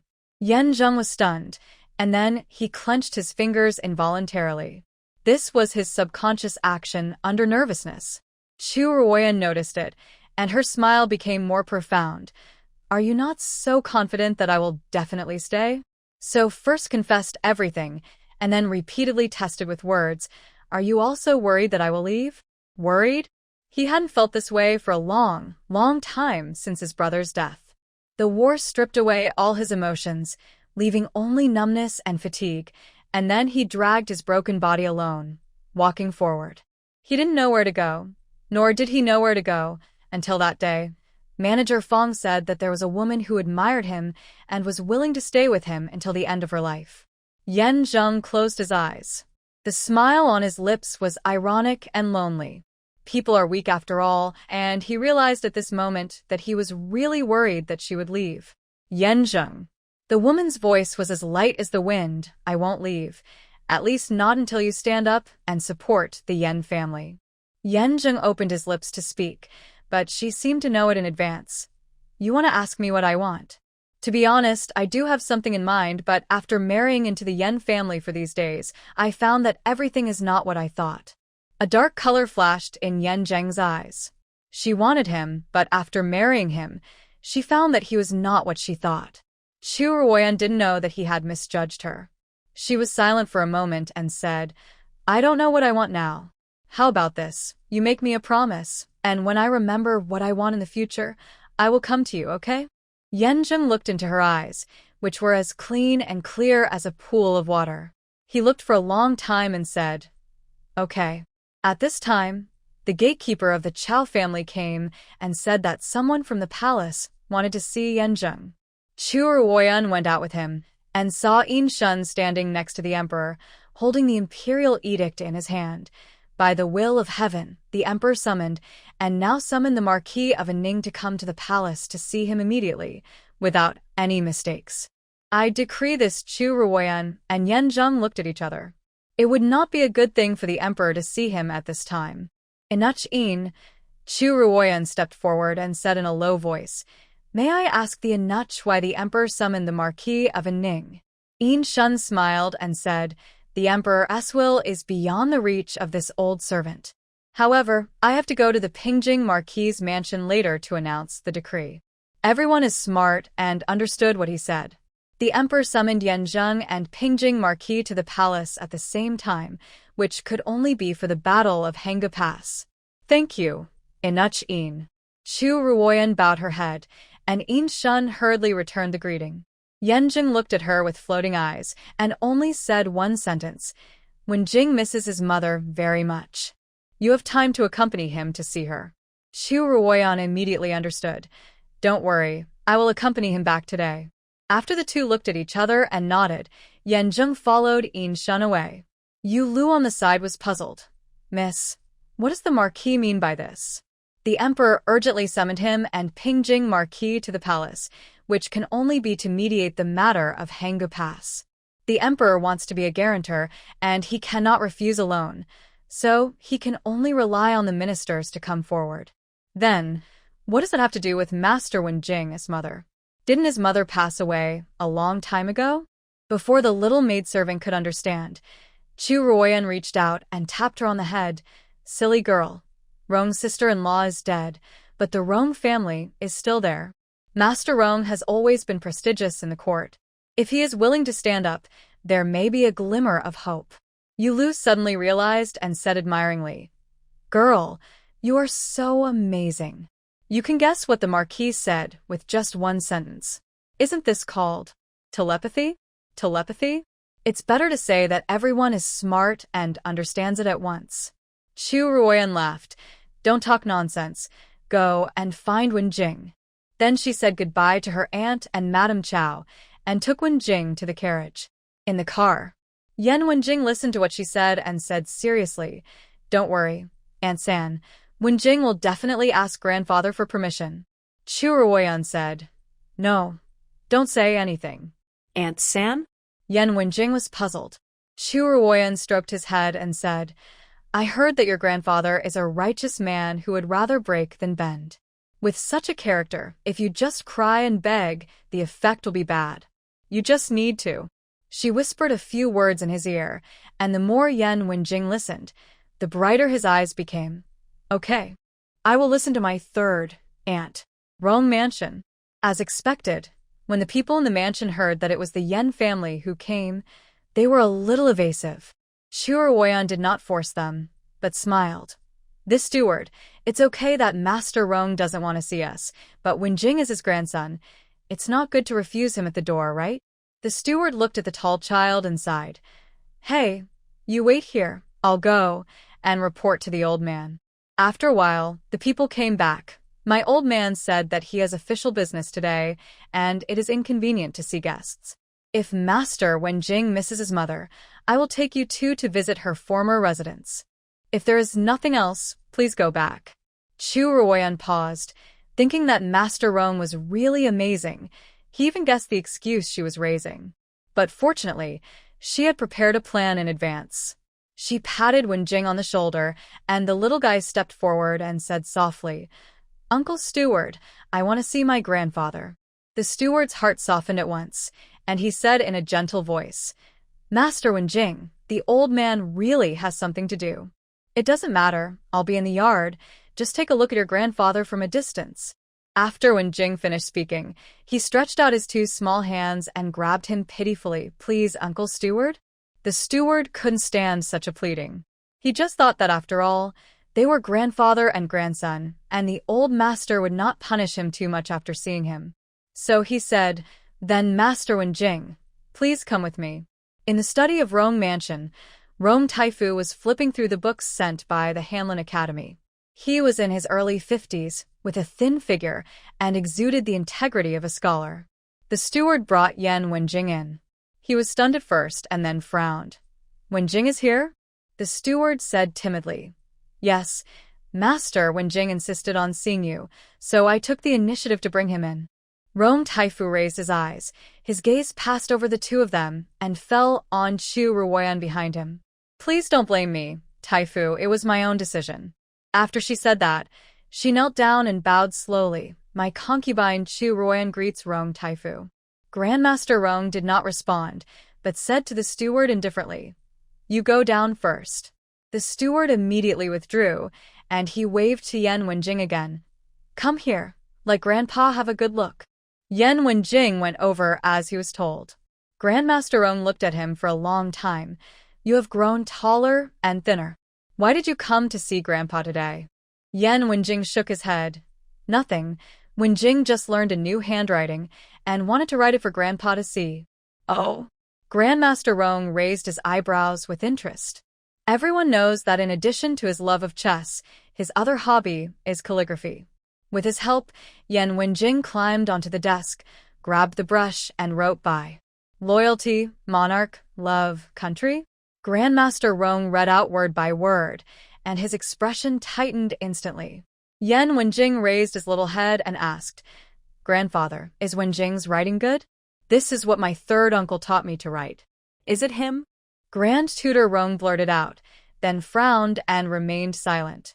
There was silence in the study. After a long time, the old tutor sighed. What a loyal and patriotic person, Wenjing. You go out first. Your grandfather has something to talk to your third aunt about. Yan Wenjing obeyed and left.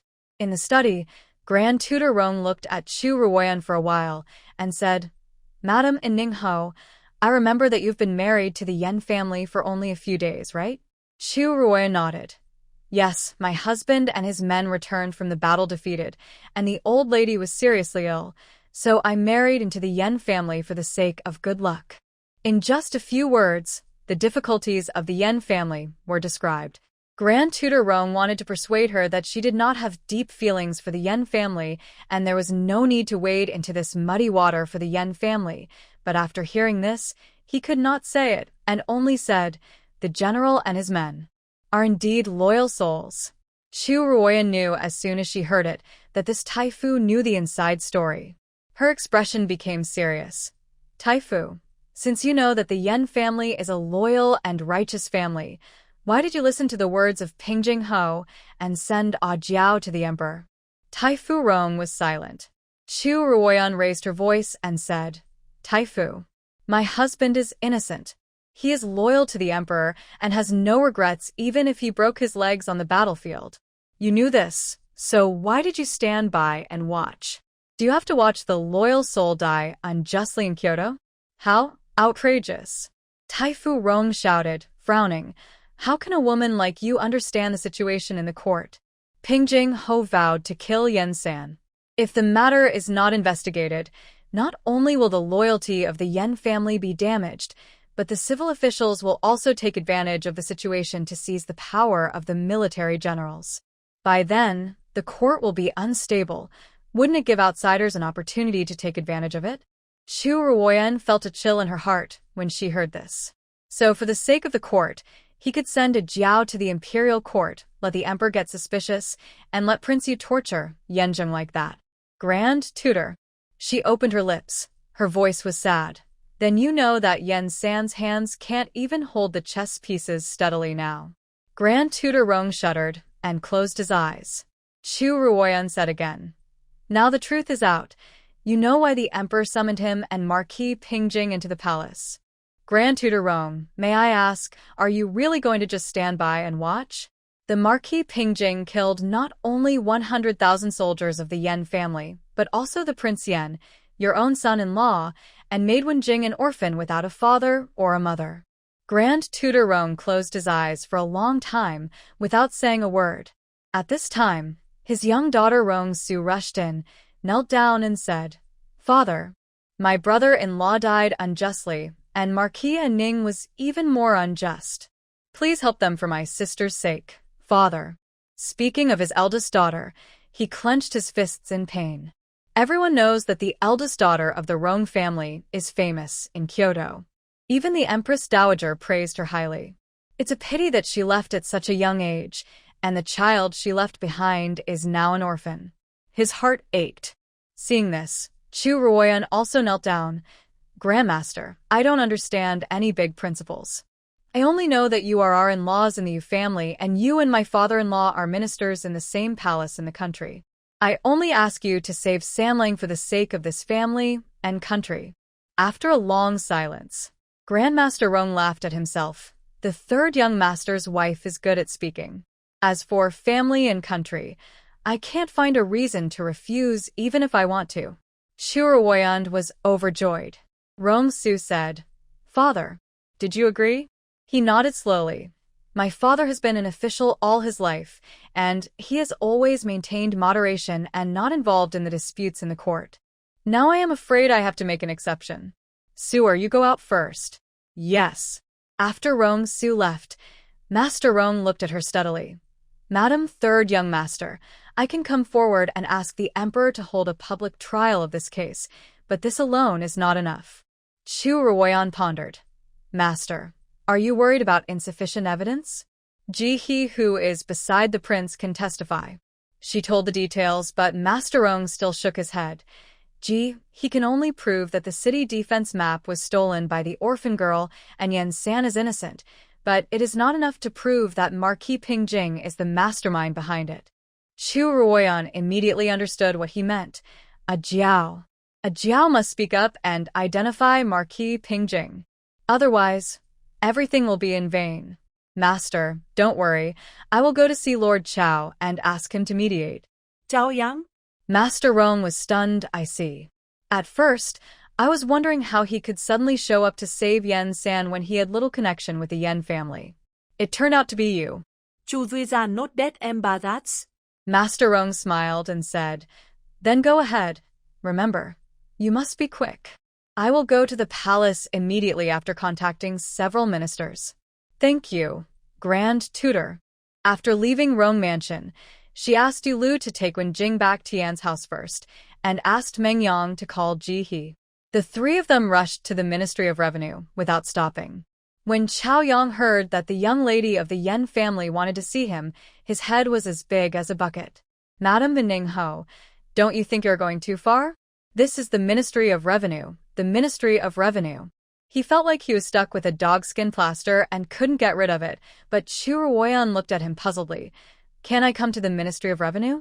"Then wait for the adults to return home." When Chao Yang heard about returning home, he thought of his old mother. By then, he didn't know how this little girl would make up stories about him in front of her. He covered his forehead and said, Okay, tell me, what's the matter?" Chu Ruoyan smiled and said, "It's a jiao. I heard that the emperor handed this girl to the adults on the day he took Ning Ho out of the sky prison." Chao Yang said vigilantly, "So what?" Chu Ruoyan immediately repeated the conversation with Rong Taifu. Chao Yang was shocked. "You even persuaded Rong Taifu? Who is that Taifu?" "He has been in the court for 30 years, relying on the doctrine of the mean. He never takes sides, nor does he participate in party struggles, so the emperor relies on him especially." "How come this time?" Chu Ruoyan did not deny it, but just looked up at him. "My lord, will you help or not?" Chao Yang immediately decided, help. With Rong Taifu coming forward, even if there are any mistakes later, he will take responsibility. Dali Temple, Criminal Chamber. Chu Ruoyan brought Meng Yang and Ji He to wait here, and Chao Yang brought the person over soon. Even though she was used to the ups and downs, She couldn't help but whispered when she saw the woman. Are you a Jiao? How could that be a human being? Her whole body was soaked in blood. Her hair was a mess and draped over her face. Only the area around her eyes was clean. Chao Yang snorted coldly. This prisoner is a stubborn person. She didn't even open her mouth during the interrogation for several nights. But if the emperor hadn't said that he wanted to spare her life, she would have confessed after being tortured a few times. Meng Yang on the side just shook his head. She can't confess. Lord Chao doesn't know that she was in our hands before. We tried every means to stop her, but she refused to open her mouth. It was because we had no choice but to let her out in order to catch the real culprit behind the scenes. After hearing the last words, Jiao, who was lying on the ground like a dead person, slowly raised her face. With her messy hair spread out, she asked in a hoarse voice, What did you say? Meng Yang sneered. You don't know yet? With your mediocre skills, you want to escape from us. It's a foolish dream. It's because the young master felt that he couldn't pry your mouth open, so he asked us to let you go so that we can follow the clues to find out. Jiao's pupils shrank suddenly. Beast. You bunch of beasts. Do you have the energy to curse? Okay, then tell me how the Marquis of Pingjing ordered you. Tell me quickly. Meng Yang finished speaking and grabbed her hair fiercely. Jiao sneered. It was Yan Zheng who ordered me. It was him who asked me to steal the city defense map. You. Meng Yang was extremely angry. At this time, an equally hoarse voice came from behind him. Get out of the way. He paused and turned sideways. Jiao looked at the man with his hair covering his face, and vaguely felt that he was somewhat familiar. You are. You don't recognize this voice, but you should recognize this face, right? He suddenly lifted his hair, revealing his hideous and ugly left face. Jiao screamed. He? Why is it you? Why do you say it's me? Jiao, you really have a cruel heart. You lied to me that we were going to be husband and wife, coaxed me to tell you the whereabouts of the city defense map, and then set a fire to burn me to death. What, didn't you expect that I was still alive? Jiao turned her face away, and he strangled her neck fiercely. Look carefully. This face was ruined by you.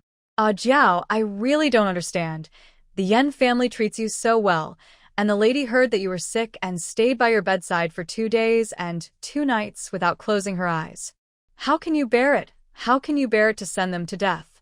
Jiao closed her eyes, looking like she was invulnerable to water and fire. He was so angry that he almost strangled her to death. Chao Yang hurriedly said, Drag him away. Meng Yang dragged him away in time, and Jiao fell to the ground gasping for breath. Everyone was helpless. No matter Meng Yang, He, or Chao Yang who had interrogated her for so many days, no one could make her speak. At this time, Chu Ruoyan suddenly said, Jiao, you like the prince, right? The orphan girl was shocked and raised her head suddenly. But she saw that the woman looked at her with compassion and even a little pitiful. You are bloody and rotten, but the area around your eyes is clean. Yan Zheng once said that the prince loved his deceased wife's eyes the most. You look like her, so these eyes are reserved for him, right? As if the most secret corner of her heart was opened, Jiao was angry and embarrassed. You are talking nonsense. Nonsense. If it is nonsense, why are you so excited? Jiao was silent for a moment, and after a moment, she sneered.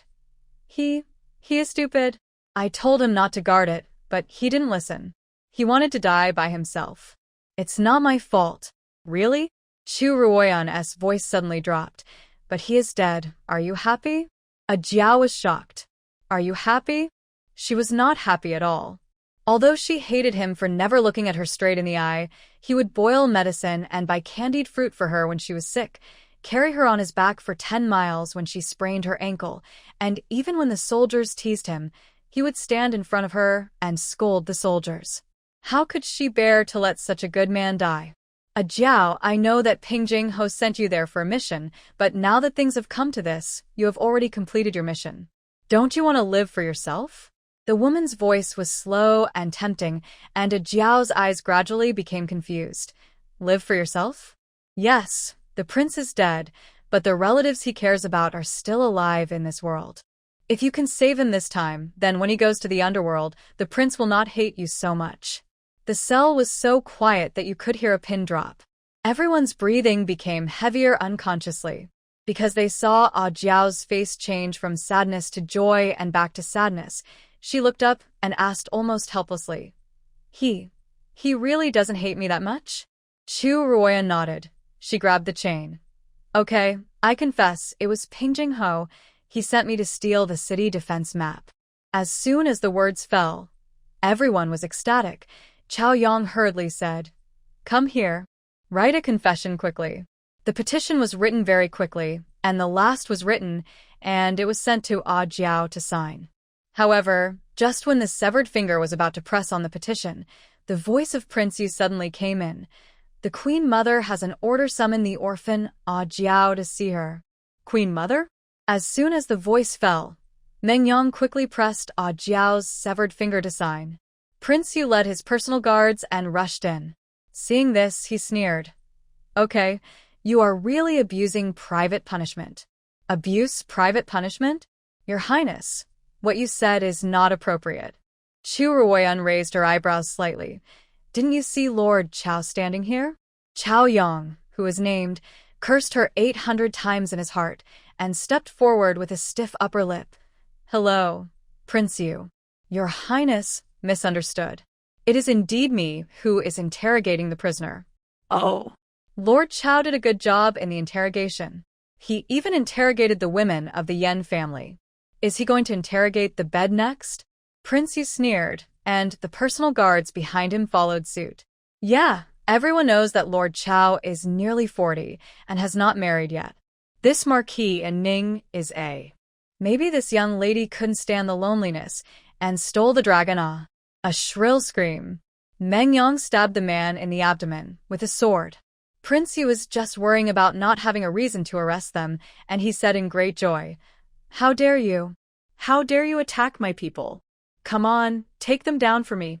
The guards responded in unison, and Chu Ruoyan only blocked Meng Yang behind her and looked up at Chao Yang. As expected, Chao Yang shouted, Stop it. After all, this is the Dowry temple, and everyone stopped as soon as he spoke. Prince Yu frowned and said, Lord Chao, this Yan family's men hurt my people. Are you going to protect them? Chao Yang had a blank expression. Really? Prince Yu must have seen it wrong. I didn't see anyone from the Yan family committing a crime. Prince Yu's eyes widened. The men who were stabbed by Meng Yang just now were still lying on the ground, bleeding profusely, and this was called not seeing anyone committing a crime? It's too much to lie with open eyes. This Prince Yu is really stupid. Even if Chao Yang is still a minister, he is also the Minister of Revenue, a first-rank official. Ridiculing him in front of him for having an affair with a minister's wife. Do you really think you are a clay man without temper? Okay, I knew it. You dared to write a letter on behalf of the lame Yan to get him out of prison, which means you are deliberately going against me. Chao Yang, don't regret it. Chao Yang had a look of do whatever you want, which made Prince Yu jump with anger. At this time, someone behind him said something to him, and then he restrained his expression. Humph, I am too lazy to bother with you. Come on, take the prisoner away first. Wait. Chu Ruoyan shouted. They thought that Ah Jiao was the key, and the Queen Mother must have thought of it too. The key to the conviction of Ping Jing Ho lies in her. What if the Queen Mother really lets the prisoner take him away and change his confession? Wouldn't it be a failure? She pursed her lips slightly. Your Highness Prince Yu, you just said that the Queen Mother had an order. May I ask where is the Queen Mother's order? Prince Yu was stunned. There is no order. It's an order. The Queen Mother hurriedly summoned him to the palace. How could the attendant draft an order in such a short time? But Chu Ruoyan focused on this point. Really? Your Highness Prince Yu sometimes gives an order and sometimes an order. I'm afraid you haven't even met the Queen Mother? After she finished speaking, she turned around and asked Chao Yang loudly, Sir Chao, according to the laws of our dynasty, even a prince cannot bring someone from the Dowry temple without an order, right? Chao Yang understood. Your Highness Prince Yu, Please go back to the palace first and get the Queen Mother's order so that the Dowry temple can release the person. Are you questioning that I falsely conveyed the order? Prince Yu was so angry that his nose was crooked, but the two of them looked at each other and didn't say a word. He sneered twice. Okay, I will go to the palace now, get the Queen Mother's order, and hold you accountable for delaying the trial. After saying that, he turned around and left. Chu Ruoyan waited for him to leave and then said, Quick, prepare the horses, and go to the palace immediately. Meng Yang responded, and Chao Yang said, Gee, he stays. I want to take his petition and see the emperor in the name of the Dowry temple. Chu Ruoyan agreed. When she was going out, Chao Yang called out, Madam Ning Ho. She paused and saw the Minister of Revenue said with a serious face, You are the family of an external official. You are not allowed to enter the palace without an imperial edict. Do you know what the result of this trip will be? Chu Ruoyan said nothing. He meant well. No matter who it was, there was only one end to breaking into the palace: death. However, time was running out. The emperor had summoned Yan Zheng to the palace, and the Empress Dowager was going to deal with the witnesses. She had no time to consider so many things when dealing with the royal family. She smiled and said, Thank you, Lord Chao, for your advice. No matter what the result of this trip is, I just want to have a clear conscience. Chao Yang was solemn. He had been an official in the capital for several years and had seen many people who fawned on the powerful and many people who tried to protect themselves, but now he saw loyalty, bravery, and perseverance in a woman. He stepped back half a step, clasped his hands, and bowed deeply. In this case, take care, madam. The sky was getting darker, and the time before Yan Zheng entered the palace was passing by. Chu Ruoyan clenched her fists as she sat in the carriage. A Jiao started. Although she was upset, she still asked patiently, Miss Jiao, please say something. A Jiao looked at her for a while and shook his head. You don't look like a member of the Yan family at all. A member of the Yan family? Yes, the Yan family is loyal, brave, courageous, and straightforward, and rarely uses these tricks. From this aspect, you really look like that eccentric in the Yan family, Yan Samlang. A Jiao said lightly, as if she was lost in memories. The day he rescued me, he suspected that I had some ulterior motive, but my face looked too much like the prince's wife at that time. The prince has never had a woman by his side since his late wife passed away, so Madame Xia insisted on keeping me by his side.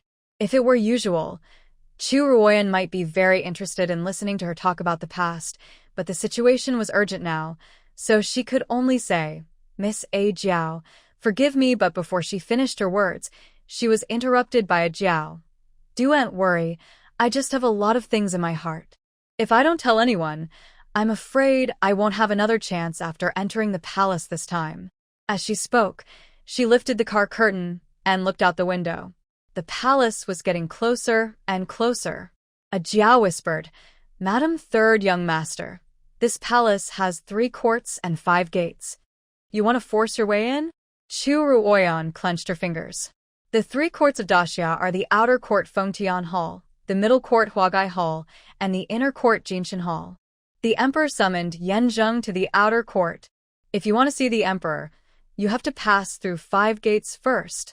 The Hongwu Gate and Qingtian Gate are guarded by outer guards, the Duanmen and women in the middle are patrolled by halberd-bearing men, and the last Fengtian Gate is patrolled by the Imperial guards themselves. It is extremely difficult to rush in by force. Most of the guards at the Hongwu and Qingtian Gates are from the Yan family army. If I tell them frankly, there shouldn't be any problem. Chen Yuan, the halberd-bearing man at the Duanmen, has received great favors from my father, and he may let us go. As for the last 2 gates, Chu Ruoyan's eyes condensed slightly, and she quietly clenched the thing in her sleeve. If it really doesn't work, she has to force her way in. However, a Jiao said, the halberd-bearing man at the Wumin is Ping Jingho's man. If you tell him that Ping Jingho wants to present a beauty to the emperor, he will let us go. Chu Ruoyan's eyes lit up. If so, then the most difficult one is at Fengtian Gate. She thanked A Jiao and turned around to tell Meng Yang about it. A Jiao suddenly said, Madame Sanshao, How does it feel to marry into the Yan family? Chu Ruoyan was stunned for a moment, then relaxed her brows. Maybe it's the feeling of peace of mind. Peace of mind. Jiao chewed on these 2 words for a long time and smiled bitterly. Thank you, Madame Sanshao, I understand. When they arrived at Hanwu Gate, just as Chu Ruoyan said, the people guarding the gate this time were the old members of the Yan family. When they heard that it was related to the grievances of the Yan family, they opened the city gate without saying a word. The head guard of Qingtian Gate wanted to stop him, but was knocked unconscious and dragged away by his men. The Duanwu Gate and the Wu Gate that followed did not encounter any obstacles as mentioned above. Until the end, in front of Fengtian Gate. Stop. Who's in the car? Chu Ruoyan took a deep breath, lifted the curtain and dismounted. Chu Ruoyan, the wife of Marquis and Ning, and the 3rd young lady of the Yan family, requests to see the emperor. When the Imperial Guard saw it was a woman, he was stunned at first, and then he softened his tone when he heard that it was a member of the Yan family. It turns out to be the wife of Marquis and Ning. Madam, do you have an Imperial summons to see me? No. Is it the Emperor's order? No. The Imperial Guard's face suddenly darkened. There is no Imperial decree or Imperial edict, so madam, please go back. Chu Ruoyan did not move. Sir, I am here today to complain. Can you, for the sake of the generations of loyalty of the Yan family, let me report it on my behalf? The guard shook his head. Madam, please don't embarrass me. The Emperor has an order, and no one is allowed to enter the palace without it. Madam, if you don't want to bring disaster upon yourself, please go back. Chu Ruoyan lowered her eyes. Sure enough, the palace gate was not so easy to enter. She held the thing in her sleeve and was about to take action, when suddenly a clear voice came. Madam, Marquis and Ning? Chu Ruoyan was slightly stunned. When she turned around, she saw Su Tingyan standing there. He was wearing court robes and an official hat meticulously. When he saw her and the carriage behind him, everything was clear. Lord Su. The Imperial Guard saluted hurriedly. Su Tingyan waved his hand. You go down first. I want to have a word with the wife of Marquis and Ning alone. The guards looked at each other, but in the end they did not disobey his order. I actually forgot that Prince Su is in charge of Shuntian Prefecture, and guarding the palace walls is also his responsibility. Chu Ruoyan's lips showed a bitter smile. Su Tingyan also said, Madam, are you going to see the Emperor for the Yan family? There is no need to hide it at this point. Chu Ruoyan nodded slightly, and Su Tingyan was silent for a long time before he said softly, In this case, Madam should know that Tingyan will not, dare not, and cannot let you in. The 3 words no have made it clear. Chu Ruoyan nodded. I understand. Su Tingyan was shocked. You don't blame me? Why should I blame? Marquis Pingjing is your biological father, your closest relative.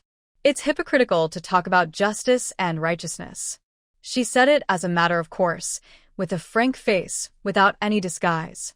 Su Tingyan's heart ached. He would rather she hate him and blame him, rather than stand here calmly and say that she understood him. Miss Chu. For the first time, he couldn't help his selfishness and violated etiquette. Excuse me, Tingyan, if you were not the wife of Marquis and Ning, would you do this? Chu Ruoyan knew what he wanted to ask. He wanted an answer that would make him feel a little relieved.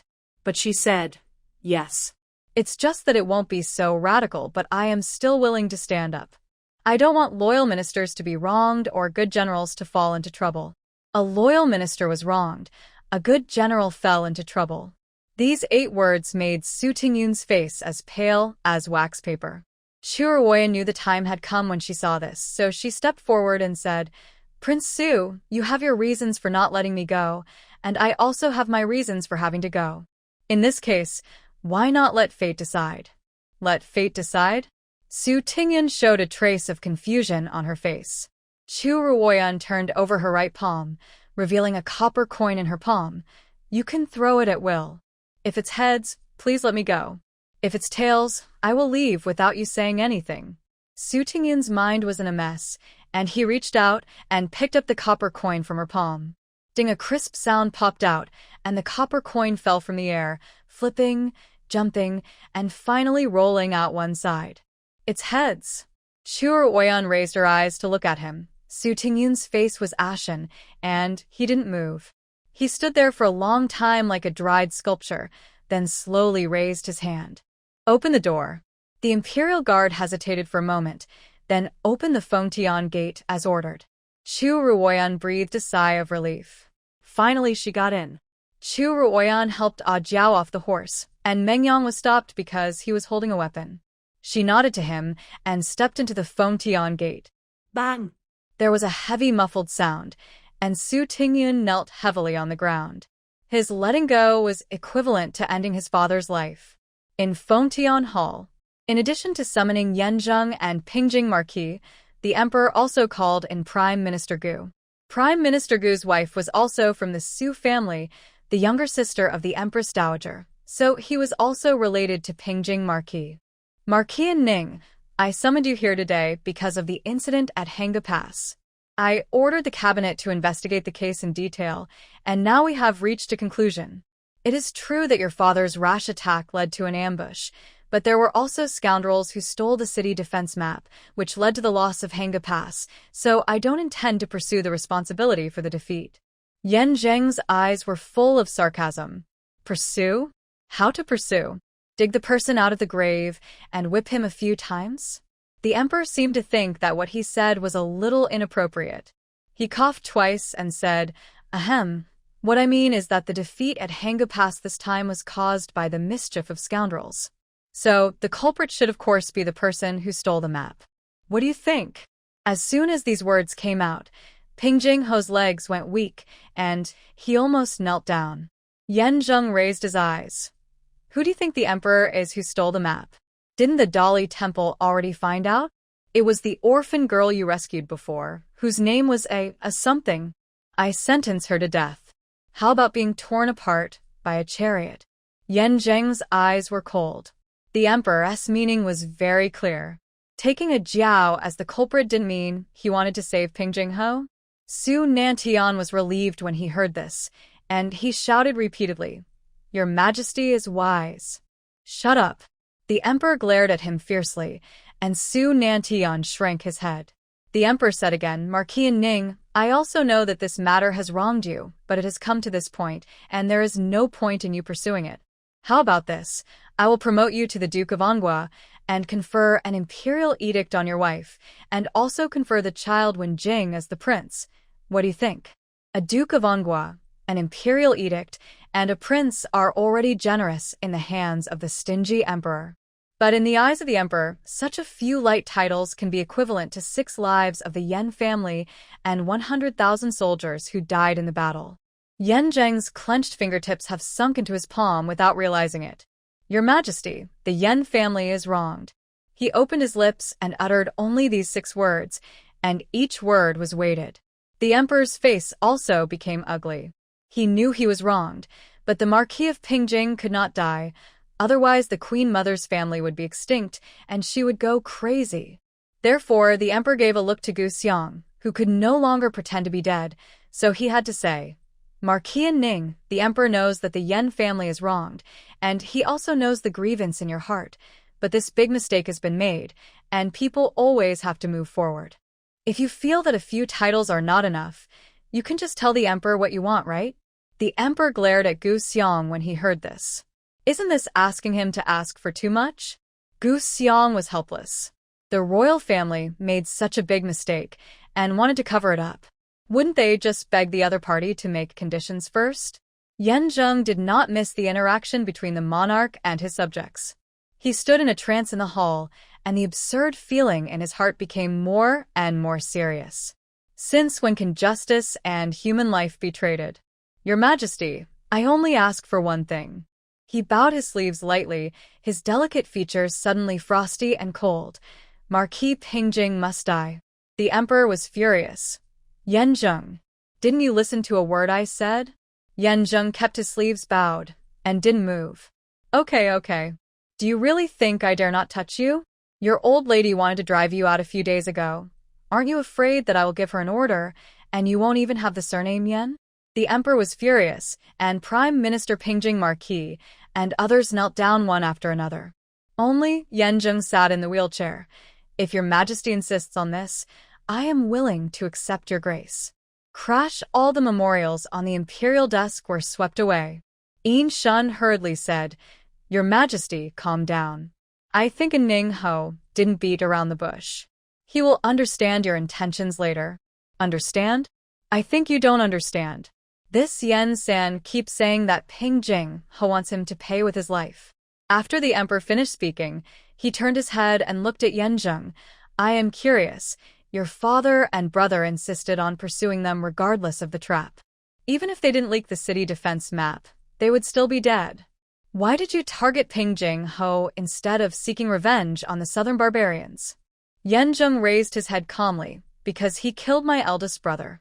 The revenge of others can be avenged later. Only Yan Sun. He swore on the day he crawled out of Hangu Pass that he would sacrifice his head to him without a moment's delay. The emperor was speechless. It was reasonable for him to avenge his brother. It was hateful that Pingjing Ho had to cause trouble when the two armies were fighting, making him unable to get off the tiger now. Pingjing Ho saw the emperor's hesitation and kowtowed. Your Majesty, don't listen to the nonsense of Anning Ho. I didn't send anyone to steal the city defense map. He framed me. The emperor hesitated. If it really didn't work, he could only follow Pingjing Ho's words. At this moment, the official on duty outside the palace ran in a panic. Your Majesty. Rong Taifu, Duke Chu and a group of ministers are kneeling outside the palace, asking to see the emperor. The emperor was shocked.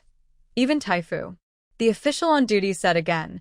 Rong Taifu also said that this time he asked for an audience because of the Yan family's affairs. This is a national event. Please put the country first, otherwise they will kneel for a long time. Once this was said, no matter what the emperor considered, he could not refuse. It was ridiculous that Pingjing Ho thought Rong Taifu was here to help him, and shouted, Yes, Your Majesty, please allow them to come to the palace. The emperor didn't even have the strength to stare at him, and waved his hand.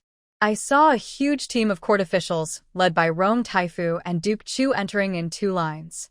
After all the officials knelt down, Rong Taifu stood up first with a tablet in his hand. Your Majesty, I heard that Marquis and Ning came to the palace. I dare to ask him if he has been cleared of his guilt, and why he can stand in this Fontian palace?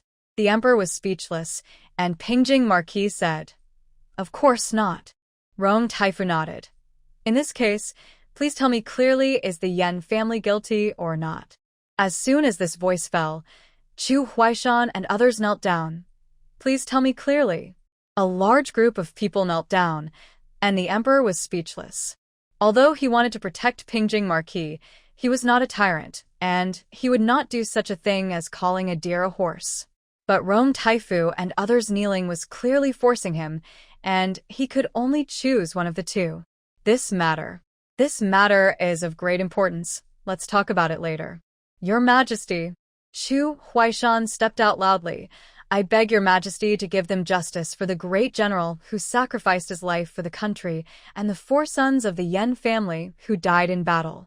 The emperor clenched his fists, and Pingjing Ho realized something was wrong, staring at Chu Huaishan fiercely. What do you mean? Are you going to protect your son-in-law? Chu Huaishan didn't even look at him. We are in high positions and enjoy the prosperity of Huajing, all thanks to them fighting and dying in the front and shedding blood on the battlefield. Your Majesty, it's not just you who are watching all this now, but also the people of this city and the world. The emperor was silent. He couldn't shirk his responsibility after saying this. What do you want me to do? Chu Huaishan looked at Rong Taifu, and the old man really showed an expression of wisdom. He held the board and bowed. Your Majesty, please hold a public trial to calm the people's hearts. The ministers bowed again, and Fontian Hall was dead silent. Yin Shun felt his breath stagnate. After a long silence, he finally heard the emperor compromise. Yes, Your Majesty. Pingjing Ho shouted only once, but was forced back by the emperor's cold eyes. He nodded to Rong Taifu, who immediately said, Please invite the Minister of Revenue Chao Yang to the palace. Announce Minister of Revenue Chao Yang to the palace. The sound of yes came out of the palace gate. Outside the Meridian Gate, Chao Yang, who had been waiting there for a long time, dressed up and walked in calmly. He bowed first when he entered the palace, and then stood up. Your Majesty, I have found out that the loss of the Hanggu Pass defense map has nothing to do with the Ningho, and there is a confession from the attendant of Prince Yan as evidence. After that, he handed Ji He's confession to Yin Shun. Yin Shun presented it to the emperor, and when he opened it, he couldn't help but whispered, "Blood letter." On the confession, every was written in blood, and the grief and anger of the person who wrote it can be seen.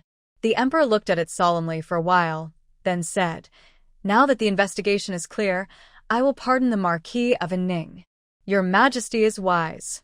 The court officials cheered, but Yan Zheng remained motionless, staring directly at the emperor with calm eyes. The emperor was startled by his eyes, but he knew that if he continued like this, his good cousin's life would be in danger. Since the affairs of the Yan family have been clarified, Chao Qing's family drag out the guilty girl who stole the city defense map and behead her. As soon as these words fell, Taifu Rong, Chu Huaishan and others exclaimed, "Your Majesty." But the emperor just said with a cold face, "Grand Tutor, Duke, I have publicly tried the case according to your wishes." "What? Are you dissatisfied with my public trial?" Even Grand Tutor Rong couldn't say anything because of this. They guessed that the emperor would protect Marquis Pingjing, but they didn't expect that his determination to protect him was so strong. The emperor's words are as good as gold, and now that he has spoken, there is no possibility of changing them. Yan Zheng's eyes were as deep as the abyss. The Marquis Pingjing, who had been strong for a long time, softened at this time. Just now, so many ministers jointly urged him, and he thought that his cousin the emperor was going to compromise. Fortunately, he held on. Just as he was thinking about it, a high-pitched female voice suddenly came from outside the palace door. Your wife, Chu, brought people to capture Asho and pleaded for the Yan family. As the voice fell, dong, dong, dong. All the monarchs and ministers could not help but change color. Someone actually struck the Dengguan drum outside the Fengtian palace. Even Yan Zheng turned around, a flash of astonishment in his cold eyes. Chu Huaishan shook his body and ran directly to the door of the palace. The moonlight was as bright as water. Under that night, who else could it be but his daughter standing in front of the Dengguan drum, holding the drumstick and beating it? Yana, stop. Chu Huaishan's voice could not stop shaking. This Dengguan drum has never been sounded since the day it was established by the previous emperor. However, Chu Ruoyan was unmoved. She put down the drumstick and bowed to the monarchs and ministers in the palace from a distance. Your Majesty, your wife Chu, and my husband's family have been wronged. I beg the emperor to make a holy judgment. The emperor opened his eyes slightly. Not only him, but all the officials were dumbfounded.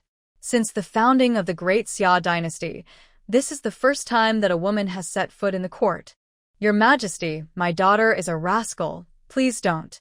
Before Chu Huaishan finished speaking, Chao Yang said first, Your Majesty, the drum has sounded. Since there is a grievance, can you let someone go to the palace first?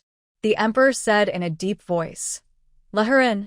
Chu Ruoyan led a Jiao into the palace. She didn't dare to look at her father's eyes, but focused on helping people, taking steady steps. When she arrived in the palace, her eyes met with Yan Zheng. She folded her hands in front of her forehead, prostrated herself, and knelt down. Your Majesty, your wife Chu, greets my emperor. Long live my emperor. The emperor stared at her back. You said you have grievances? It's my husband's family that has grievances. Chu Ruoyan said neither humbly nor arrogantly. My father-in-law was betrayed, and the city defenses were stolen, which eventually led to the destruction of the city and the death of people. I was lucky enough to find the murderer, but a woman and a child does not understand state affairs, so I brought the murderer here to ask the emperor for justice. As soon as she finished speaking, Jiao stood up. The guards in front of the palace surrounded her in an instant. Ah Jiao was not afraid. She just shook her hair and smiled at Ping Jingho beside her. My lord, do you still recognize Ah Jiao? Her face had been ruined by Yan Zheng, but her eyes were clear, and Ping Jingho recognized her at a glance. It's you. Yes, you should make it clear to the emperor that you have nothing to do with me. My lord, what you said is too hurtful. She raised the corners of her lips. Have you forgotten?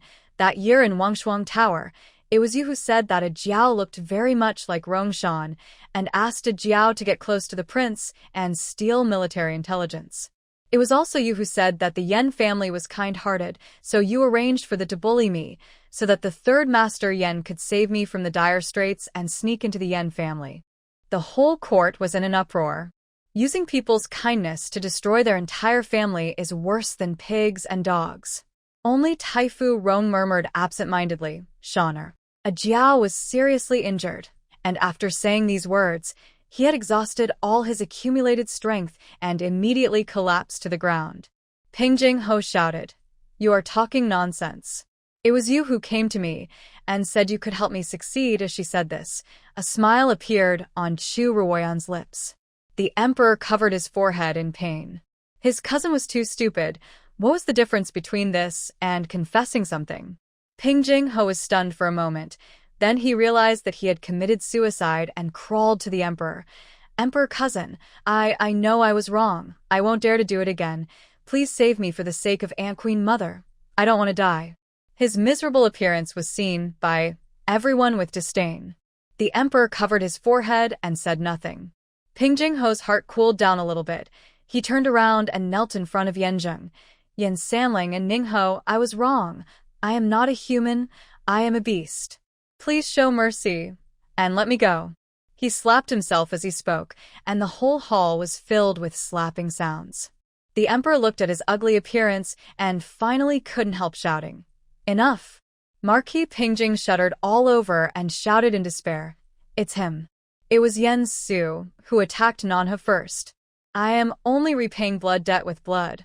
What's wrong with that? Your Majesty, he is my only brother. The emperor slapped the table directly. Your brother? He killed innocent people for credit at the border and massacred the lives of an entire village. He also took the body of the only surviving girl who is less than 13 years old and forced her to cry and complain. If Yan Su doesn't kill him, I will kill him. Marquis Pingjing was speechless and burst into tears. The emperor slumped down on the chair. Things had come to this point. Even if he wanted to protect him, he couldn't. Gao Ging. The minister is here. Draft an edict. Marquis Pingjing leaked military intelligence and plotted to murder the general's family. He shall be stripped of his title and imprisoned in the prison.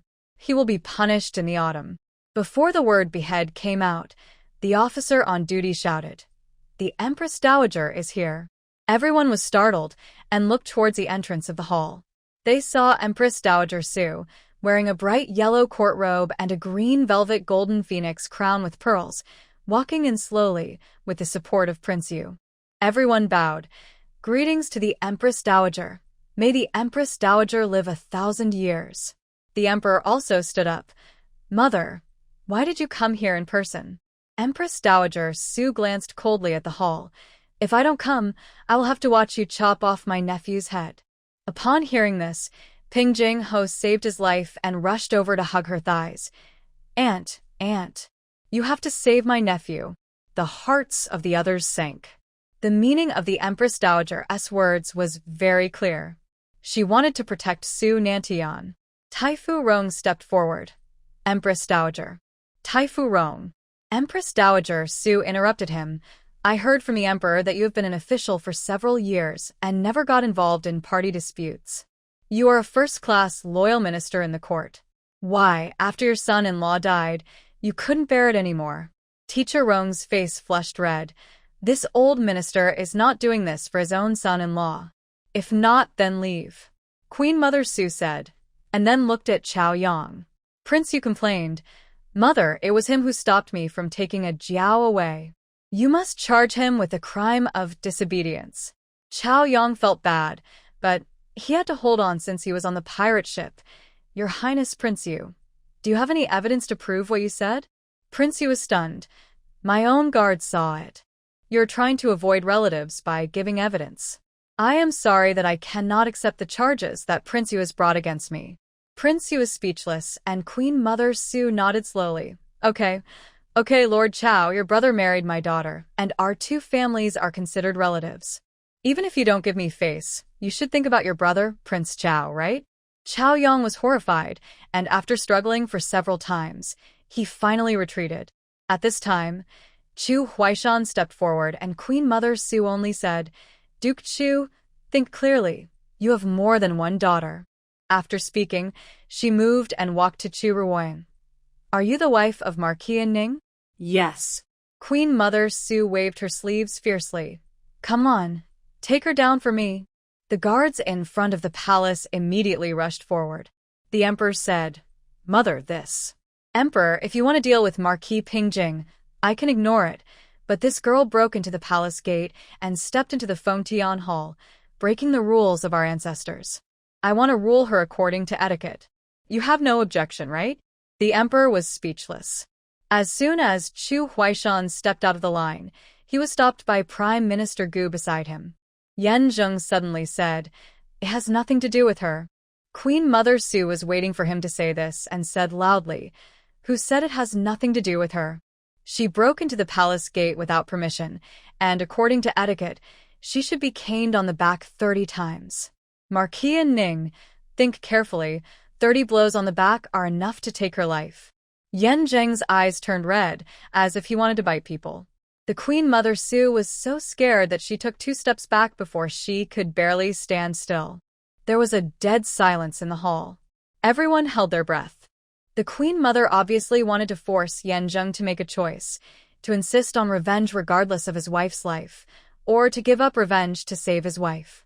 At this moment, Chu Ruoyan chuckled. The Queen Mother really thinks highly of me. My life can be compared with that of Marquis Pingjing. Queen Mother Su sneered and did not refute. One life for another, isn't it fair?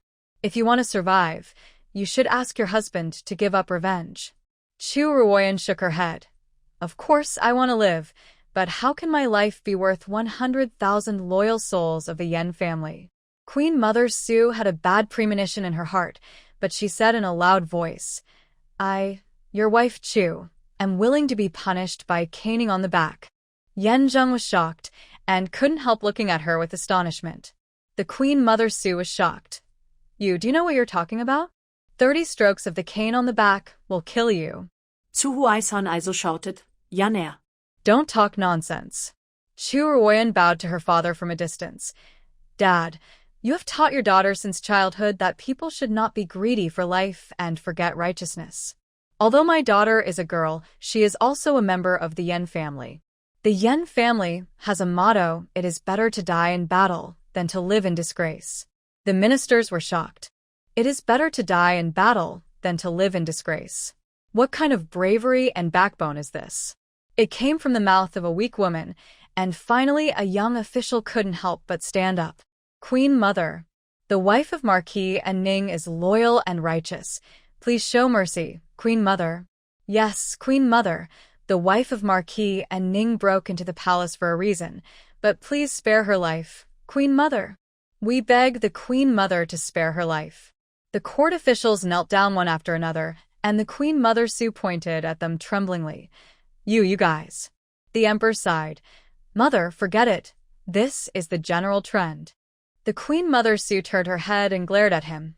Nantian is my nephew and your cousin, and you just let these court officials force him to death? The Emperor's eyes were sad. The Queen Mother was a woman after all, and she didn't understand that people's hearts and minds could change in a moment.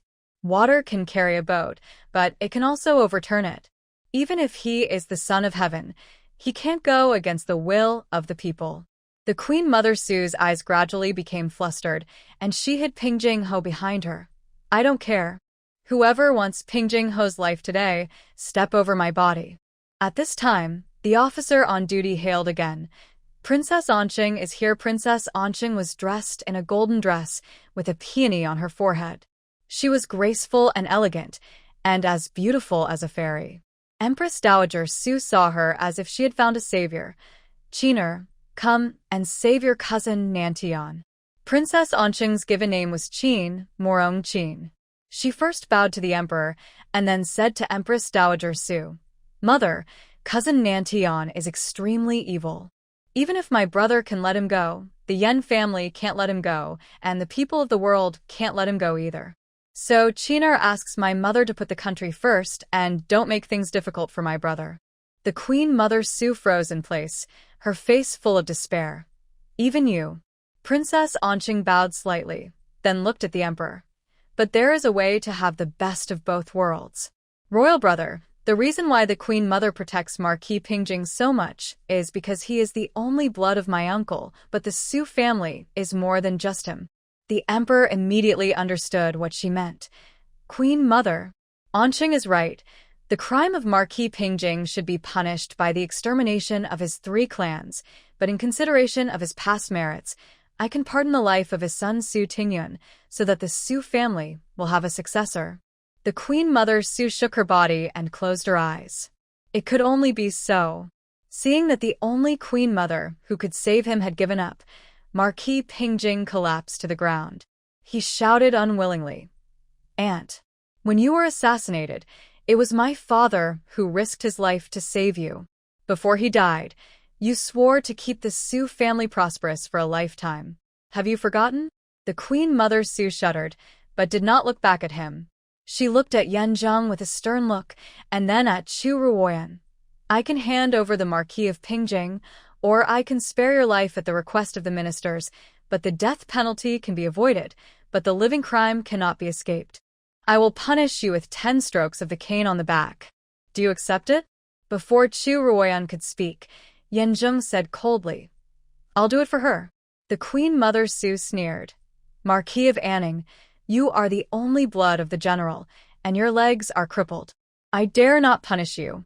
Chu Ruoyan knew that the Queen Mother Su was obviously taking it out on her. 10 strokes of the cane on the back, although not life-threatening, is enough for her to go back and lie down for a while. So she said, "I accept the punishment." The Queen Mother Su seemed a little surprised that she actually accepted it, and then sneered, "Okay, since you have been caned, you are guilty. General Yan has been loyal and brave all his life. How can he have a guilty woman as his daughter-in-law? I will issue an imperial decree right now, ordering the Chu family to sever ties with the Marquis of Anning. From today on, we will no longer be friends, nor will we have any more good or bad luck. Mother this." The emperor was interrupted by the Empress Dowager Su before he could finish his words. "The Yan family took the life of my nephew, and it is a painful experience. The emperor does not think that he can just let it go, does he?" The emperor was silent, but then he thought, the Marquis of Anning and his wife were indeed a little out of control. Not to mention Chu Huaishan, just Chao Yang and Taifu Rong, a minister of the Ministry of Revenue from the first rank, and an old loyal minister who never took sides, actually came out one after another to help them speak. Such ability really cannot be ignored. However, he did not show any expression on his face, just looked at the two of them. "Marquis of Anning, Madame Anning, in your opinion?" Chu Ruoyan did not think there was anything wrong. It was just a severance of ties, not even as good as those 10 strokes of a cane. But Yan Zheng said decisively, "No severance." She looked at him in surprise, and the emperor was also stunned. Does Marquis Anning think that this righteous divorce has a bad reputation? Will it hinder the future of the Chu family? Then I can make the decision on behalf of my mother and allow you two to divorce." Yan Zheng was about to speak, but Chu Ruoyan interrupted. "Marquis, 10 strokes on the back and a letter of divorce, in exchange for the death of Marquis Pingjing and the clearing of the Yan family, was far beyond expectations. After all, that is the royal family. How can you not pay a price when facing them? Your Majesty, you may not know that before entering the palace, the Marquis has given me a letter of divorce, so after today, I am no longer a wife of the Yan family." When these words fell, the whole court was shocked. Chu Huaishan was even more furious. What? He dared to divorce? Others were surprised and envious. They had already divorced, but this woman could still desperately break into the palace and plead for him. What more could a husband ask for from such a wife? Yan Zheng gritted his teeth. He never expected that she would take out the letter of divorce at this time. He finally realized what it meant to shoot oneself in the foot, but the matter was done. The emperor was overjoyed to hear this and immediately said, "Mother, did you hear everything?" The Queen Mother Su snorted coldly. "Your Majesty, don't forget that there are still 10 punishments." The emperor was a little embarrassed. Chu Ruoyan said, "Queen Mother, there is no need for the Yan family to divorce the wife. My Chu family will divorce her husband. But my daughter is weak. Can these 10 punishments be?" Before he finished speaking, Chu Ruoyan said in unison, "Your Highness is willing to take the blame." Boom. A loud thunder rolled across the sky, and heavy rain poured down. Outside the Fengtian Hall, the woman knelt in the rain, soaking wet, but her brows were unusually firm. Execution. With the on-duty officer's announcement, the cane fell. Chu Ruoyan's body trembled with pain, but she remained on her knees and did not fall down. The court officials could not bear to watch any longer and looked away one after another. Only Yan Zheng stared at her without blinking, with blood oozing out from between his fingers. "Well done, well done." Ping Jing-ho was so desperate that he went crazy. He rushed to the door of the palace and yelled, hit her hard, beat her to death, beat her." Before his voice fell, there was a sudden sound of swish. A flash of cold light flashed. The next moment, blood spurted out from his neck. Ping Jing-ho covered his neck and slowly turned his head. With a click, his head fell off his neck. The whole palace was shocked. The emperor and the eldest princess helped the Empress Dowager retreat quickly. He had no expression on his face, and the blood on the sword was still dripping from the tip of the sword to the ground. "And Ning-ho? How dare you kill someone in the palace?" Gu Xiang came back to his senses and shouted. The Empress Dowager Su let out a heart-wrenching cry. "Nantian, my nephew." The head of Ping Jing-ho Su Nantian rolled on the ground several times and finally fell at Chao Yang's feet. He glanced at the figure being punished outside the hall, and he made up his mind and said, "Your Majesty, the criminal Su Nantian has been brought to justice. Please forgive the crime of a Ning-ho for his impoliteness in front of the hall." The remaining ministers had intended to do something for the Yan family, and now that someone stepped forward, they also knelt down. "Your Majesty, please forgive the Marquis of Ning for his impoliteness in front of the palace." The emperor looked at the head of Marquis Ping Jing and kept his eyes wide open until his death, as if he couldn't believe it. His heart was heavy, and he waved his hand. "Take him away." This meant that Yan Zheng would no longer be held accountable for the crime of murder in front of the palace. At this time, the duty officer came in and reported, "Your Majesty, the 10 strokes of the cane have been punished." The wife of Marquis of Ning. Before he finished speaking, there was a bang. In the pouring rain, the slender and tough figure seemed to be unable to support itself anymore and fell heavily into the rain. Yan Zheng urged the wheelchair to rush out, but there was a figure faster than him. "I dare not trouble the Marquis of Ning." Chu Ruoyan said this coldly and rushed into the rain.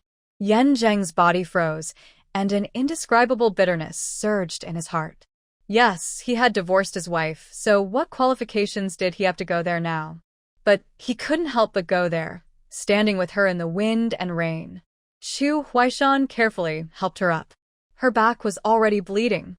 Under the rush of rain, she seemed particularly unbearable, but still insisted on raising her head and forcing out a smile that was uglier than crying. "Daddy, it doesn't hurt."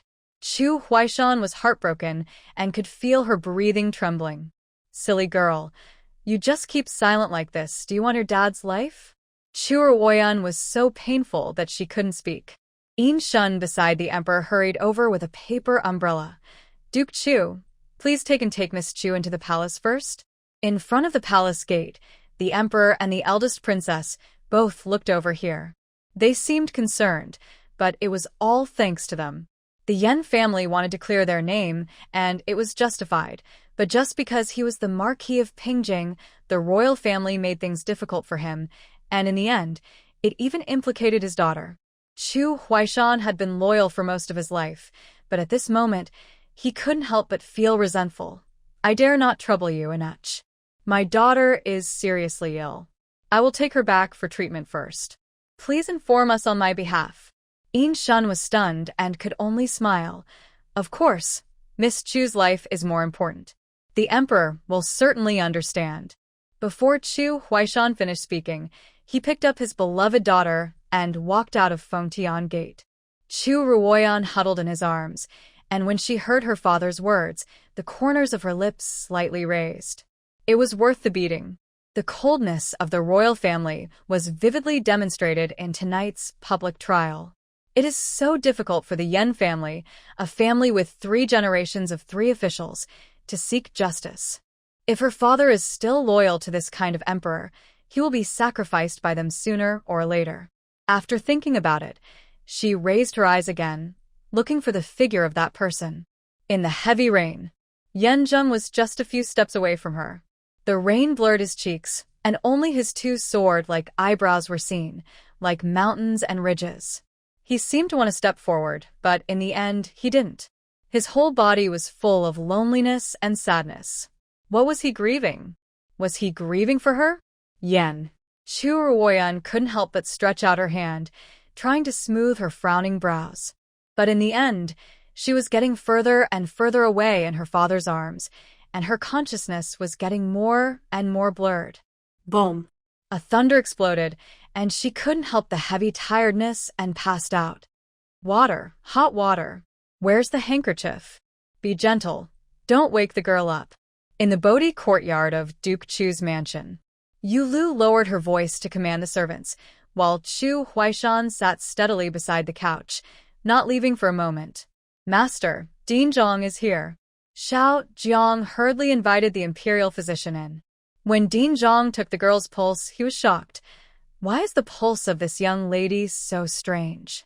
Xiao Jiang was stunned, and Chu Huaishan said in a deep voice, "The judge has something to say." Zhang Yuanfan seemed unbelievable. After taking the pulse carefully again, he said, "The eldest girl's pulse shows signs of qi deficiency, severe coldness, and excessive depletion. It was originally the pulse of a person with a long-term illness, but it seems to have been soothed by the magic medicine, and the coldness in the body has been temporarily suppressed." Chu Huaishan nodded slowly. The Yuanfan is really smart. She finally survived until the winter when she was 6 years old. She was treated by Dr. Wen and has barely survived to this day. Dr. Wen? Zhang Yuanpan's face changed drastically, but is it Wen Changyan, a national master of the previous dynasty? Chu Huaishan was stunned. This person was invited by her mother, and I don't know about it. Then what magic medicine did he give?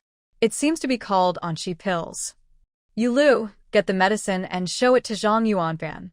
Yulu hurriedly found it. There are only 5 or 6 pills left. President Zhang put it under his nose and sniffed. It is indeed the work of Dr. Wen. The bold use of medicine is extremely dangerous. Chu Huaishan listened to his increasingly unclear words and only asked, "President Zhang, what is going on?"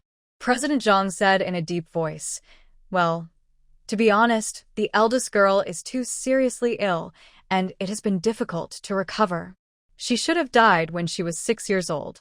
Fortunately, Dr. Wen used this rest pill, which is made from southern barbarian vipers, western border red scorpions, centipedes, and toads, to fight poison with poison and forcibly suppress the cold air." Yulu was terrified when she heard this. Aren't these vipers and red scorpions highly poisonous? Hasn't the girl been swallowing poison every day all these years? Chu Huaishan was about to fall, and Xiao Jiang hurriedly supported him. He waved his hand. "Then may I ask President Zhang, is there any way to save her?" Zhang Yuanfan did not answer, but turned his head to ask Yulu, "Miss Chu, have you taken the rest pill less often?" Yulu almost cried. "Yes. The medicine is almost gone, so the girl has only taken it once every 2 months in the past year. As a result, her body is weaker than before." Zhang Yuanpan sighed. "That's it. Once you take the rest pill, you can't stop taking it. Every time the girl stops taking the medicine, the cold disease in her body will rebound. In addition, this time, she was hit by 10 sticks and encountered heavy rain. The injuries are compounded, and the disease is aggravated. There's no way to save her. Clink.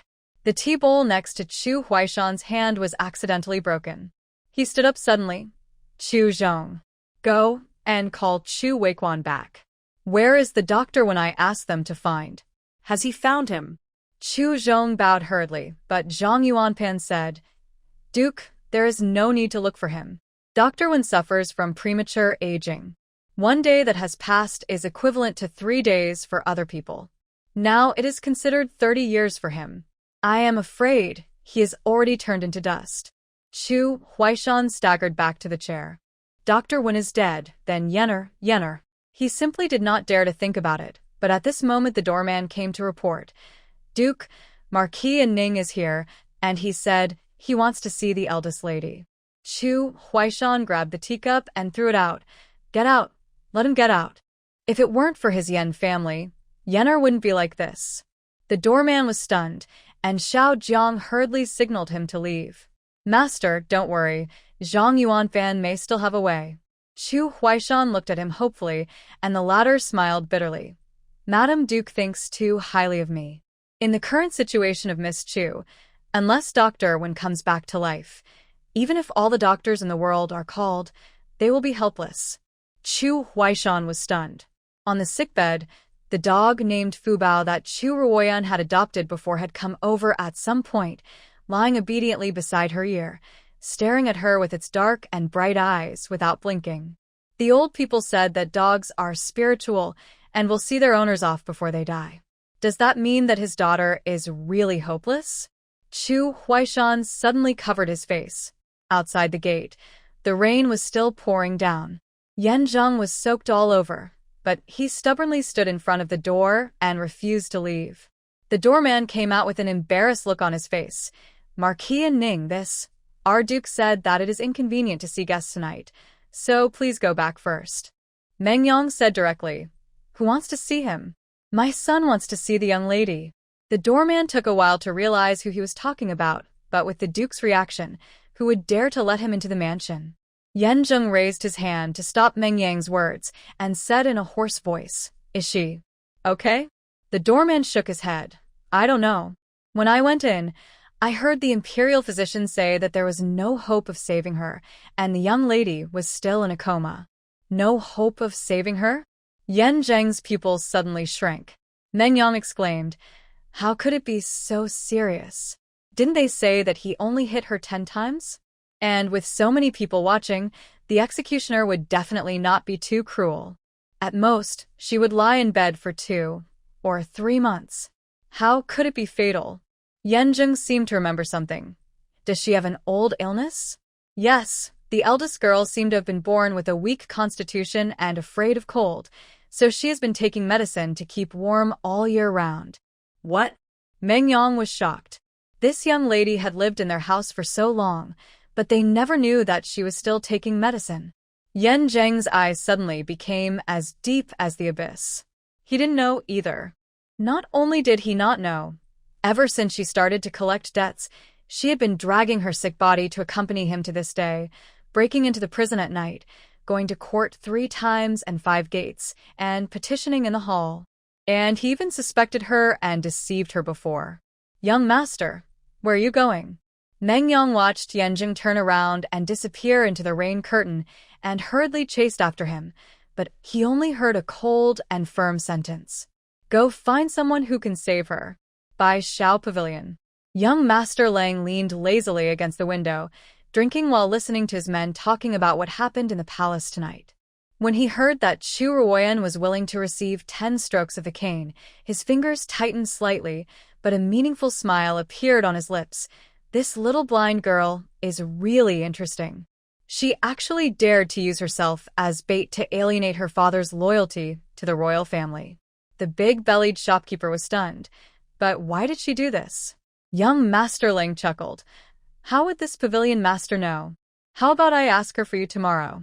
At this point, the big-bellied shopkeeper shook his head. I'm afraid there's no hope. After Miss Chu returned home, she fell ill. A doctor named Zhang from the Imperial hospital came and said that there was no way to save her. With a click, the jade cup in young Master Lang's hand was crushed to pieces. Suddenly someone downstairs came to report, "Young Master Yan Zheng is here, and asks to see the pavilion master." The big-bellied shopkeeper said happily, "Pavilion master, that's great. You have made appointments with him many times before, but he refused to show up. Now, finally, what's good about that?" Gongzi Lang had no joy on his face, but gritted his teeth. Yan Zheng's begging personality has come out. You can see how badly the little blind man was injured. It was already late at night, and the lobby was empty. Yan Zheng sat calmly in a wheelchair, with Meng Yang behind him on high alert. This Baishao pavilion is not a good place. They had sent out invitations when the young master just returned to Beijing, and every word was full of treasonous things. At this time, footsteps were heard at the stairs. He looked up, but saw a man in red clothes and white hair, who was wantonly ostentatious, slowly walking down. "Young Master Yan Zheng." It's really hard to see. The man's voice was lazy and charming, and Yan Zheng raised his eyes. "Master Baishao Pavilion, nice to meet you." The four eyes met, as if in a silent confrontation. After a moment, Yan Zheng said, "To make a long story short, you save one person, and I agree to your previous conditions." Meng Yang lost his voice. "Young master." No.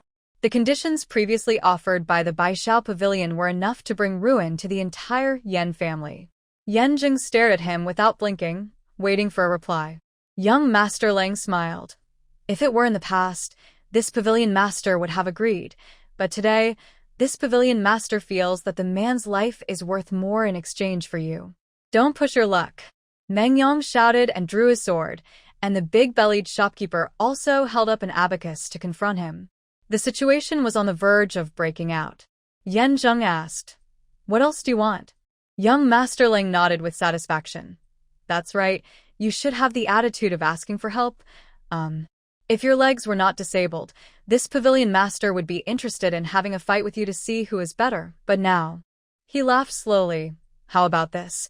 You take a drop of your heart's blood, and this pavilion master will..." Before he finished speaking, Yan Zheng drew out the thin blade in his sleeve and stabbed it at the heart without hesitation.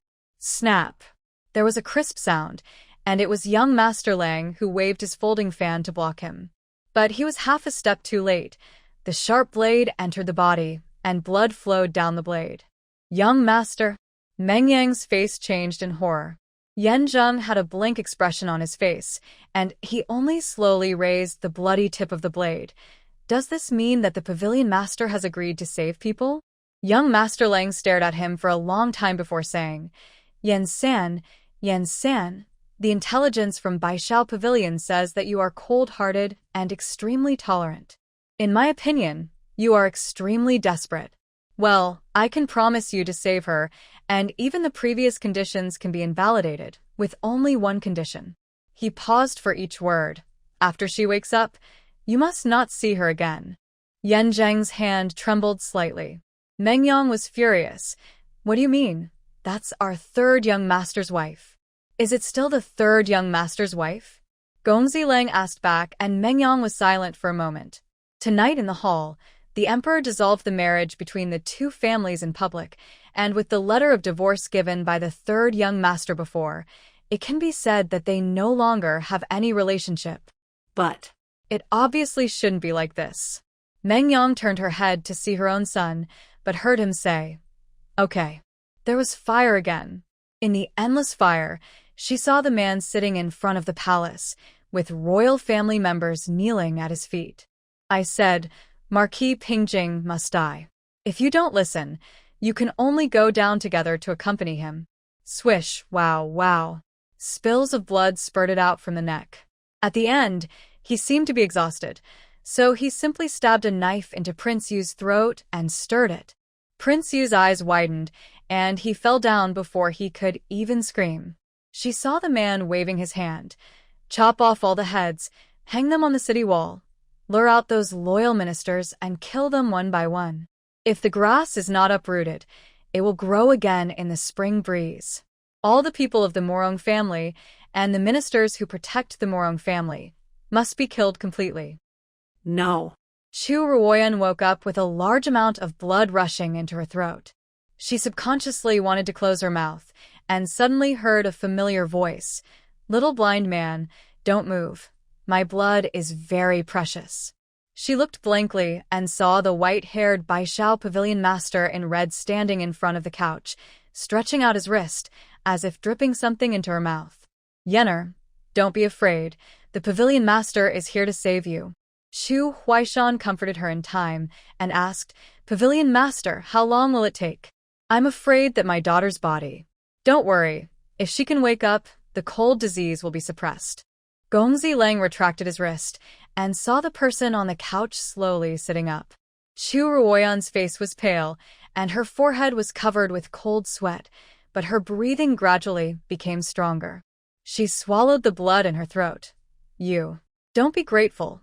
Although my blood can cure all poisons, the cold disease in your body is congenital, so it can only be suppressed temporarily, and it can't save your life." After Gongzi Lang finished speaking, he shouted outside, "Old man, have you arrived? You've almost stepped on all the ants on the road." Everyone in the room looked and saw an old man with white hair and beard and vigorous spirit walked in muttering, "Here I come. Why are you in such a hurry? I haven't thought of me for 800 years, and now I think of me to treat my illness. You are so heartless, and you are really cut from the same cloth as your mother." The voice paused, and the old man rushed to Chu Ruoyan as if he saw something rare. "You girl are not dead yet?" Chu Huaishan's face changed as soon as these words came out. Chu Ruoyan stared at him. "Why do you say that, old man? You have weak qi and severe cold, and you have consumed too much. You are not going to live long. You must have relied on some method of fighting poison with poison to drag it to now. But I see that you have external injuries and the cold evil invades your body. It is not easy for you to live until now." The old man's words are exactly the same as Zhang Yuanpan's.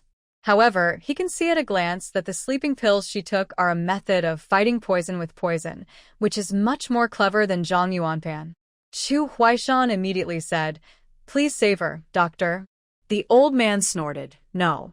Everyone was stunned, and heard the old man say, "She is not dead yet. Why save her?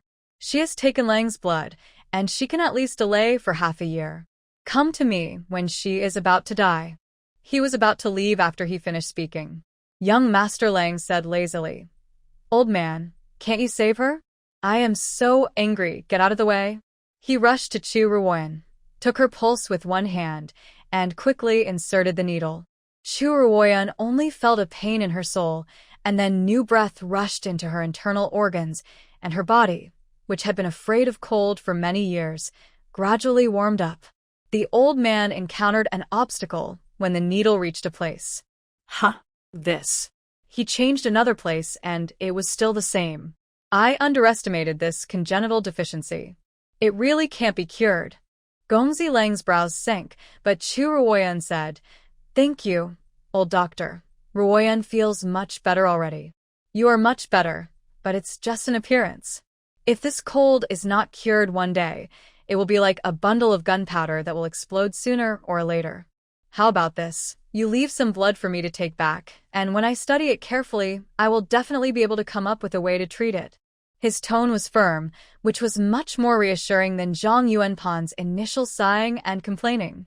Chu Huaishan immediately asked someone to present the medical fee, but the old man didn't even look at it. Chu Ruoyan glanced at Gongzi Lang. "The pavilion master won't accept it?" Gongzi Lang paused. "Before this pavilion master came, someone had already paid your medical fee." "Who?" She laughed to herself as soon as she said this. Her father had never paid for her, so it could only be the Yan family. "Can they afford the money?" Gongzi Lang smiled but said nothing. At this time, the old man had finished taking blood and was about to go back. Gongzi Lang walked to the door, turned back and said, "Little blind man, don't forget that you still owe me something."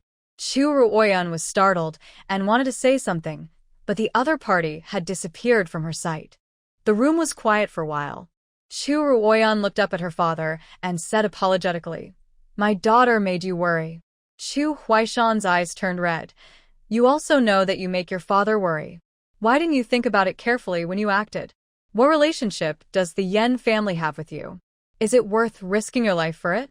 She lowered her brows and looked like she was obediently accepting a lesson. Chu Ruoyan got even more angry. "You're always like this. You look obedient and sensible, but in fact, you are soft on the outside and strong on the inside, and you have your own ideas. Your father will not bother with you about other things. I just ask you, what's the matter with the letter of divorce? How dare Yan Zheng divorce you?" Father misunderstood. Chu Ruoyan explained quickly. "At that time, it was the family of my fifth brother's wife who wanted a letter of divorce, and the situation of the Yan family was critical. He didn't want to implicate us, so he gave one to each of us." Cough, cough, cough. Her cough frightened her father. Chu Ruoyan quickly brought her some water and said, Okay, don't say anything. Even if Yan Zheng has a big reason, you have nothing to do with each other now. Forget about the past. You should take good care of yourself first, and your father will find you some elixirs." Chu Ruoyan said, and left. Chu Ruoyan calmed down for a while before asking the Yan family, "No one has come here?" Lu sniffed. "The Marquis has been here, but the Duke was angry and didn't let them in. So he stood at the door for a while and left." Just left? Chu Ruoyan was stunned. After all, they had been through hardships together, and now they are leaving without seeing each other. She felt a little uncomfortable, but she also knew that after the divorce letter was signed, she would have nothing to do with Yan Zheng and the Yan family. Whether it was to avoid suspicion or to take the royal family into consideration, they should have made it clear. She closed her eyes and slept for a while. In a daze, she heard someone saying that Nanny Zhou was back. Nanny Zhou went back to her hometown to attend the funeral, and she came back quickly. Then she shouted in the yard with a loud voice, "What are those rascals outside talking about? Why do they want to slander the reputation of the young lady? Speak softly. The young lady has just slept for a while. Young lady can still sleep? Get out of the way." Nanny Zhou pushed Lu aside and walked in directly. Chu Ruoyan had already stood up. Seeing this fierce old woman, she pursed her lips and smiled. "Mammy's back?" Nanny Zhou saw her face change. "Why are you injured like this?" Lu hurriedly briefly told Zhou Mama everything that had happened in the past few days. Zhou Mama slapped the table. "How unreasonable. The Yan family has let the young lady down. How can they have the nerve to say that it is you?" The young lady, the word stopped abruptly. Chu Ruoyan sighed. "Mama, tell me what's the matter." Zhou Mama snorted angrily and pulled over a maid who came back with her. "You tell me." The little girl was timid, but still spoke. "When I entered Beijing today, we heard people talking everywhere, saying that you, the eldest young lady, had been married to the Yan family for less than a few months, and you divorced the third young master. It must be that you despised the poor and loved the rich, and couldn't stand the misery. Some people also said that the second lady of the Yan family personally accused you of being unfilial and drove the old lady out as soon as you entered the house." What? Lu exclaimed. How dare they confuse right and wrong like this? The eldest young lady was clearly trying to save the Marquis. Chu Ruoyan raised her hand to stop her words. "Anything else?" "They also said that you were having a secret meeting with a man outside." The little girl was pushed away by Madame Zhou before she could finish her words. "My dear, I only went back to my hometown to attend a funeral. It would be fine if you got married and divorced, but what was spread today, every word is trying to destroy your reputation. How can you get married again in the future?" Chu Ruoyan lao ghét. She just got divorced, and Madame is considering remarrying? But seeing her old face tense, she quickly stopped smiling. "Ruoyan knows that Madame is doing this for my own good, but you have a keen eye. Can't you see why?" The servants were stunned, but heard her say leisurely. "Marquis Pingjing framed the general, and 100,000 soldiers died in battle on the border. Such a shocking event. Do you think the people know whether it is good or not?" The girls suddenly realized, and Lu blurted out, "They want to use the girl as a shield to divert attention." Chu Ruoyan nodded slightly. Yes and no. In fact, what do the common people know? At most they will curse a few words. Cough, cough. She started coughing as she spoke more. She drank 2 sips of the snow pear soup served by Lu before continuing, but Marquis Pingjing is a royal relative after all. It is hard not to make people think too much about such behavior. Therefore, The royal family would rather not have the reputation of sacrificing relatives for the sake of justice and does not want this matter to be publicized. And she paused. With such a commotion in Fontian Palace, one party must be wrong. Since the royal family cannot be wrong, the one who is wrong can only be. The rest of the words are self-evident. Yulu covered her mouth and said, "That girl, you are suffering for the Yan family." Chu Ruoyan said nothing. Before she broke into the palace, Chaoyang had warned her that this trip would be a life-threatening one, so her current situation was within her expectations. As for the royal family being able to do this, it's no wonder that Yan Zheng would be like that in the dream. "Alas, my eldest lady, you look so weak on weekdays. How could you do such a thing, and for a lame man? Is it worth it?" Nanny Zhou sighed, and Chu Ruoyan smiled. "Of course it's worth it. Going through mountains of swords and seas of fire for the Yan family, even if he wants to rebel in the future, he will not do anything to Daddy again because of the current relationship." At this time, Yu Tao beside Xiao Jiang hurried in. "Eldest lady, hurry up, the second lady of the Yan family is here. You should go to the gate and take a look." "Shui is here?" Chu Ruoyan was stunned. Nanny Zhou frowned and said, "The second lady of the Yan family came and didn't invite her into the hall, but went outside the door to watch. Is your wife going to do something again?" She looked alert, and Yu Tao just shook her head. "You can't come in. The second lady of the Yan family said that you had embezzled the money of the general's mansion and wanted to cut off their livelihood, so she asked everyone to judge. My lady tried to persuade her, but she just refused to enter the mansion. Miss, even if Our Lady doesn't like you, this is the business of the Duke of Chu's mansion after all. We all prosper together and suffer together. Even if she doesn't side with you, she has to consider the second and third ladies." The maid was telling the truth. If she divorced this time, it might affect the reputation of the girls of the Chu family. Even if Xiao Jiang was targeting her again, she would not dare to joke about it. "Okay, let's go out and take a look." Yulu was worried, but miss your body. "Don't worry, the old doctor in Baishao Pavilion is very powerful. Besides, at this time, I have to be carried out." A hint of deep meaning flashed across her brows, and she asked someone to bring in a sedan chair. Nanny Zhou was worried, so she helped her move to the sedan chair herself and wrapped her tightly in a cloak. When they reached the gate of the mansion, they could hear Shui's dry howling from afar. "Come and see, everyone. Since the eldest daughter of the Chu family married our Sanling, she has been pampered and treated like a princess." But she not only forced her grandmother to leave the mansion, but also secretly met with a man outside the mansion and asked Sanling to divorce her. Now she actually took the money of the general's mansion and left. Isn't this trying to force us to death? With this howl, the rumors that had been circulating in the capital earlier were immediately confirmed.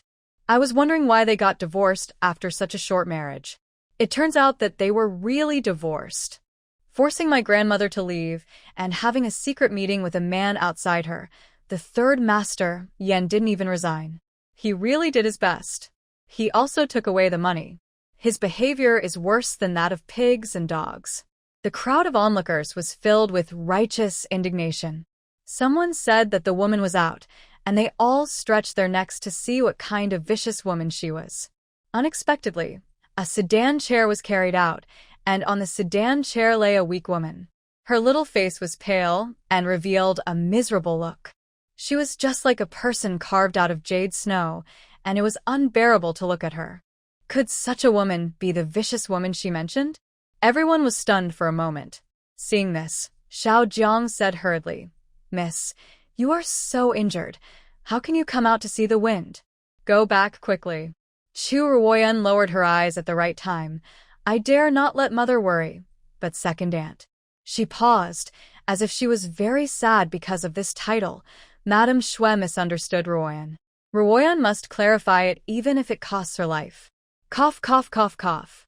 The woman coughed violently, and her already pale face was even more bloodless. Shui had a bad premonition in her heart, and sure enough, the tone of the people around her changed immediately. She doesn't look like someone who would do such a thing. And I heard that she has always been in poor health. Could there be some misunderstanding? Hearing these words, Shui gritted her teeth secretly. She had wasted her energy acting here for so long. This little girl pretended to be pitiful, and these people were fooled by her. But she came here with a purpose. The master told her after leaving the court that the Chu family had offended the emperor somehow. He argued with the Duke of Chu about Yan Zheng's marriage in the court, and the emperor actually praised him and promoted him from a 4th-rank Hanlin Dean to a 3rd-rank bachelor.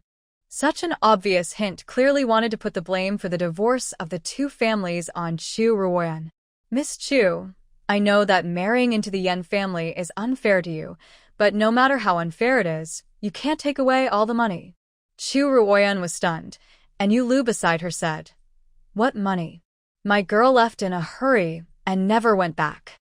Mrs. Shui was stunned. Before she came today, she went back to the Yan family first, wanting to ask Mrs. Li for some silver. The old lady was too troublesome. One moment she said that the bedboard was too hard and hurt her waist, and the next moment she said that the bird's nest was too bland and not thick enough. In just a dozen days, she made a mess in the mansion. I don't know how the eldest wife could endure it before. Mrs. Li spread her hands and said that she had no money.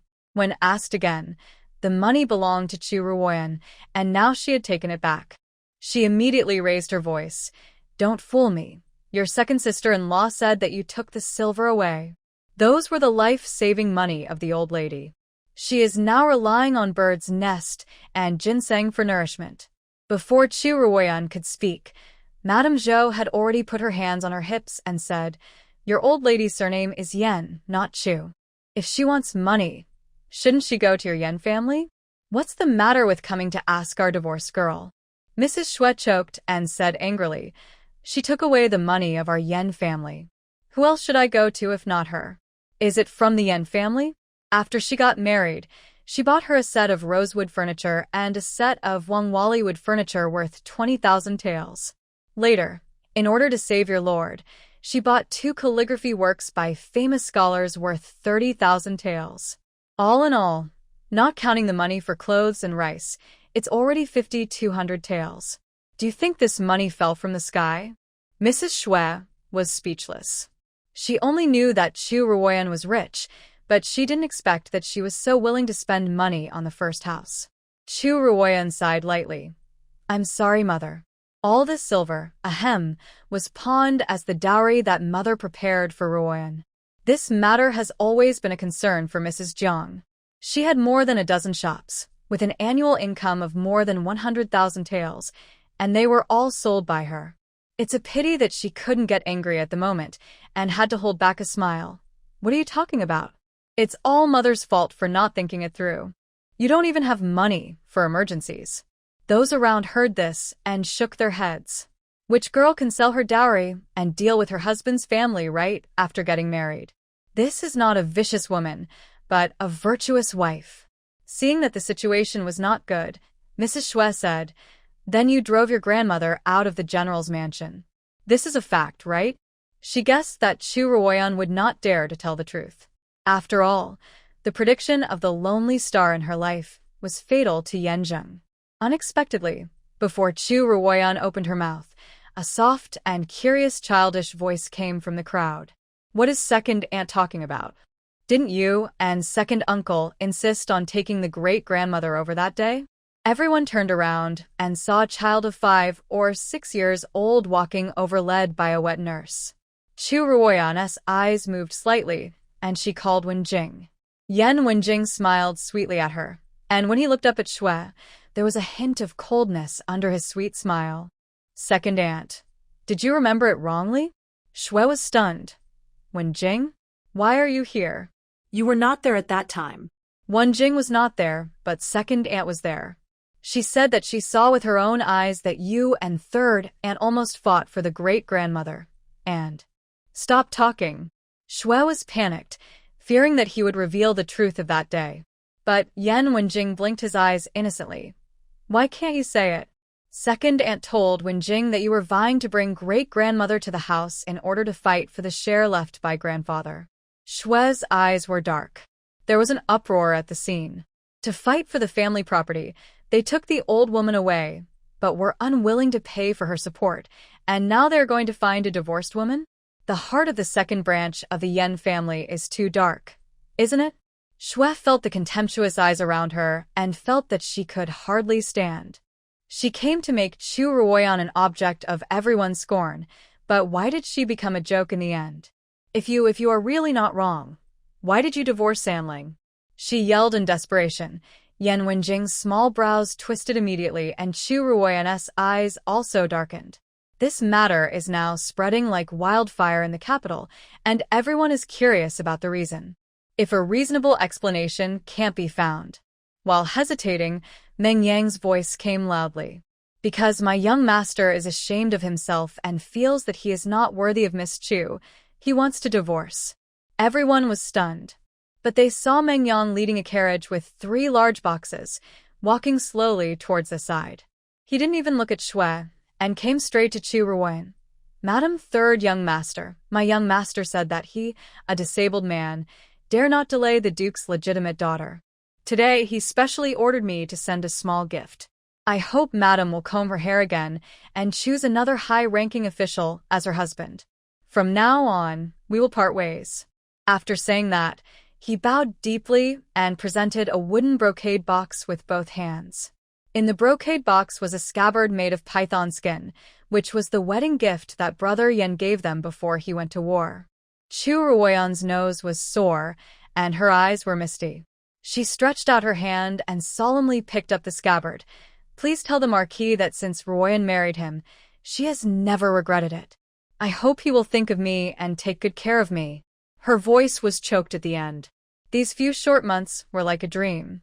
When I woke up, I felt reluctant and nostalgic in my heart. Meng Yang knelt down with his knees bent. I will obey the lady's order. The Marquis said, thank you for following me all the way. In the future, if the lady has any orders, she will never refuse, no matter how hard it takes. This behavior has taken all the responsibility for the divorce on herself. The onlookers were sobbing that some storytellers could not help but secretly write it down, planning to go back and make it into a book. Yan Wenjing asked with red eyes, Third aunt, can Wenjing come to see you in the future? Chu Ruoyan touched his head. Of course, Wenjing can come anytime he wants. Yan Wenjing nodded heavily, turned around and followed Meng Yang, and deliberately fell in front of Shui.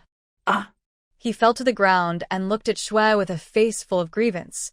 Second aunt, why did you want to kill Wenjing? Shui was stunned, and someone around her said, Bah, you even attacked a child. You must be resentful that this child didn't intend to tell the truth. Snake and scorpion poisonous woman, the second branch of the Yan family, is really embarrassing the general. There were disgusting pointers everywhere. She opened her mouth to say no, but her eyes went black, and she fell straight down. Second madam. Madam. After this farce was over, Chu Ruoyan rested peacefully in the house. During this period, Zhang Yuanban came once, felt her pulse, and was amazed. He asked which famous doctor treated her. But when she heard that it was someone from Baishao Pavilion, she kept it a secret and dared not come again. Miss, your cousin is here to see you. After Lu finished speaking, Xueling rushed in and hugged her. You are really reckless. I heard from my uncle that this is the Imperial Palace. How dare you? Chu Ruoyan blinked her eyes. Now I am alive and well, so don't worry about me, sister. Xueling looked her over carefully before sitting down beside the bed. Hey, it's good to be like you. After all, you fight for the one you love, unlike my mother. She stopped talking with a sad look on her face. Chu Ruoyan said seriously, What's wrong, aunt? Xueling sighed. It's about the adoption. You know that my mother has no children. Among the concubines in the backyard, Zhigur, born to concubine Mei, is also a fool. So my grandmother has been clamoring to adopt a son for my father so that he can inherit the mansion in the future. Chu Ruoyan noted that. She also knew about this. When her aunt gave birth to her cousin, she had a difficult delivery and injured her body, making it difficult for her to get pregnant again. Her mother-in-law was mean and unreasonable. Her aunt arranged 3 or 4 concubines for her son while she was still ill. She didn't know if it was God's will, But the concubine Mei gave birth to a son, but he turned out to be an idiot, so there has been no heir in the Cheng'en Marquis' mansions so far. Did your aunt agree? How could I not agree? Haven't you seen my grandmother's scene, dragging a large family to besiege my mother? Xue Ling waved his hand, as if he was still very scared of the situation at that time. But my mother also said that she was also wrong for not giving birth to a son for my father, so she took the initiative to take the responsibility. The early stages of opening the ancestral hall, inviting the elders, and preparing incense and so on were all done, and the only thing left was the selection of the adoptive person. She paused, took the tea handed to her by Chu Ruoyan and drank a few sips before continuing. My mother's idea is to adopt a child from my second uncle's house. Xue Baiqing, do you remember him? He's the child I went to Guangwenguan to pick up for my cousin's wife last time. Chu Ruoyan had some impression of that. At that time, when Jing and Gu Hongji had a fight, and she went to rescue them, and she also offended the princess of Konghe County. Fortunately, her cousin came to pick up the child and helped her, and she met him in the carriage later. He looks like a smart child. Does your aunt like him? Yes, he is smart and studious. Everyone in the Cheng'en Marquis' mansion likes him. But guess what my good grandmother did? She refused to agree no matter how hard she tried, and insisted that she had a connection with a child from a distant relative and wanted to adopt him. Chu Ruoyan was stunned, her eyes slightly condensed. Have you sent someone to check? Xue Ling was puzzled. Why should we investigate him? My mother will never agree to it. Besides, my father will not agree to it. Who would leave his own brother's child and raise a child with unknown background? That may not be the case. Chu Ruoyan recalled that in her dream, after her aunt and crazy cousin got married, Marquis Cheng'en seemed to have remarried very quickly. She tapped the table with her fingertips. In that case, did your uncle go to persuade your grandmother? Xue Ling was stunned. No, my father just said that my grandmother was very stubborn and he didn't want to offend her. Only when she said this did she feel that something was wrong. In the past, her father had the final say in the house. Even if my grandmother had any different opinions, he would directly refute them.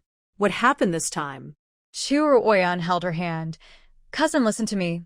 First send someone to investigate secretly to see where the child came from, but remember not to make a big deal out of it. Xue Ling also felt that something was wrong. After agreeing, he took Xiaochan away. As expected, she rushed in early in the morning of the third day and dragged Chu Ruoyan out. The carriage drove through 2 streets, turned into Pinkong Lane and stopped in front of an inconspicuous house. It's here. Xue Ling gritted his teeth and said, this child is called Xue Guanglin. He is raised by a widowed mother. It is said that he is a child from the side branch of the Xue family. His husband died, and he came to the capital for refuge. But this house was bought by their father. Even Xue Yan, who is by my father's side, has appeared here several times. Yu Lu covered her mouth immediately after hearing this. It is said that there are many gossips in front of a widow's door. It is impossible for Xue Yan to come here by himself. He must be doing things for his master. Doesn't that mean that there is something between Chang'an Hao and the widow? Father is really confused. Why did he fall in love with Widow Li? And grandmother, she must have known it a long time ago, so she insisted on adopting Xue Guanglin. Xue Ling was about to rush in, but Chu Ruoyan stopped her. Cousin, calm down. If she is really a widow, your grandmother will not agree to let her in. Chu Ruoyan's words made her feel a little relieved, but then she realized, what do you mean grandma won't let her in, but insists on adopting her child? Doesn't that mean that the identity of the child? She stopped talking, and her face turned pale in an instant. Chu Ruoyan looked at her with compassion and nodded. This is the only reason that can explain it. The child is actually the child of Widow Li and Marquis Cheng'en, so Madame Xue is so determined to adopt him. It is even possible that the widow is not really a widow. But in this case, didn't the father keep a concubine behind the mother's back, and he kept her for many years? Xue Guanglin is 5 years old now, which means that at least 5 years ago his father had. Xue Ling didn't dare to think about it anymore, and was shaking with anger. Chu Ruoyan could only hold her hand. Cousin, cheer up. Your aunt doesn't know about this yet. If it is really as we think, your aunt is the one who is most seriously injured. Schwelling took a deep breath. Yes, Mother can't know about this until the matter is clarified.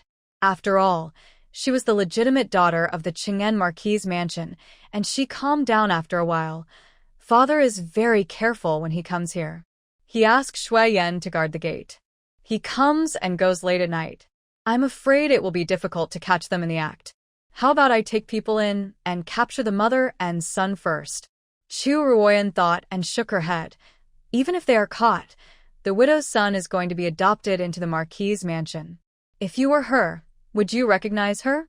Schwelling sighed in frustration. What should I do? It's only a few days since I left the ancestral hall. My mother will probably not be able to persuade my grandmother and will agree to adopt Shui Guanglin. We can't really let that rascal, that concubine's daughter, into the family, right? After all, she was well-mannered and couldn't swear. Chu Ruoyan was silent for a moment. In that case, let's alarm the snake. She whispered something to Schwelling. Schwelling's eyes lit up, and he immediately ordered the servants to go. On that day, news spread around Pinkong Lane that there was a flower thief who loved to prey on widows. The person Schwelling sent to follow said that the widow, Li, went out at night and handed a note to an antique shop. Soon Shui-Yen came over and left after a while. In the court the next day. As soon as he got off the court, Cheng'en Ho Shuigui stopped Chao Yang. Sir Chao, how do you do your job in the Dowry temple? Do you allow lecherous thieves to run rampant under the feet of the emperor? Zhao Yang? He looked puzzled, and Shuigui scolded him a few more times and finally left after saying the news that there was a flower thief in Pinkangfang. Chao Yi beside Chao Yang scratched his head. This shouldn't be the case. The Shaoqing cleaned up Pinkangfang a while ago. Not to mention the flower thieves, there weren't even any quarrels among neighbors. Did Lord Shui make a mistake? Chao Yang waved his sleeves. Don't pay attention to him. This guy is probably mentally ill.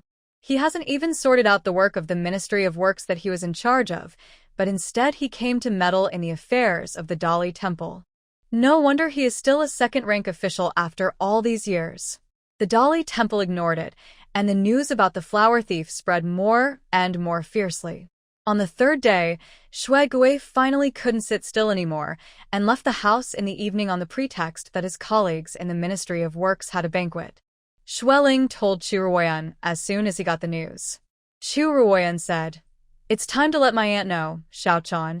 Tell your cousin and let her tell my aunt. Recently, I found that Shui-Yen, who is beside my father, is not right. He always hangs out in front of a widow. For the sake of the reputation of the Marquis' mansion, please ask Mother to take people to arrest him immediately.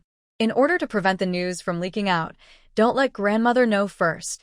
Pinkangfang. It was dark, and the servants brought by Chu Jing all held torches, lighting up the area brightly. Schwelling pointed. "Mother, this is the room." Chu Jing waved her hand. "Surround it. Don't let a fly out." Inside the house, Shuigui was being affectionate with Widow Li. He was just worried about her and wanted to come and see her, but she was so seductive that he ended up going to bed. Shui-Yen suddenly rushed in. "Master, hurry up. The lady is here." He was so scared that he shuddered all over and tried to run to the door. "It's too late, Master. Get under the bed." Shuigui quickly bent down, and just as he got in, he heard a bang. The door was kicked open, and a bright torch jumped in. "You're so good, Shui-Yen. As a servant of the Marquis, you are actually hanging out with a widow. Catch him." The servants rushed forward, and Shui-Yen was pressed to the ground.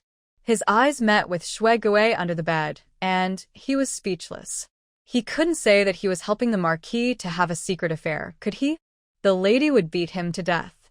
At this time, Widow Li on the bed was shivering with a thin quilt in her arms. Chu Jing saw that the silhouette looked familiar. "You." Before she finished speaking, Schwelling said, "Mother, you see that Shui-Yan's clothes are intact, but that widow looks like this. Maybe there is someone else in the room." Chu Jing was startled, and then she shouted, "What are you, an unmarried girl, doing in here? Get out quickly. Don't you worry about dirtying your eyes with such dirty things." Schwelling responded sullenly, walked out, and quickly put his ear to the door. There was a sound of rummaging through the cabinets in the room. Sure enough, her mother listened to her advice. The next moment someone screamed, "There's someone hiding under the bed. It must be the adulterer. Be careful, he has weapons. Break his hands first." Then there were sounds of punching and kicking, and someone else shouted, "No, why does it look so much like the Marquis? It's really the Marquis, stop it." Xueling's eyes turned cold when he heard this, and he rushed in directly. The servants knelt in a circle, and Xuegui was beaten with a bruised face. At this time, he sat on the edge of the bed with his coat on and screamed. Chu Jing was completely stunned, as if she couldn't believe her eyes. "You said that colleagues from the Ministry of Works had a banquet. And they drank like this?" The voice was almost shrill at the end, and Xuegui shrank his head. There is a misunderstanding here." "What kind of misunderstanding made you disheveled? And what kind of misunderstanding made you appear on a widow's bed?" Speaking of the widow, she seemed to remember something and rushed up to pull the woman off the bed.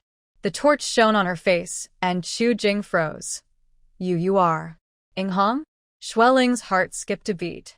She heard from her mother that her father had a favorite maid named Inghong. Because they were going to marry into the Duke of Chu's mansion, and Inghong was pregnant, they had to send her away after the abortion. But unexpectedly, her father found her again, raised her as a concubine, and even gave birth to a child. Inghong cried and begged, "All the mistakes are my fault. Please don't blame the Marquis. The Marquis is just loyal loving?" Chu Jing's chest was bruised, and she almost vomited blood. Xueling shouted, "You have the right to speak here? Block her mouth."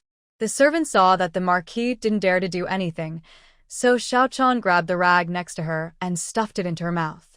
Xuegui frowned. "Okay, madam, don't make a fuss in front of the child." "Make a fuss? Am I making a fuss?" Chu Jing looked at him in disbelief, as if she had seen the man next to her clearly for the first time in so many years. Xuegui was silent for a moment and said, "Linger, take the servants out first. Your father wants to talk to your mother alone." If it was any other day, Xueling would have listened, but this time, she just said, "You all go down first." All the servants left the room, but she did not move a step. Xuegui frowned and was about to say something, but held back. "Madam, now I won't hide it from you. Guanglin is my child. It was my mother's idea to adopt him this time, but I didn't mean to hurt you." "You didn't mean to hurt me? Then what do you think is hurt, sir?" Chu Jing was furious, her face full of grief and indignation. "Since I married into your mansion, have I ever been lazy and failed to fulfill my duties as a wife? I've been in charge of the household expenses for you, and I've raised a son and made him filial to his mother. Have I ever been unfaithful? Is this how you treat me?" Xuegui was silent. As the mistress over the years, she had indeed done an impeccable job. "I am sorry for you, but it has come to this. Why don't you take them into the mansion? I can let Yuan Lin be registered under your name." Chu Jing's eyes widened. She had never heard such shameless words. Xueling couldn't help but said, "Father, are you going to let your illegitimate son marry into the family?" "What illegitimate son? Yuan Lin is also your brother," Xuegui said unhappily. Xueling laughed in anger. "A captive born from his belly is worthy of being my brother?" Inghong whimpered twice and looked at Xuegui with tears in her eyes. Xuegui's head was as big as a bucket. "Then tell me, what should we do?" "Send them away," Xueling said while supporting his already shaky mother. Xuegui said, "No." He seemed to feel that his tone was too harsh and slowed down his voice again. "After all, Yuan Lin is my flesh and blood, the blood of the Xue family. How can he be exposed to the outside world?" Xueling was stunned. He didn't expect his father to defend them so much. At this time, a weak but firm voice said, "Xuegui, let's get divorced." "Mom?" Xueling tilted his head and saw his mother's pale face full of fatigue. "Since you can't forget her, I will grant your wish. You can stay with her until you are old and live happily together." Chu Jing said, and turned to leave. Xuegui panicked. "Jinger, don't go. This Chu Jing is the sister of Chu Huaishan. He is not capable, and he can sit in the position of clerk in the Ministry of Works thanks to the support of his eldest uncle. Gritting her teeth. Okay, then I'll send them away. Ing Hong immediately struggled and whimpered, but Chu Jing said tiredly, No need. You have kept a mistress for 5 years without telling me, and your mother wants to adopt the mistress's son to inherit the family business. For so many years, I have been like an outsider in the Xue family. Is it necessary to continue living like this? Although Xueling didn't want her parents to separate, she couldn't help but hold her hand when she saw her mother's face full of boredom. Mom, no matter what decision you make, your daughter supports you. Xue Gui saw that she didn't seem to be lying, and his heart sank gradually. No matter what, they can't divorce, let alone let the Duke of Chu know. Madam, you can leave if you want to, but have you ever thought about Linger? Your Chu family already has a divorced woman. When you go back, what about Linger's marriage? She is now dating my disciple, Zhang Ji. Chu Jing trembled all over and collapsed. Xue Ling supported her. Mother, daughter cannot. Before she finished her words, she saw her mother fainted. Mother. She did not sleep that night. At noon the next day, Xiaochan went to Bodhi Temple and told these things. Chu Ruoyan sighed faintly. It is my fault that I have implicated my aunt. 2 divorced women came from the same family.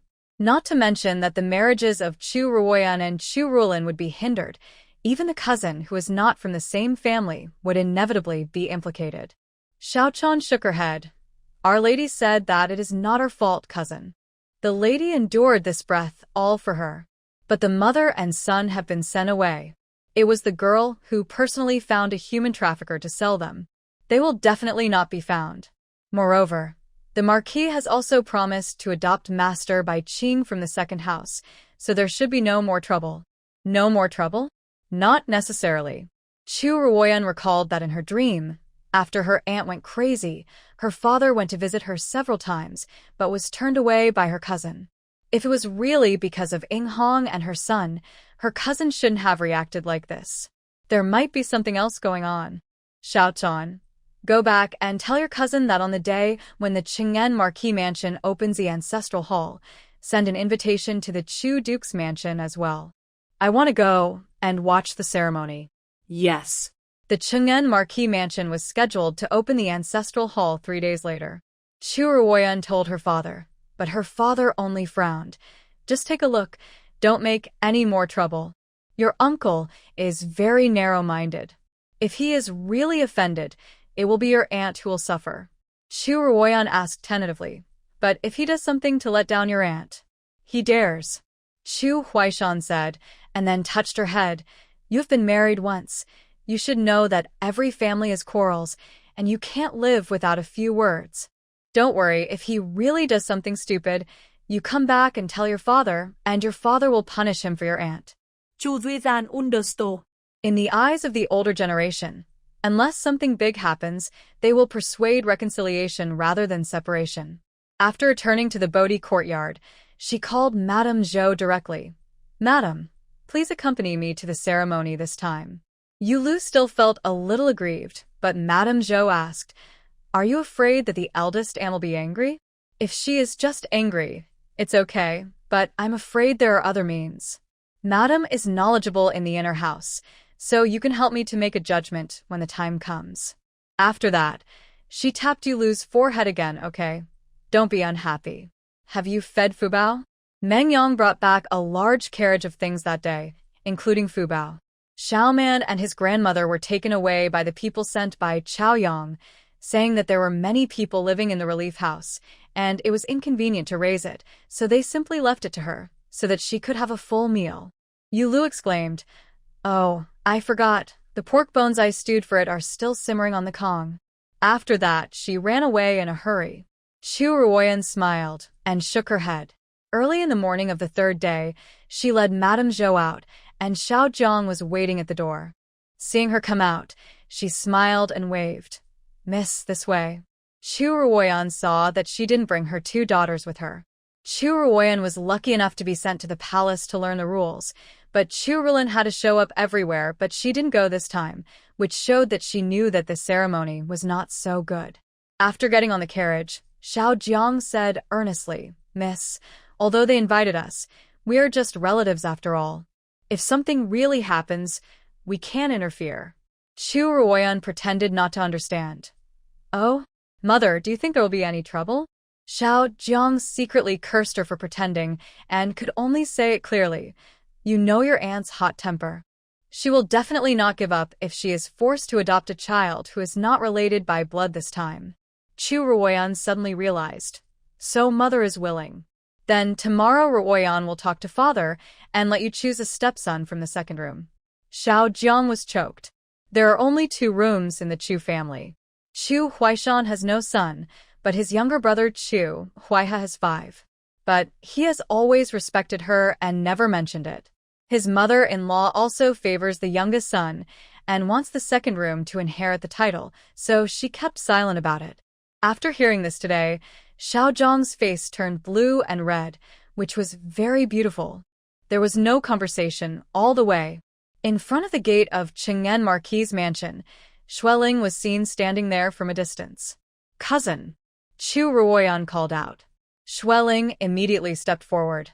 "Meet my aunt, and say hello to my aunt."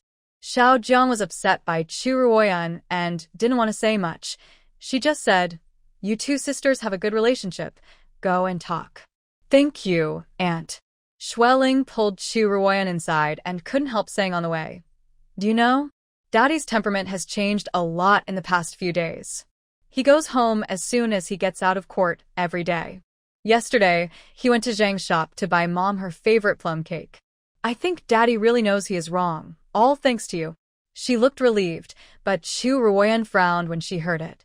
If a person's behavior is very different from the past, either a huge change has occurred, or he is quietly plotting something big. Xue Gui is obviously not the former, but what else can he do?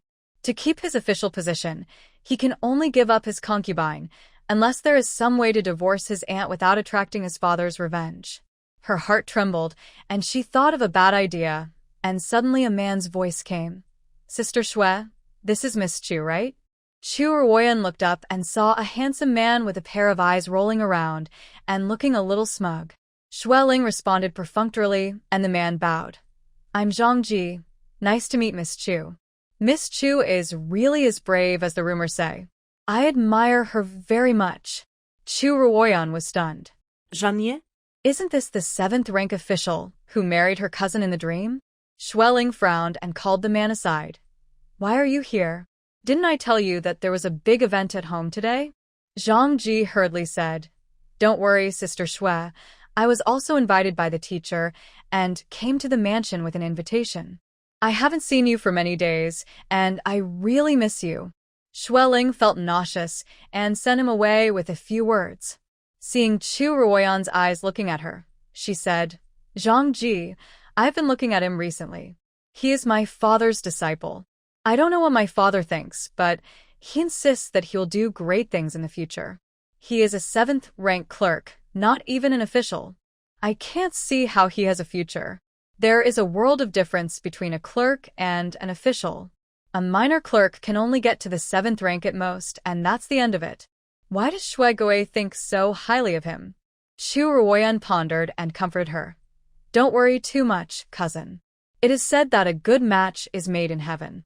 This man is more than just a poor match for you. If you really don't want to, talk to your aunt later, and she will help you turn it down.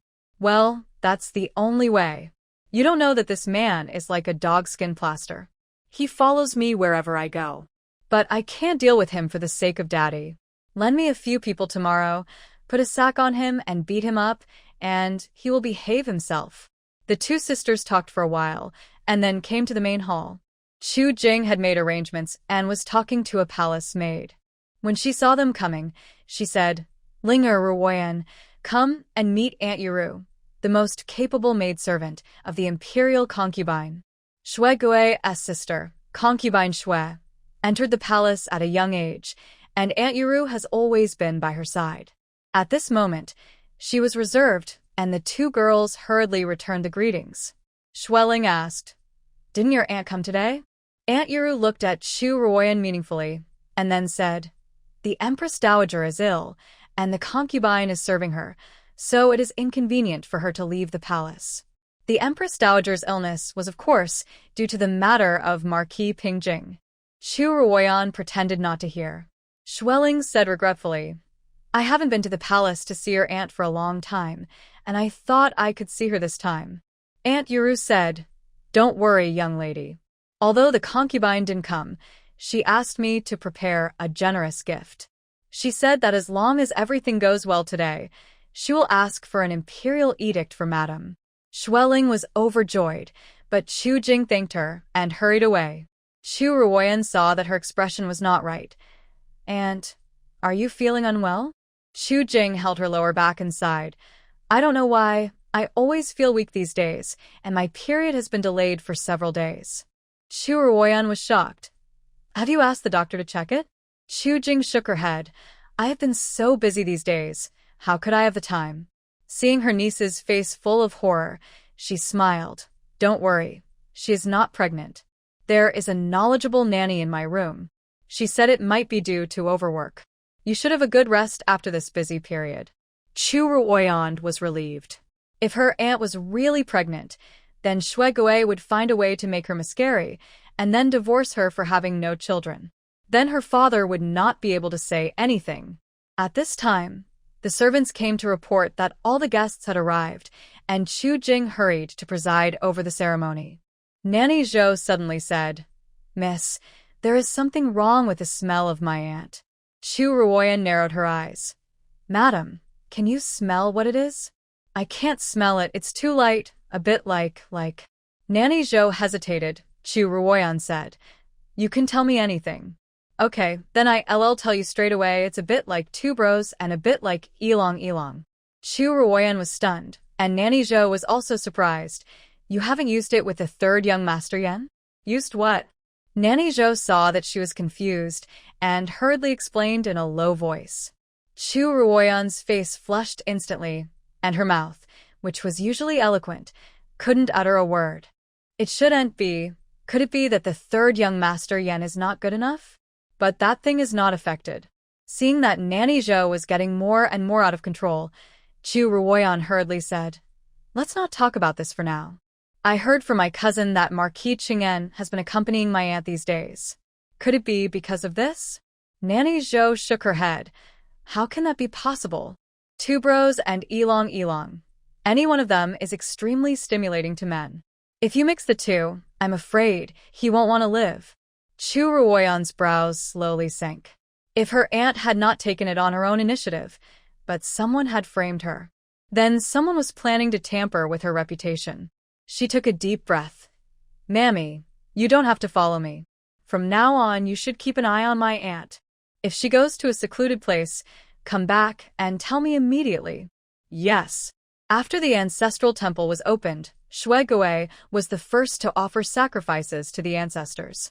Then the second room took Shui Baiqing and handed him to Chu Jing.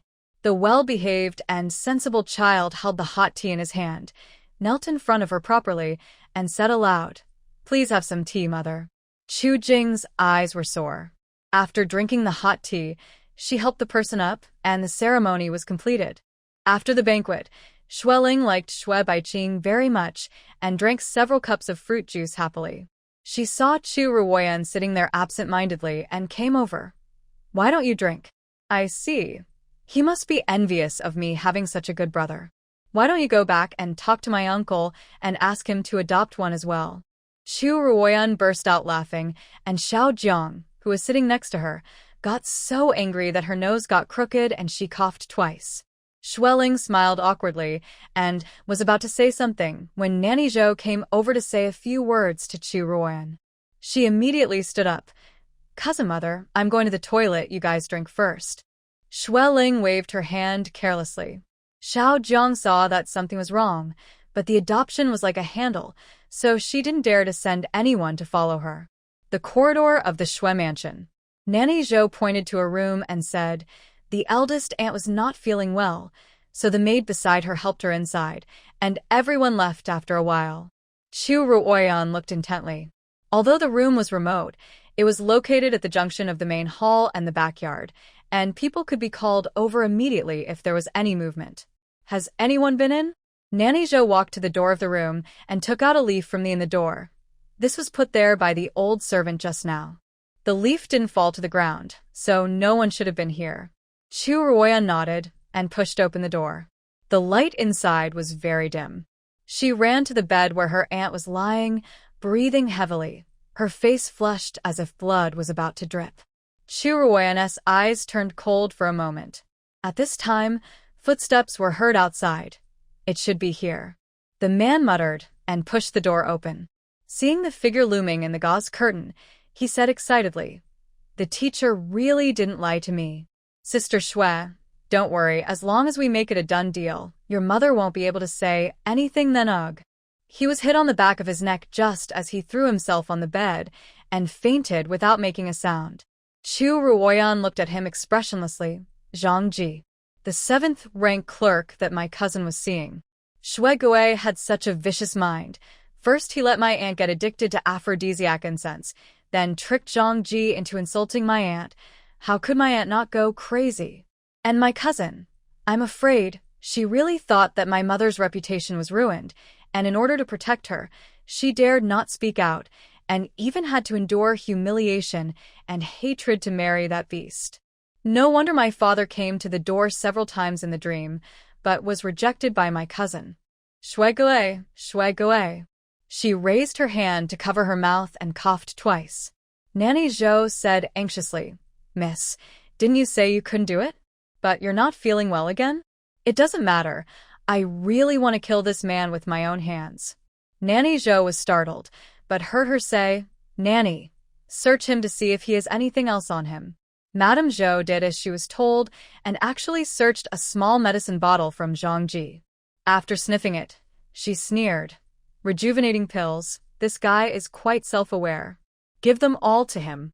"Young lady?" Madame Zhou stared in astonishment. "With such a large amount, I'm afraid it will kill a few cows. Otherwise, let's go back and tell the Duke first. This old woman has been in the back house for many years and has seen all kinds of tricks. Zhang Ji, the unconscious aunt, and the aphrodisiac incense, it's obvious that someone has deliberately framed her." But Chu Ruoyan shook her head slightly. "There is always a way out for things that have not been accomplished. Now we have to destroy this way out." Madame Zhou followed her words and fed all the rejuvenation pills to Zhang Ji, and then the two of them helped Chu Jing to the next room. After doing all this, Chu Ruoyan returned to the banquet as if nothing had happened. "Ruoyan, why did you go for so long?" Come on, Bai Qing said. "He wants to toast you, Aunt Chu." Looking at Shui Ling's joyful face, Chu Ruoyan swallowed the words that were on the tip of her tongue. After all, he was her biological father, and there were some things that she should do for him. Then, after drinking tea, she looked around the field and found Shui Gui. Shui Gui was drinking with the elders at this time, and she saw the opportunity to go over. "Uncle." Shui Gui was stunned. "It's Ruoyan. What's the matter?" Chu Ruoyan was embarrassed. "Uncle, have you seen my aunt?" Ruoyan had something to do at home and had to go back first, but she didn't see my aunt, so she couldn't say goodbye in person. Shui Gui's eyes were a little evasive. "Your aunt is probably not feeling well, so there's no need to say goodbye." The words stopped here. Everyone from the Duke of Chu's mansion was here. If they let them witness it with their own eyes, the old man Chu Huaishan would definitely not dare to say much. Thinking of this, he immediately stood up. "Then I'll go with you to look for her." After searching all the way to the corridor, Shui Gui first glanced at the room and then said, "Your aunt is really missing. Go to the front hall and find more people to help look for her." Chu Ruoyan lowered her head and responded, with a cold smile on her lips. Shui Gui was really suspicious. He was afraid that she didn't see it, and he was also afraid that she would protect him if she saw it, so he had to find a large group of people to witness it. I wonder if he has ever thought about it. If the mistress of the house is tortured like this, the reputation of his Shui family will also be damaged. In order to welcome back the mother and son of the concubine, he is really willing to spend a lot of money. Chu Ruoyan turned around, and Shui Gui quickly ran to the front of the room and listened to the door. Why was there no movement inside? He hesitated, but still pushed the door open to confirm it himself. A heart-wrenching scream was heard throughout the Cheng'en Marquis's mansion. The guests at the banquet in the front hall looked at each other, and some thought they had heard it wrong. Only old Madame Xue stood up in surprise. It's done. She had always disliked this daughter-in-law, who could not give birth to a son and acted like a daughter-in-law of a noble family. Guerre's career depended on her brother, so she could only endure it. Now, Inghong is back and brought back her beloved grandson. As long as she divorced that jealous woman, they could enjoy the happiness of family life together. Thinking of this, the corners of old Madame Xue's mouth could not help curling up. After a while, she put on airs and said, "What's going on?" The maid next to her said, "Old Madam, it seems to come from the backyard." "Well, where is Chu? Today is the succession ceremony hosted by her. Ask her to go and see what's going on." Sure enough, everyone looked for Chu Jing. An elder said, "Old Madam, the eldest daughter of the Duke of Chu's mansion just came over and said she was also looking for Madame Xue." As soon as these words came out, the smart people in the field felt something was wrong. Thinking of the shrill but soul-stirring scream just now, Xiao Jiang felt a chill on her back. Unfortunately, there was no time to confirm, as Madame Xue's eyes had already swept over. "Madame Chu, is it true? Why is a Miss Chu here?" Xiao Jiang's mind was racing, and before she could think of a response, a clear voice behind her said, "It's true." She turned around, "Miss. Don't talk nonsense." If everything was as she thought, then the reputation of the Duke of Chu's mansion would be ruined today. Xiao Jiang immediately said, "Madam, it's not just our aunt who is not here. Look, isn't Marquis Xue here too?" Madame Xue waved her hand. "Okay, let's not talk about that. Since Miss Chu is not here, I will reluctantly go and see what happened on her behalf." After that, she was supported by the nanny to walk to the door of the hall and said, "You guys don't feel like drinking anymore. Why don't you go and have a look together? Who wouldn't want to see something exciting?" Most of the people in the hall had left in a short while. Xiao Jiang stamped her feet. "It's bad. Something bad is going to happen, Yuedao. You hurry back to invite the master and ask him to come here immediately no matter what." This Xiao Jiang was not too stupid, but her father coming here was just what she wanted. At this moment, the corridor was crowded with people. Old Madame Xue walked up with a maid and stopped outside the room. "Who is in there? Come out immediately if you know what's going on." The room was silent for a moment. Then there was a bang, and a figure was pushed against the door. She seemed to have her mouth covered by someone and could only make a muffled hum in her throat. But she could tell the people outside what happened at a glance. Some people who were curious stretched their necks, while others hurriedly covered their daughter's eyes. Old Madame Xue first shook her body in shock and then scolded, "Who dares to do something shameful in Xue's house?" As she was about to push the door, Xiao Jiang rushed forward. "Old Madame Xue, no." Old Madame Xue looked at her. "Madame Chu, you've stopped me again and again today. Could it be that the person in this room is from your Duke Chu's mansion?" Xiao Jiang broke out in a cold sweat and said under the gaze of everyone, "No, that's not what I meant. I wanted to say that Lord Xue and our little aunt are not here. Maybe they are having fun." "Humph." Old Madame Xue snorted contemptuously. "Even if it is really my son, who is committing adultery in broad daylight on an occasion like today, I will peel off his skin." Before she finished speaking, there was a bang. The door was knocked open. A figure rushed out, with disheveled hair and messy clothes. Who else could it be but Xue Gui? There was a sudden cry of surprise in the field. Old Madame Xue stared. Gui? That Xue Gui was no longer human. His face and shoulders were covered with scratches, and the most terrifying thing was that there was blood flowing under his feet. He stretched out his hand in fear and tried to ask for help. The next moment, a man rushed out of the house and dragged him back into the house in front of everyone. Everyone was stunned. Finally, old Madame Xue screamed, Quick, save the Marquis." The servants rushed in, and it took 5 or 6 people to subdue the man. Xiao Jiang was stunned when she saw this unexpected scene. Old Madame Xue was furious and rushed up to see who the beast was. Unexpectedly, the servants raised their heads. "Zhang Ji?" Isn't this the adulterer that Goyer found for that jealous woman? Why is he involved with Goyer? Someone in the field recognized Zhang Ji and shouted, "Isn't this Marquis Shue's favorite student? How could the two of them be together? Look at the way it looks like Marquis Shue was forced. Those who betray their teacher and ancestors are worse than pigs and dogs." Xueling could hardly stand steadily amid the discussion of the crowd. Her father and the man she was dating were doing something shameful. Any word was far beyond her tolerance. Chu Ruoyan put her arm around her shoulders and was about to say something when a weak voice came. What happened?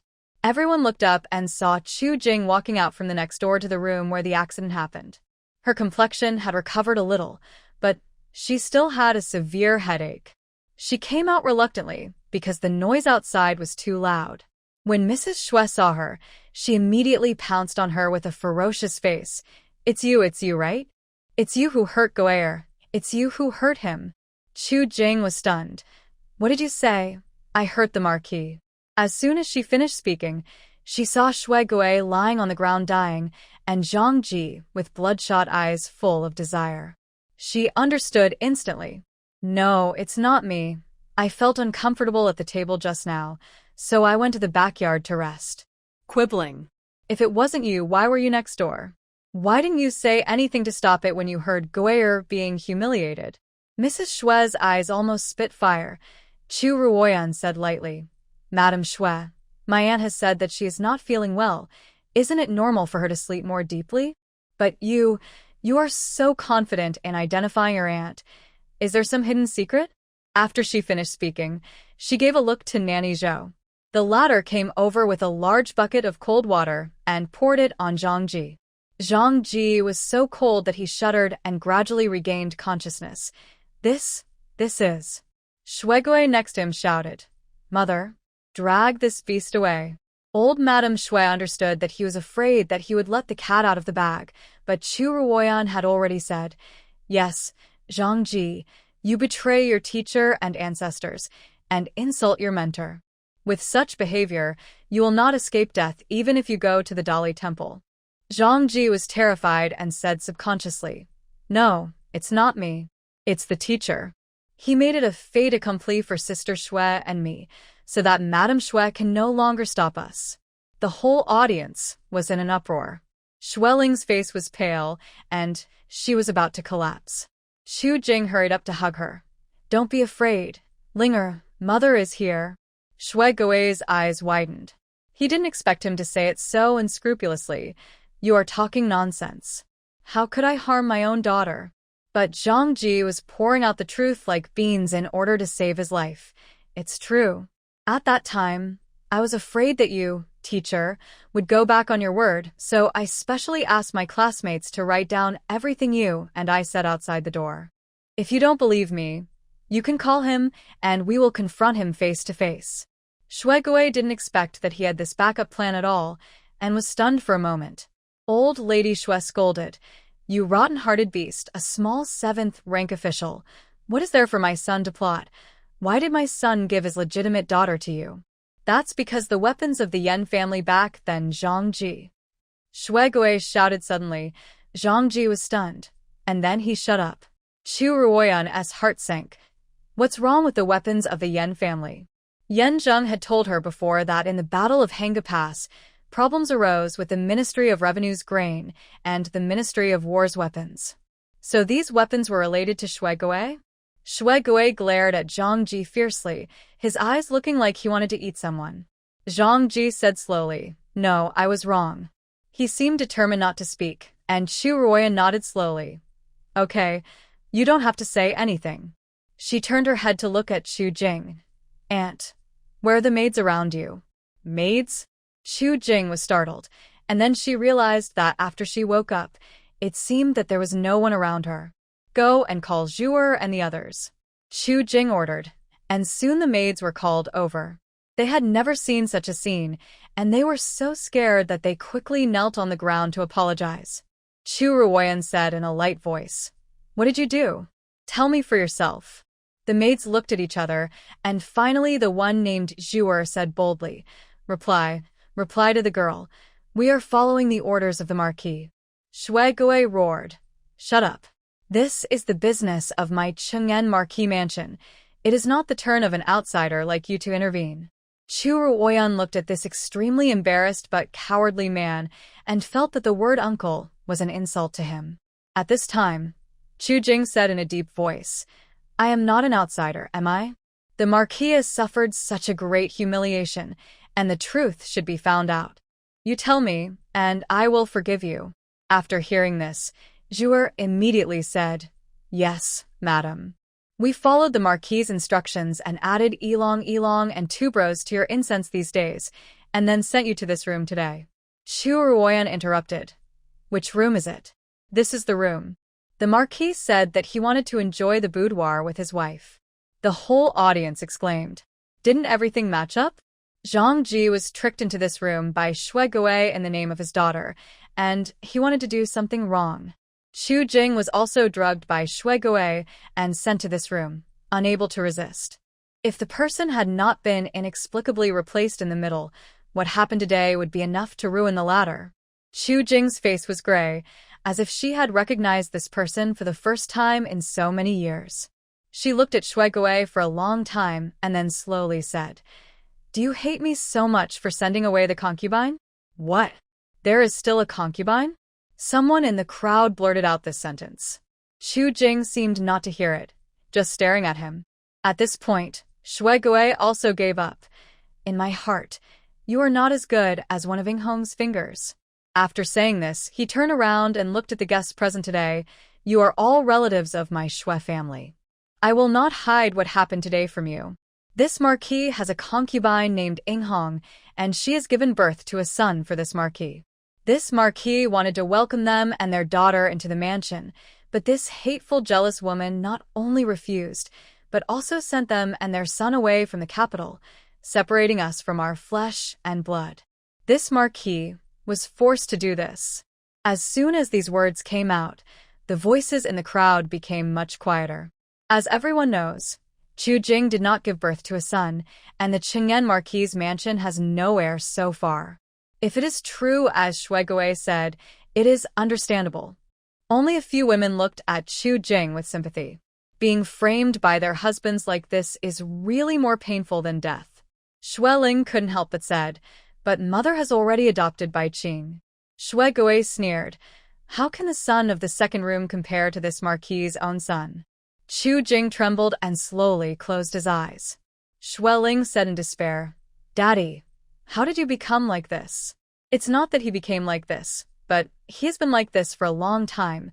Chu Ruoyan took over the conversation, looking at Shui Gui with clear eyes, then Lord Shui. What are you going to do now? Shui Gui kept silent. Old Lady Shui said, What else can I do? My son has suffered such a great humiliation, all thanks to your Chu Mansion. If he doesn't want to be divorced, he should quickly bring Ing Hong and her son back, welcome them into the house with great fanfare, and register Guanglin as the legitimate son. By the way, don't think about making a fuss about what happened today. Those who are present today are all relatives of our Shui family. To be honest, your Chu family is the outsider. As soon as the words fell, a cold and angry voice came from outside. Very good, since the Chu family is an outsider. Then Shui Gui framed my sister and ruined her reputation, and according to the law he should be punished with castration. Everyone was shocked and saw Chu Huaishan in court robes, striding in. Xiao Jiang breathed a sigh of relief. Chu Ruoyan called out, Daddy. Chu Huaishan nodded slightly at her and walked towards Chu Jing. Chu Jing saw that his eyes were red. Brother. No need to say more. Chu Huaishan patted her shoulder, turned and walked to Shui Gui. Marquis Shui, you are very good, raising a concubine, giving birth to a concubine. Shui Gui has always been afraid of this eldest uncle, and at this moment he shuddered and said, No, no bang. A heavy kick directly kicked Shui Gui to the ground. Gui. Old Lady Shui hurriedly wanted to help, but was glared at by Chu Huaishan, and she dared not move. My lord hasn't finished speaking yet. Why are you interrupting? You want to raise a concubine and support your concubine's son to be your legitimate son, and my lord can ignore it. After all, It is your family affair, but you framed my sister and wanted to harm her innocence. Shuegue, what did you say when you married my sister out? Shuegue shuddered all over. Chu Huaishan said in a deep voice, word by word.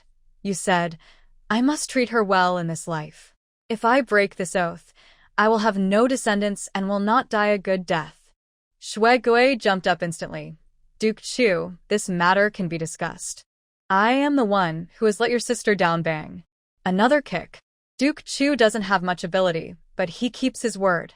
You choose it yourself. Do you want to have no descendants or die a bad death? Shuegue's forehead exploded. He had never been so frightened even when he was caught cheating before. He knew that Chu Huaishan was not just saying harsh words. Before, a third-rank official relied on his position to a minor official under his command. The next day, he brought people to the official's house and took him to the Dowry temple. After sentencing him, he broke his leg. Chu Huaishan was a man who was extremely protective of his shortcomings. He was famous throughout the court. At this time, Aunt Yuru finally spoke up. Duke, please calm down for the sake of the Imperial concubine. Chu Huaishan turned around. It turned out to be Aunt Yuru from the Imperial concubine. Then please tell the Imperial concubine that we dare not marry into her family. Aunt Yuru was startled, and Madame Shui rushed to the front. What do you mean, do you still want a divorce? Xiao Jiang was worried and was about to persuade her, but Chu Huaishan had already said in a cold voice, he doesn't deserve a divorce, he only deserves a righteous breakup. The whole hall was in an uproar. Since the founding of the Great Xia dynasty, there has never been any two noble families that divorced after getting married. This is equivalent to making a mortal enemy. The old lady Shui finally panicked and screamed, Divorced? How dare you divorce? Everyone knows that your Chu family has divorced a girl. Now you dare to divorce again.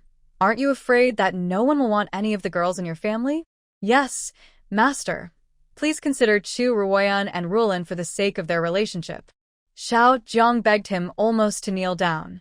Chu Huaishan frowned, and at this moment, an old but vigorous female voice came in who said that no one wants Chu Jing.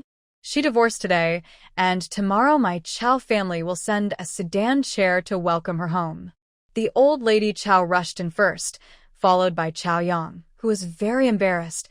Mother, don't talk nonsense. Your son's brothers have all started families.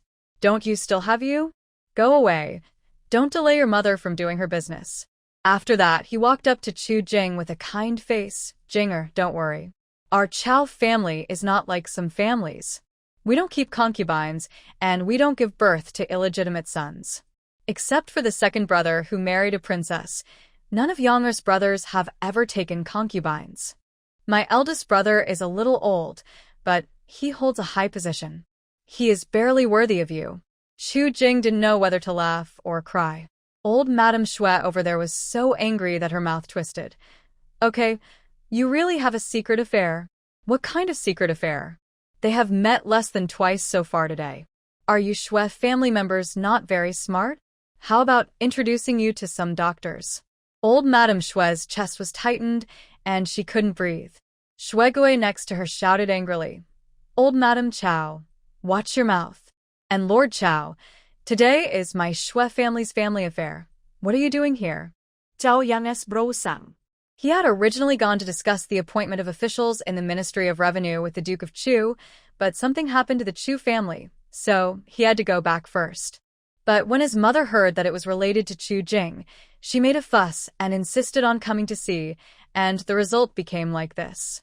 He wanted to persuade his mother to leave, but when he heard Shuegue accusing his mother, he immediately fought back. Marquis Qing'en, I am here to perform official duties. Marquis Qing'en, do you still remember that you told me a few days ago that there was news of a flower thief in Pingkingfeng? I came here today to tell you the result. Shuegue was stunned. Then did you find out anything? No. Chao Yang spit out these two words with a righteous face, which made Shuegue half to death. He looked at Chao Yang and then at Chu Huaishan, a duke and a minister, and knew that today would not end well. Okay, the Marquis agrees. Go get my pen and ink. Don't bother, I have already drafted it for you. Just press your handprint. Mrs. Chow took out a document like a magic trick. Chaoyang was dumbfounded. Mother, what are you doing? Why are you making such a fuss? You are in charge of the Ministry of Revenue. There are molds like this everywhere on the desk.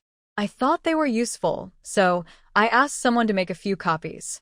After saying that, she asked someone to send it to Shui Gui. Before Shui Gui came to his senses, he pressed his fingerprints on it.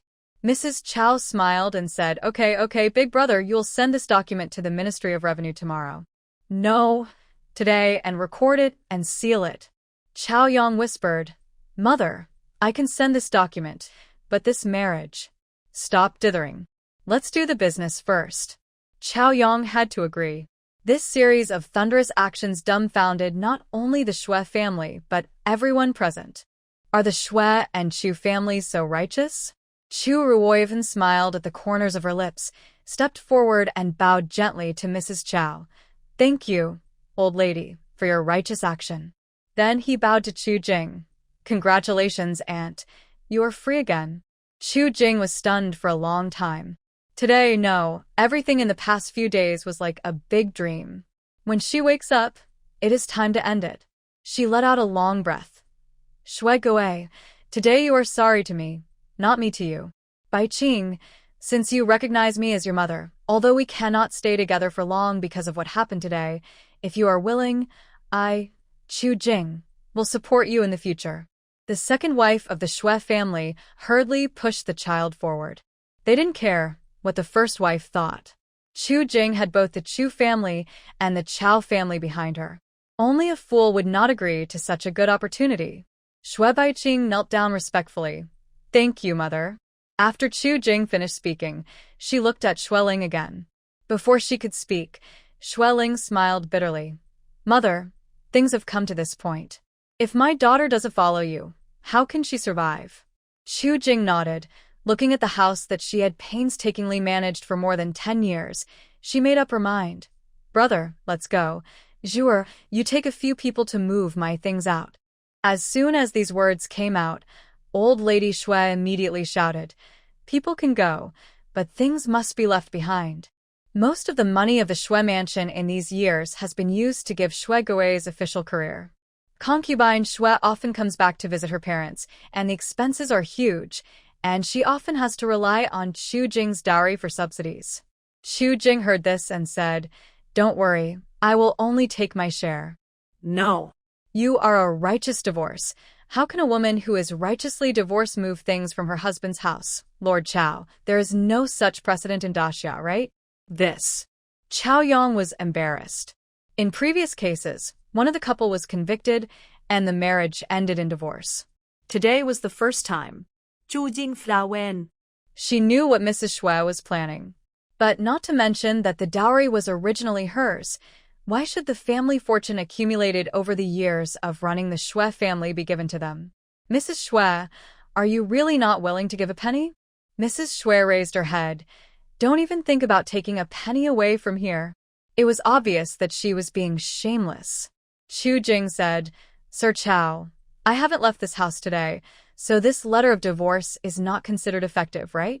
Chaoyang nodded hesitantly. Shui Gui sneered. Huh. It's too late for you to regret now. Chu Jing didn't even look at him and said to Chu Huaishan, Brother, I'll lend you a few people. Chu Huaishan nodded. Chu Zhong, take a few people and listen to the orders of the eldest aunt. Several people stood in front of her, and Chu Jing pointed with her hand. These, and the things in these rooms. Smash them all. Chu Zhong responded loudly, and there was a sound when he led people in. Shui Gui was stunned for a moment and shouted, Stop. You are destroying the official residence privately. Chu Jing said calmly, I am still a wife of the Shui family before I leave this house. How can I destroy my own things privately? After speaking, she pointed to a few rooms one by one, all of which were carefully purchased by her over the years. Among them was the room of old lady Shui. The old woman ran in staggeringly. Don't smash it. Don't smash it. Ah. That's the white jade guanyin from the Han Dynasty. My favorite white glazed double dragon ear vase. Painful cries came from the house. Shui Gui's eyes were bloodshot, and he was about to rush up. Chao Yong moved his feet slightly and blocked Chu Jing behind him.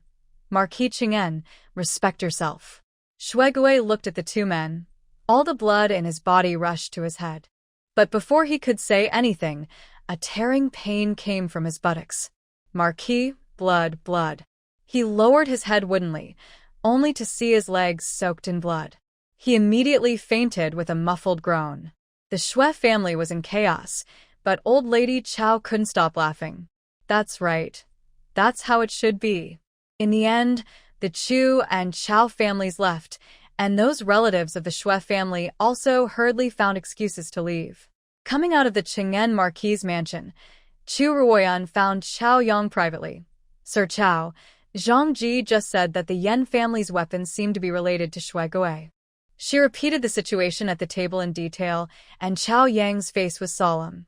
If this is true, then it is not only the Marquis of Pingjing who murdered the general. Madam. Ahem, Miss Chu. Don't worry, I will investigate this matter myself. Thank you, Lord Chao, and my aunt. She wanted to thank him for what happened today, but Chao Yang's face changed drastically. He said that there was something going on in the Ministry of Revenue and ran quickly to the left. Lord Chao, the Ministry of Revenue is on the right. Chao Yang turned expressionlessly. Old Madame Chao came out and saw the scene. She scolded him for being useless and held Chu Jing's hand. Jinga, you and Miss Chu have to be careful.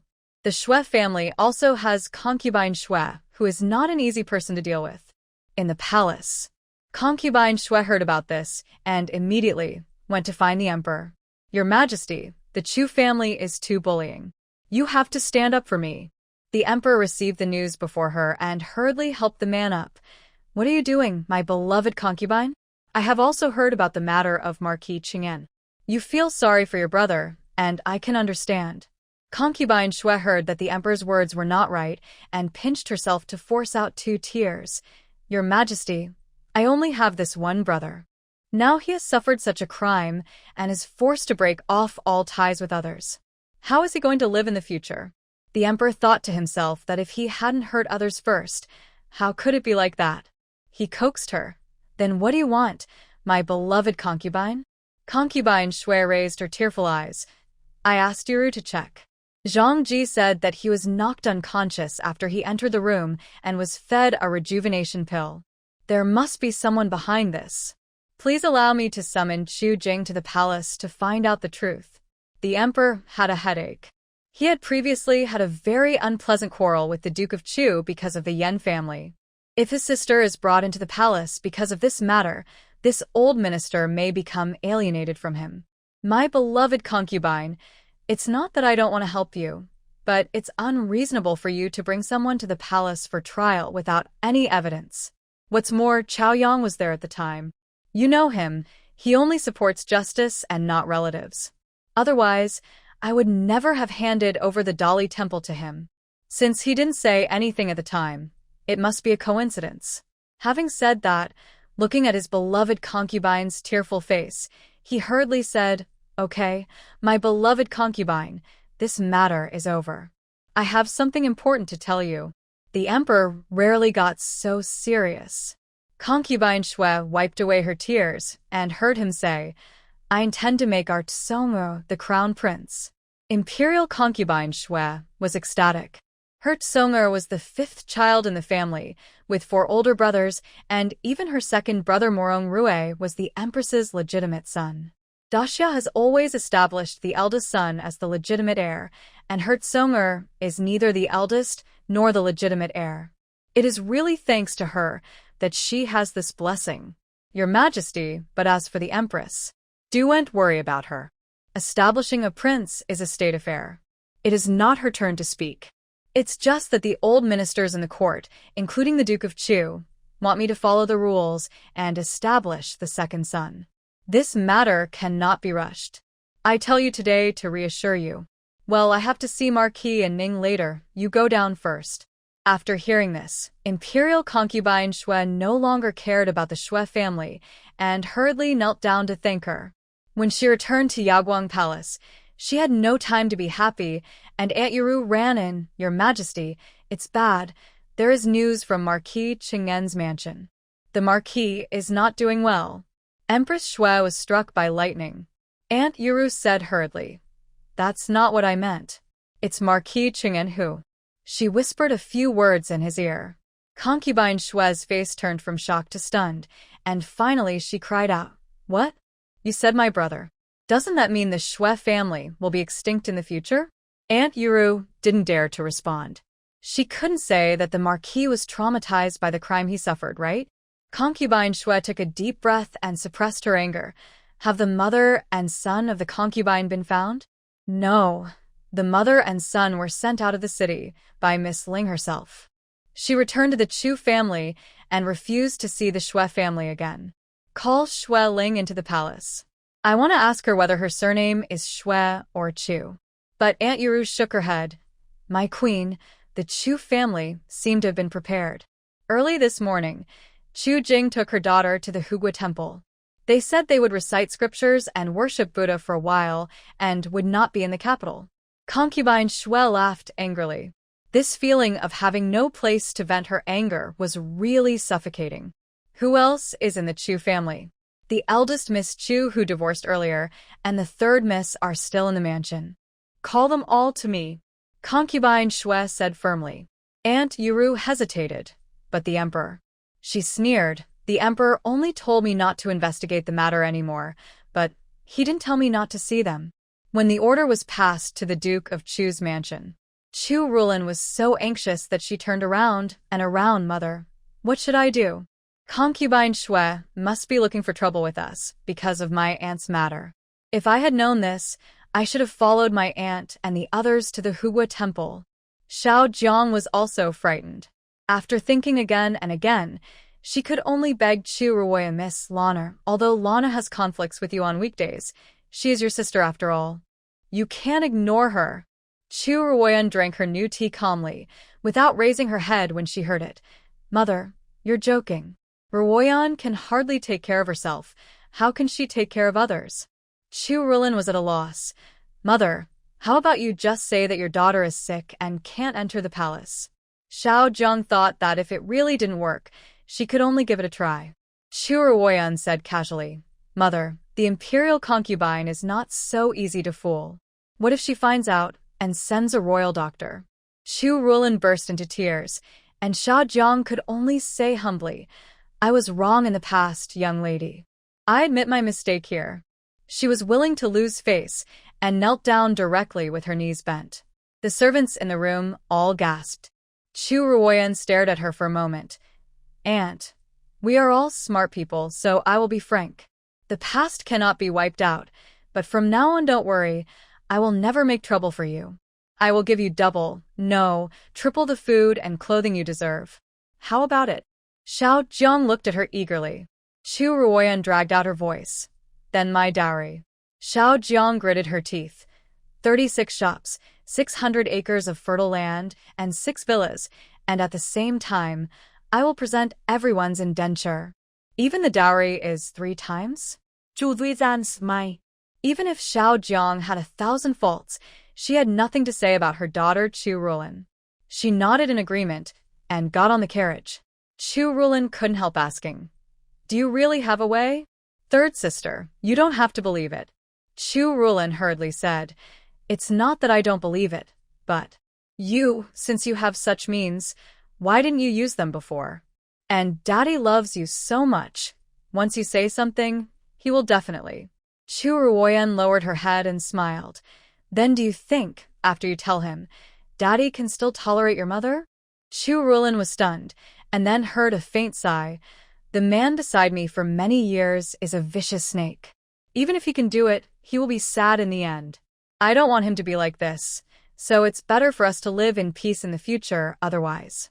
When she said this, she glanced at Chu Ruoyan deeply.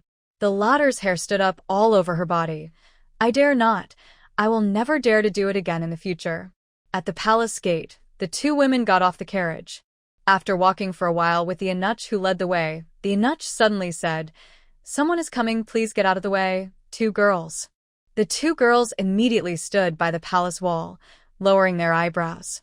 A breeze blew by, and Chu Ruoyan smelled a familiar fragrance, which was like medicine but not medicine. She raised her eyes and saw a man in white clothes and a wheelchair. Who else could it be but Yan Zheng? She had not seen him since they parted in Confrontation Palace. Now they met for the first time. His eyebrows and eyes were the same, but his already thin figure seemed to be thinner. Yan Zheng was slightly startled when he saw her, and Mengyang behind him exclaimed in surprise, "Husband, Miss Chu." The nutch who led the way saw that it was Marquis Ning, and tactfully led Chu Ruoyan to one side. "Miss, please talk faster. The Imperial concubine is still waiting in the palace." Chu Ruoyan bowed her head. "Thank you, Anuch."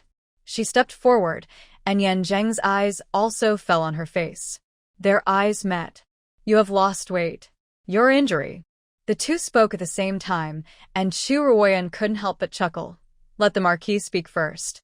Yan Zheng did not refuse. "How is your injury?" After the caning in the hall that day, although he asked young Master Lang to save her, he felt uneasy because he didn't see it with his own eyes. Chu Ruoyan pursed her lips. "She's fine now, but you must have spent a lot of money to ask Baishao Pavilion to help, right?" "More than just spending money. Our young master almost got his heart pierced." Mengyang was stopped by Yan Zheng before he could finish his words. He looked at Chu Ruoyan. "I'm glad you're fine. Where are you going today?" Yaoguang Palace. Yaoguang Palace was the bedroom of concubine Xue. Yan Zheng frowned. "Is it about concubine Xue?" Chu Ruoyan raised an eyebrow in surprise. The breakup between her aunt and concubine Xue just happened yesterday, and those who were present yesterday were all relatives of the Xue family. It shouldn't have been spread out. It seems that he has also planted spies in the Cheng'an Marquis mansion. "Yes, but don't worry. I already have a way to deal with it." He laughed again after saying that. They were all divorced, so why would he worry about her? At this time, the nutch who led the way came forward to urge them. Chu Ruoyan bowed and walked deeper into the palace. Mengyang said anxiously, "Young master, why didn't you say it? It was obvious that you almost got your heart bleed out to save the lady. And she has been paying close attention to her these days, and she would bring up Shadow every now and then to ask about her movements.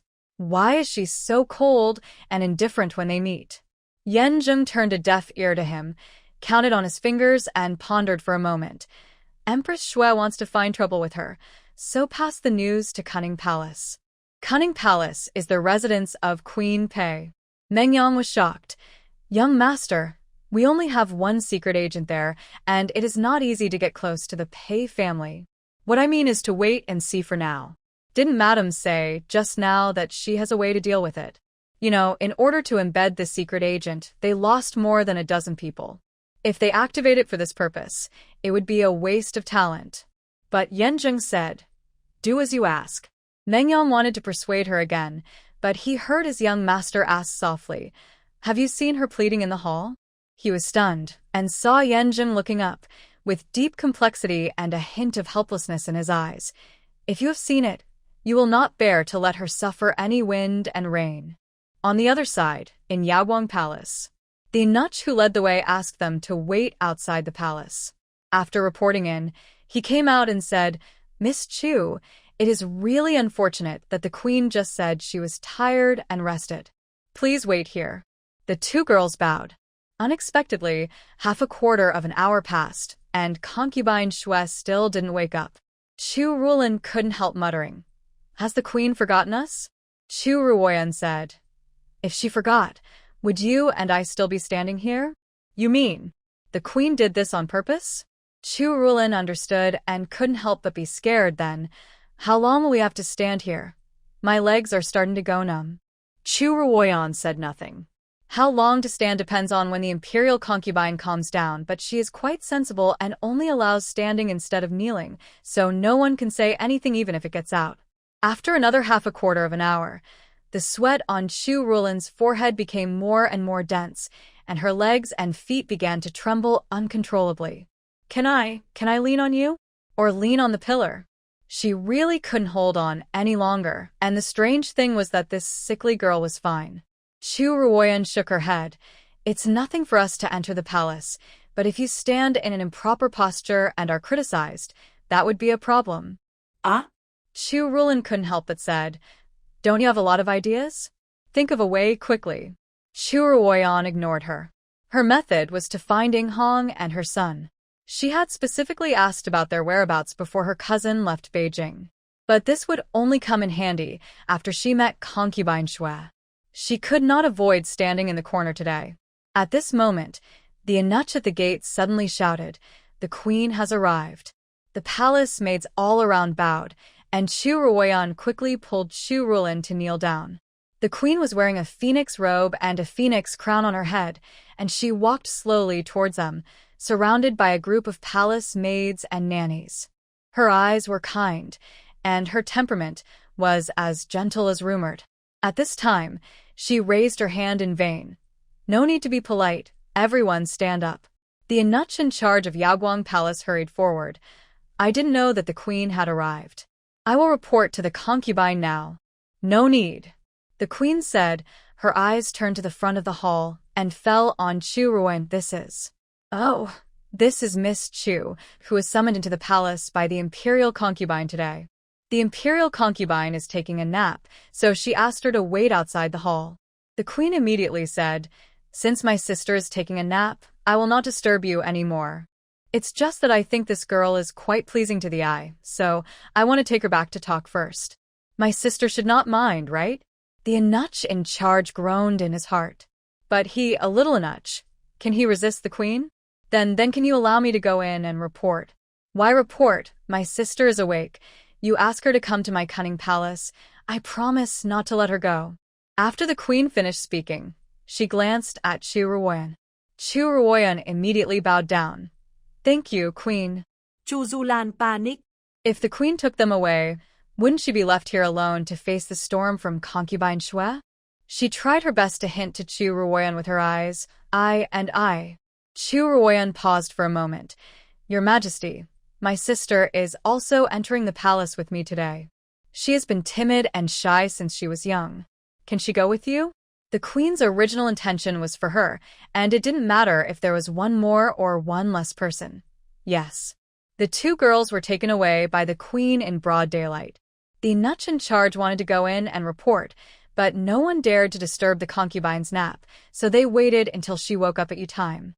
Concubine Xue yawned lazily. "It should be 3 or 4 hours, right? My legs and feet should be numb from standing. You can call someone in."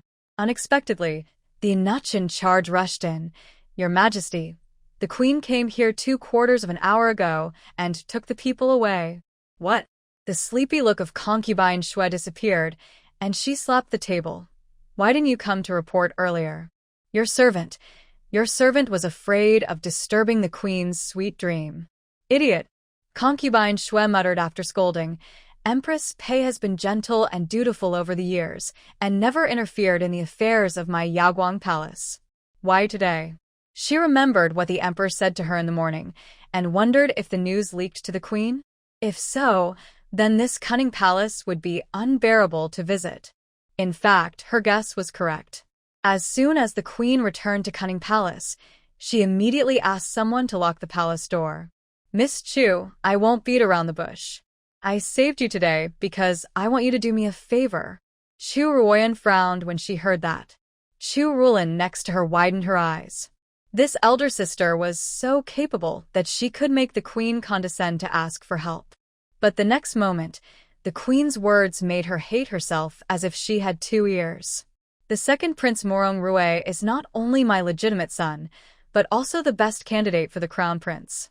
But today, I received news that the emperor intends to enthrone the 5th Prince Morong Kong. This matter concerns the country. Miss Chu, after leaving the palace, please inform your father immediately and ask him to write a joint letter with several old ministers to win back the emperor's heart. The fight for the throne is a secret of the royal family. Not to mention participating in such things, even listening to 1 or 2 words is fatal." Chu Ruoyan buried her head and trembled. Chu Ruoyan bowed. "Your Majesty, I am just a woman. Your Majesty's request is too heavy. Please forgive me for being unable to do it." The Queen Pei's face suddenly darkened. She said in a deep voice, "Miss Chu, you were able to clear the name of the Yan family contradict the Empress Dowager, and be punished with a cane. Why won't you help me this time now? You must know that this is related to the future of Xia for the next 100 years. Chu Ruoyan knelt down and said nothing. She helped the Yan family, firstly to ask for favors, and secondly to seek loyalty. The loyal souls on the battlefield should not be wronged. This is the greater good.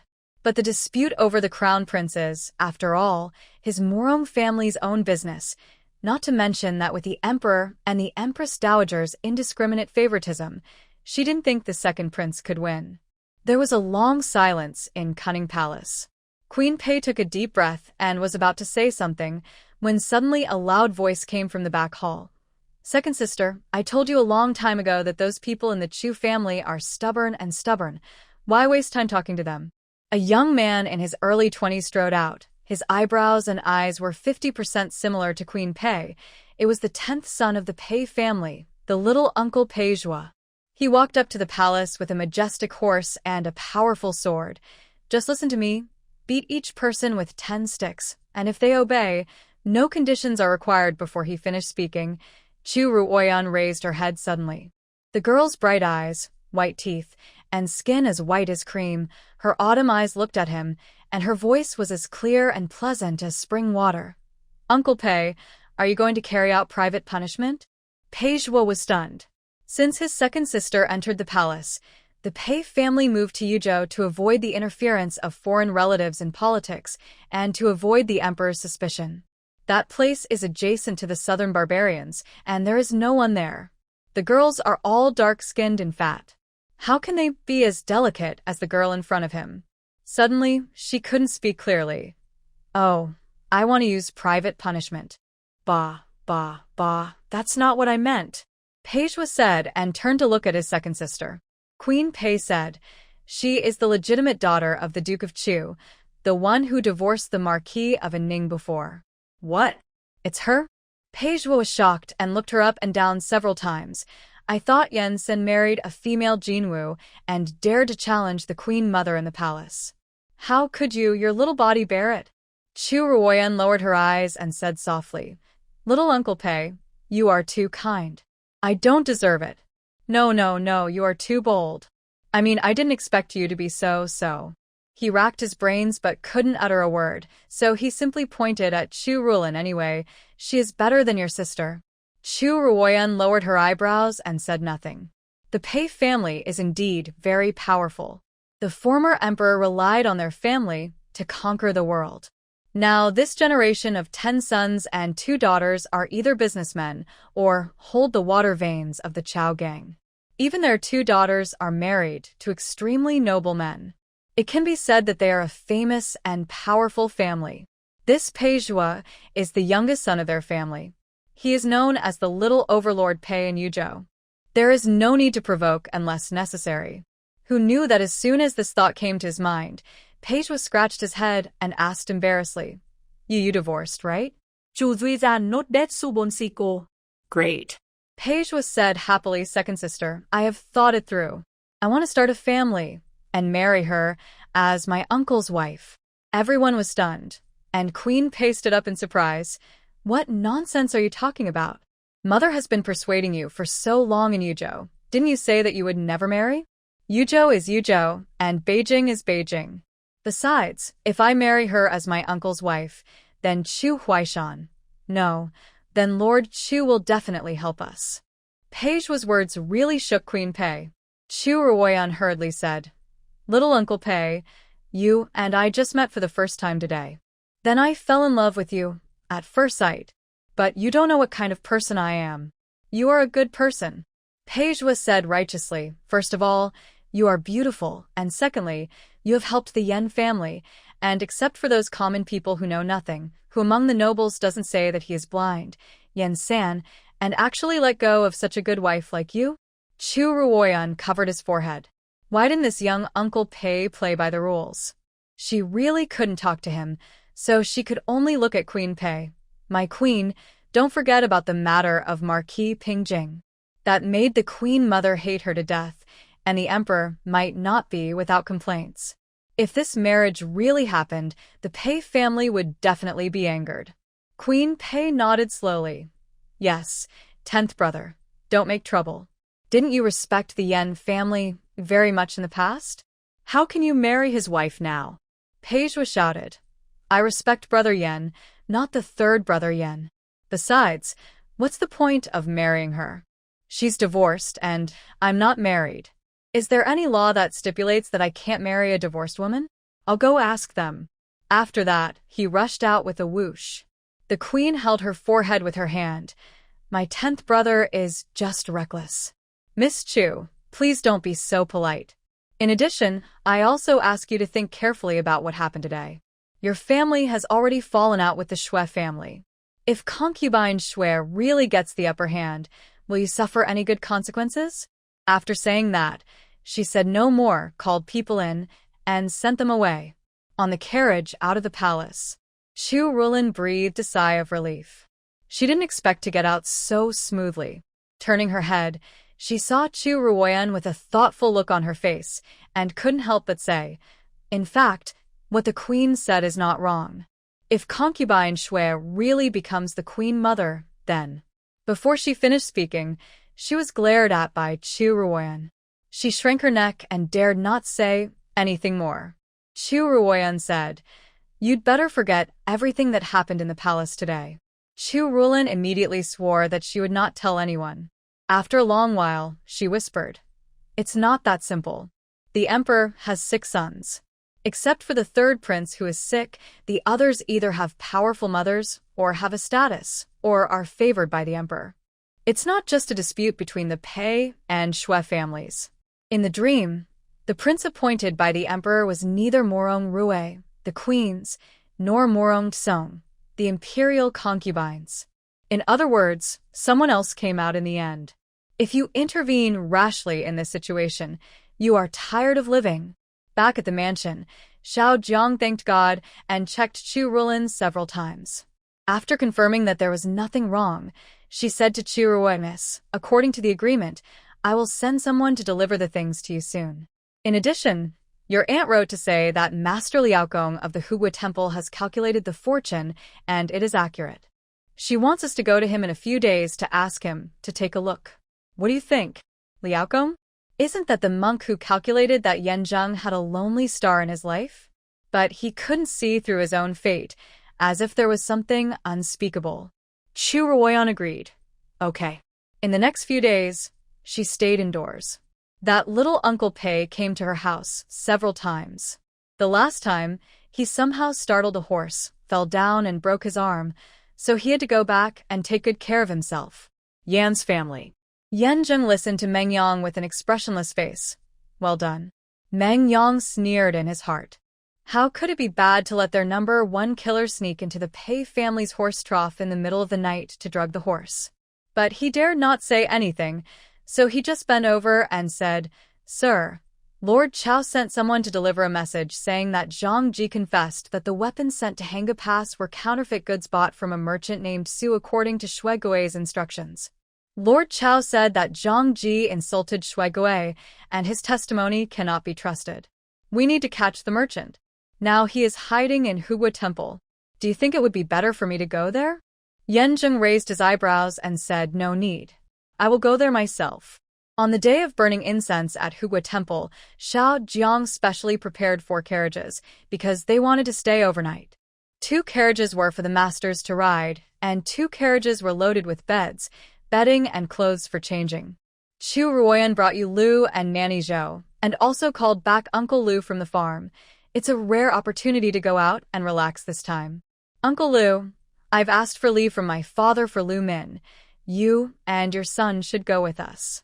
Lu Min had been serving in Chu Huaishan's study, and the father and son hadn't seen each other for a long time. Uncle Lu said gratefully, Thank you, young lady. Nanny Zhou poked Lu with her elbow.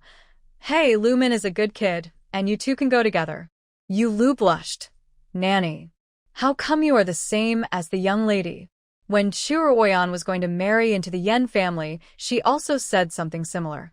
The little girl couldn't stand it anymore and turned around and ran away, and the whole room was filled with laughter. Woof. Fu Bao jumped onto her knees, as if he wanted to go too. Chu Ruoyan rubbed its head.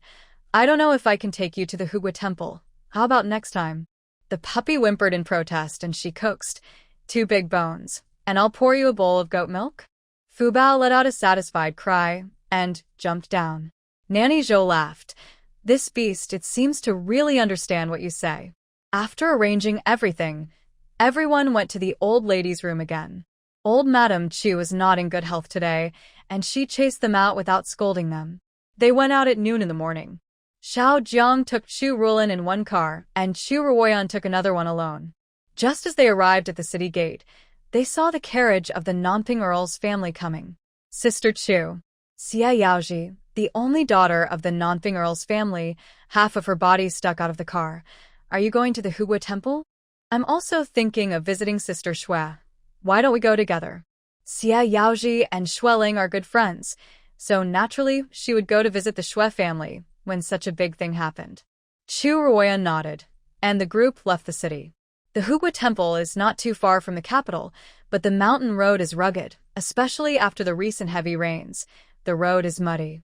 When they arrived at the pavilion, Xiao Jiang suggested taking a break, and Chu Ruoyan did not object, so they sat down in the pavilion. Xia Yaoji asked a few questions about Xueling's recent situation and was relieved to know that he was fine. Xiao Jiang suddenly said, Miss Xia, how is your mother's health? I haven't had the chance to visit. Xia Yaoji was stunned. Thank you, Mrs. Chu, for your concern. My mother is still the same, sleepy all day long, but the doctor said there is no way. It is a well-known fact that the wife of the Marquis of Nanping suffers from a strange disease and can sleep for most of the day, every day. Xiao Jiang said, oh, and asked some questions like when the wife of the Marquis of Nanping would wake up. Although Xia Yaoji was puzzled, she still answered them one by one. After getting on the carriage, she took the opportunity to get into Chu Ruoyan's carriage. What does your mother mean? Why is she suddenly concerned about the situation in my family? Chu Ruoyan thought of the situation just now and smiled slightly. The drunkard's intention is not to drink. Sister Xia, your brother is probably at the age to get married, right? Xia Yaoji's brother Xia Zhizhou, only 21 years old, just won the 3rd place in the Imperial examination not long ago. He has a handsome face and a good figure. On the day of the horse parade in the streets, he stole the hearts of many girls. You mean, your mother wants to marry into our family? Xia Yaoji waved her hands. Impossible, impossible. Your family is a duke's mansion, and we are just a small baron's mansion. How can she look down on our family? Chu Ruoyan said. Who said she doesn't like it? Your brother is a newly crowned 3rd-place scholar with a promising future, and your mother-in-law is ill and doesn't take care of things much. Once she marries into the palace, she will be the mistress of the Earl's mansion. I wonder how comfortable her life will be. Besides, Xiao Jiang has 2 daughters. The second sister is going to enter the palace, so the only one left is Chu Ruoyan. This girl has been spoiled by her since she was young and has a willful temper. How can she live a peaceful life if she doesn't marry into a low-class family? After hearing what Chu Ruoyan said, Xia Yaoji also felt that it made sense. She was about to say something when a maid's voice came from outside. Miss, look, isn't that the eldest son? Xia Yaoji stretched her head and took a look. Oh, it really is. Xia Zhizhou was walking in front with 2 servants, and his own carriage was following behind him. The strange thing is that he didn't get in, but just walked with 1 foot deep and 1 foot shallow, with his feet full of mud. Brother! Xia Yaoji greeted him hurriedly. Xia Zhizhou breathed a sigh of relief when he saw her, and hurried forward. Great, I finally see someone, Yaoji. There is no outsider in your carriage, right? Can you help me send the 3 girls back home? 3 girls? Xia Yaoji opened her mouth wide, and then she saw 3 old acquaintances sitting in his carriage. Miss Gu? Miss Xiao. And second sister Rong. What are you doing? Xia Yaoji opened her mouth wide. Weren't the people sitting inside the room the granddaughter of Prime Minister Gu Fian, the cousin of the princess of Kanga County, Zhou Yu, and Rong Su from the family of Grand Tutor Rong? It's just that these 3 people looked a little embarrassed, especially Gu Fian, whose skirt was stained with mud, which was completely different from her usual proud and clean appearance. Rong Su said awkwardly, to be honest with Miss Xia, We were going to the Hugua temple to burn incense, but the carriage fell down halfway. Fortunately, we met your brother, who came to our rescue.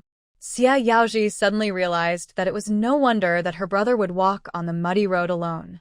It turned out that he gave the carriage to them for the sake of the distinction between men and women.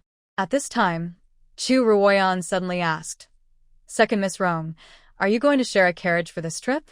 Rong Su was slightly stunned. Gu Fian had a conflict with her at the birthday banquet of old Lady Chao before. At this moment, she said unhappily, "Of course not. Do you think that we, the Prime Minister's mansion, don't even have a carriage?" Sister Gu. Chu Ruoyan, who was on good terms with her, heard the voice and ran over in surprise. Gu Fian calmed down when she saw her. "Ruoyan, let me tell you, something bad happened today. We walked to Ziyun Trail, and first a wheel of Sister Zhou's carriage got stuck, and then we used my carriage to pull it, but it also got stuck. We wanted to take Sister Rong's carriage first, but who knew that we got stuck again after walking for a while?" Chu Ruoyan's eyebrows were slightly frowned. This Ziyun Trail is the only way to go to the Hugua Temple. Although there have been heavy rains in recent days, it is not necessary for 3 carriages to get stuck in a row. Is there any reason for this? As soon as the thought came to her mind, Chu Ruoyan said quickly, "Are you going to the Hugua Temple? It happens that we want to go too, so we might as well squeeze in together. Anyway, it will be dark when we return to the capital now." Gu Fian was moved after listening to this. She exchanged glances with Rong Su and Zhou Yu, then got off Xie Zhizhou's carriage and changed to the Chu family's carriage. Xie Zhizhou bowed and saluted. "Girls, I have important things to attend to. I'll take my leave first. I'll leave you to take care of me." The girls hurriedly returned the salute. Xie Zhizhou asked people to unload the carriage, and he jumped on the horse and galloped towards the capital.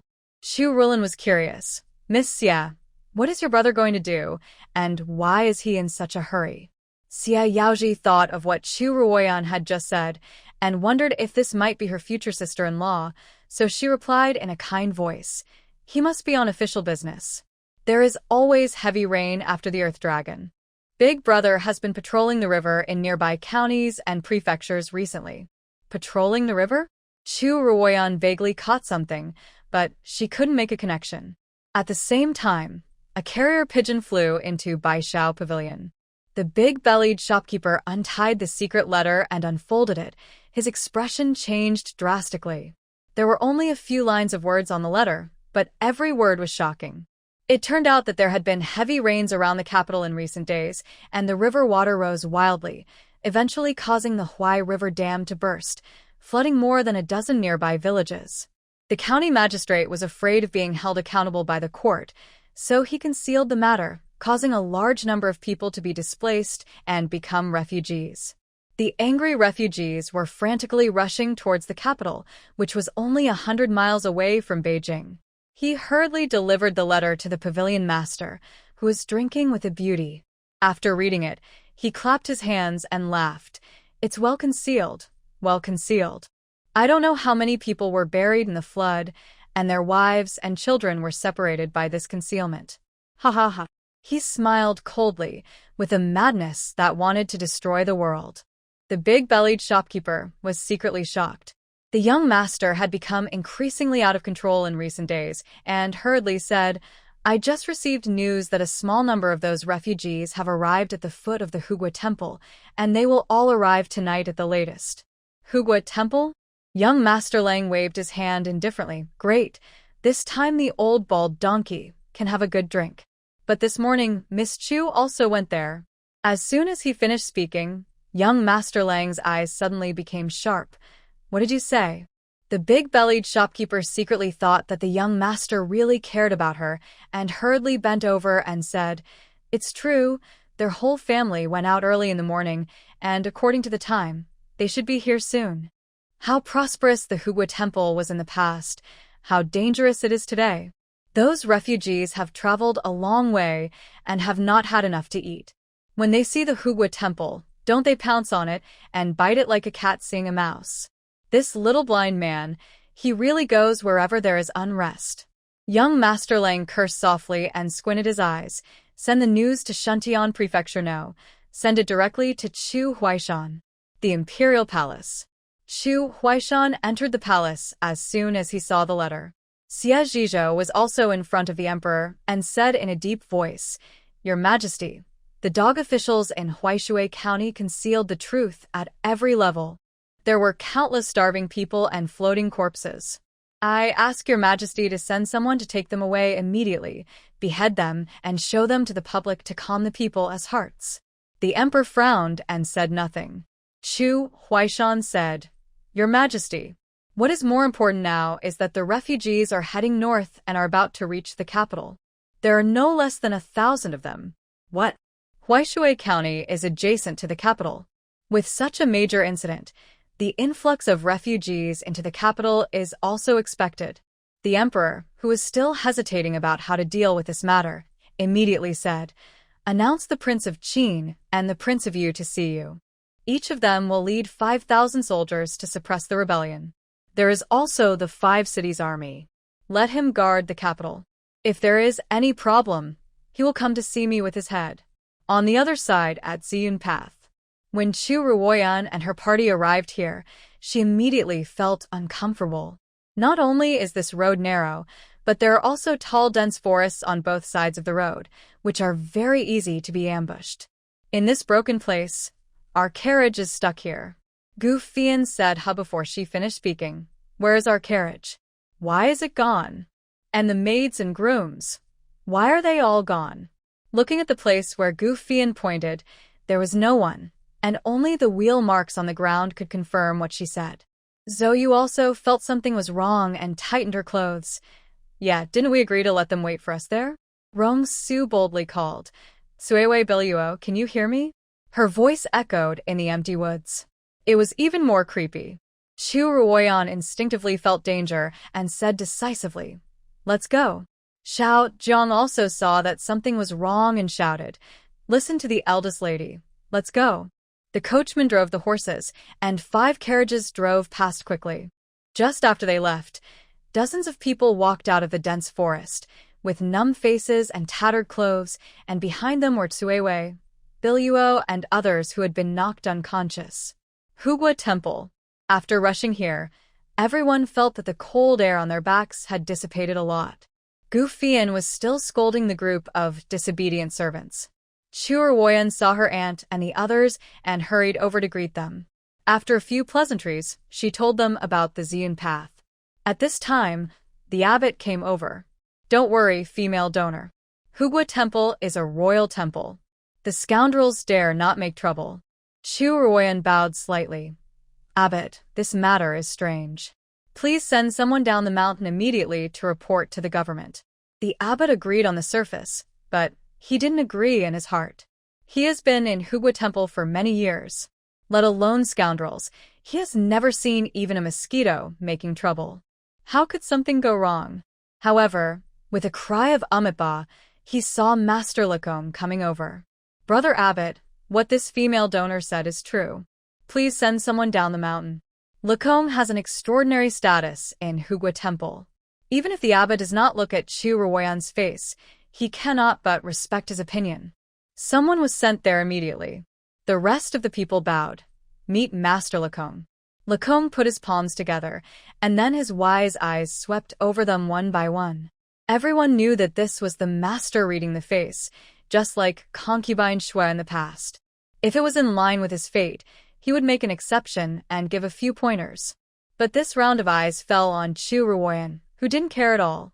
"Female donor, you came to my humble temple, and my humble temple is honored. Can I have a few words with you alone?"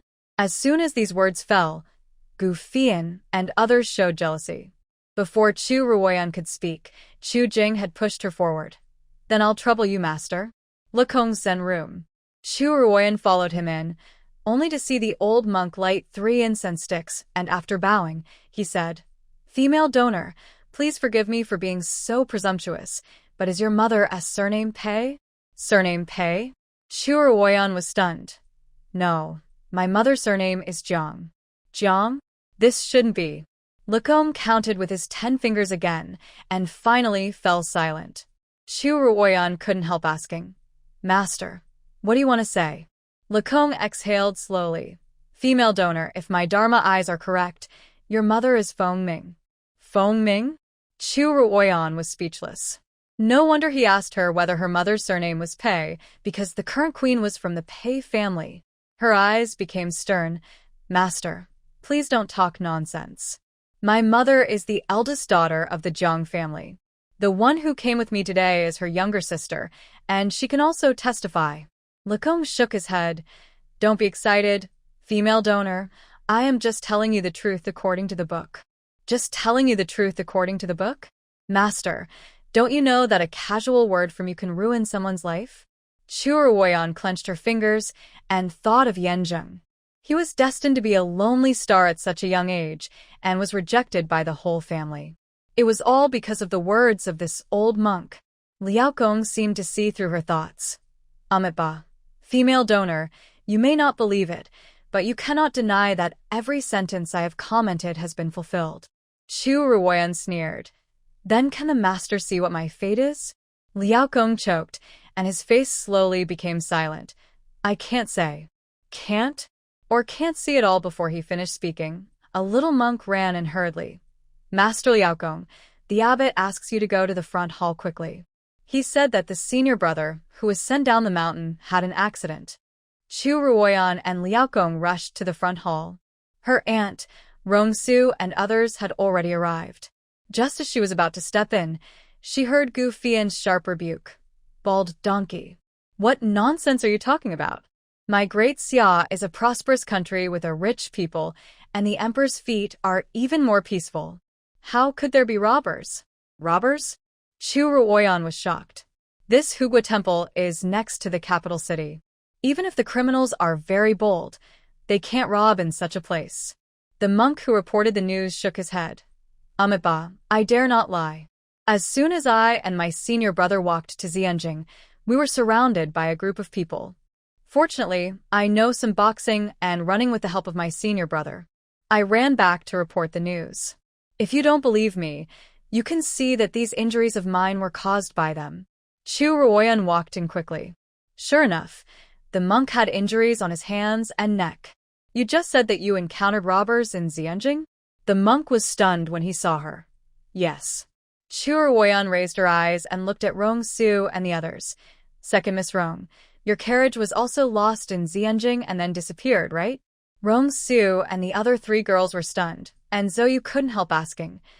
Miss Chu, do you mean that our carriage was also taken by them? Chu Ruoyan didn't say anything, but everyone understood. These robbers set up traps on the road, intending to rob them, but they ran into Xie by accident and did not act immediately. After they left, they took the carriage away. Everyone was scared when they thought of this. If they had not listened to Chu Ruoyan and left quickly in Xian Lane at that time, the consequences would be disastrous. If that's the case, what about Suewei and Biluo? Rongsu asked with a trembling voice, covering her mouth. Xie Yaoji comforted her.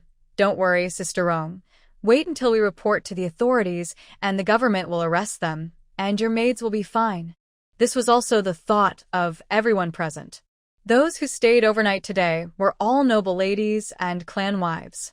They were pampered and well off on weekdays. They had never encountered such a thing. At this moment, they had no idea except to report to the authorities. Chu Jing was still calm.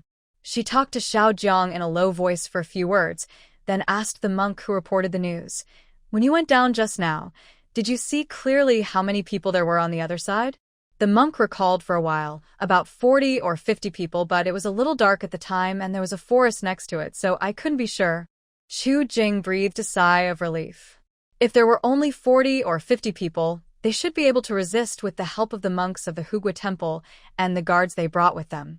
Master Abbot, the most urgent thing is to ask your temple to send a few more masters who are good at boxing and kicking down the mountain to inform the government of the situation here. The rest of them will guard the main gates, side gates, and corner gates to prevent these bad guys from sneaking into the temple. After all, she had seen the world, and after a few words, she made arrangements in an orderly manner. The abbot quickly agreed to do it. Chu Ruoyan stared at the monk's neck with a focused look. Schwelling asked quietly, "What's wrong?" "Cousin, look at the wound on his neck. Does it look like a scratch?" Schwelling took a closer look, and it was true. I didn't expect there were women among the robbers. As soon as the words came out of her mouth, she felt something was wrong. The monk had more than one scratch. Even the corners of his eyes were scratched red. If he was really a robber, how could there be so many women? Chu Ruoyan asked, "Young master, I want to ask you a few more questions. Do those robbers have weapons? What are they wearing? Can you tell their accents?" They have no weapons. They are dressed in rags, and their accents sound like people from the capital. Chu Ruoyan's face changed instantly. They are not robbers. Upon hearing this, everyone looked over. Gu Fian sneered. If they are not robbers, what else could they be? They can't be refugees, right? Refugees. As soon as she finished speaking, the abbot ran in hurriedly, his face full of panic. A large number of refugees have come from outside. They are all hungry, and their eyes are green. I ordered the monks to close the door. They are rushing through the door. What? Everyone in the Buddhist hall was panicked, and Gu Fian screamed, "I want to go down the mountain. Down the mountain." These refugees are more terrifying than robbers. Robbers are only a few dozen people, but the number of refugees is hundreds and thousands, and they can't be resisted at all. Moreover, the robbers were only after money and not lives. The refugees were starving, but they even had to eat their own children. When they thought of these noble ladies, they were terrified. Even Xiao Jiang and Chu Jing held their daughters tightly, and they were at a loss. Chu Ruoyan pinched her fingers to calm herself down. Liao suddenly chanted the Buddha's name and said, "Amitabha, don't panic, donors. The Hugua Temple is a royal temple. It will not collapse in one. Please be at ease." After that, he looked at the abbot. "Brother, please gather all the people in the temple here first, and then let the monks guard the gates of each courtyard. As long as they can't rush in, they will leave naturally." His words were like a magic needle that stabilized the sea, and the restless crowd gradually calmed down. Chu Ruoyan added, "Uncle Liu, you take Lu Min with you and go with them." Uncle Liu hesitated. "Miss, I'll stay with you. If the refugees really rush in, the crowd will be like a tide, and the two of you won't be able to resist it." Go. With her taking the lead, Xia Yaoji and Xiao Jiang also hurriedly let their guards go out and guard the door together. There were also some female relatives from other families who stayed overnight today, and they followed suit. At one time, 50 or 60 people gathered, which was comparable to the number of refugees outside. But there was a bang, bang, bang sound of knocking on the door, which continued for a while and then stopped.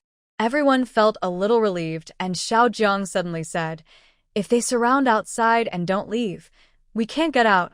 What should we do?"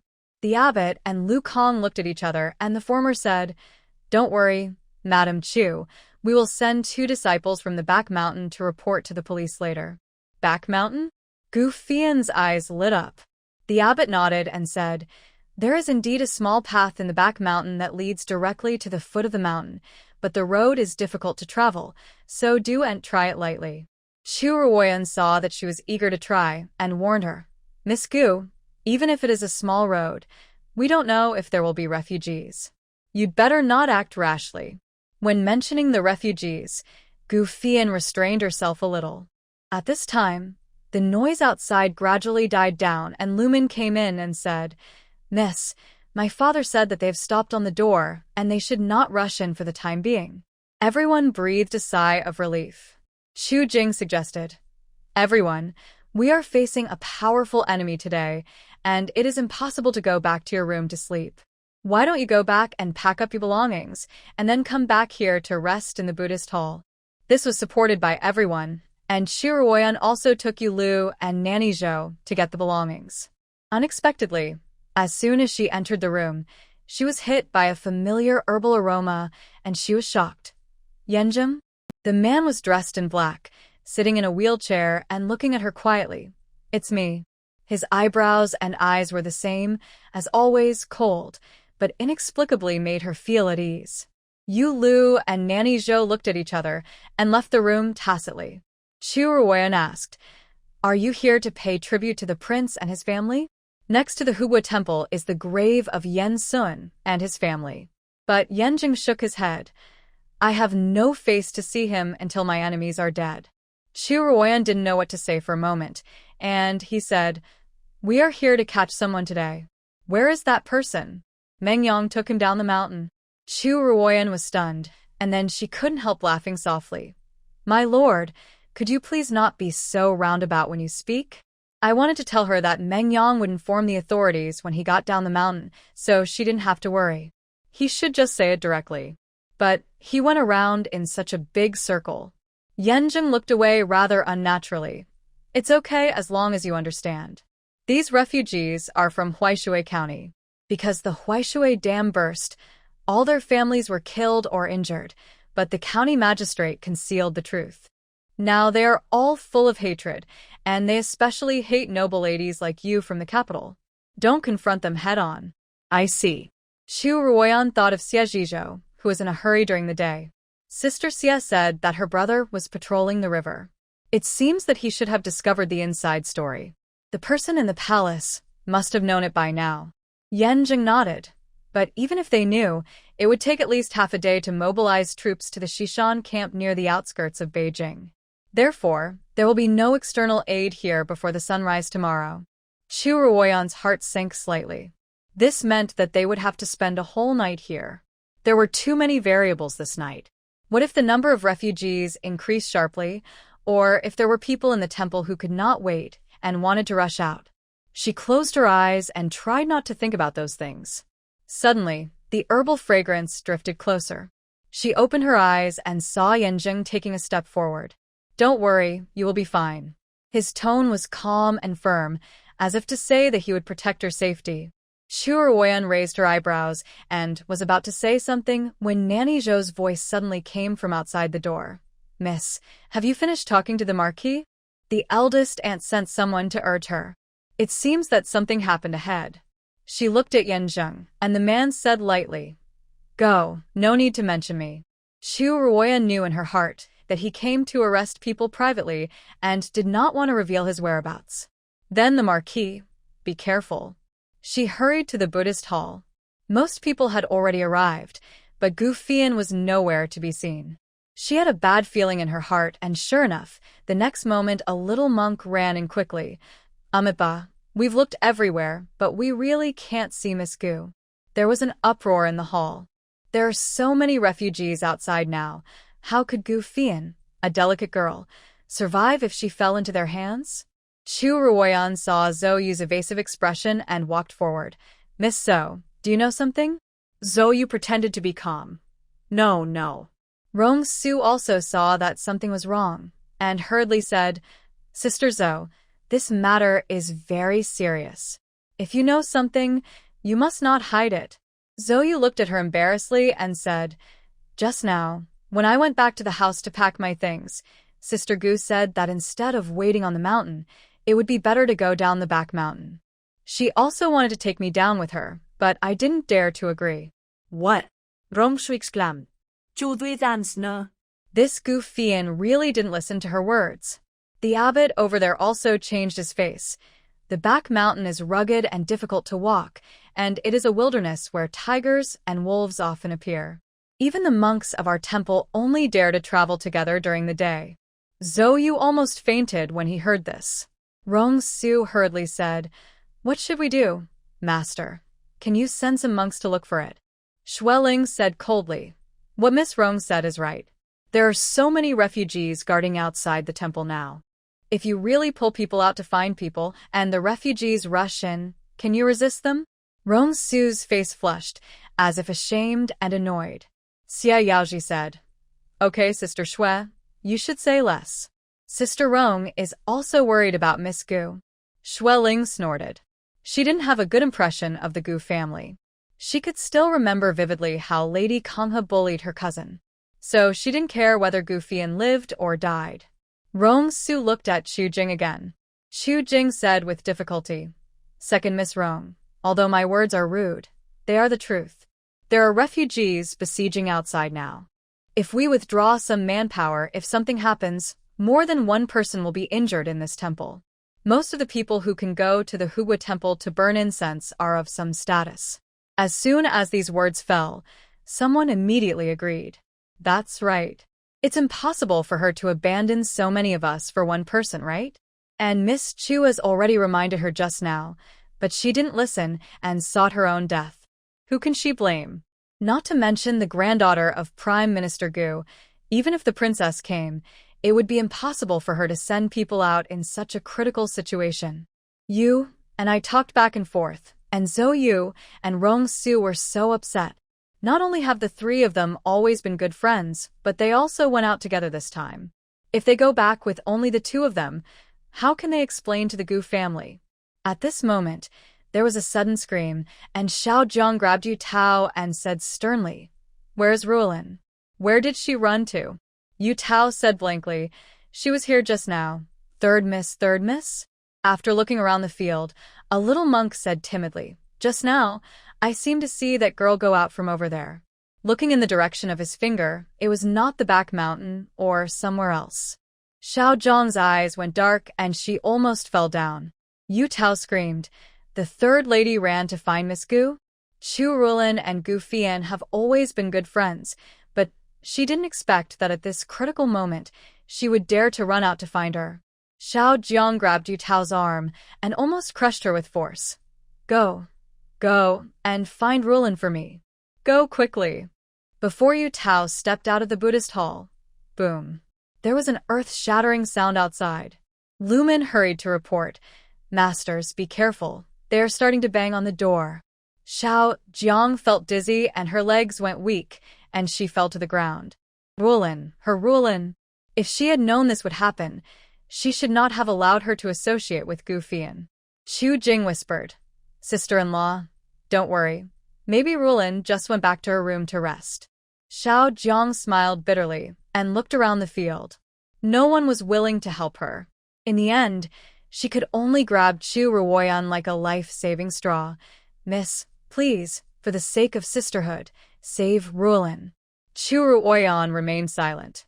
It was arrogant for Gu Fian to go out without permission, and it was stupid for Chu Ruoyan to go even though she knew there was danger. She didn't even think about the fact that if there was an accident and she encountered birds of prey or wild beasts, she would be sending a sheep into the tiger's mouth if she relied on herself. Seeing this, Xiao Zhang also made up her mind. "Miss, as long as you are willing to help me save Ruoyan, I am willing to give up the power of housekeeper and at the same time offer 30% of the Jiang family's annual income." Before Chu Ruoyan could say anything, a cold voice came from outside the door. "It's a deal."